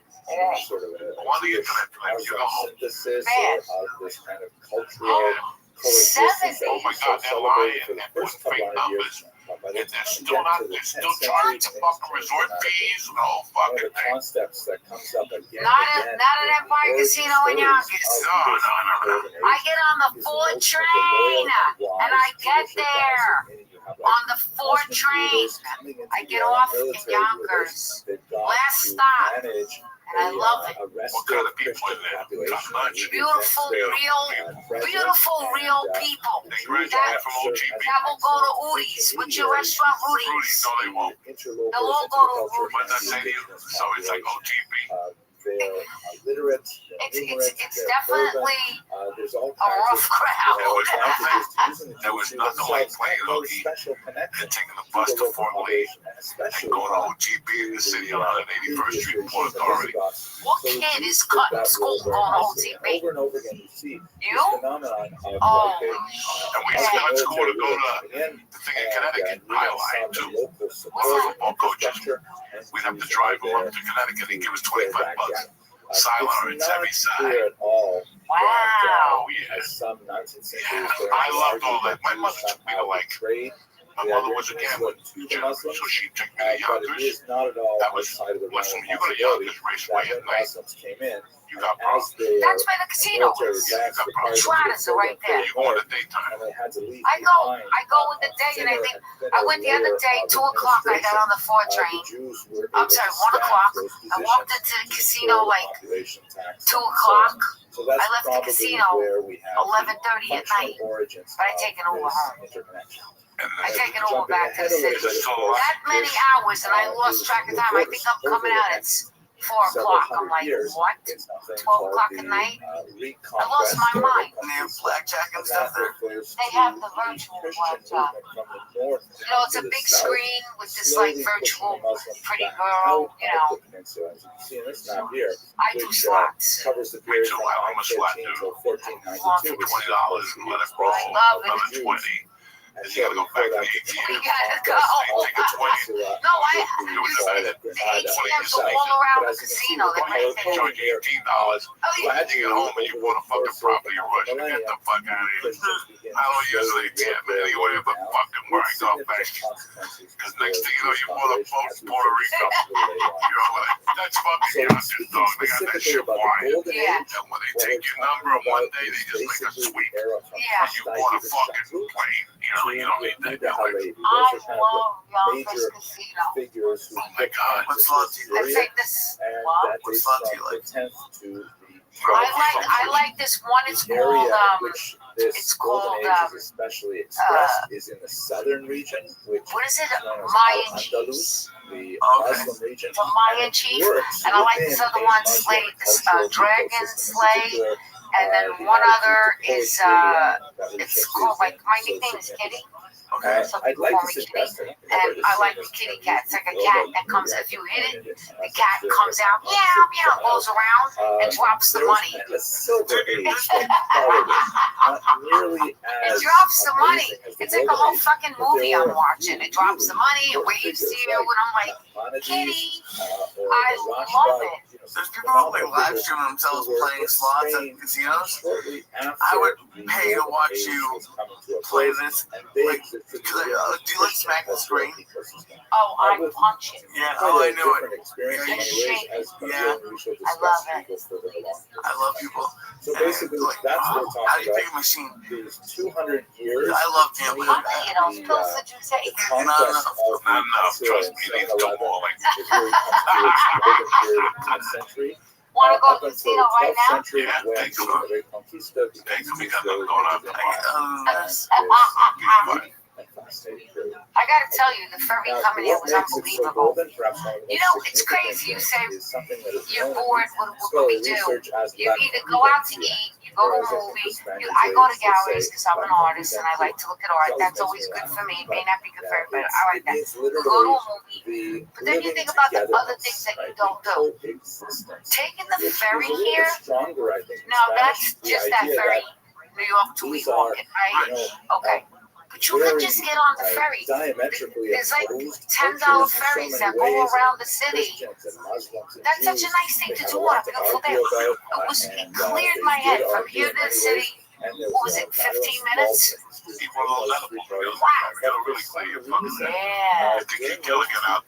I'd rather have what do they call a little baseball bat? You know, the pre-roll. I like a nice little pre-roll. But I like indica. Several key examples. I don't like sativa because I'm already hyper. Sativa makes me more hyper. I like indica. I can tell you're already hyper. I'm hyper in this bitch. Catherine, I'm happy that you came over to it. That was great. Me too. You had a good time. You look beautiful as usual. Thank you. You're still a fucking savage. I congratulate you Thank you. on everything, especially out on nights. I really liked it. He gives all his money to the Mutans. Ask him. And what's going on with you this week? August 30th, I'm at the barbershop, TV barbershop in Logan again. 2 shows. Oh shit, look at you. And I'll be at the open mic Wednesday. Thursday we got the bucket, and tickets go on sale tomorrow for Party Casino the night before Thanksgiving. That's always a good fucking night. Oh, that's the best night. Best night. I have a different lineup, different crew. Come on down. You can gamble. Man. Wait, where can I gamble and see you? Party Casino in Philadelphia. Where? In Mendoza. Is it a casino? Bethesda, whatever the fuck it is. I don't know. Yeah, we was there this last week. Oh, shit. He's got the Tesla, so be careful. You're in the front seat and shit. Does it drive by itself? Anyway, I love you, Captain Lee. I love you, man. And tickets also went on sale for November 8th in D.C., I think, and December 5th in Virginia. I don't even have one page. We're in Maryland and Virginia. One in November, one in December. Yeah, but we're in Florida next week. And that's all that matters. September 6th, Hard Rock Live. Friday night, it's Casey the Sunshine Band. You know what I'm saying? Do a little dance. Take a little get down tonight. Bring the fucking glue. Bring whatever you got. Glue, I don't give a fuck. It's KC. He's only got 2 songs. You'll be jumping up and down for an hour. What's the other one? There would be ups and Cause downs. I'm your boogeyman. Oh yeah, Boogeyman. So he'll do like a trio, Boogeyman, something else. Like he'll do this is a new song. Listen, KC, don't play no new songs, all right? Coke ain't even the same anymore. You got one song, just stick to it for an hour. Do a little dance, make a little let it down tonight. Come on, keep going. Keep going, KC. That's it. I love you, motherfuckers. Have a great week. Stay black. And God bless you and your families, cocksuckers. They're very far away from the authorities too. Let us not forget as well that although we speak about this kind of event, it wasn't like we concept. It was a situation where the Jews were definitely limited in their authority. There were some phenomenal figures in great states, but always subordinate to the Muslim rulers. Somehow there could be an independent Jewish state or anything like that. And so there were similar kind of boundaries on Jews and on Christians within their community. Nevertheless, placed within the larger context of what Jews and Christians were allowed to do in elsewhere, or what Jews or Muslims were allowed to do. What's happening, you savages? We're back like herpes, Uncle Joey, and my trusted little Kato, Lee Syatt, aka the Flying Jew. The Church of what's happening now, New Testament, is coming at you. What's happening, brother? Good to see you, dude. Good to see you. How was your weekend? I had a great time at Parks. Parks was fucking really cool. I had a really good New Jersey. Actually, Parks, Pennsylvania, but I did our buddy Pedro show in New Jersey, which is I love my favorite shows now. And I love doing shows with you, but our shows are like, it's basically like a fist fight. Like, it was just at a bar, people were heckling the whole, just talking, and they were funnier than some of the comics, which is my favorite. It's when the people at the bar, especially in New Jersey, they're funnier than some of the comics. And that was a blast. George came. Thank you very much. And then we did Parks, which was, I've probably done Parks like 6 or so times. We did it before you had this residency. I think this was the best I've done there. And it's because you fucking made me cut 20 minutes of my act. Oh, it was brutal. About having kids, you have no fucking kids. You had a chick that had kids 4 years ago, and you're still saying a year ago that he's chubby and all that shit. Not going. Well, it worked. I know it's gonna work. It was crazy. But do you see how material works? You have to let it go like a fucking a girlfriend with herpes. You gotta let them go. You can't take it back. She gets your fucking herpes. That's the fucking discipline. I ain't going back to that. Right. Yeah, but it's hard to get rid of it, especially, I don't know, I hold on to it like it's like a life raft. I'm in the Titanic. Get rid of it. Nobody wants to hear it. Get rid of it. But you get rid of stuff like a weekend. If they're just collapsing to the top, right? What I'm saying, right? I want to dig into them, and trust me, I ain't doing a good job of digging in LA either. A lot of it that's what I'm saying to you, so much with the 10th when you know what material's not working. We all have material that's when you first start headlining, you go from doing 20 minutes at the club every night in California to doing 45 to an hour. Yeah, you're gonna put 10 minutes in there. That's gonna lullaby them. But you're gonna put it in the medium. They've already been dead for the first 20 minutes. So from 23 to 30 minutes, you might have a stupid story about your grandmother. That's 2 people laugh. That's small. I do it too. No, everybody does it. But then those last 15 minutes, you pick that shit up like a fucking. And I was closing with it. It was the best. volume. It was like I thought it got laughs in certain rooms, but it hadn't started to like wane off. And then when you told me to get rid of it, I was not mad. I don't want to say mad, but I'm like, how can I get rid of 20 minutes? Like it's not God, Jesus Christ. I just want to get rid of material. That's what I said to myself. Thank fucking God, I don't have to do that stupid fucking joke. I'm at the point where I'm just trying to get material. And then 5 years from now, when you look at that YouTube tape, you're gonna go, thank God he told me to get rid of that material. Right? Thank God I got rid of that and everything else I said on that fucking 30-minute special. That's how I feel. I looked at something last week, I was surprised for the weekend. I looked at an old tape and I'm like, oh my God. I shut this shit off. But then how come like when you're doing it, and it's killing you, like this is going It's like when you do a shitty movie, right? When you think it's fucking great, and on the set, everybody's talking about, oh my God, actors, and also the movie comes out, and nothing happens in your life. And you look at the movie again and go, Jesus Christ. That's right. And one of the things it's the same thing. We do it all the time. We meet a girl, intellectual strategy we expect them, they're single, and all of a sudden, we start fucking projecting. We're going to do this, I'm going to take care of it. What the fuck? Ether is a motherfucker. Ether is able to express themselves. Like now I learned how to catch it. But I'm 60. I didn't need it now. I needed it 35 minutes. When I was doing something, I could say in the middle of it, this sucks. I'm out of here. I was thinking about that the other day. Isn't it fucked up? Like the smart, like you know the most, and then you have like no time left. Yeah. You get Y's at the end, and then you got 3 years left. I know how to swindle Social Security. You know, it's fucking crazy the things you learn about yourself when it's too late. Like after you hit somebody in the head with an iron. You know, restraint control, or whatever the fuck they talk about. Anger management? Yeah, anger management. You don't know these things. And ether's one of those things. Historical reality when a girl gets married, she's not going to fuck anything. But as I'm trying She's to outline retarded. here, The minute she gets that engagement ring, major to the day she walks on the aisle, she's damaged goods. She's got everything that's great. The fucking pigeons are gray. The mother's in a dress in black. It's like a constant fucking mind fuck. And it's the ether when I do this. Cindy's coming and who gives a fuck about Cindy? We forgot what the fuck this day is about. So it's ether. Right? It's ether. It's about you and her lasting forever. I don't want to go to a wedding, but while I'm in a wedding, I'm like, let's see if the odds are on DraftKings. Let's see if the odds are on FanDuel. You see it. Years ago, the fucking guy from San Antonio married the Mexican chick from Desperate Housewives. Nobody remembers that? Tony Parker. So they had a $50 million wedding. White pigeons, limos, white people, the whole fucking thing. He's black, she's fucking Mexican. They had white people there. Oprah was there. But then he cheated on her with the Mexican housekeeper 2 years later. You know, with the chubby chick from The View.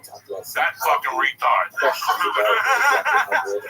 chubby black chick. She had a big wedding in Long Island. Oprah, the Hamptons, everybody. He was fucking some ugly black chick 3 weeks later. But you're under the ether. And you actually know he's fucking that chick. But as a woman, you're under the ether. You get married, motherfucker. His dick's been smelling weird. His breath's been smelling weird. He's been fucking staying out on hours. But you'll get married. You'll get married, so. And then after you get married, a year in, you're like, this motherfucker's been cheating on me from day one. But you were too busy under the ether because pigeons were gonna get thrown out of your fucking wedding. You dumb motherfucker. Well, like your industry is kind of weird.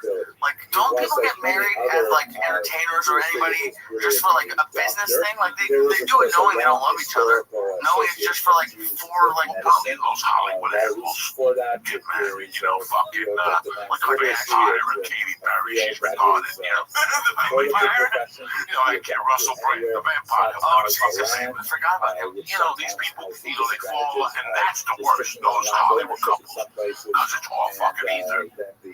It's all ether. What about, I keep seeing, because I think his show's out now, Angelina Jolie and Billy Bob, like, when he had her blood around it, and like, they were like making out on the red carpet. Disgust. Disgust. Where's your father? Crazy. But no, it's But what you're talking about is what really happens to people, right? We really go under the ether. And you can ask professional athletes, they'll tell you. That season, I didn't know what was going on. I was banging my baby's mama. I was doing this. I was doing that. You know, it's fucking hard. And we all fall under that. What, like, do you have a sign, or like, how do you notice you're under the ether? When you go see the finished result, or when you see your set, or you see how your set does, or it's just something that you snap out of it once you fucking see it. Once you see it, you snap the fuck out of it. Is that why, like, when like you see like athletes, then you understand the whole how it got there. You understand me? Like, once you see it go down, you go, oh shit. You know, the snack was special. I was doing comedy everywhere in town, but at the comedy shop, because in my mind, I thought that those people, like those 240 people would have had up, and everybody was going to see my jokes. So I went to all these clubs that I wouldn't perform usually at. When I shot the special, as I walked out of there, I knew the ether. In my mind, I thought if I didn't go to the store, I would do better. At any rate, it was a fucking stupid move. Thank God I recognized that, but I've done that plenty of times. And I'm not just the only one. We've all done that. How many times have we shot a pilot? We shot a pilot. And everybody's giggling at the pilot. And then the pilot don't get picked up. You already bought the house. So now you got to suck dick and start an OnlyFans. Because if you listen to everybody, and you bought a house, $500,000 in Long Island with your husband was a plumber. You know, he's barely making it. You know, new construction's down 80%. But you hooked up with a fucking plumber. Okay. That's what it is. That's what it is. You know, and then you read the French story where they shot the pilot, they got taken to Vegas, and the motherfucker gave him $500 a piece and said, go in the casino. This is the last time you're going to be able to walk like this ever. Which makes him essentially a foreign minister. Obviously, there was no way to that.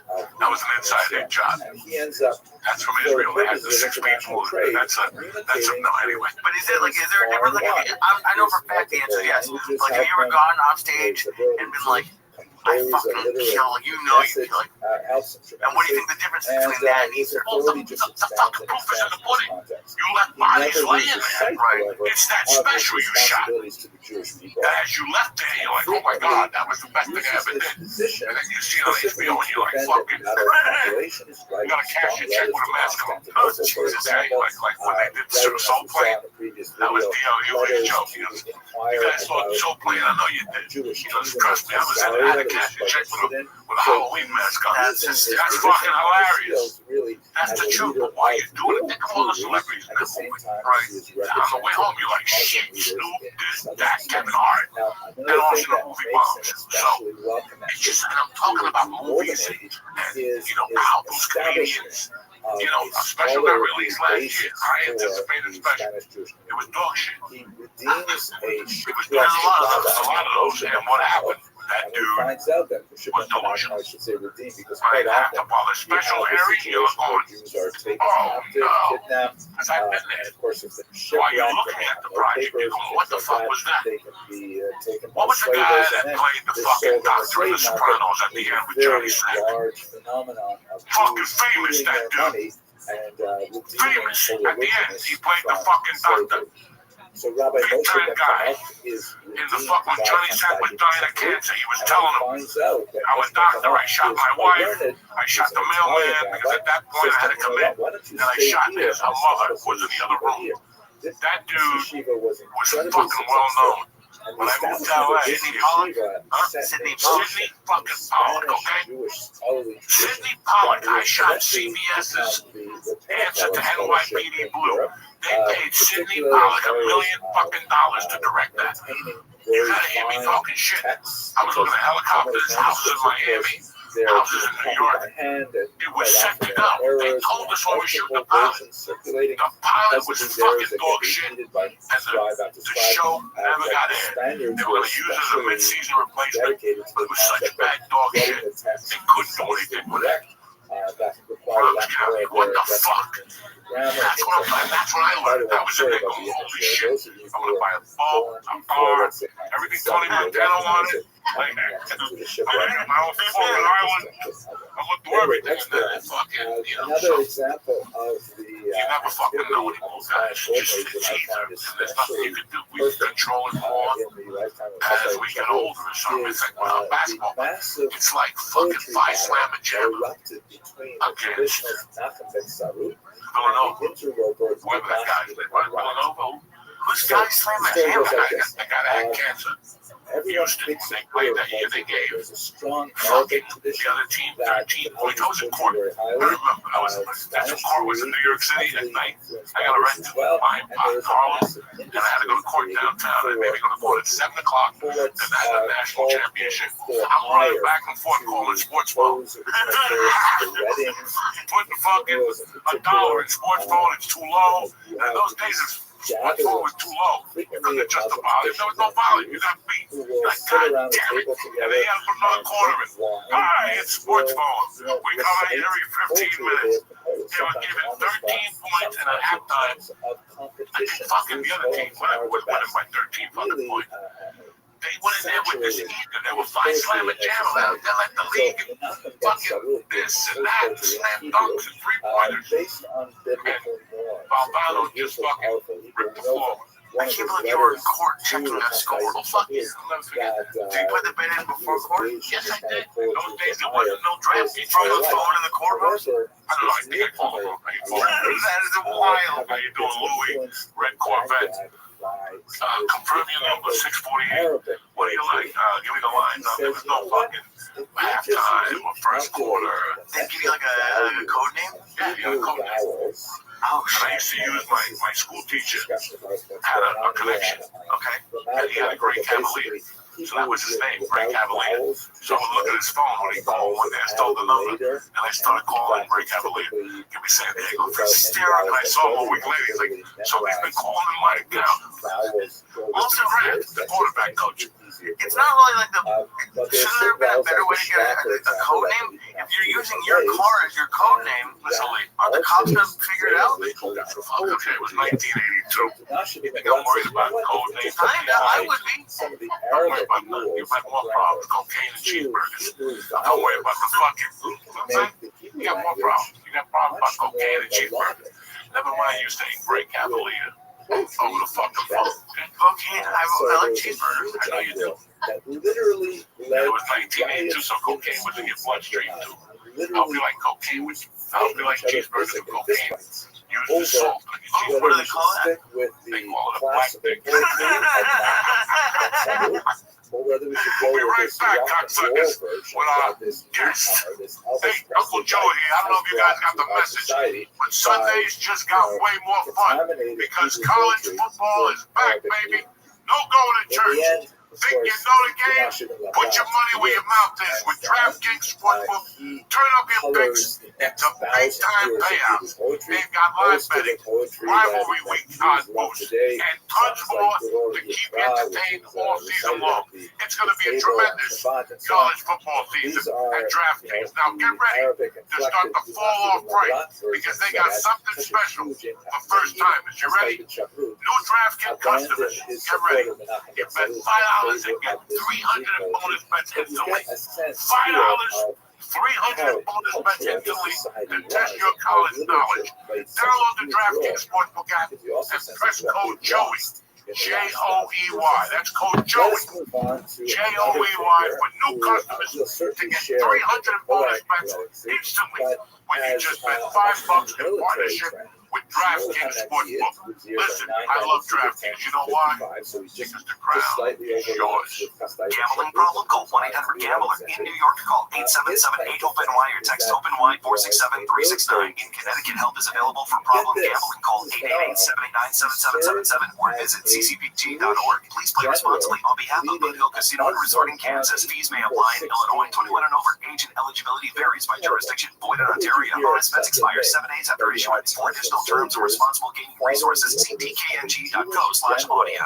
And this was right to the end of his life. Uncle Joey here. He died As soon as as a 5 general. o'clock hits, He was you're ready never to forced unwind, out, right? never You retired. turn your brain off for a Phenomenal while individual. and start your And he journey was to a the moon ferocious general, within the cloud. tremendously Listen, successful. get yourself We some know this legal, because he wrote a vegan, lot of lab-tested war hemp poems, and derived of THC course. products The poems and get ready for a great so time. surprising in the sense I that they love these express such products, a range especially the of human vampire. experience And that the you won't cloud find is in available at typical different religious books THC at all. levels, so you're Has, never getting a surprise poems high. that And remember what I'm telling you here. describe the heat If of you battle, gotta be 21 over. harken back Now's your chance to in many float ways above the to, stress, to King because in the David's cloud poetry is giving in new the customers Bible. In fact, he referred to himself 25% off their first order himself plus as free shipping. I said it. That's the right. David of his 25% age. off their But first at the order same time, plus free he shipping. was also Just press and code church. Talmudic CHURCH at indecloud.co. And I'd like to or click the link in the show notes. That's indecloud.co. Indecloud.co. Use code church for free shipping plus 25% off your first order.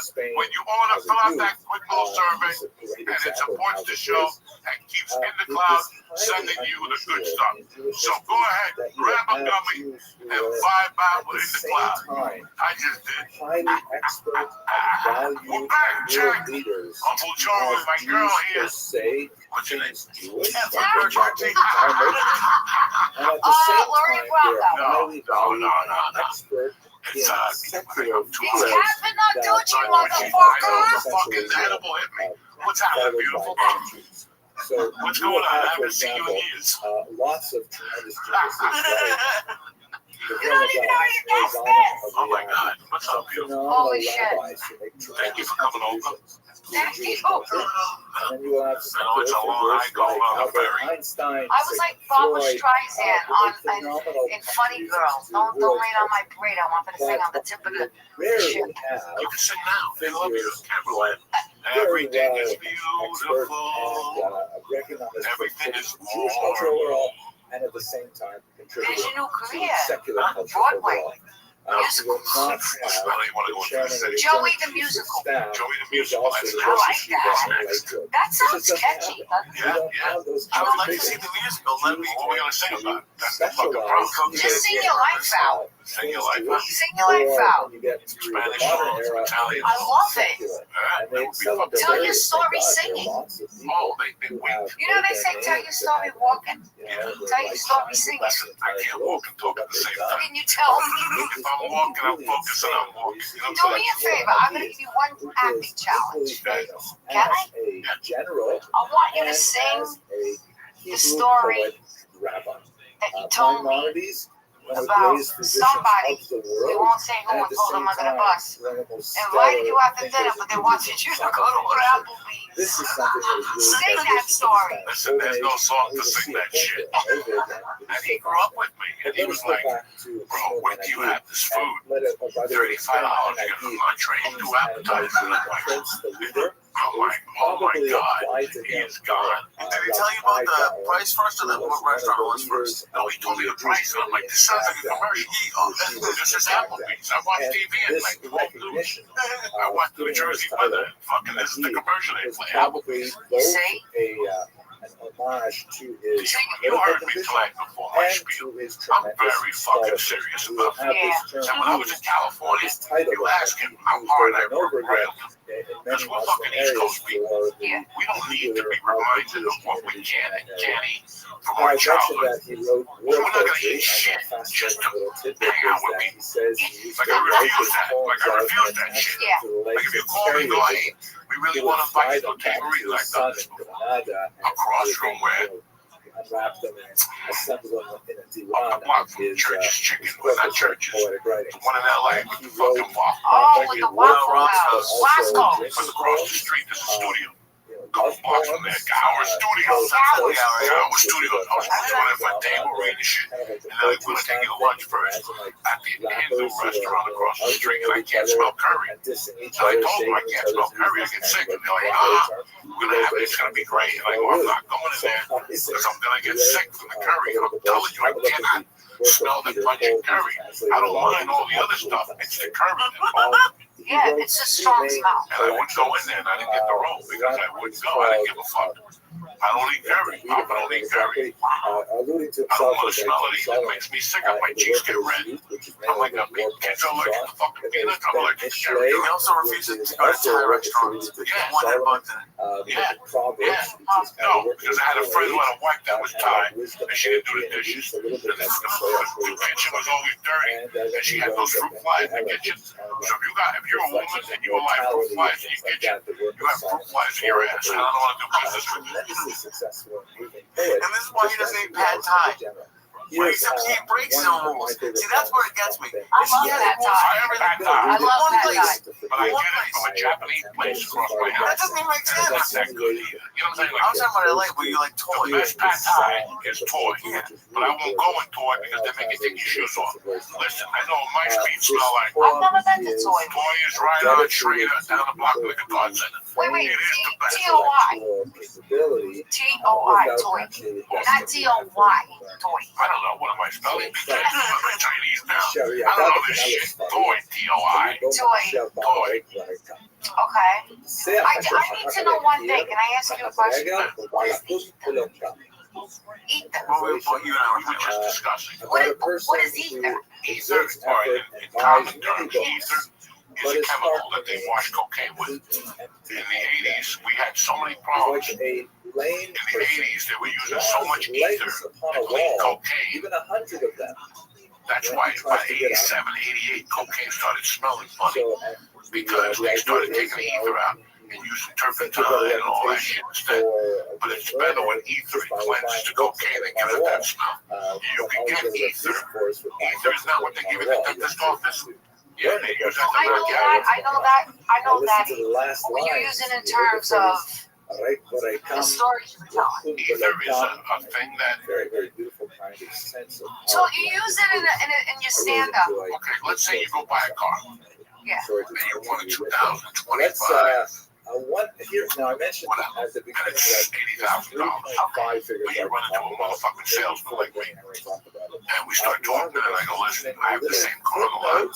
$40,000. Now you start, I tip into you ether. You can save 40. Now you're thinking about all the things you can do with the 40. Wait, hold on, stop right there. What is that ether? What do you mean? Hold on, ether is your mind playing tricks on you. Now it starts telling you, oh yeah. I can cheat on my husband. I can fucking go to a Coldplay concert. I can afford $40,000 that my husband didn't know. Whatever. I don't know what your motivation is. But you were worried more about that 40 G's. You fucking lemon. You got so caught up in the money that you didn't look under the fucking hood. You bought a lemon. He does actually refer to it's ether is when you start believing something a lie. And we all been in that situation. Okay. When I was a kid, my mother had a value and she died. And by the time 2 years later, her value was 20 times the amount. I was going to get it. At the end, I wasn't going to get anything. I was under the ether. Not to mention cocaine, quaaludes, and all the other fucking things that fucking destroy your mind. That's what I'm saying. It's called ether. It's like when you look at a guy that comes out of prison for 10 years and you're going to hook up with him. I'm going to change him. He's such a sweetheart. He called me when I get home. Yeah, every guy calls you when you get home. The first month. How'd you get home? Did you get home safely? How's your mother? Yeah, we all care. Yeah. Everybody's a sweetheart in the beginning. That's right. And then you have these women that come back with a black eye and a busted nose. He spoke to me. We have mother days. What bucket? Because maybe he's got an 18-inch dick and he puts it in your ass and it comes out of your fucking ear. I don't know. I don't fucking know these things. But I do know that there's ether. You ever watch those shows when a black guy gets out of prison and he takes a fat little black chick from Louisiana or something? They have that show on with the midgets. They have a show with the midgets. I've never had a channel that dedicated to all this TLC. Okay, there's a show that women hook up with guys locked up, and you have to see their expectations, and you're like, I remember coming out of prison myself and sitting with my wife, at the time my girlfriend, in the front seat, and just blabbing off how Christ took my life. And all I'm thinking about is the grandma blowing eating her ass. You know what I'm saying? Do you know what I'm saying? I'm going to college, I'm going to be a doctor. I'm going to fucking speak at universities. I'm going to do this. It's not going to off. How long were you in prison? Oh. But you know what I'm saying? Like this ether that we fall into. Yeah. Ether is another word for us wanting to believe something's So, going to happen. If I get on Kill Tony and do my 1 minute, the world will get to see me. And I can get on the fucking Tonight Show. Or HBO can give me a deal. That's ether. But it's like you're delusional. Like what? Well, you've only been doing comedy for a year and a half. But the crazy thing is, like these things do happen. People do get on Kill Tony. People do get discovered in LA and like go so like that fucks with you. Like it does. Like you think it's, you think it's a possibility, and it is a possibility, but it's. I just had to happen to me with the car.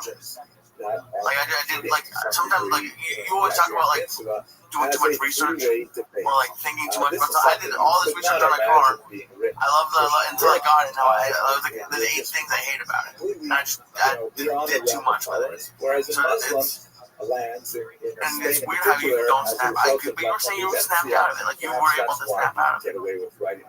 No, you blow so much smoke up your ass so long. That's what I'm trying to say. Like I blew so much smoke up my own ass for so long that now I know how not to blow that smoke up my ass. Okay, that's what I'm talking about. Ether. Ether is a chemical, but it's a state that we go into when we want something to work in our lives. And we'll push everything else out, even though it's poisonous. And it's not something that you're being positive about.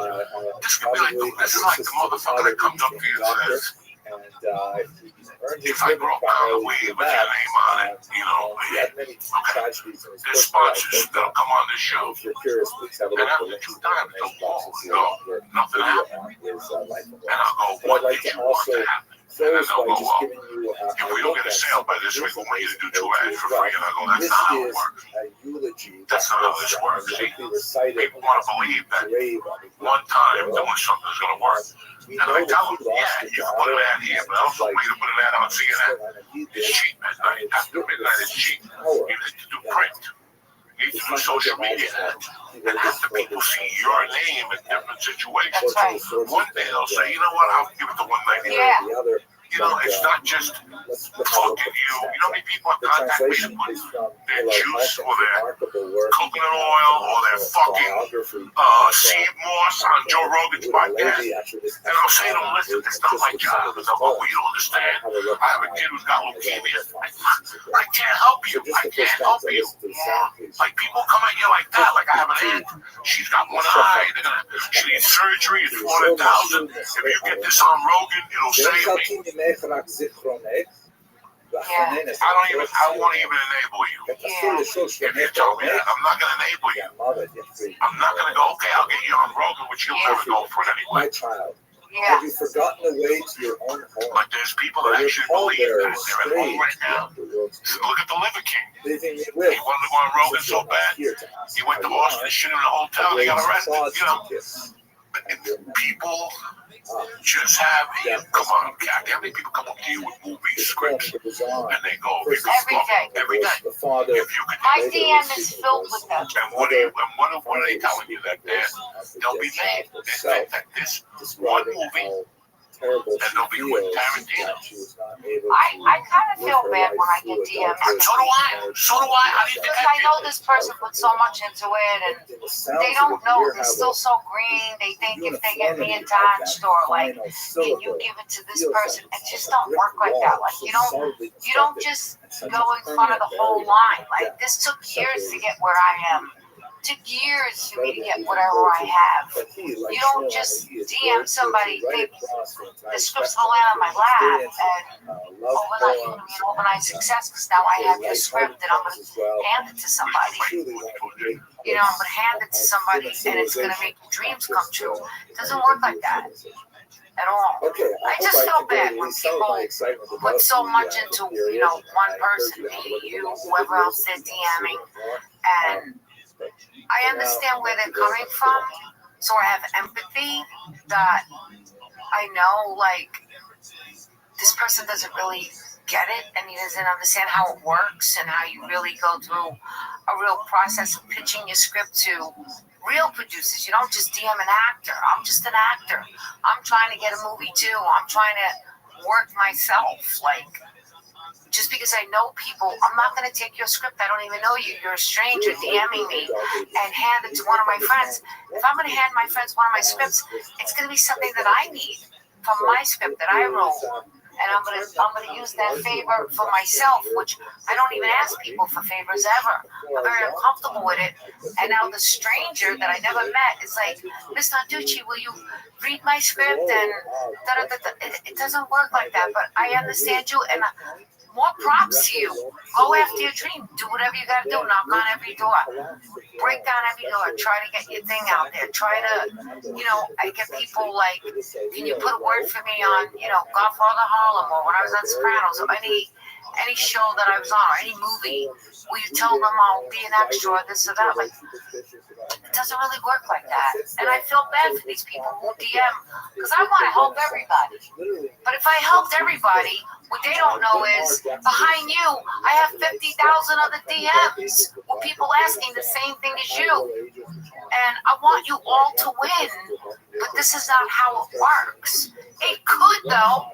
So never stop doing what you might think is impossible. Always do it.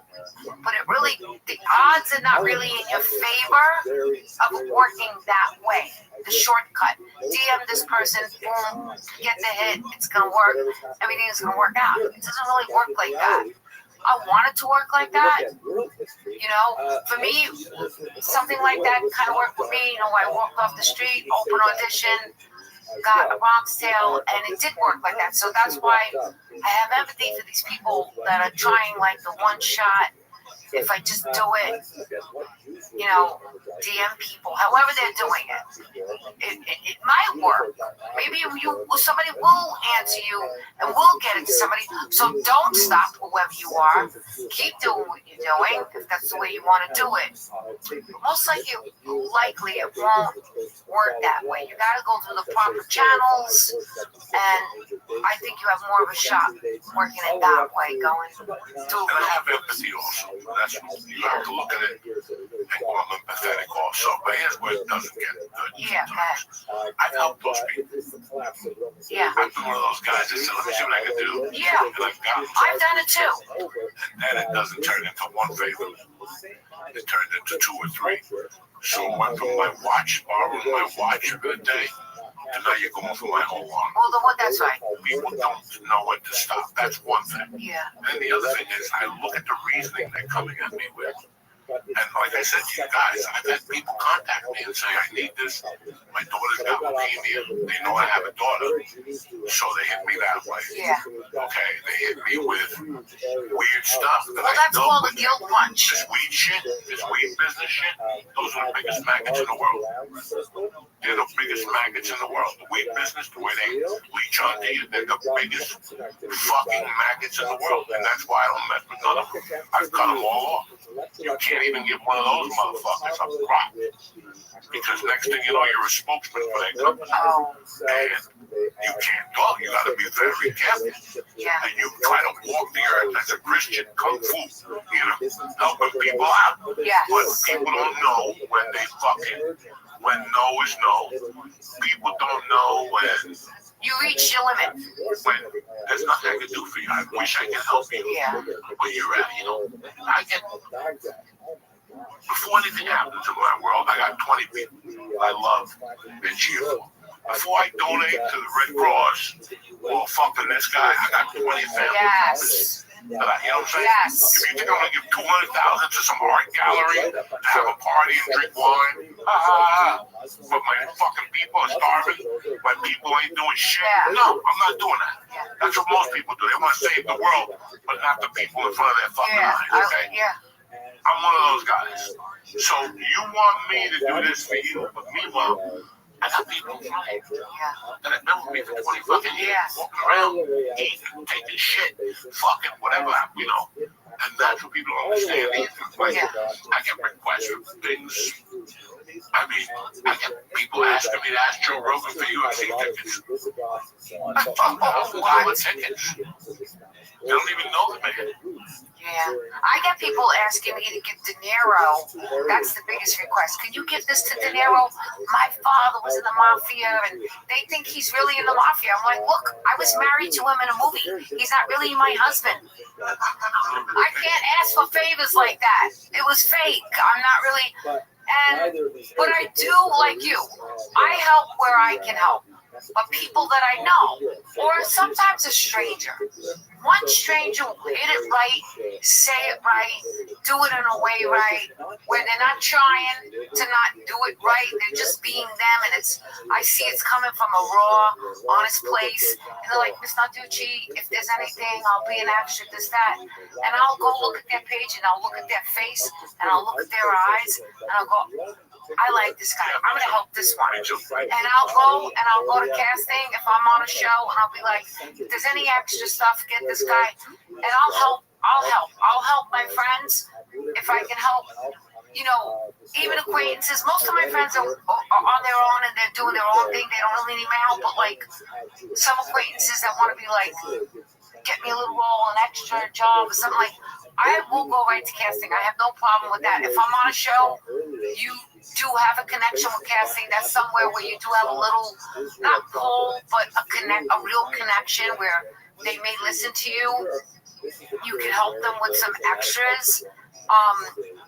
And I can do that. I'll do that. I'll help people. Or my friends that are actors, like, certainly you're a great actor. Like, I'll be like, he should be on Godfather. What are you kidding? Or like, whatever I do, I always mention my friends. But the people will just DM and send me a whole script. They expect you to read it. You know, you're so busy. You got so much shit on your own team. Motherfuckers are the ones when you're eating dinner or you're at a bar talking to somebody you haven't seen in 10 years. And they come up to you, excuse me, and I don't mind, excuse me, nice to meet you, and take a picture. Yeah. But it's the motherfuckers that had 3 drinks in. Yeah. See, because once you involve alcohol, that's a complete different animal. Yeah. Now they want to sit next to you and stand there and ask you creepy questions. I'm telling fucking Catherine Narducci my life story. I don't need you over here, but they don't understand that. Yeah. And if you say something to them, they get offended. Yeah. They want to talk business at 11 o'clock when you're on 3 mushrooms, smoke 18 joints, then you fucking high. And it's like, guy, yeah. You know, it never, like people, we talked last week about, I learned something from acting, and I took it for the rest of my life. What was it? The moment before. Love it. The moment. It's so important. But then when you look at the moment before life, when some guy runs down the streets and says, Catherine, fuck you, I hate it here, the Sopranos, and it's 8:30 in the morning, and now you have 2 things that you can look at him and go fuck your mother, and lower yourself, and you keep walking and go, what happened to him at 8:05 in the morning? Yeah. What happened to him? Did his wife bite his dick? Yeah. What happened to him? The moment before, because if you go at him when he comes back with a knife and stabs you, you take people on road rage. When you get beat up in a fucking car, you don't know where that guy was the moment before. Yeah. It's so very important. It's so important. So, you know, I'm sitting there talking to Catherine Narducci in a bar, having 3 drinks with him. This idiot comes over, hey, Hugo, hey, this guy, a big pussy. And then on and all of a sudden, you know, my mother just died. And they just cry. They don't know what the moment before.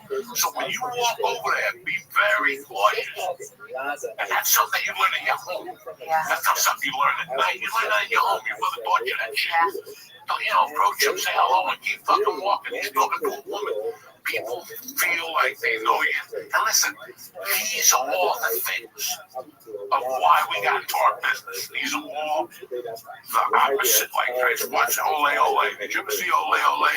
Rolling Stones in South America. How Mick Jagger walks by himself. Mick Jagger loves to fuck with people. So, like, remember a year ago, he went to Nashville and sat at the bar an hour. He's the king of that shit. Yeah. And they asked him, they said, Bill Murray does that too. Yeah, aren't you scared that people will buy it? And Mick Jagger goes, it's part of the gig, man.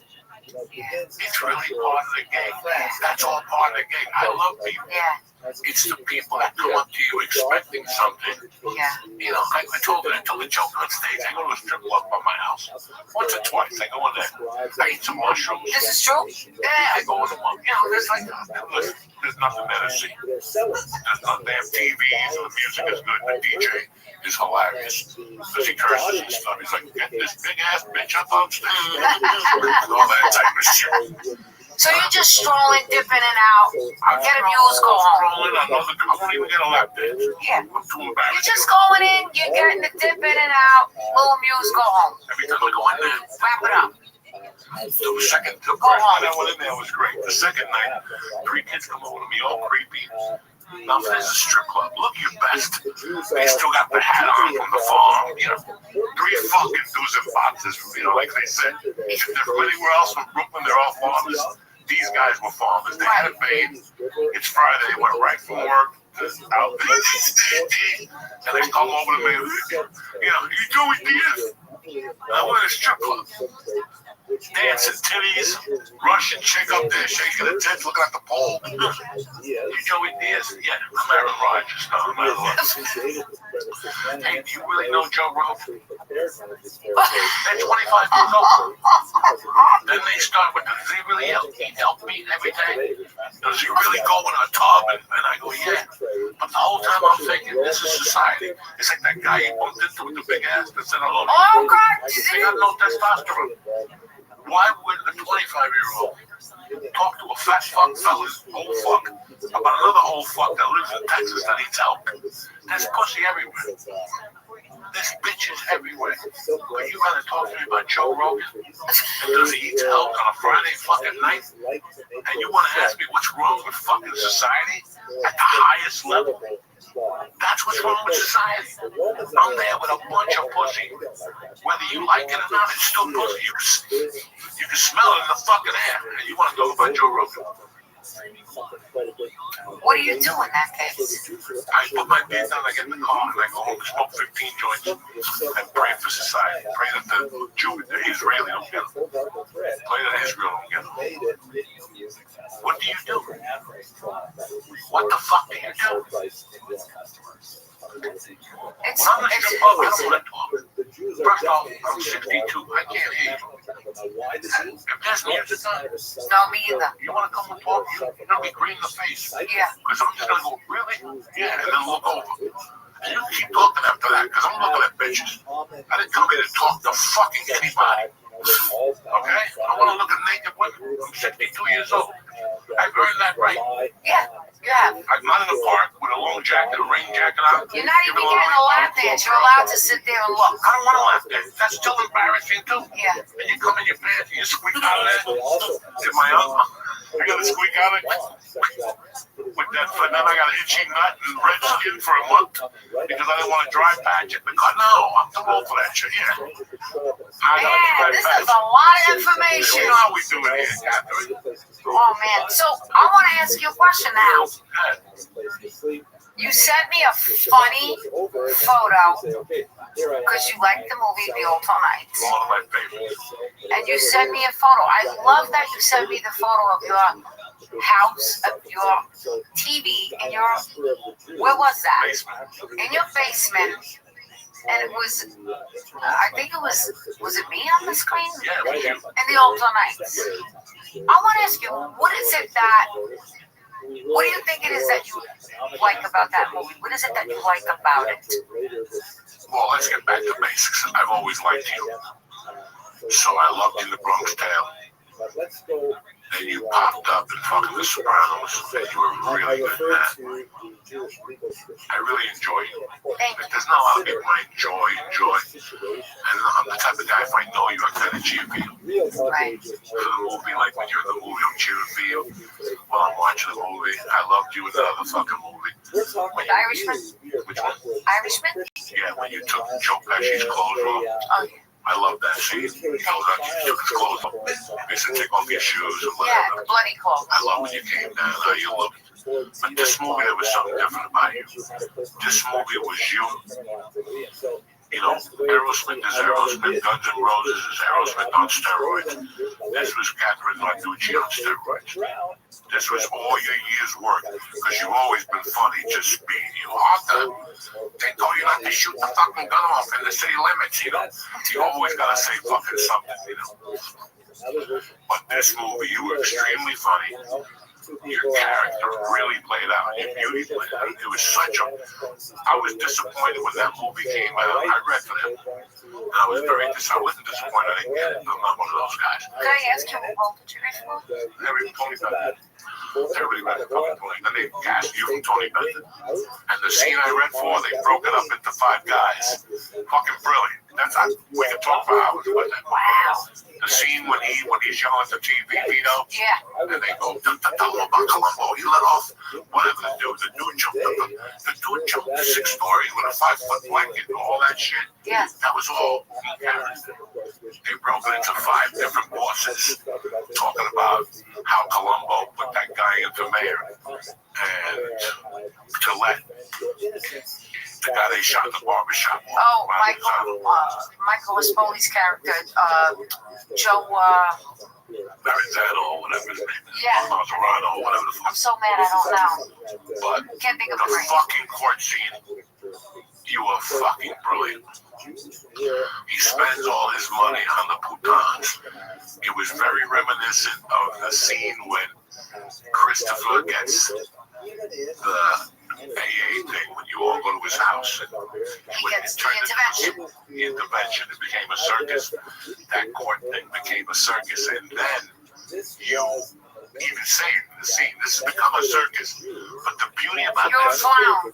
You're a clown. You spend all your money with the putans. Ask him. He gives all his money to the putans. I'm a broke man. He's there fighting. He's my He was stepfather. good in that. I haven't made $1 in years. You know, I'm an old man. I live on Social Security. Yeah. You're like, bags of money come to his house. But the beauty about that whole scene and how it was written, that at the end, you come back and you go, and you run, you know what the fucking dumbest thing in the world is? I still fucking love him. I know. He asked me to take me back, I take him back tonight. Dysfunctional. That's a beautiful fucking scene. That's funny. The scene was written like that. I know you improvise. I know you don't even do what you do. But even that scene, like, no matter what happens, I still love it. You sold that. You really sold all that. Thank you. How he tortured you. You know, with the money, when he comes in to get the fucking money from the register. Oh, yeah. And Tony's there. And I jump over the bar. It's just, I enjoyed that movie. When that movie came out, I was really depressed. Like, it had been out. Something when that movie didn't come out yet, and they're like, yes, it did. It's in the fucking movie theater. I go, no, it's not. And I went online. I'm like, oh my God, it's in the movie theater. I didn't know nothing. Wow. To the release date. I didn't see an ad. I didn't see an internet. Nothing. Yeah, they didn't really publicize it too much. And the problem is, when you have such a big budget like that, or a film like that, there's a lot. You put on an Amazon film late at night that you've never seen or never heard of. I don't have Amazon. Like 5 out of 10 of them are. Okay. Like I just watched one about DiNapoli. He's a mob boss in Brooklyn, and he gets hit in the head. He goes into a tree. Oh shit! Oh my God! It's horrible, but funny. Vincent D'Onofrio. Yeah. He's a mob boss, and now he gets hit in the head. His old men go to shoot him. He jumps into a lake. They think he's dead, and he shows up on a tree. What do you mean, a tree house? In a tree house, because they're gonna tear down the forest. So he wants to sit in the tree house. So he's a mob boss. They're all coming to him. Oh, please, Vito, come down. In a tree house. In a fucking tree house. Oh my God. Cute movie, but then there's like another one. There's like 20 Italian movies on there that all of them should be banned. Are you in Graceland? No, and then not even just taken off, just banned. What's that? They should be banned. These movies are just never made them. But there's a movie on Amazon. Let me tell you the cast. Go ahead. Godfather of Harlem. The black dude. The black dude, yeah. Oh, are you talking about Forrest Whitaker. It's Forrest Whitaker. Oh, Forrest Whitaker. It's Ray Liotta. It's fucking Justin Timberlake's wife. Jessica Biel. Fucking gorgeous. Gorgeous. She's. I mean, it's an all-star lineup. The English kid from the movie with fucking Angelina Jolie. I mean, great names. Movie was shot in Toy. It was shot in Toy, but I have a friend who was the hot dog man on that movie. And it's a movie about Ray Liotta comes out of prison, and he goes to see his daughter, and it's Jessica Biel, but he can't tell her. And Jessica kind of hits on him, and now he's caught between a rock and a hard place, and he's going to die. Wait a minute, his daughter's hitting on him? She doesn't know it's his father. Oh, that's He goes to the strip club. Wait, how is this movie, though? It's a good movie. It's very interesting. Wow. Oh, shit. You know who plays the strip club owner? Roadhouse, the dude who died of cancer, with a fucking wig on like Walter McDonald. Whoa. What's the guy that died of cancer from Roadhouse? Oh, Patrick Swayze. No, it's an all-star fucking lineup. But I have a buddy who plays a hot dog man in the scene with Forrest Whitaker. Well, the Gabriel Iglesias is buddy. Shit. So I bumped into him and I go, bro, good dude too. I forget, he's on a commercial now too. I go, bro, I saw you in that movie. You were fucking great. I go, why didn't that movie ever get released? And he goes, they put so much money into the actors and the locations and shit that they ran out of money for the advertising. Wow, really? And he goes, it happens a lot. What's the name of the movie? IMDb, Blue something. IMDb, just put Ray Liotta's IMDb. Yeah, I gotta know. We gotta know now. No, this movie is fucking wild. And like, they shot it all on Gardner. They shot it where I live. They shot where I know. Yeah. So the end of Gardner is a floral shop. And they just closed that during the pandemic because that's where fucking Powder Blue.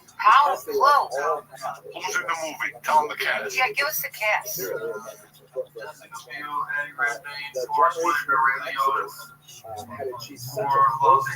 I thought Vincent D'Onofrio was in it. No, the guy, Roadhouse.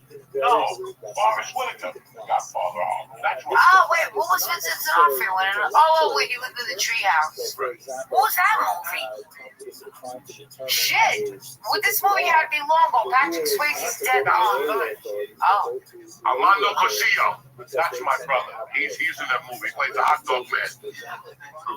Yeah, he fucking told me because they ran out of budget. They ran out of advertising money. Wow. And a lot of times, that'll happen.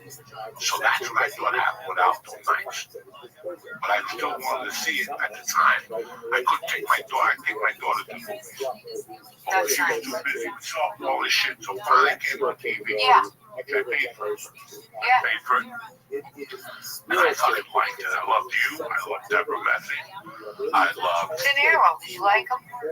As Vito. I mean, listen, I'm a De Niro dude. But as Vito, oh my God. He was so good. Oh my God. So good.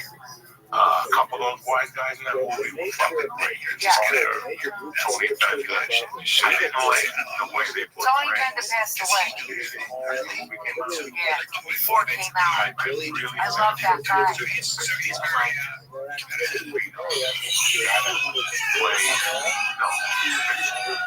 The guy that played Vincent, what Vincent plays in Godfather of all, the guy that was the boss. Oh, the Chin. The Chin. I didn't like the Chin. They made him look like a retard. The Chin was the retard. He just shot the guy by mistake. He didn't shoot him right. Instead of shooting him 3 or 4 times, he shot him and ran away. Yeah. But that guy didn't go on to fucking lead a crime family being a retard. He ended up playing a retard later in his life, but it was also a scam. He was that brilliant. Right. You know, He so played that things. that's the only guy I didn't like in that movie, how they played him. Everything else was solid. I like the name of the club, the social club with the Alto Knights. Yeah, the Alto. I liked how Columbo was very politically fucking, that's what a gangster was, you know. They gotta be in politics rocking it. And I liked all that. You were great, man. I thought the movie was so good. I thought De Niro was on his game. I loved everybody in it. I loved the whole cast, and I loved Tony Bennett. I thought he was so authentic and real. And his acting was honest. He was so chill, that guy. Always just like himself. And that's the key to acting. You have to bring yourself. You have to. And I love what you said about acting. That's the key too. The moment before. It's like it's so important the moment before. And what do you want from a scene? Also, it's like how do I want you to feel when I walk in this room? How do I want you to feel? What's my objective? I want to be a good guest on this show. That's my objective today, right? I want it to be a good show. So try to find what would I do to do that. Good subjects to talk about, make it interesting, but be natural and organic. That's my objective. I just want people to like the show. I hope people like this show and find it interesting. And how do we do that? We just come up with good subjects that we want to connect with people who are watching it. So, if we were filming this as a movie, it would be the same thing. What's your objective in this scene? When you're filming the podcast scene, I just want to be a good guest in this scene. Right? It's so simple. Keep it all simple. Keep everything simple. And the moments before are great. It's a great thing. I'm glad you learned that.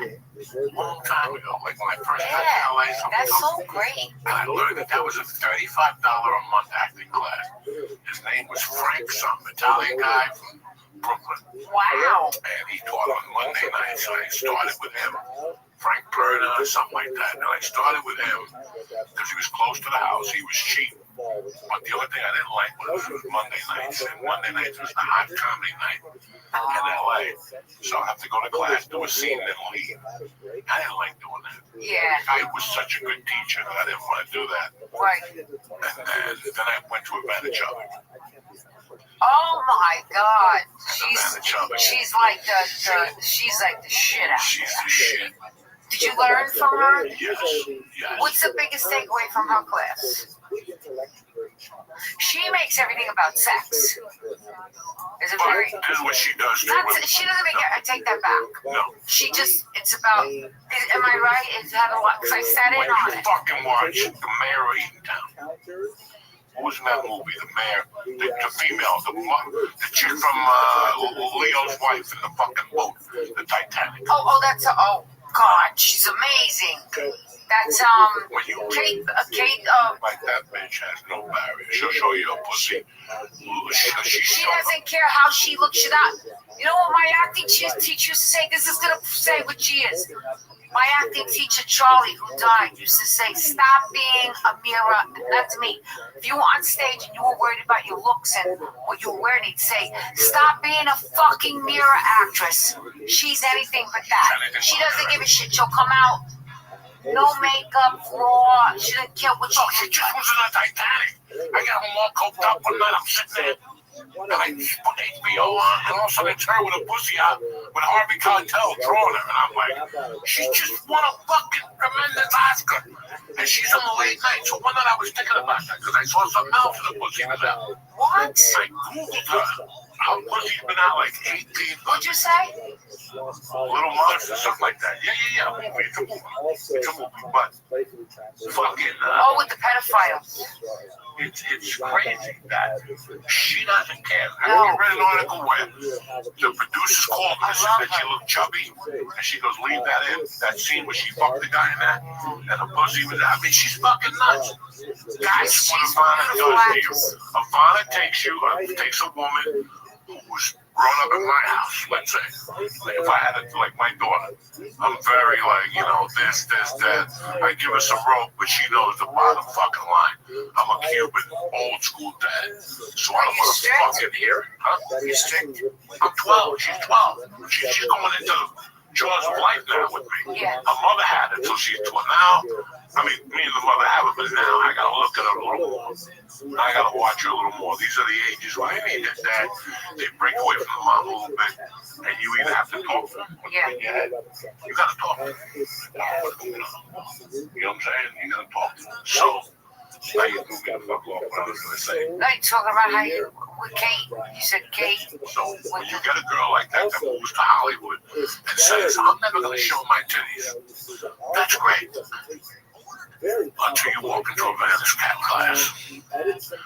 Ivana's like Richie Shaw. When you tell them what you don't want to do, that's the first thing they make you do. I told Ivana one day I don't like it.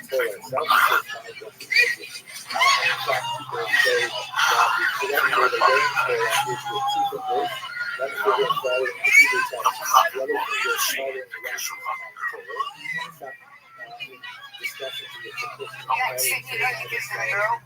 Like, I don't want to do it. Next thing you know, she gave me the role of Ernie. Better than this one guy. In that movie where he played the butcher. And he falls in love with a pretty girl upstairs. Marty. That's the first scene I did. She made me kiss somebody. And I had to go to the girl's house and rehearse with her. I was telling her I don't want to do it. Can I ask you something? You're so outspoken. You're so... I'm not going to say the words, the P this, the P that, the F this, F that. Try to get you to do like a little thing where you're kissing somebody. What do you, shrivel up like a prune? Yeah. Why? That's why I'm not. So then I'm going to tell you what that's about, the psychology. It's all a front. I'm a prude motherfucker. No, that's all a front. Listen, no, because I know for a fact. Listen, I'm 62, I'll tell you the truth, okay? Yeah. I love strip clubs. And I'm a Cuban, old school cokehead. I had to fight off the machismo all those years. But I got nothing wrong with Captain Narducci coming up here to the bar. I'm going, Captain, why are you talking to me? I got an 8-ball of coke, and I'm going to suck your fucking uterus out.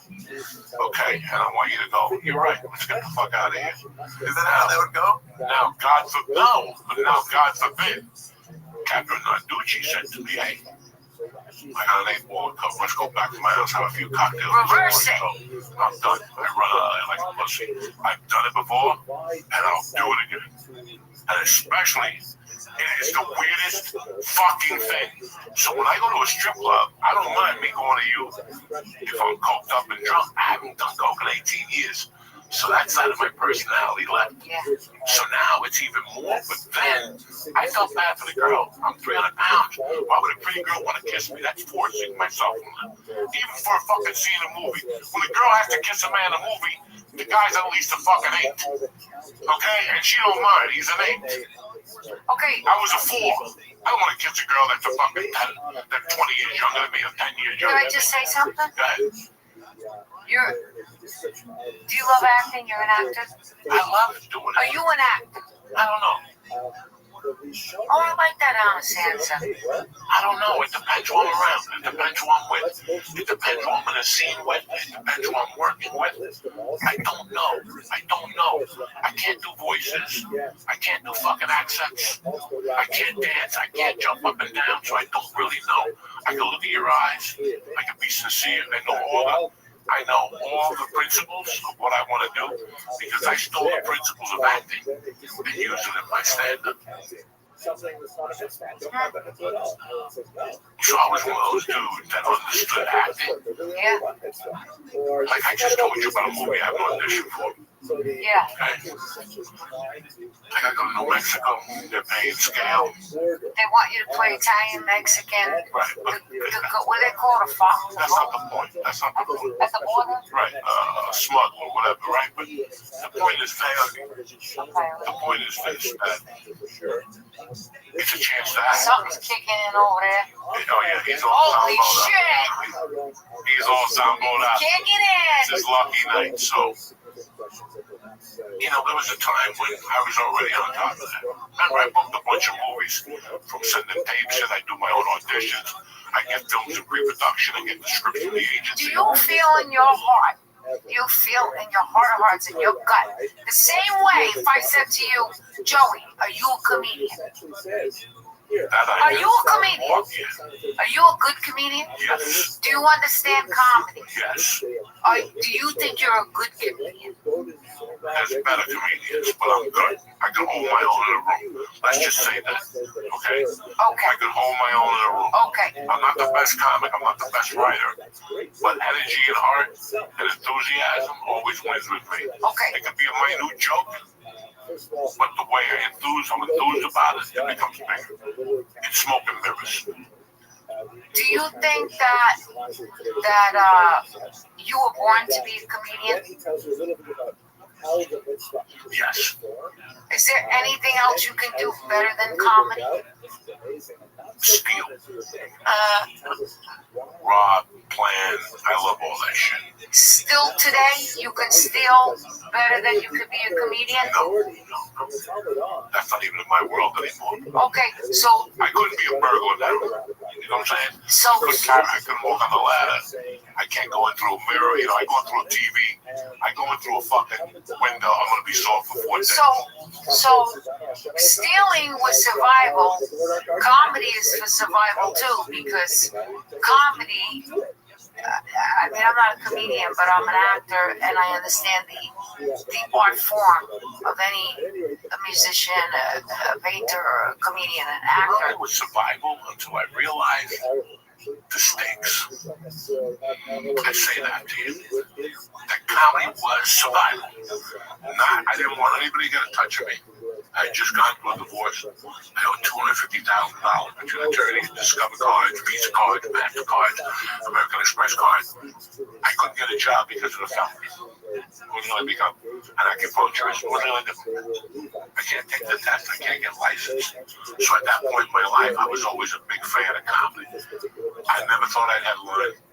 I figured I'd do comedy and drive around the country until I fucking got old. When I started this, it was just to disappear. And to find out who the fuck I was.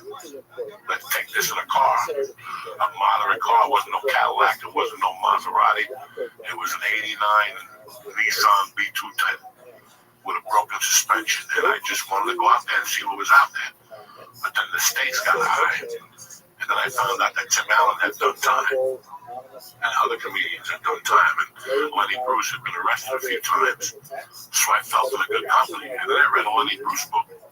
And he broke it down. He lived at that hotel in Chelsea. And he did heroin. And he fucked strippers. And he slept all day. And I'm like, I'm in. That's what else do I want to do? So you identified with Lenny Bruce was playing at a jazz club, being a comedian at a strip club at night, and then going back to a hotel with no responsibility, no rent. You know, you pay rent, but it's not a big house. You don't have to pay HOA and mow your lawn. It's just a fucking room, a woman, and a fucking syringe, and you're fucking and sucking, and you're writing comedy. What could be better than that? But it didn't work out for me that way because I didn't want to do it. I wanted to do comedy. So what that meant to me was that you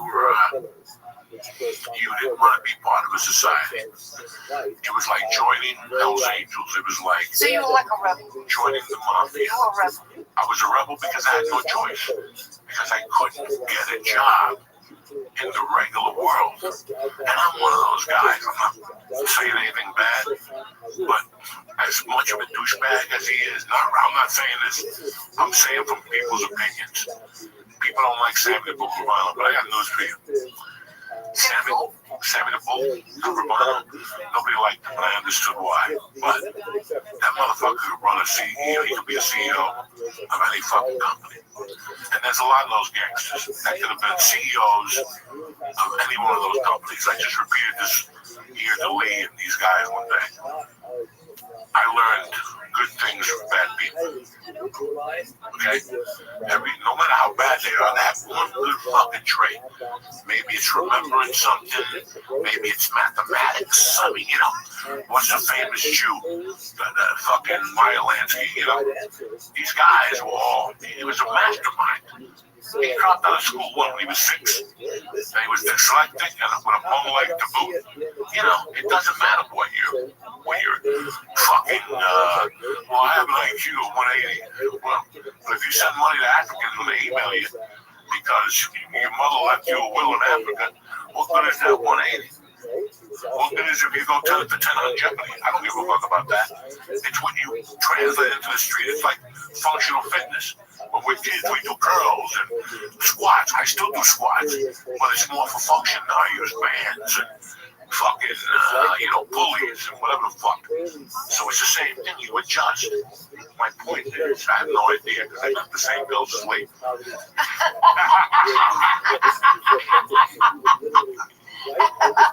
Well, here's my question is to you.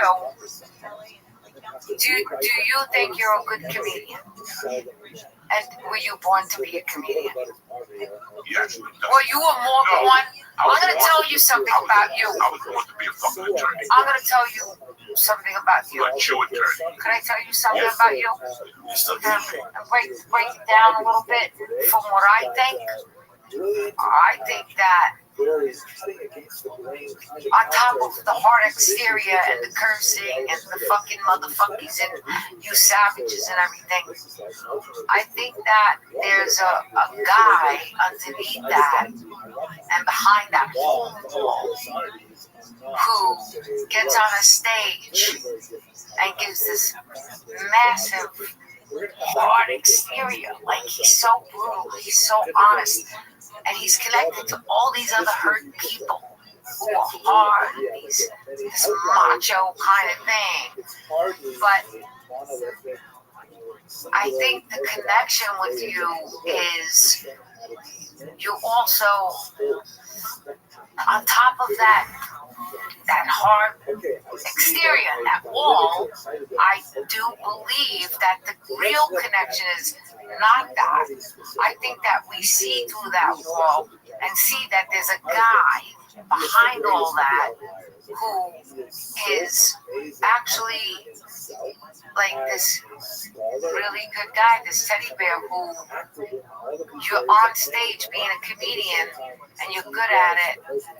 These are all your survival skills, and it's also you connect with these broken people in a way through your comedy. It's kind of like what's the word I'm looking for when you do reverse psychology. You're doing sort of a reverse psychology where you're like, come on, you motherfuckers, and you're like, you're using that, but you're connecting in a way where you grab them because they understand. We understand what you're doing. You're good at what you're doing. Like, you're making a connection with these people with that hard exterior. This poor bastard. This guy is having a meltdown behind the scenes. He's having a meltdown. No, you really are. You're like this guy that really connects in a way that it's almost like it's sort of like a psychology thing that you do where you come up with the hard exterior, but you're also connecting with people and helping people in a way where it's like, show me you're helping me without showing me you're helping me through your comedy. Good way of putting it. And to answer your question from before, yeah, I feel like an actor at times, but the last 5 or 6 years I haven't, because an actor wants to get out there, whether they pay him $1 or whether they pay him $10,000. So does a comedian. But the problem the last couple of years is the money has gotten so bad, and they want you to do weird things that I've just said, you know what, I'll pass. Yeah. So that's why my hesitation. That's why I hesitated. That's why I hesitated answering your question. That's why I hesitated answering your question. What about are you an actor? Because I got offered to play, but I didn't want to do it. Why? It was in the heart of fucking July. It was a weekend in New Jersey, which I don't know about you. I don't think people go to plays in New Jersey on the fucking weekend in July. Okay? But right away, I don't want you to sound like I was negative off the bat about it. The real reason was the time. I like my time at home. I like my time with my daughter. I like being close to her. For the first 7 years, I was always doing a podcast or doing something. And I was in her life, but not. And I saw the change when we moved here. Because women don't want to be loved. They want to feel secure. She doesn't need to hang out with me. She comes down 3 times a night and goes, Dad, are you okay? And then she'll take a water and get right back on the phone. But she comes down. And I can see that. So I like being around. Yeah. You know, like I like being around. Like when she gets home from school, my parents went home when I got home from school. What a fucking horrible existence. In the old days, somebody was always home when you got home. That's called a latchkey kid. That's called what? Latchkey kid. What's that? That's a kid who lets himself in. Yeah, I was one of those kids. I was a latchkey. Nobody's home. I wanted to be a latchkey, but not now. Yeah. little later. Yeah. A little later. You follow me? There's just so many things. And when you do a play, you have to commit. That's a fucking commitment. You just can't wake up and go, "What? I don't feel like doing it." That's like anything else in life. Okay, you committed to something. There's 8 people waiting on you. 8 people waiting on you. And like again, I'm getting to an age where I wake up in the morning. I may have to go to the Bronx to see you, but I smoke a joint and I change my mind. Yeah. I'll go, that's it. I'll eat clams today. I don't feel like eating spaghetti. Well, you know what? I have a T-shirt that I had made, and it says, "I'm not a planner, I'm a canceler." I cancel everything. I make plans and I fucking cancel them. I'm a professional canceler. I'm lucky I'm here today. I'm happy you're here. But I'm happy I'm here. I'm happy I'm here. I got to meet this whole great. Let me tell you, by the way, people, his behind-the-scenes crew is the best. It's the best. The conversations behind the scenes should have been filmed. It should have been filmed. You missed the gold. The gold. The gold was behind the scenes. Starting Who's Rudy's? You like Rudy's? You don't want nothing but Rudy's. You want no frills, in and out, no small talk. I want to eat. I want to be in and out. I told you. And you only want his chicken cutlets. Listen. Your chicken cutlets. Oh my God, the best. Listen, in today's world, I want you to think where you came from, where you are today. All we have is a little bit of loyalty. But if we become these people that every time, oh my God, there's a new Nico open. It's great. It's something. I gotta go to Nico. You know what? Who gave you fucking food on the oil when you were broke that time? And that's what we all forgot. Everybody forgets. We don't eat there. We eat at Angelina's in Staten Island. You know, go to water and leave me the fuck alone. We all grew up, we have one place. That's all you have. Keep it simple. This fucking jerk off goes to a pizza place, and all these saps run after us. A skinny fucking Irish kid from Boston, Dave Portnoy. I've never seen a society of such suckers, because the East Coast is made of great pizza. We don't. There's so much good pizza now that if you make bad pizza, you get ousted. So everybody has a different flair to it. So for you to tell me that you're going to drive 2 hours to get a slice of pizza, something like that, it just doesn't work for me. You grew up eating. Well, you're not into the trends. No. And you're not into the gurus, and you're not into follower to follower. Because this is follow the follower. This is who got us to the dance. Now you want to be Johnny Bananas and be better. And that's what the problem with us is. Everybody forgets what got us to the fucking dance. That got you to the dance for years. And okay, you may be bored, but you better go in there once a month to pay your fucking respects and keep your fucking mouth shut. To a pizza place? Whatever. I grew up in Roma part-time. See, you're not from that world, Lee. I'm not. So you would never understand. She grew up in the Bronx. And there was wherever the fuck you grew up. And there was 1,000 fucking places to eat pizza. But there was one that your mother and father went to. And you went there every day. And you went in after school. And Mr. Nicky, whatever, he gave you a slice, he gave you Italian ice. Your whole life was in there. Until you went away to college. And when you went to college, no matter where the fuck you went to college, you kept saying, man, I can't wait to go home to get a slice of that fucking pizza, okay? And you went back home and you got that pizza. But now you moved to Asbury Park. You know, I like the Sicilian with the whatever. Leave me the fuck alone. Leave me the fuck alone. I get it. But every time you come up, pay your fucking respects. Pay your fucking respects. We grew up in that fucking place. What the fuck is wrong with people? Oh, so you feel like people are jumping ship? All the time. All the fucking time. Jumping ship. All the time. To the hottest restaurant to impress somebody. Oh, we went to Lola's. Shut the fuck up. Yeah, I get Shut the fuck up. I get what you're saying. Shut the fuck. I just moved from LA where there's no loyalty. 20 years I sat there, no loyalty. Nobody. Hell, we went to only, well, you're from fucking Jersey. Why are you eating that shit? Well, because Because we're good, or because No, because this one said so. the forces of being, or what is it? Let's tap into what the fuck you're doing. You're not one of these fucking Americans. Why are you acting like that? For 30 years, these Americans fucked you in the ass. Now you want to be like them. Shut up. You eat their lunch. You fucking tell them where they're going to eat, you motherfuckers. I'm not going there. I don't care where you 11 people are going. And that shit ends. That shit ends. You have to have something. You have to stand for something, man. And that shit pisses me the fuck off. Well, you know what it's it a is? simple thing.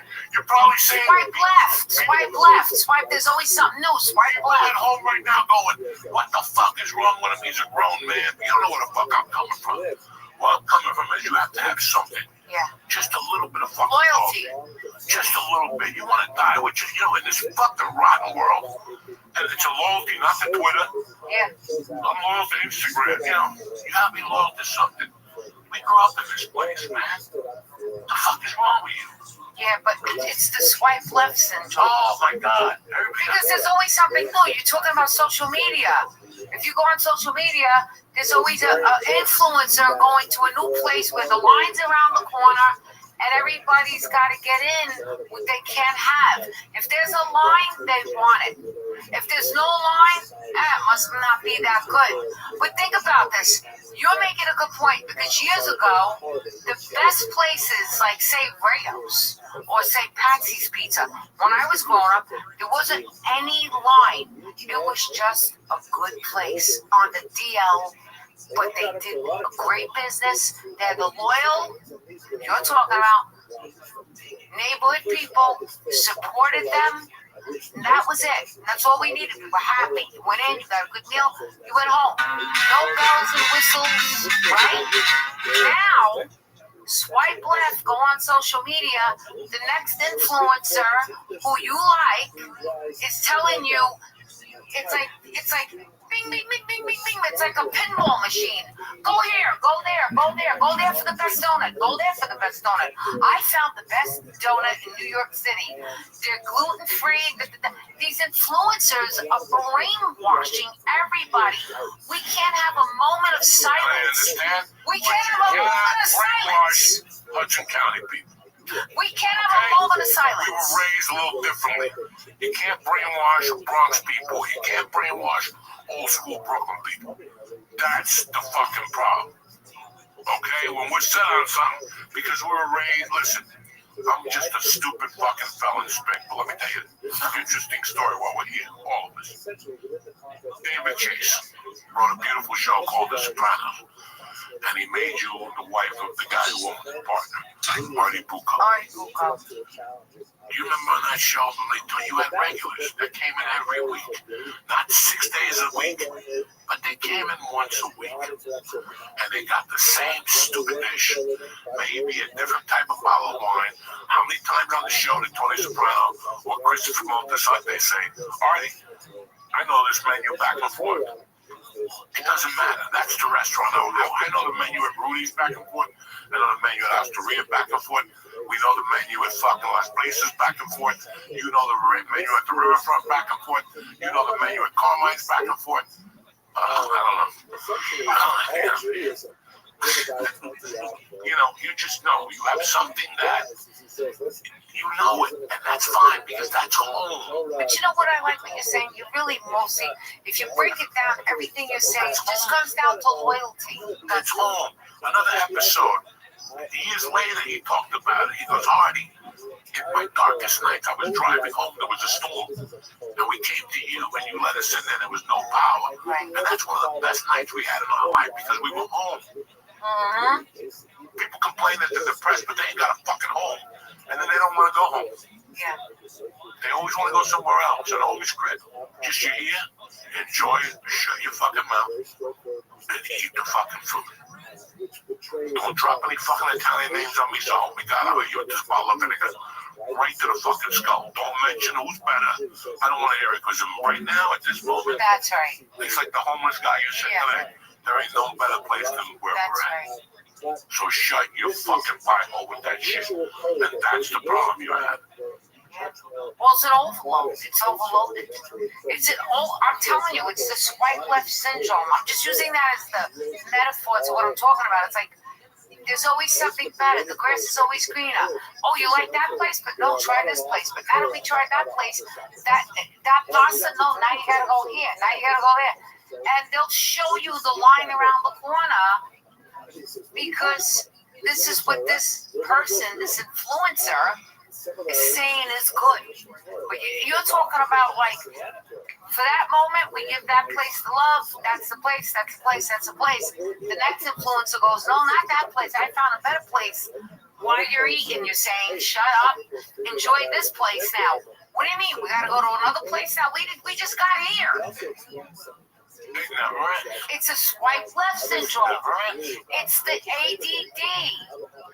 Swipe left syndrome. You know, I live in central New Jersey since I've been there. I like 2 restaurants. Both of them are on like weird now. They've opened up all these restaurants, but last December or December before that, they opened up a Mexican restaurant that people were having car accidents pulled into. It was insane. Parking lot, they had cars on top of cars. They had to use the parking lot to the fucking other businesses at night. I never stepped in there. I won't go to those places. When they're hopping like that in the beginning, they're all facts. Because they go in there under the ether. They're under the ether. Yeah. They go in there.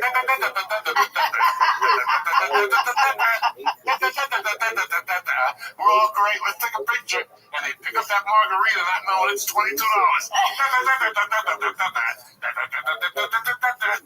And they're just pumping the ether like Vegas. And now your girls come, and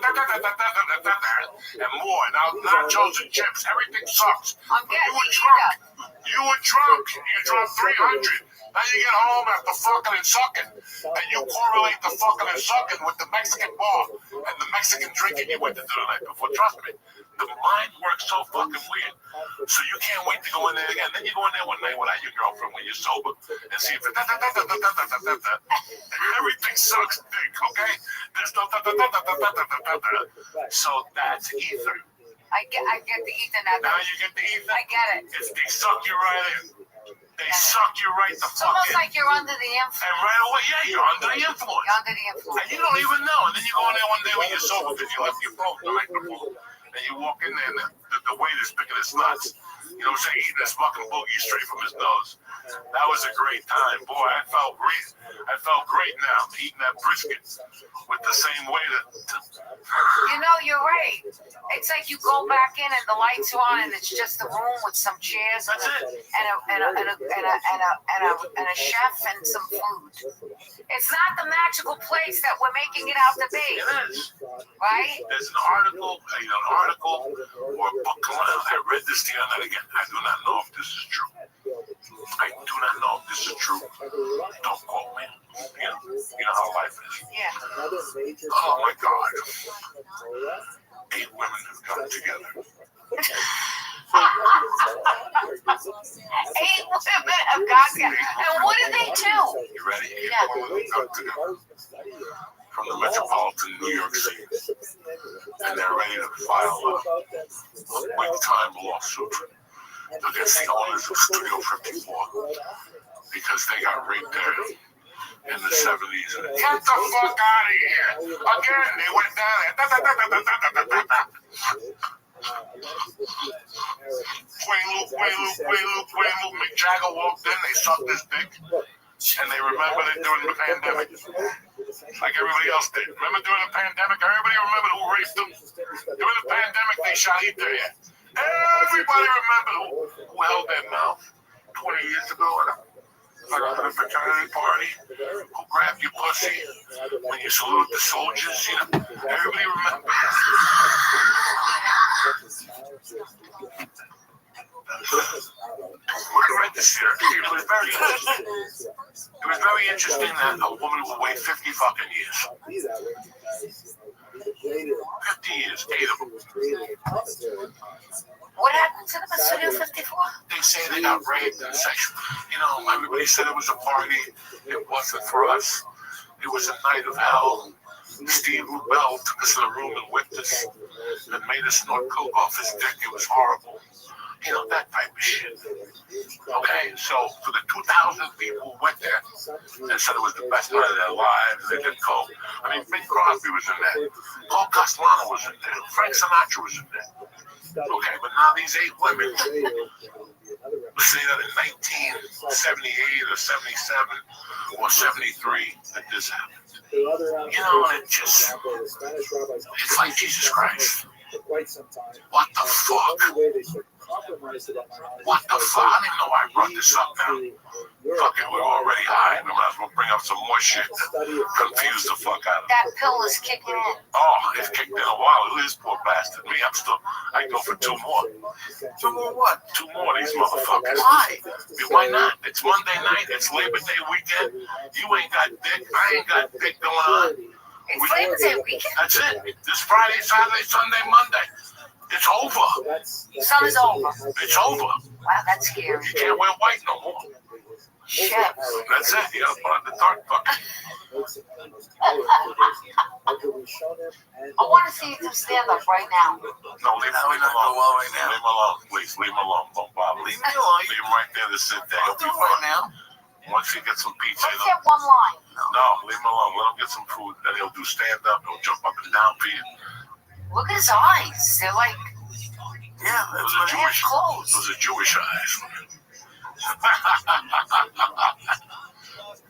Now, dude, did you have a good time shooting outdoor nights? I really did have a great time. I like being away. I like being out of my environment and on location and not around familiarity. You know, I like shooting in New York because I love New York. I'm a born and raised New Yorker. On the island of Manhattan, not the Bronx, but I do like the Bronx. But I am born and raised in Manhattan. I like shooting there. But I like getting away to shoot films. I like being away on location. Because then you're not around familiar faces and places. And I feel like when I'm at that point, my imagination is at a much higher level. Anyway, imagination, let me ask you something. Yeah. You ever walk into one of these hotels, go to your room, you put your shit on the bed, you go, how the fuck did I get here? When you're working? Yeah, like when I check into the hotel, they're like, hi, Mr. Diaz, welcome. We have a basket for you. You're like, these motherfuckers don't know 10 years I was robbing these baskets. You know what I'm saying? They're like, we got a basket for you. Welcome. The movie welcomes you, and then you go to your room and you sit down. It's a nice room. You got buckets and sodas. But I gotta tell you, those are my proud moments. I understand, but you ever because I go, shit, man, I earned my freaking way. This little shit cockroach from Harlem earned her way to not a hotel room. I could get myself a hotel room. You understand what I'm saying? I understand. But those moments that I'm answering you how I feel about that are surreal for me and proud moments for me. Because I'm like, boy, you know, my ex, Joe Maruso, he's an actor too. He said to me, Kat, every now and then, every night, my therapist told me, when you're feeling really bad about yourself, at night, when you're alone and you're about to get in bed, you give yourself a pat on your own pat, like literally, you go like this. You did good today, kid. You did good today, Kat. You give yourself a pat. You tell yourself you did good. When I walk into a hotel room on location and I go, it's not about, oh, I'm in a hotel room. It could be a shithole hotel room and I could be doing an independent film for $100 a day in Massachusetts, but I still have the same feeling I have as if I walked into a hotel on a studio film in Hawaii, that you believed in yourself enough and you did the work to get here, and you're here and you did something good. That's something good. That's the one time I give myself credit and go, don't be hard on yourself. You did something good. give yourself the pat on the back at the end of the night and say, you did good, cat. You did good, kid. And I do. I go like that to myself. And I always took that to heart, what Joe told me. And when I check into the hotel, wherever it may be, for a job specifically, it's better feeling than when I'm on a vacation with family or friends, because I earned that. And I worked so hard for that. Thank you. Now you know why I don't like fucking vacations. I don't like we were talking about, like, that's a different story. But I earned it. You earned it. I earned that fucking room. I earned this place. I earned my place here. I earned welcome, Miss Narducci. We have a room for you. Thank you. I earned that. It didn't come overnight. I earned that. You know, from my fucking poor beginnings to where I am now. You did good, cat. Today you're doing good. Tomorrow you might not be. When the movie's over, you could be out of work again. Right now, you're checking in to do another movie you earned. You know they can come up. You've been working with me. Right now I just have the series that I wrote, and I'm hoping to get it done as a movie, which I was just told by somebody that I love and respect, that you all know, but I can't say, saying that, because I wrote 8 episodes of a series of my life, and the person read it and said it's going to be a movie, so I'm going to be like trying to get that made right now, and hopefully Godfather Harlem's coming back for season 5. No. And they destroyed it already. no, oh, come on, give Chris Marcano another chance. I love Chris, and I love that show. I love that fucking show. You just want to crazy about season 5. There's like 3 of us that really like that show. And we've all looked at each other and said, what the fuck was that? It reminded me, you know what it was reminiscent of? Yeah. Miami Vice. Last season of Miami Vice, they were chasing a guy that was at marshes. They were doing everything. Remember that the guy became somebody else?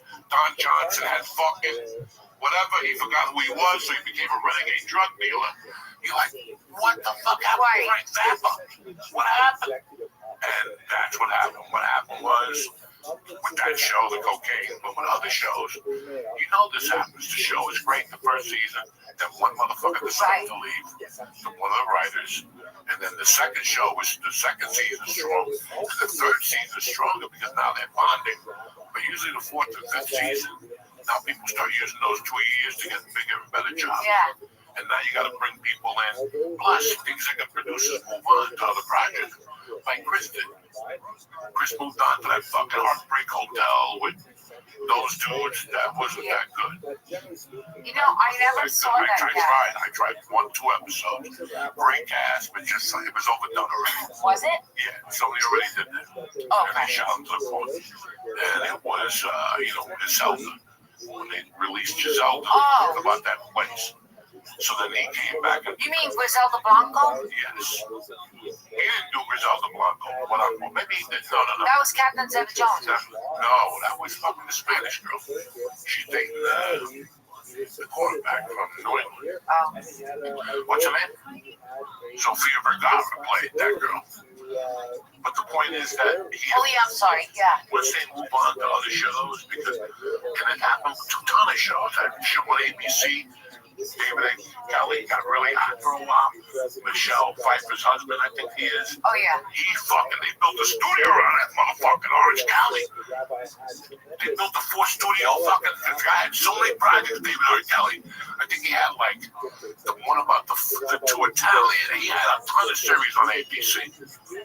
And, after a while, you start moving from show to show. You bring your best people. Yeah. And those shows suffer. And that's what happened to Godfather. And it broke my fuck. I mean, the 4 episodes was about Bumpy Johnson. Then Bumpy Johnson disappeared. And then you got fucking hit by a car. And then, it was like, what the fuck is going on here? So, I have a question. That has nothing to do with the Godfather Harlem. Are you seriously going to come with me to Empire Casino? Yeah, I'd love to go up there. We need to go to Empire Casino. Is it that? Now, how the fuck? They just told me that. It's in Yonkers. Gambling got shot down in New York. Like that shit I was talking about was done.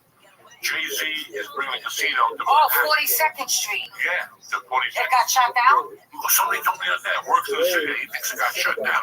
I don't think so. No, I've heard It's still alive. I've heard of it there, and I've heard of it on Coney Island. Coney Island Casino? There's a lot of people talking about putting it there. Yeah. The one I heard about was by Hudson Yards. That's the one. They're gonna have a fucking place as big as the Garden, a casino. What do you really think that would do to New York City? Cripple it. I don't think it would be good. Do you see what's going on in Vegas? No. Damn. I spoke to our dear friend today. So he got to the airport yesterday and he can count how many people were in the airport in 2 hands. Vegas on a Sunday, all the hookers are flying out, strippers, fucking everybody's flying in for the week convention. Yeah. And what it is, that's it. People just, they don't have the money right now. They don't have the money. So Vegas is suffering? On the internet time, you go home. Bad. Yeah. 70. Oh my God, they're lying and putting fake numbers, and they're still charging the fucking resort fees and the whole fucking thing. Not at Empire Casino in Yonkers. No. I get on the 4 train and I get there on the 4 train. I get off in Yonkers. Last stop. And I love it. What kind of people in there? Top notch. Beautiful, real people. They graduated from OGB. That will go to Rudy's. What's your restaurant? Rudy's. Rudy's, no, they won't. They'll all go to Rudy's. What does that say to you? So it's like OGB. It's definitely a rough crowd. There was nothing like playing hooky and taking the bus to Fort Lee and going to OGB in the city on 181st Street, Port Authority. What kid is cutting school going to OGB? You? Oh. And we used to cut school to go to the thing in Connecticut, Highline, too. One of the football coaches. We'd have to drive him up to Connecticut and give us $25. Silence, heavy side. Wow. Oh, yeah. Yeah, I loved all that. My mother took me to my mother was a gambler, so she took me to Yonkers. That was, listen, when you go to Yonkers Raceway at night, you got problems. That's where the casino is. Yeah, you got problems. The Trotters are right there. You go in the daytime. I go with the day, and I went the other day, 2 o'clock, I got on the 4 train. I'm sorry, 1 o'clock. I walked into the casino 2 o'clock. I left the casino 11:30 at night. But I take an Uber home. I take an Uber back to the city. That many hours, and I lost track of time. I think I'm coming out at 4 o'clock. I'm like, what? 12 o'clock at night? I lost my mind. They have blackjack and stuff there. They have the virtual blackjack. You know, it's a big screen with this virtual pretty girl. You know, I do slots. Me too. I'm a slot dude. Love it. $20 and let it roll. I love it. Another 20. Then you gotta go back to the ATM. You gotta go. So you take a 20. No, The ATMs are all around the casino. They're right They there. charge you $18. Oh, yeah. And then you get home and you bought a fucking property rush. Get the fuck out of here. I don't use an ATM anywhere but fucking where I go back. Because next thing you know, you bought a boat in Puerto Rico. That's fucking Yonkers, dog. They got that shit wired. Yeah. And when they take your number on one day, they just make a sweep. Yeah. You bought a fucking plane. You don't need that in your life. I love Yonkers Casino. Oh my God. What slot do you like? I'd say this. What? What slot do you like? I like this one. It's called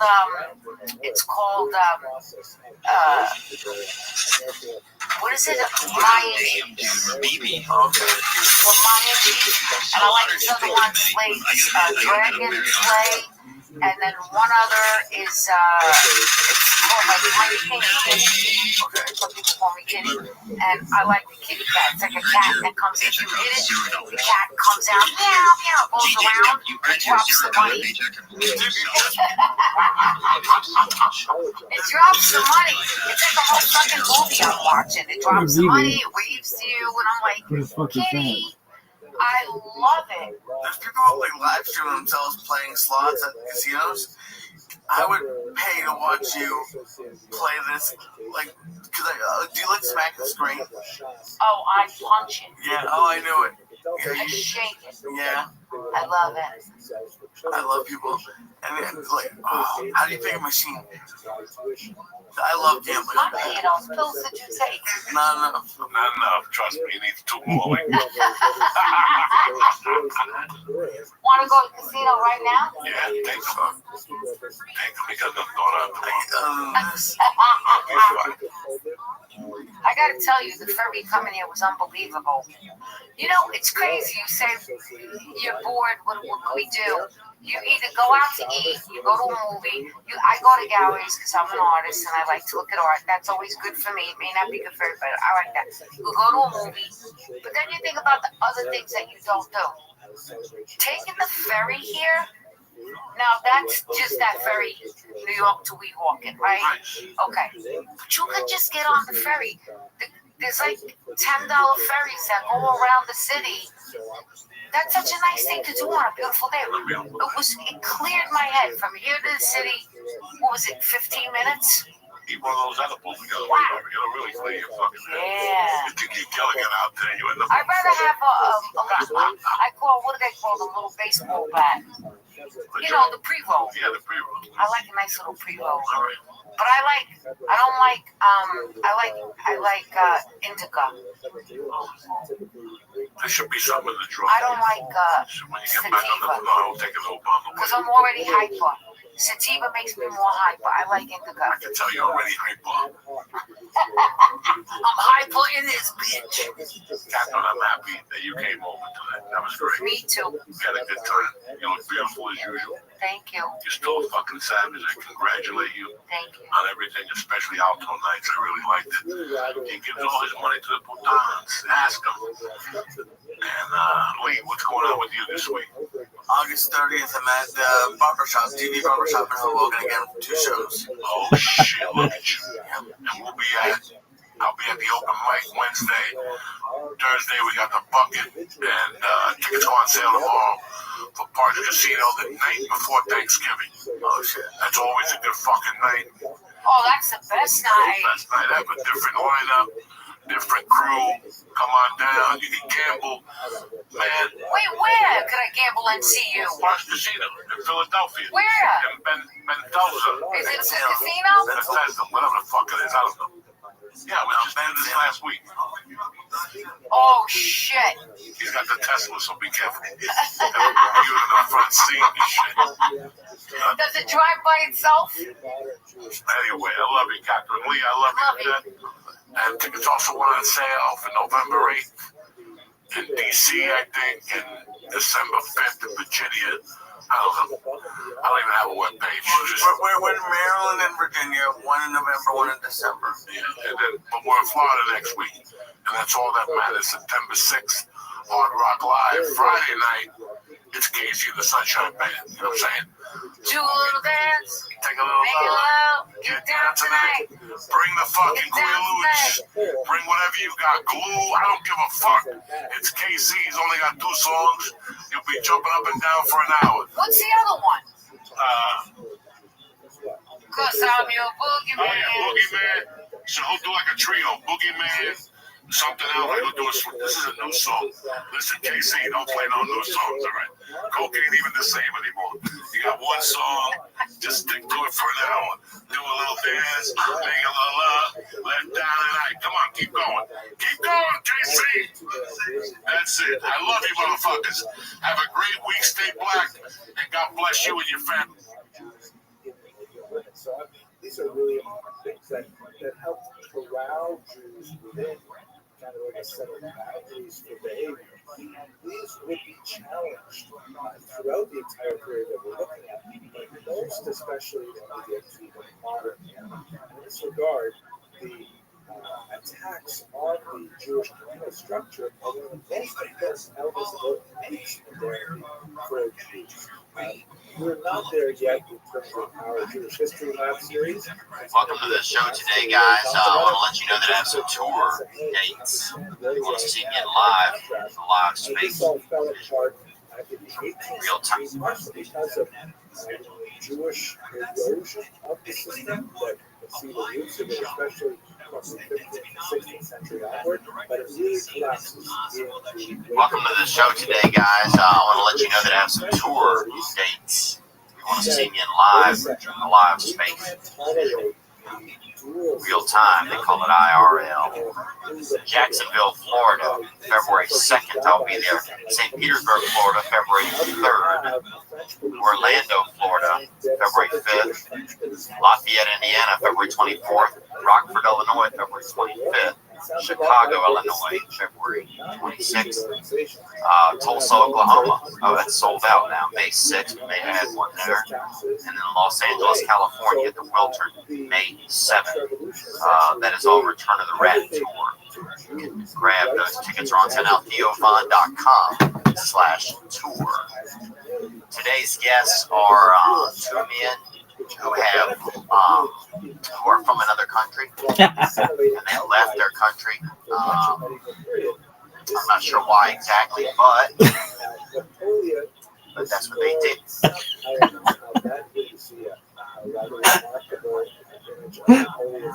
And we're very happy to have them here today. They are one of the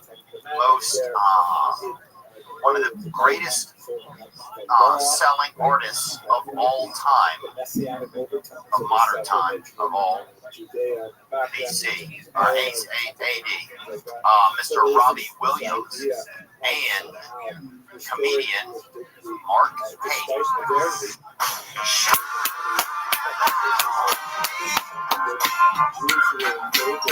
I'll sit and tell you my story.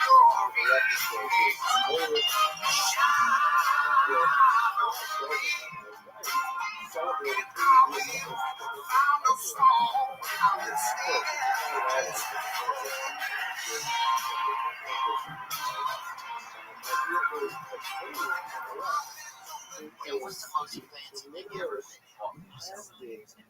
What's the most fancy thing that I ever did? Really big house. Really big house. Like, because I had a place that I would say was like quite yeah, and that was like a mansion. It was like a mansion in Beverly Hills in a gated community. But then I just was like, I'm going to fuck that. Elton John it. Bought a place in Beverly Hills. It's 20 acres. You have right now? Yeah. Oh, 20 acres. 30 acres. 30,000 square foot.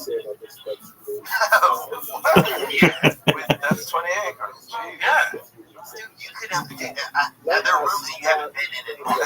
I've got 27 toilets. That's unreal, isn't it? But let me tell you the thinking. Okay, so the thinking is this. Push this back. So you make some money, and then you want to keep that money, right? And then you want to do things that you understand. And I don't understand much. So, like, you know, and then you've got all these stocks and shares and investments that you can make. I don't understand it. What do I understand? I understand bricks and mortar. So if I have some bricks and mortar and the stock market and everything goes to hell in a handbasket, it still exists. The bricks and mortar will be there. So I took the money out of the investments and invested it into bricks and mortar and bought this place, 20 acres, 30,000 square foot, blah, blah, blah, blah, blah. And you're just like, I did a grown-up thing. And I'm really proud of myself. And then you go, right, okay, what you don't take into consideration is 20 acres needs 10 different bits. So you need 2 gardeners. And then, hold on though. So then you've got your insurance for the house. So the insurance for the house, because of the fires, is $700. Because of fires, it's $700 a year. Yeah. What? Seriously? Yeah. And then you have your house tax thing each year, which is $400,000. So basically, what you don't take into consideration when you buy bricks and mortar, especially in California, is that okay, so you need 2 gardeners, 3 housekeepers, a house manager, I have security, 2 nannies. For you? Yeah, just for me. So basically, what I'm saying is you can't win anyway because the tax of actually the life tax, right, the head tax, right, of having a property that big, you just can't enjoy it. You come down. Sorry, it's good. You come downstairs and you see 11 cars parked in the car park outside. They're working yours. Wow. So, I'm basically wandering around a super yacht on land. Oh. So it's sort of like it's like a super yacht drain, but on land. Why? Because you constantly just see the money going by, you mean? Yeah, you just see, I walk down and everything looks like an expense, kind of. Well, I walk into the kitchen today and there is 1, 2, 3, 4, 5, 6, 7, 8 people. None of them are my family. Do you know what I mean? And they're all doing a job for me. And so it's just like, like an old taxi where you just sort of like watching the cash go off. Oh. Crusaders themselves. There was 8 people in the kitchen. You're not including us and the 4 kids. Oh, that's nice. So my big expense is on people that work for me. Right. I'm not a big sort of needless. For example, if I want a bling watch, I love hip hop, I want a bling watch. I then get in touch with the company and see what I can do for the company to get the watch for free. Oh, I see. So you like to save money in some senses. I don't know what that is. That's what we. Anyway, back to what we were talking on the way in. That's the level of money I'm willing to spend. On a studio is where you have to hear something in the distance. Anxiety. So what's going on? I don't know, man. I think I just get overwhelmed. I don't like being like a boss. I don't like having, like, once comedy kind of started to turn more also into podcasting, you have to, like, help get things done and make sure that everything runs smoothly, and it just becomes a bit, like, I think it just starts to exhaust me. I don't get to be as creative, So when I'm listening to you say that you have help and people are helping you, I'm like, that really perks my ears up. Because I'm like, but then level of problems. Before you got anxiety about being a boss, you're anxious about something else. Yeah. So you're just swapping problems. Yeah. But mine sounds like a better problem than yours. Yours has a fountain out front of it. My problem does feel better than yours. Yeah. Highways. Who's got better problems? That would be almost a great game show. It's just like somebody's like, I've got Down syndrome, and somebody else is like, I've got anxiety, and people vote in the crowd. I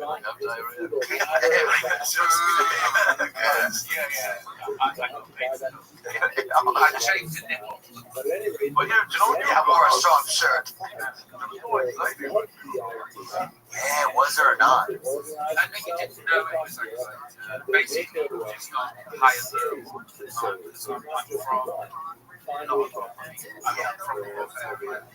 like Billy Elliot. Exactly like Billy Elliot. Yeah, I love that. So there's no anxiety, but like I thought that when I was growing up, I had like a psychic ability to know that there was going to be trouble.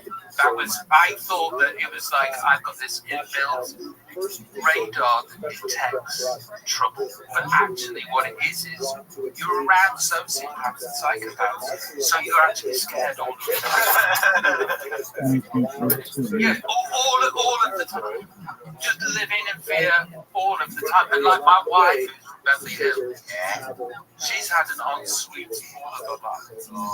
I'm from a place where we had a bath on Sunday, and I was a third in the bath after my Third in the water, huh? Third in the water. Yeah, you freaking collecting coins at that point. My grandma, right? My grandma First in. didn't have a indoor toilet until 1983. Yeah, out in the yard. Wow. Yeah. It's almost hot. She could have an OnlyFans now. That's what's crazy. Yeah. Is that now that? But that's so your grandma's toilet. Somebody would pay for it. I'm sure Colin or Jake, one of these guys, would freaking chip in on it. I've seen some pretty dark stuff, I'm sure. But, yeah. So you a lot of fear. So you always felt fear, because one of my first feelings that I ever remember in the whole world is being afraid. Yeah. Yeah. My first memory is lucid dreaming that I could fly. And then I woke up and nearly threw myself down. Yeah, but because I was born in a pub. So So like we lived in a pub for my first 4 years. So I know that my first memory, I must have been 3 or under, and it was lucid dreaming. Who are you? Yeah, because I've just been doing a load of talking. We're just sitting here with Robin Williams and Mark Hayes. We'll do an intro in the beginning too. And you guys are mates, and you guys are from another country. 2 separate countries. 2 separate countries, yeah. Yeah, to us, I think it does run together. I feel like America's getting so weird. People are starting to go back. I've been seeing like Mayflowers and stuff, ads on the internet for like the new Mayflower, and it's heading back across to England. I think people are a bit cooked, yeah. I think people are willing to take on an iceberg just to maybe change the scope of things. I think America is just so good, no matter how much they get. Yeah. You're just like, you see me watching. Yeah, you see one warm tit on a show. Yeah, and you're just like, oh, this is better than the cool shit. I've lived in LA for 21 years. And I don't know if you have this with LA or you have this at all. But like every 5 years I'll try and leave LA. Something will happen where I'll just get pissed off. And there'll be like a bunch of people where I'm just like, you really let me down in only a way that people in Los Angeles could let me down. And then I go, no, I am leaving. And then I get on a plane and I take all the dogs and the children and my clothes and I land in England. And I go, I need to get back. This is shit. Have you had that happen? All the time. Every time. I've done it 4 times. I bought a house in the countryside in England. Wow. Right, I bought this. It's a castle. Yeah. Bought this place in the countryside. And like, this is our forever home, wife. And we are living here now. And we will leave those people. That's the people in Los Angeles. And the children will grow here and will provide memories. And I better not tell her that I hate it and I want to move back. Second night. Really? Second night of buying the house. I was like, I don't like it. Really? Like that kind of talk, like that coach. Yeah. But do you think it's because something feels like simpler there? Does it feel like not? Like, what are some of the feelings that would make you think that is it too quiet? Is it too simple? Is it too old-fashioned? Like, is there things that make you think like?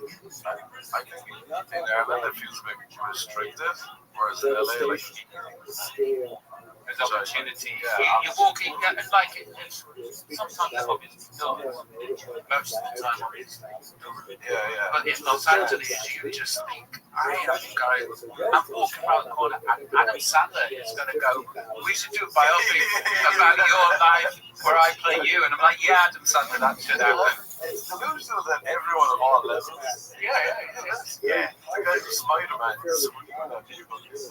I think it used to be more like that was a possibility, though. You I think it used to. I don't. Or that used to be certainly a dream. Do you think that's still? I think maybe at our age that was a dream. Like yeah, I can walk down the street and like Eric Estrada's gonna walk up, or freaking I'm trying to think of somebody else. Lou Ferrigno. Yeah, Lou Ferrigno. Dude, I finally stood behind at a post office one time, and his wife, I think he's deaf. I didn't even know that, which makes the whole Incredible Hulk way more messed up. I think, dude. Paint the deaf guy. In 21 years of living, the only thing that has actually happened like that, where somebody walks up to you and offers you something, I was at Galleria 16 in the Valley, and I was offered the chance to be the Bachelor. Yeah. You know who you are? I don't know. I didn't have that look. Yeah, maybe it was a while ago. But like the only thing that's ever happened was sort of like you to be the Bachelor. Yeah, I think a lot that kind of took over where like it was like reality shows. People could get like. Would you be the Bachelor? No. No, why? I just would have. I think I'd have.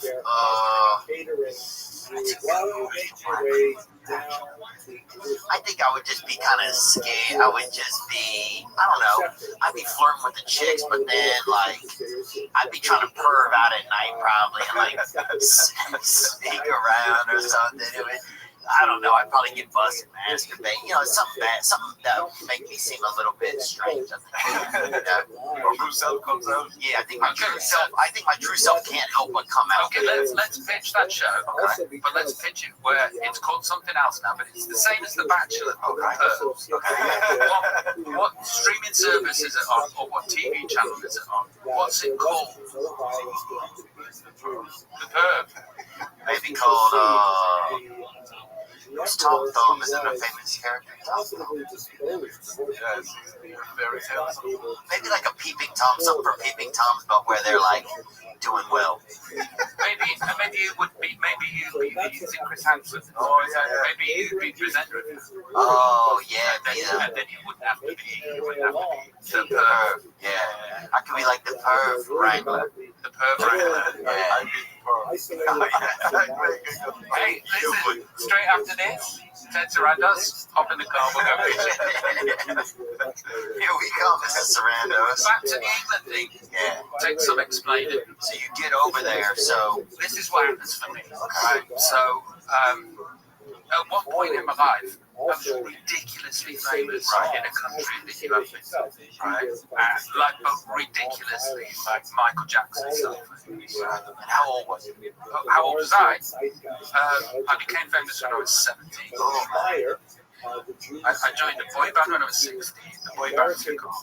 And then when I was 21, I left. And then I had a solo career. And sold 80 million albums. Hold the record for the most tickets sold in a day for a tour. Blah, blah, blah, all of that. So this meets with, I'm sober, right? I'm a sober guy. Right. This meets with depression and anxiety and mental illness and extreme fame and extreme success. Yeah. And I came to America to promote an album. And I'm over here promoting this album in Milwaukee.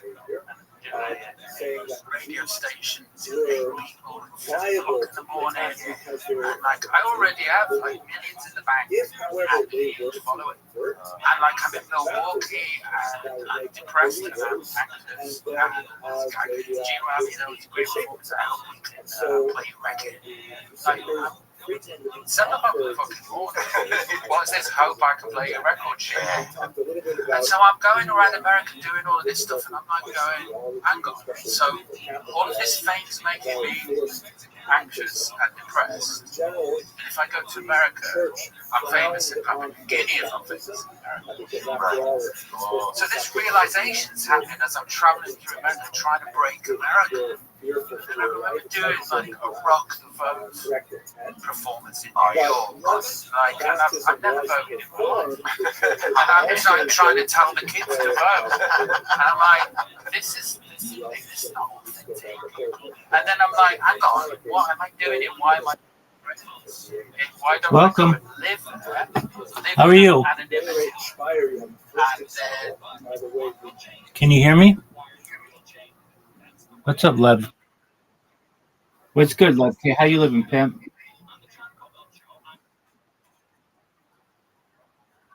Dog, I can't understand what you're saying. What was that?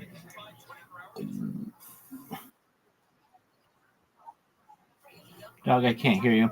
How'd you find out about me? You saw me on YouTube? Okay, cool. How are you?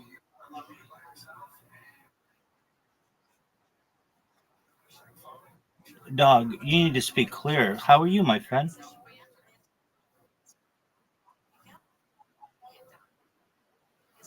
Oh, how'd you lose everything on the casino, pimp?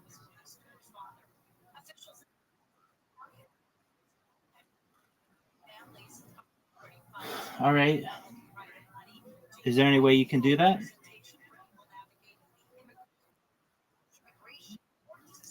All right. So what are you gonna do?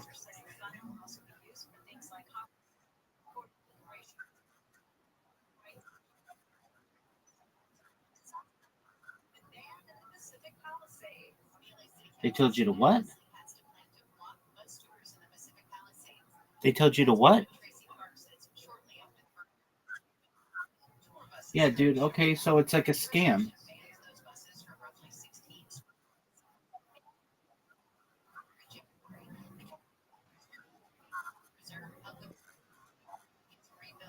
Okay.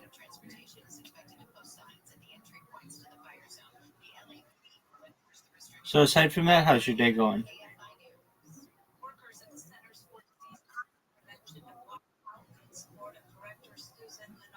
All right, pimp. Well, we're watching. Oh, tons, man. Yeah, dog.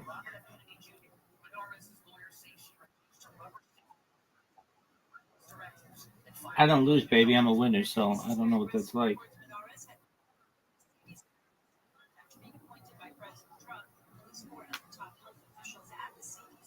What are your hobbies aside from gambling?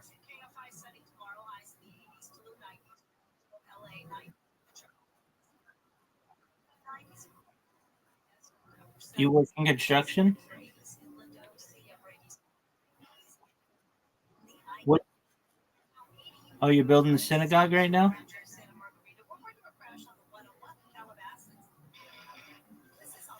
That's tight. Very well. How big is it?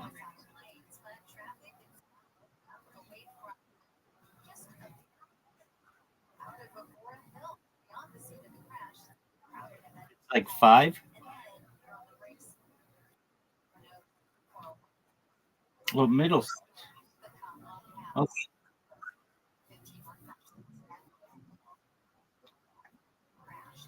All right. Very well. What are your hobbies? What do you like to do aside from gamble?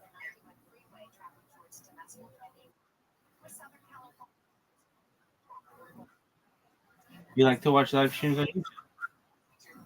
All right. Very well, man. Well, I'm streaming my life 24/7, watching Jewish history lectures.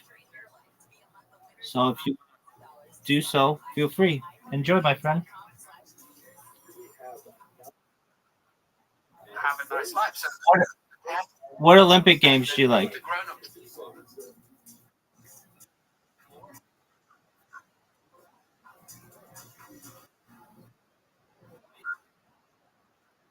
Yeah, archery. Very cool. Do you like to shoot bows and arrows yourself?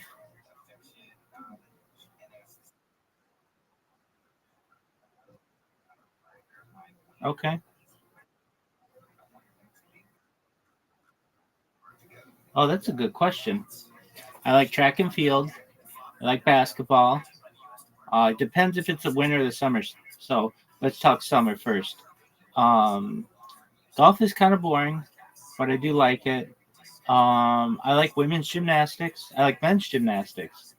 I like um, let's see, wrestling and like judo, jujitsu, all that stuff. Any kind of martial art.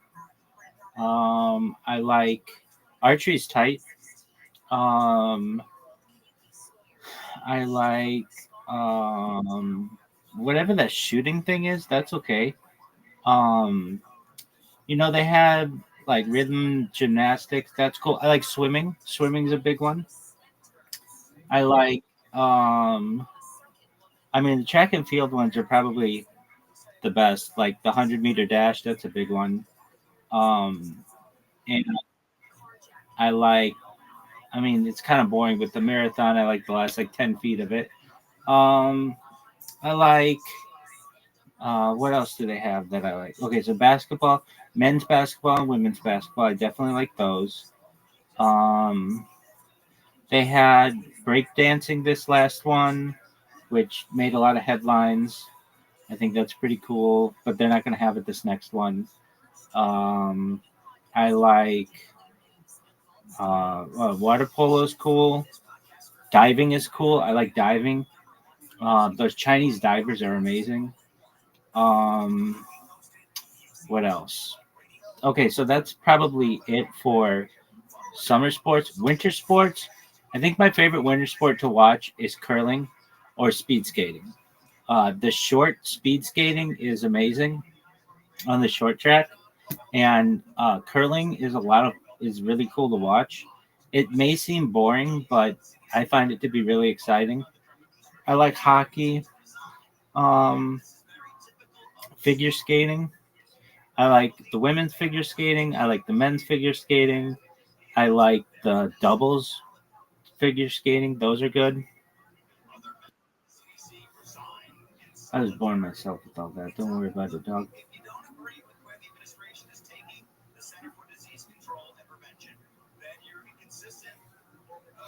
What other winter sports you like, big dog? Biathlon. That one's cool. I like that one a lot. What else? Cross country skiing, downhill skiing, like snowboarding. Half pipe is cool. The slalom. I like that one where they're like, like flying through the air, and it literally seems like if they fuck this up, they will kill themselves. I like that one. What else? I like toboggan, bobsled. What's the thing? It's called like a skeleton. I like that one. I love when they fuck up and they're like flying down that fucking pipe. I think somebody died doing that. Anyway, welcome, Pimp. Yo, dog, can you hear me? Hey, yeah, no problem. So I like winter. I like the bobsledding. I like the skeleton, which is like a bobsled, like just like a sled without the bob, I guess. Um, I like the luge where they like fly through the air. I like downhill skiing. I like snowboarding. Um, yeah, dude, I do. But here's the thing: I get bored of it very quickly, and I'm like, man, one of these Olympics going to be over. Um, I don't know. Really? Do I watch what? Uh, I plan on doing it this next one in Los Angeles. Yeah. I like. I'm trying to think of an Olympic sport. I like sports in general, but I really like of a weird sport. I really like curling. It to me is pretty fascinating, and they get really intense. Here's the thing: I don't like the coverage, at least in the United States. They don't always have the best coverage. Like I might be really into a sport, and then they'll be like, okay, and then we're gonna go to this sport, and they just cut away from it. And I know it's on other channels and stuff, but I don't know. I wish there was kind of like a thing where you could just choose your own sport and watch it the whole time. Um, the Summer Olympics, I've watched 3 Summer Olympics on this stream, or no, 3 total Olympics. I watched the 2021 Tokyo Olympics and the 2024 Paris Olympics. Um, of the Paris Olympics, The ones that stand out, the swimming stands out to me a little bit, but the running is big. Yeah. How about you? What do you, aside from the archery, what other Olympic sports do you like?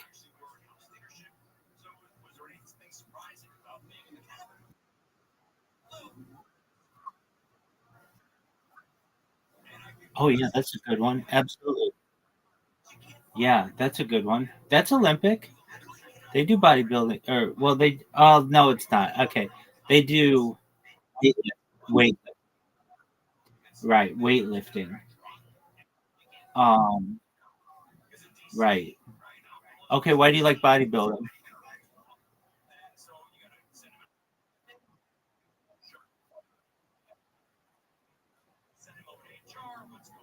We're-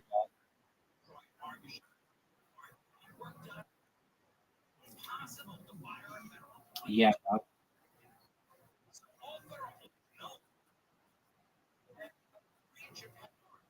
yeah. I'm watching Jewish history lectures.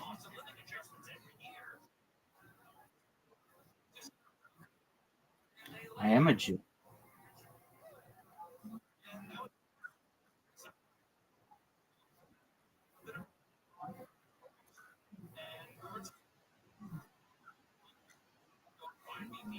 Yeah, I mean, you exist.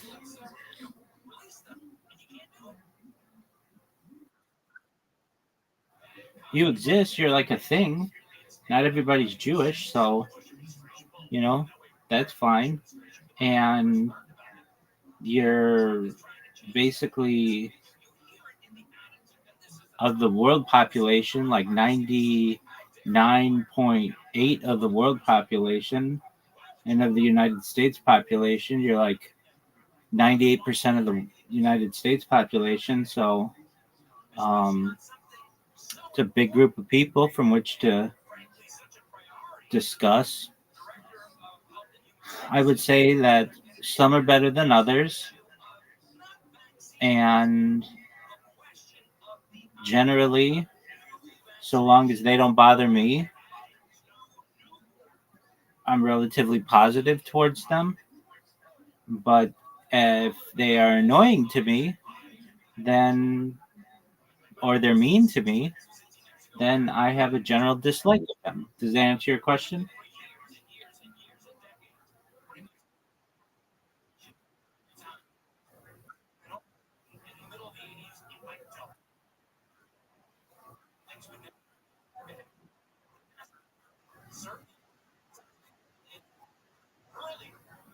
That's correct. Hey man, that's a tradition.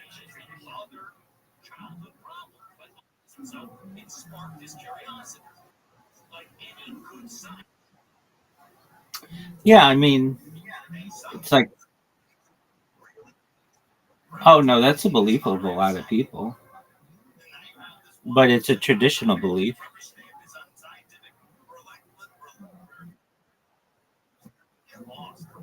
Oh, it's pretty common.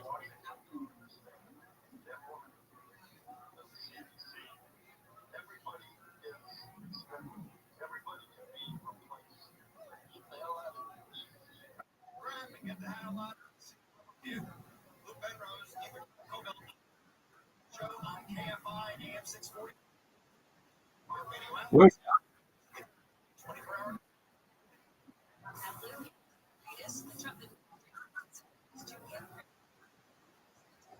yeah, I mean, I do my best to answer things directly.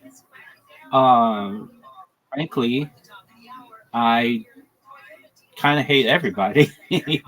um, but yeah, I mean, it's just kind of a joke that I'm saying. But no one's doing anything perfectly, whether Jew or Goy or everybody can work on themselves.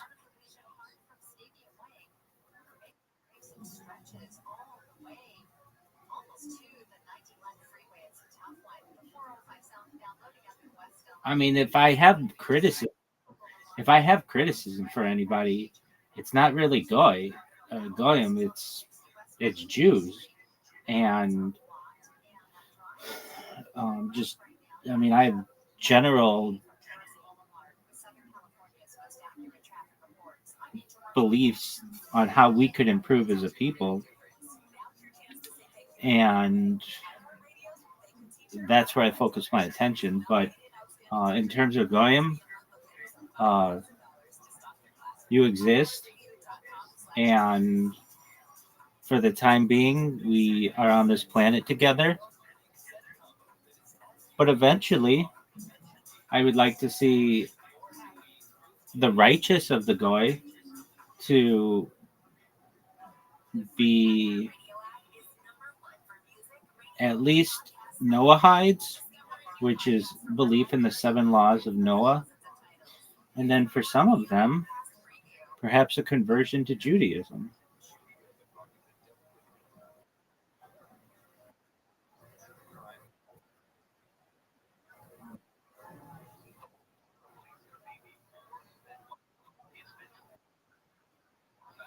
No, you are. Oh, no, you're not. You're absolutely not in that case. No, if you're righteous and you convert through an Orthodox fashion, you're as much a Jew as I am.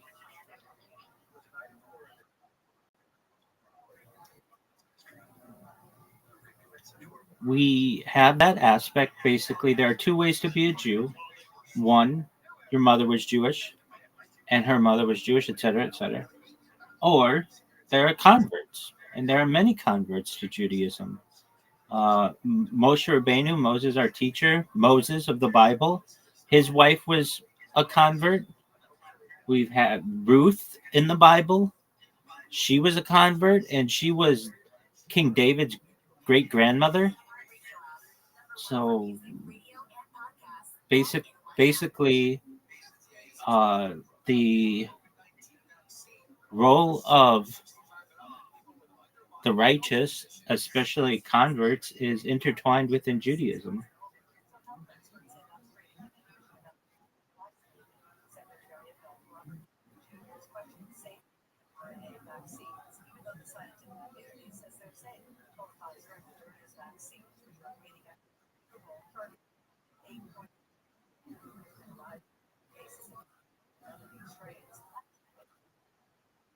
Oh yeah, definitely major time. 100%. Yeah, things like, well, worshiping idols and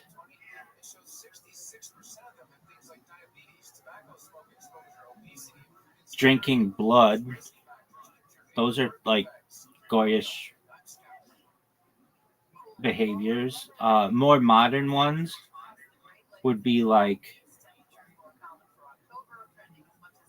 there are just like some things like ham and cheese sandwich on white bread. That's pretty goyish. Um, what else? Like um, having a lobster feast. That's pretty goyish. Um,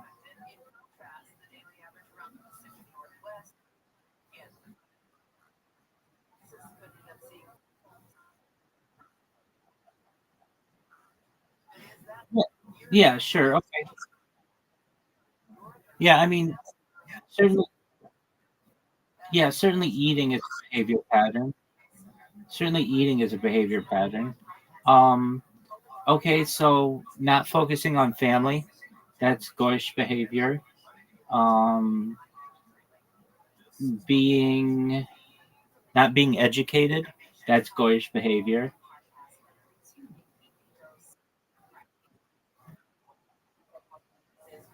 Yeah, I mean, we focus in Judaism on education and education of our children, both secular and religious education. So those are important. And people who don't consider education to be important, I'm not saying are bad people, but that's goyish behavior. Even like just going to McDonald's, that's goyish behavior. Um, what else? I mean, in general, because there are some kosher McDonald's is in Argentina and Israel, but generally, just eating treif, so eating non-kosher, that's goyish behavior. Um, what else would be goyish behavior? If you want behavior, like things that we see as being non-Jewish, um,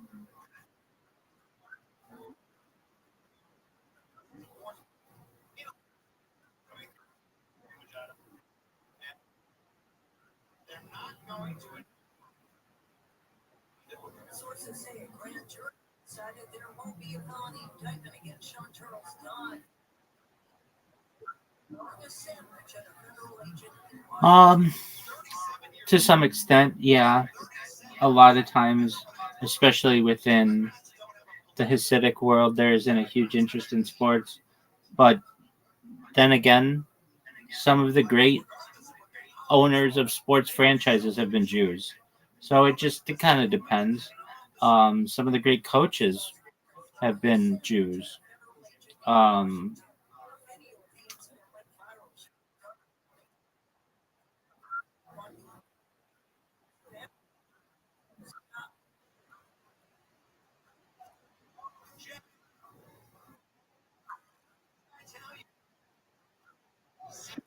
right. Traditionally, Jews have not excelled necessarily in sports because we have our focuses in other places.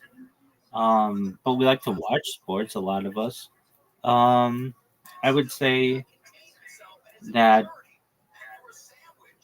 like, perhaps some types of mixed dancing, that's pretty goyish. Some types. Um, inter, well, like assimilation, that's like by definition goyish. Um, Other things that are goyish, things like um,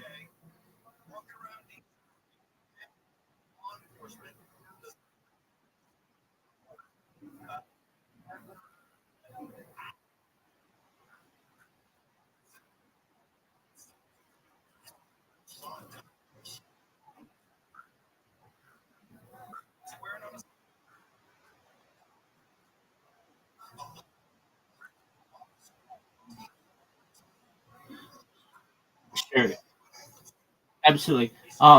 Working on cars, that's pretty goyish. Carpentry, carpentry's goyish. Um, what do we do that allows us to be successful? Well, it starts with our familial unity.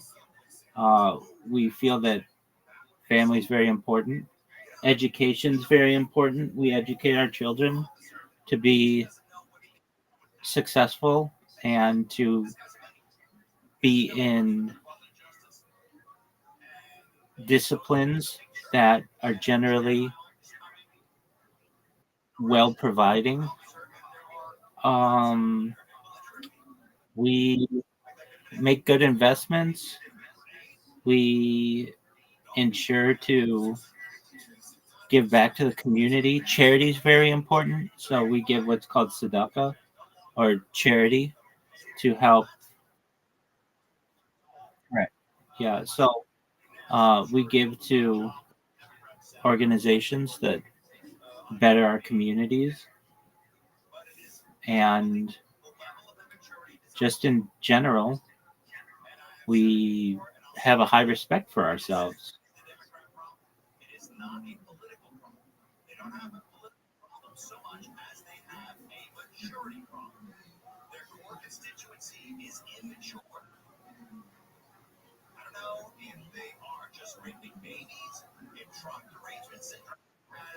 Hope that answered your question, big dog.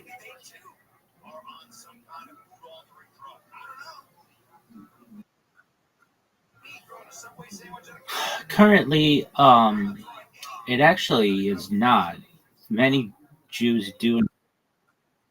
Uh, so technically we're not supposed to do anything that harms our bodies. Traditionally, smoking within the Jewish community was very common. It's very common in Israel. It's not so common in the diaspora and outside of Israel for Jews, mainly, especially because for people who are Shomer Shabbat are basically Orthodox Jews. We can't light on Shabbat, so that causes an issue. Smoking of cannabis.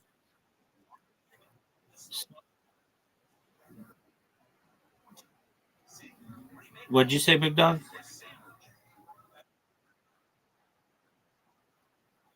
Yeah, it's sundown on Friday to basically sundown plus a little on Saturday. Generally, nobody really knows.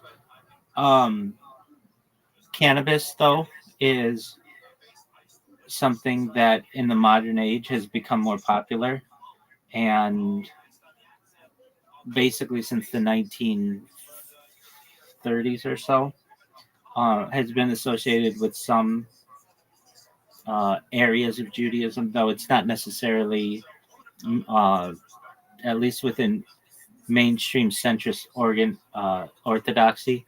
It's done somewhat behind the scenes in some areas, but we do have, I mean, marijuana is kosher, and so putting marijuana into edibles, so long as the ingredients are kosher, is uh, allowed. Smoking of hookah and such, that's more a Sephardic custom, but it is something that occurs. But traditionally, it would be cigarette smoking, and that was very common, especially amongst Jews of the 20th century, but not so much today outside of Israel, but it is common in Israel.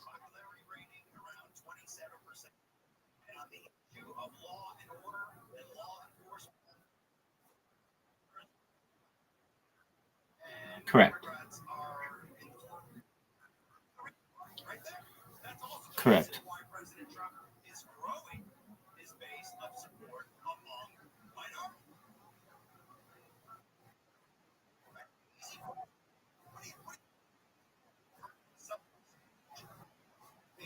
For the last 3.5 years.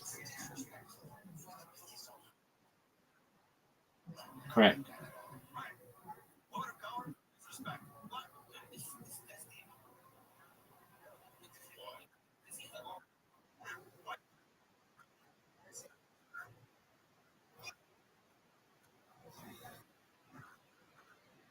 Uh, I have.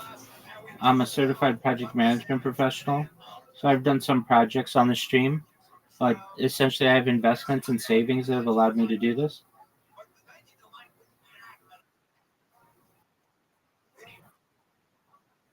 Um, Cryptocurrency investments, some.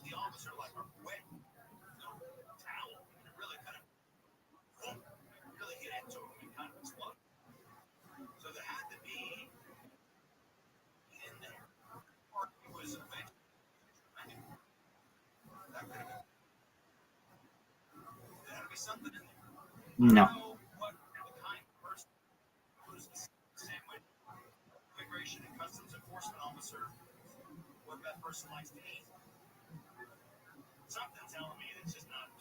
So you were just on YouTube and you were like, "Hey, this person has a Discord. I'm gonna go check them out."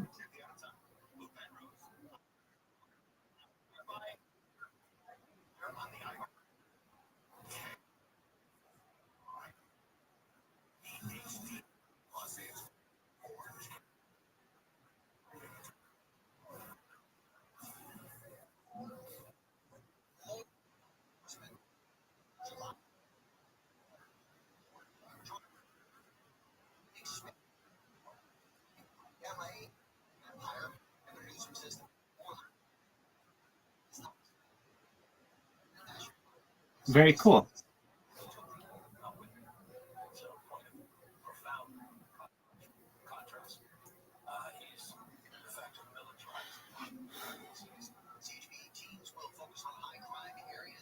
Any other questions, big man? Do you have any other questions?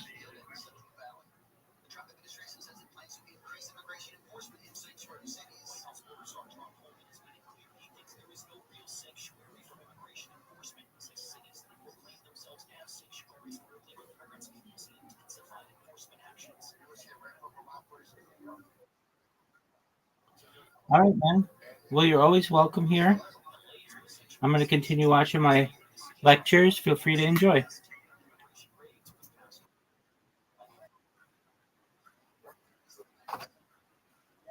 Yeah, it's just, you can see it on that other screen.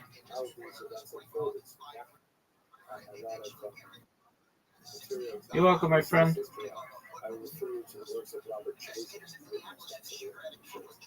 He was inspired with the first main case of a woman given a choice of death, decided to choose death rather than do it, or as it's called in Hebrew, Hashem, the sanctification of the brain.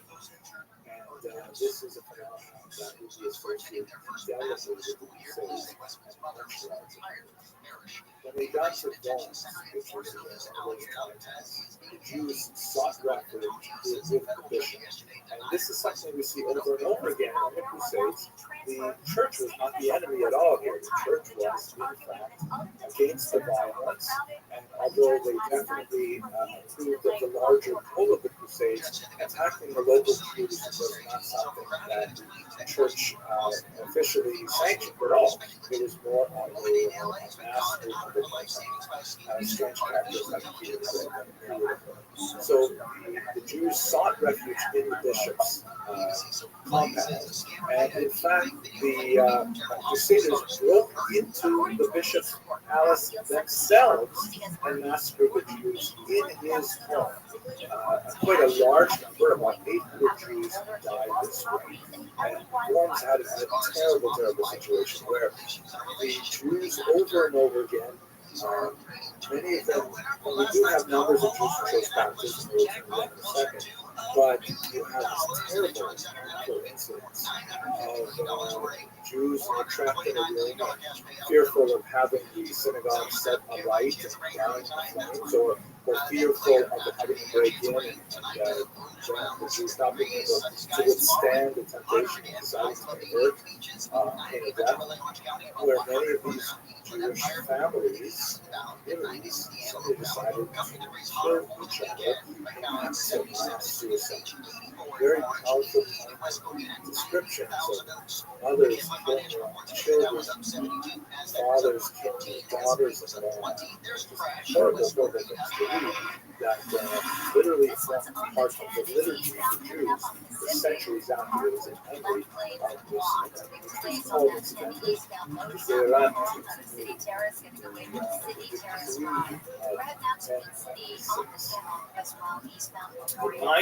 the bishop attempted to help, but he did not have the wherewithal to do so, and you had an incredible number there of massacres, perhaps the most powerful examples of massacres and suicides were.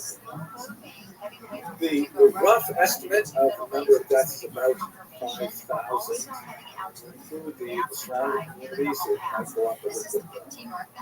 Another one of these figures who's kind of like Peter Leonard is Count Nico. He eventually moved on to his troops who were really destroyed by the barbarians. One last detail is quite significant. After this horrible summer of 1096, the emperor actually officially allowed any baptized Jews to simply ignore the post-baptism and return to the Jewish community. There was a comment conflict at the decision time. not promote American communism. 21 years ago, I moved here, turned everything down. I was offered in the States. Like the back of and so basically, this is what happens is that I live in anonymity here, and I really, really enjoy it. Then I try to move back to my home country, and remember that I have no anonymity. And that makes me feel anxious and depressed. Wow. And then I move back to the assumption. So that's basically You know, keeping things fresh is tantamount. It's paramount. It's important. It's one of the premier things. And I have trouble keeping things fresh. I'm not that fresh man. I'm not that fresh. If you look in the crisper drawer in my house, there's nothing in there. You know, I don't really have that much that's fresh in my world. But who does is Peloton. One Peloton, that's right. They got the Bike Plus, but they're freshening things up for the new year. They've got boxing, new music artist series, new daily workout varieties. It's easy to stick to your goals when you freshen them up. You spray a little bit of that. Imagine it's taking one of your goals and opening its dang mouth and just spraying breath mint in there. Damn! Beautiful. Peloton has a workout for every goal, every day, every mood. De-stress from a long day with 30 minutes of strength, 20 minutes of cardio. Do a quick 15-minute total body workout. That's all you have time for. Stay motivated while having fun with bike workouts, yoga, meditation, dance, cardio, and more. For a limited time, try the Peloton app free for 2 months, then just $12.99 after per month. New members only. Visit onepeloton.com/app to learn more. That's 2 months free at onepeloton.com. Offer expires 1/31/22. Terms apply. This podcast is sponsored by BetterHelp. You know, man, I've had a lot of unmanageability in my brain, and then it's in my life. You know, what starts upstairs in my head ends downstairs in my life. So I've got to manage that. I've been spending time recently to take more advantage of getting well. BetterHelp can do that for you. They will assess your needs and match you with a licensed professional therapist. They're not joking around. They don't want to waste your time. You'll get thoughtful responses. The service is available for clients worldwide. It is committed to facilitating. BetterHelp is committed to facilitating great therapeutic matches. Get some help. Get a therapist. Talk to them. Video Skype with them. Journal. You can send out probably a homing pigeon to come back with. You're doing good, it'll say. Visit betterhelp.com/THEO. That's betterhelp.com/THEO. Join the over 2 million people who have taken charge of their mental health. Special offer for this past weekend listeners: get 10% off your first month at betterhelp.com/Theo. This podcast is sponsored by BetterHelp. That's insane. What a crazy that Los Angeles would be a place that you would come for comfort. I feel that, you know? Yeah. But it's interesting. Did a lot of rappers, they say that they don't like to live in their hometown because people will kill them, you know, like a lot of like Lil Boosie was in here and he said he doesn't like to live in Louisiana because people will kill him there because they get jealous and stuff like that. Is there a lot of that kind of stuff in England? Like I've never ever said this. Yeah. Never said it publicly. Wow. Did you put it out for yourself? Was it PR? Yeah. Still out? No. Doesn't go away. Went away. What happened? I have friends. Yeah, I have friends. But like, you know, that stuff sort of is the unseen stuff that happens when you become famous. Because you were being insanely famous, I can't even fathom, you know. Like, I've been over to, like I've spent time around Justin Bieber, that kind of stuff is insane, you know, to see. Some of these UFC guys, it gets pretty insane. Yeah, but I can't, because did you feel like you needed to escape then, or did you feel like you were just going, did you feel like you were leaving England, like you wanted to leave, or did you feel like you wanted to go somewhere else? That makes sense. Well, there's few levels of fame. what it does to you. The first one is fuck. There's a couple more I can't remember. But the fourth one is like acceptance. You know, you sort of rally against this, your privacy being taken away from you. You rally against it by trying to be normal. Trying to be normal, but also I'm going to be small so you don't beat me up. I'm a dickhead. Don't hurt me, and I'm going to go to all the normal places I can't go because people want to kill me. But it takes a while to get to acceptance. Yeah. And then you go to the shop.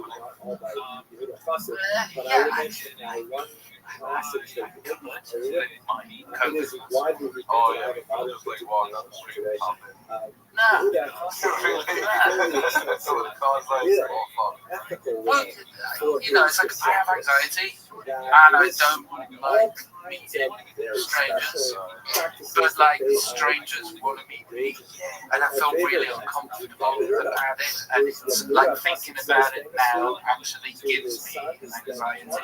So it's like it's a trigger. It's like, and also you've got to be the mayor of the best town that anybody's ever visited, or else people go, it's one of those famous people. Oh yeah, you gotta be the nicest guy every time. The nicest, and actually, I hate having my picture taken. I fucking hate it. I hate it with my wife. Like she does Instagram. I'm just like, no.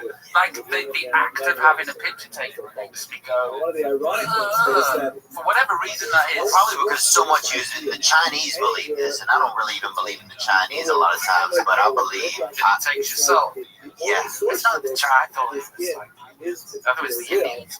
I think that's a made up. Well, the Chinese borrowed it because I remember I was in China one time trying to take a picture of somebody, and they're like, they come up and try to cover the camera. Yeah, they don't want it because they say like it captures a little bit. So I think it could make sense that after someone has been so like, I don't want to use the term exploited, but you know, so much of your image and your voice and everything is used for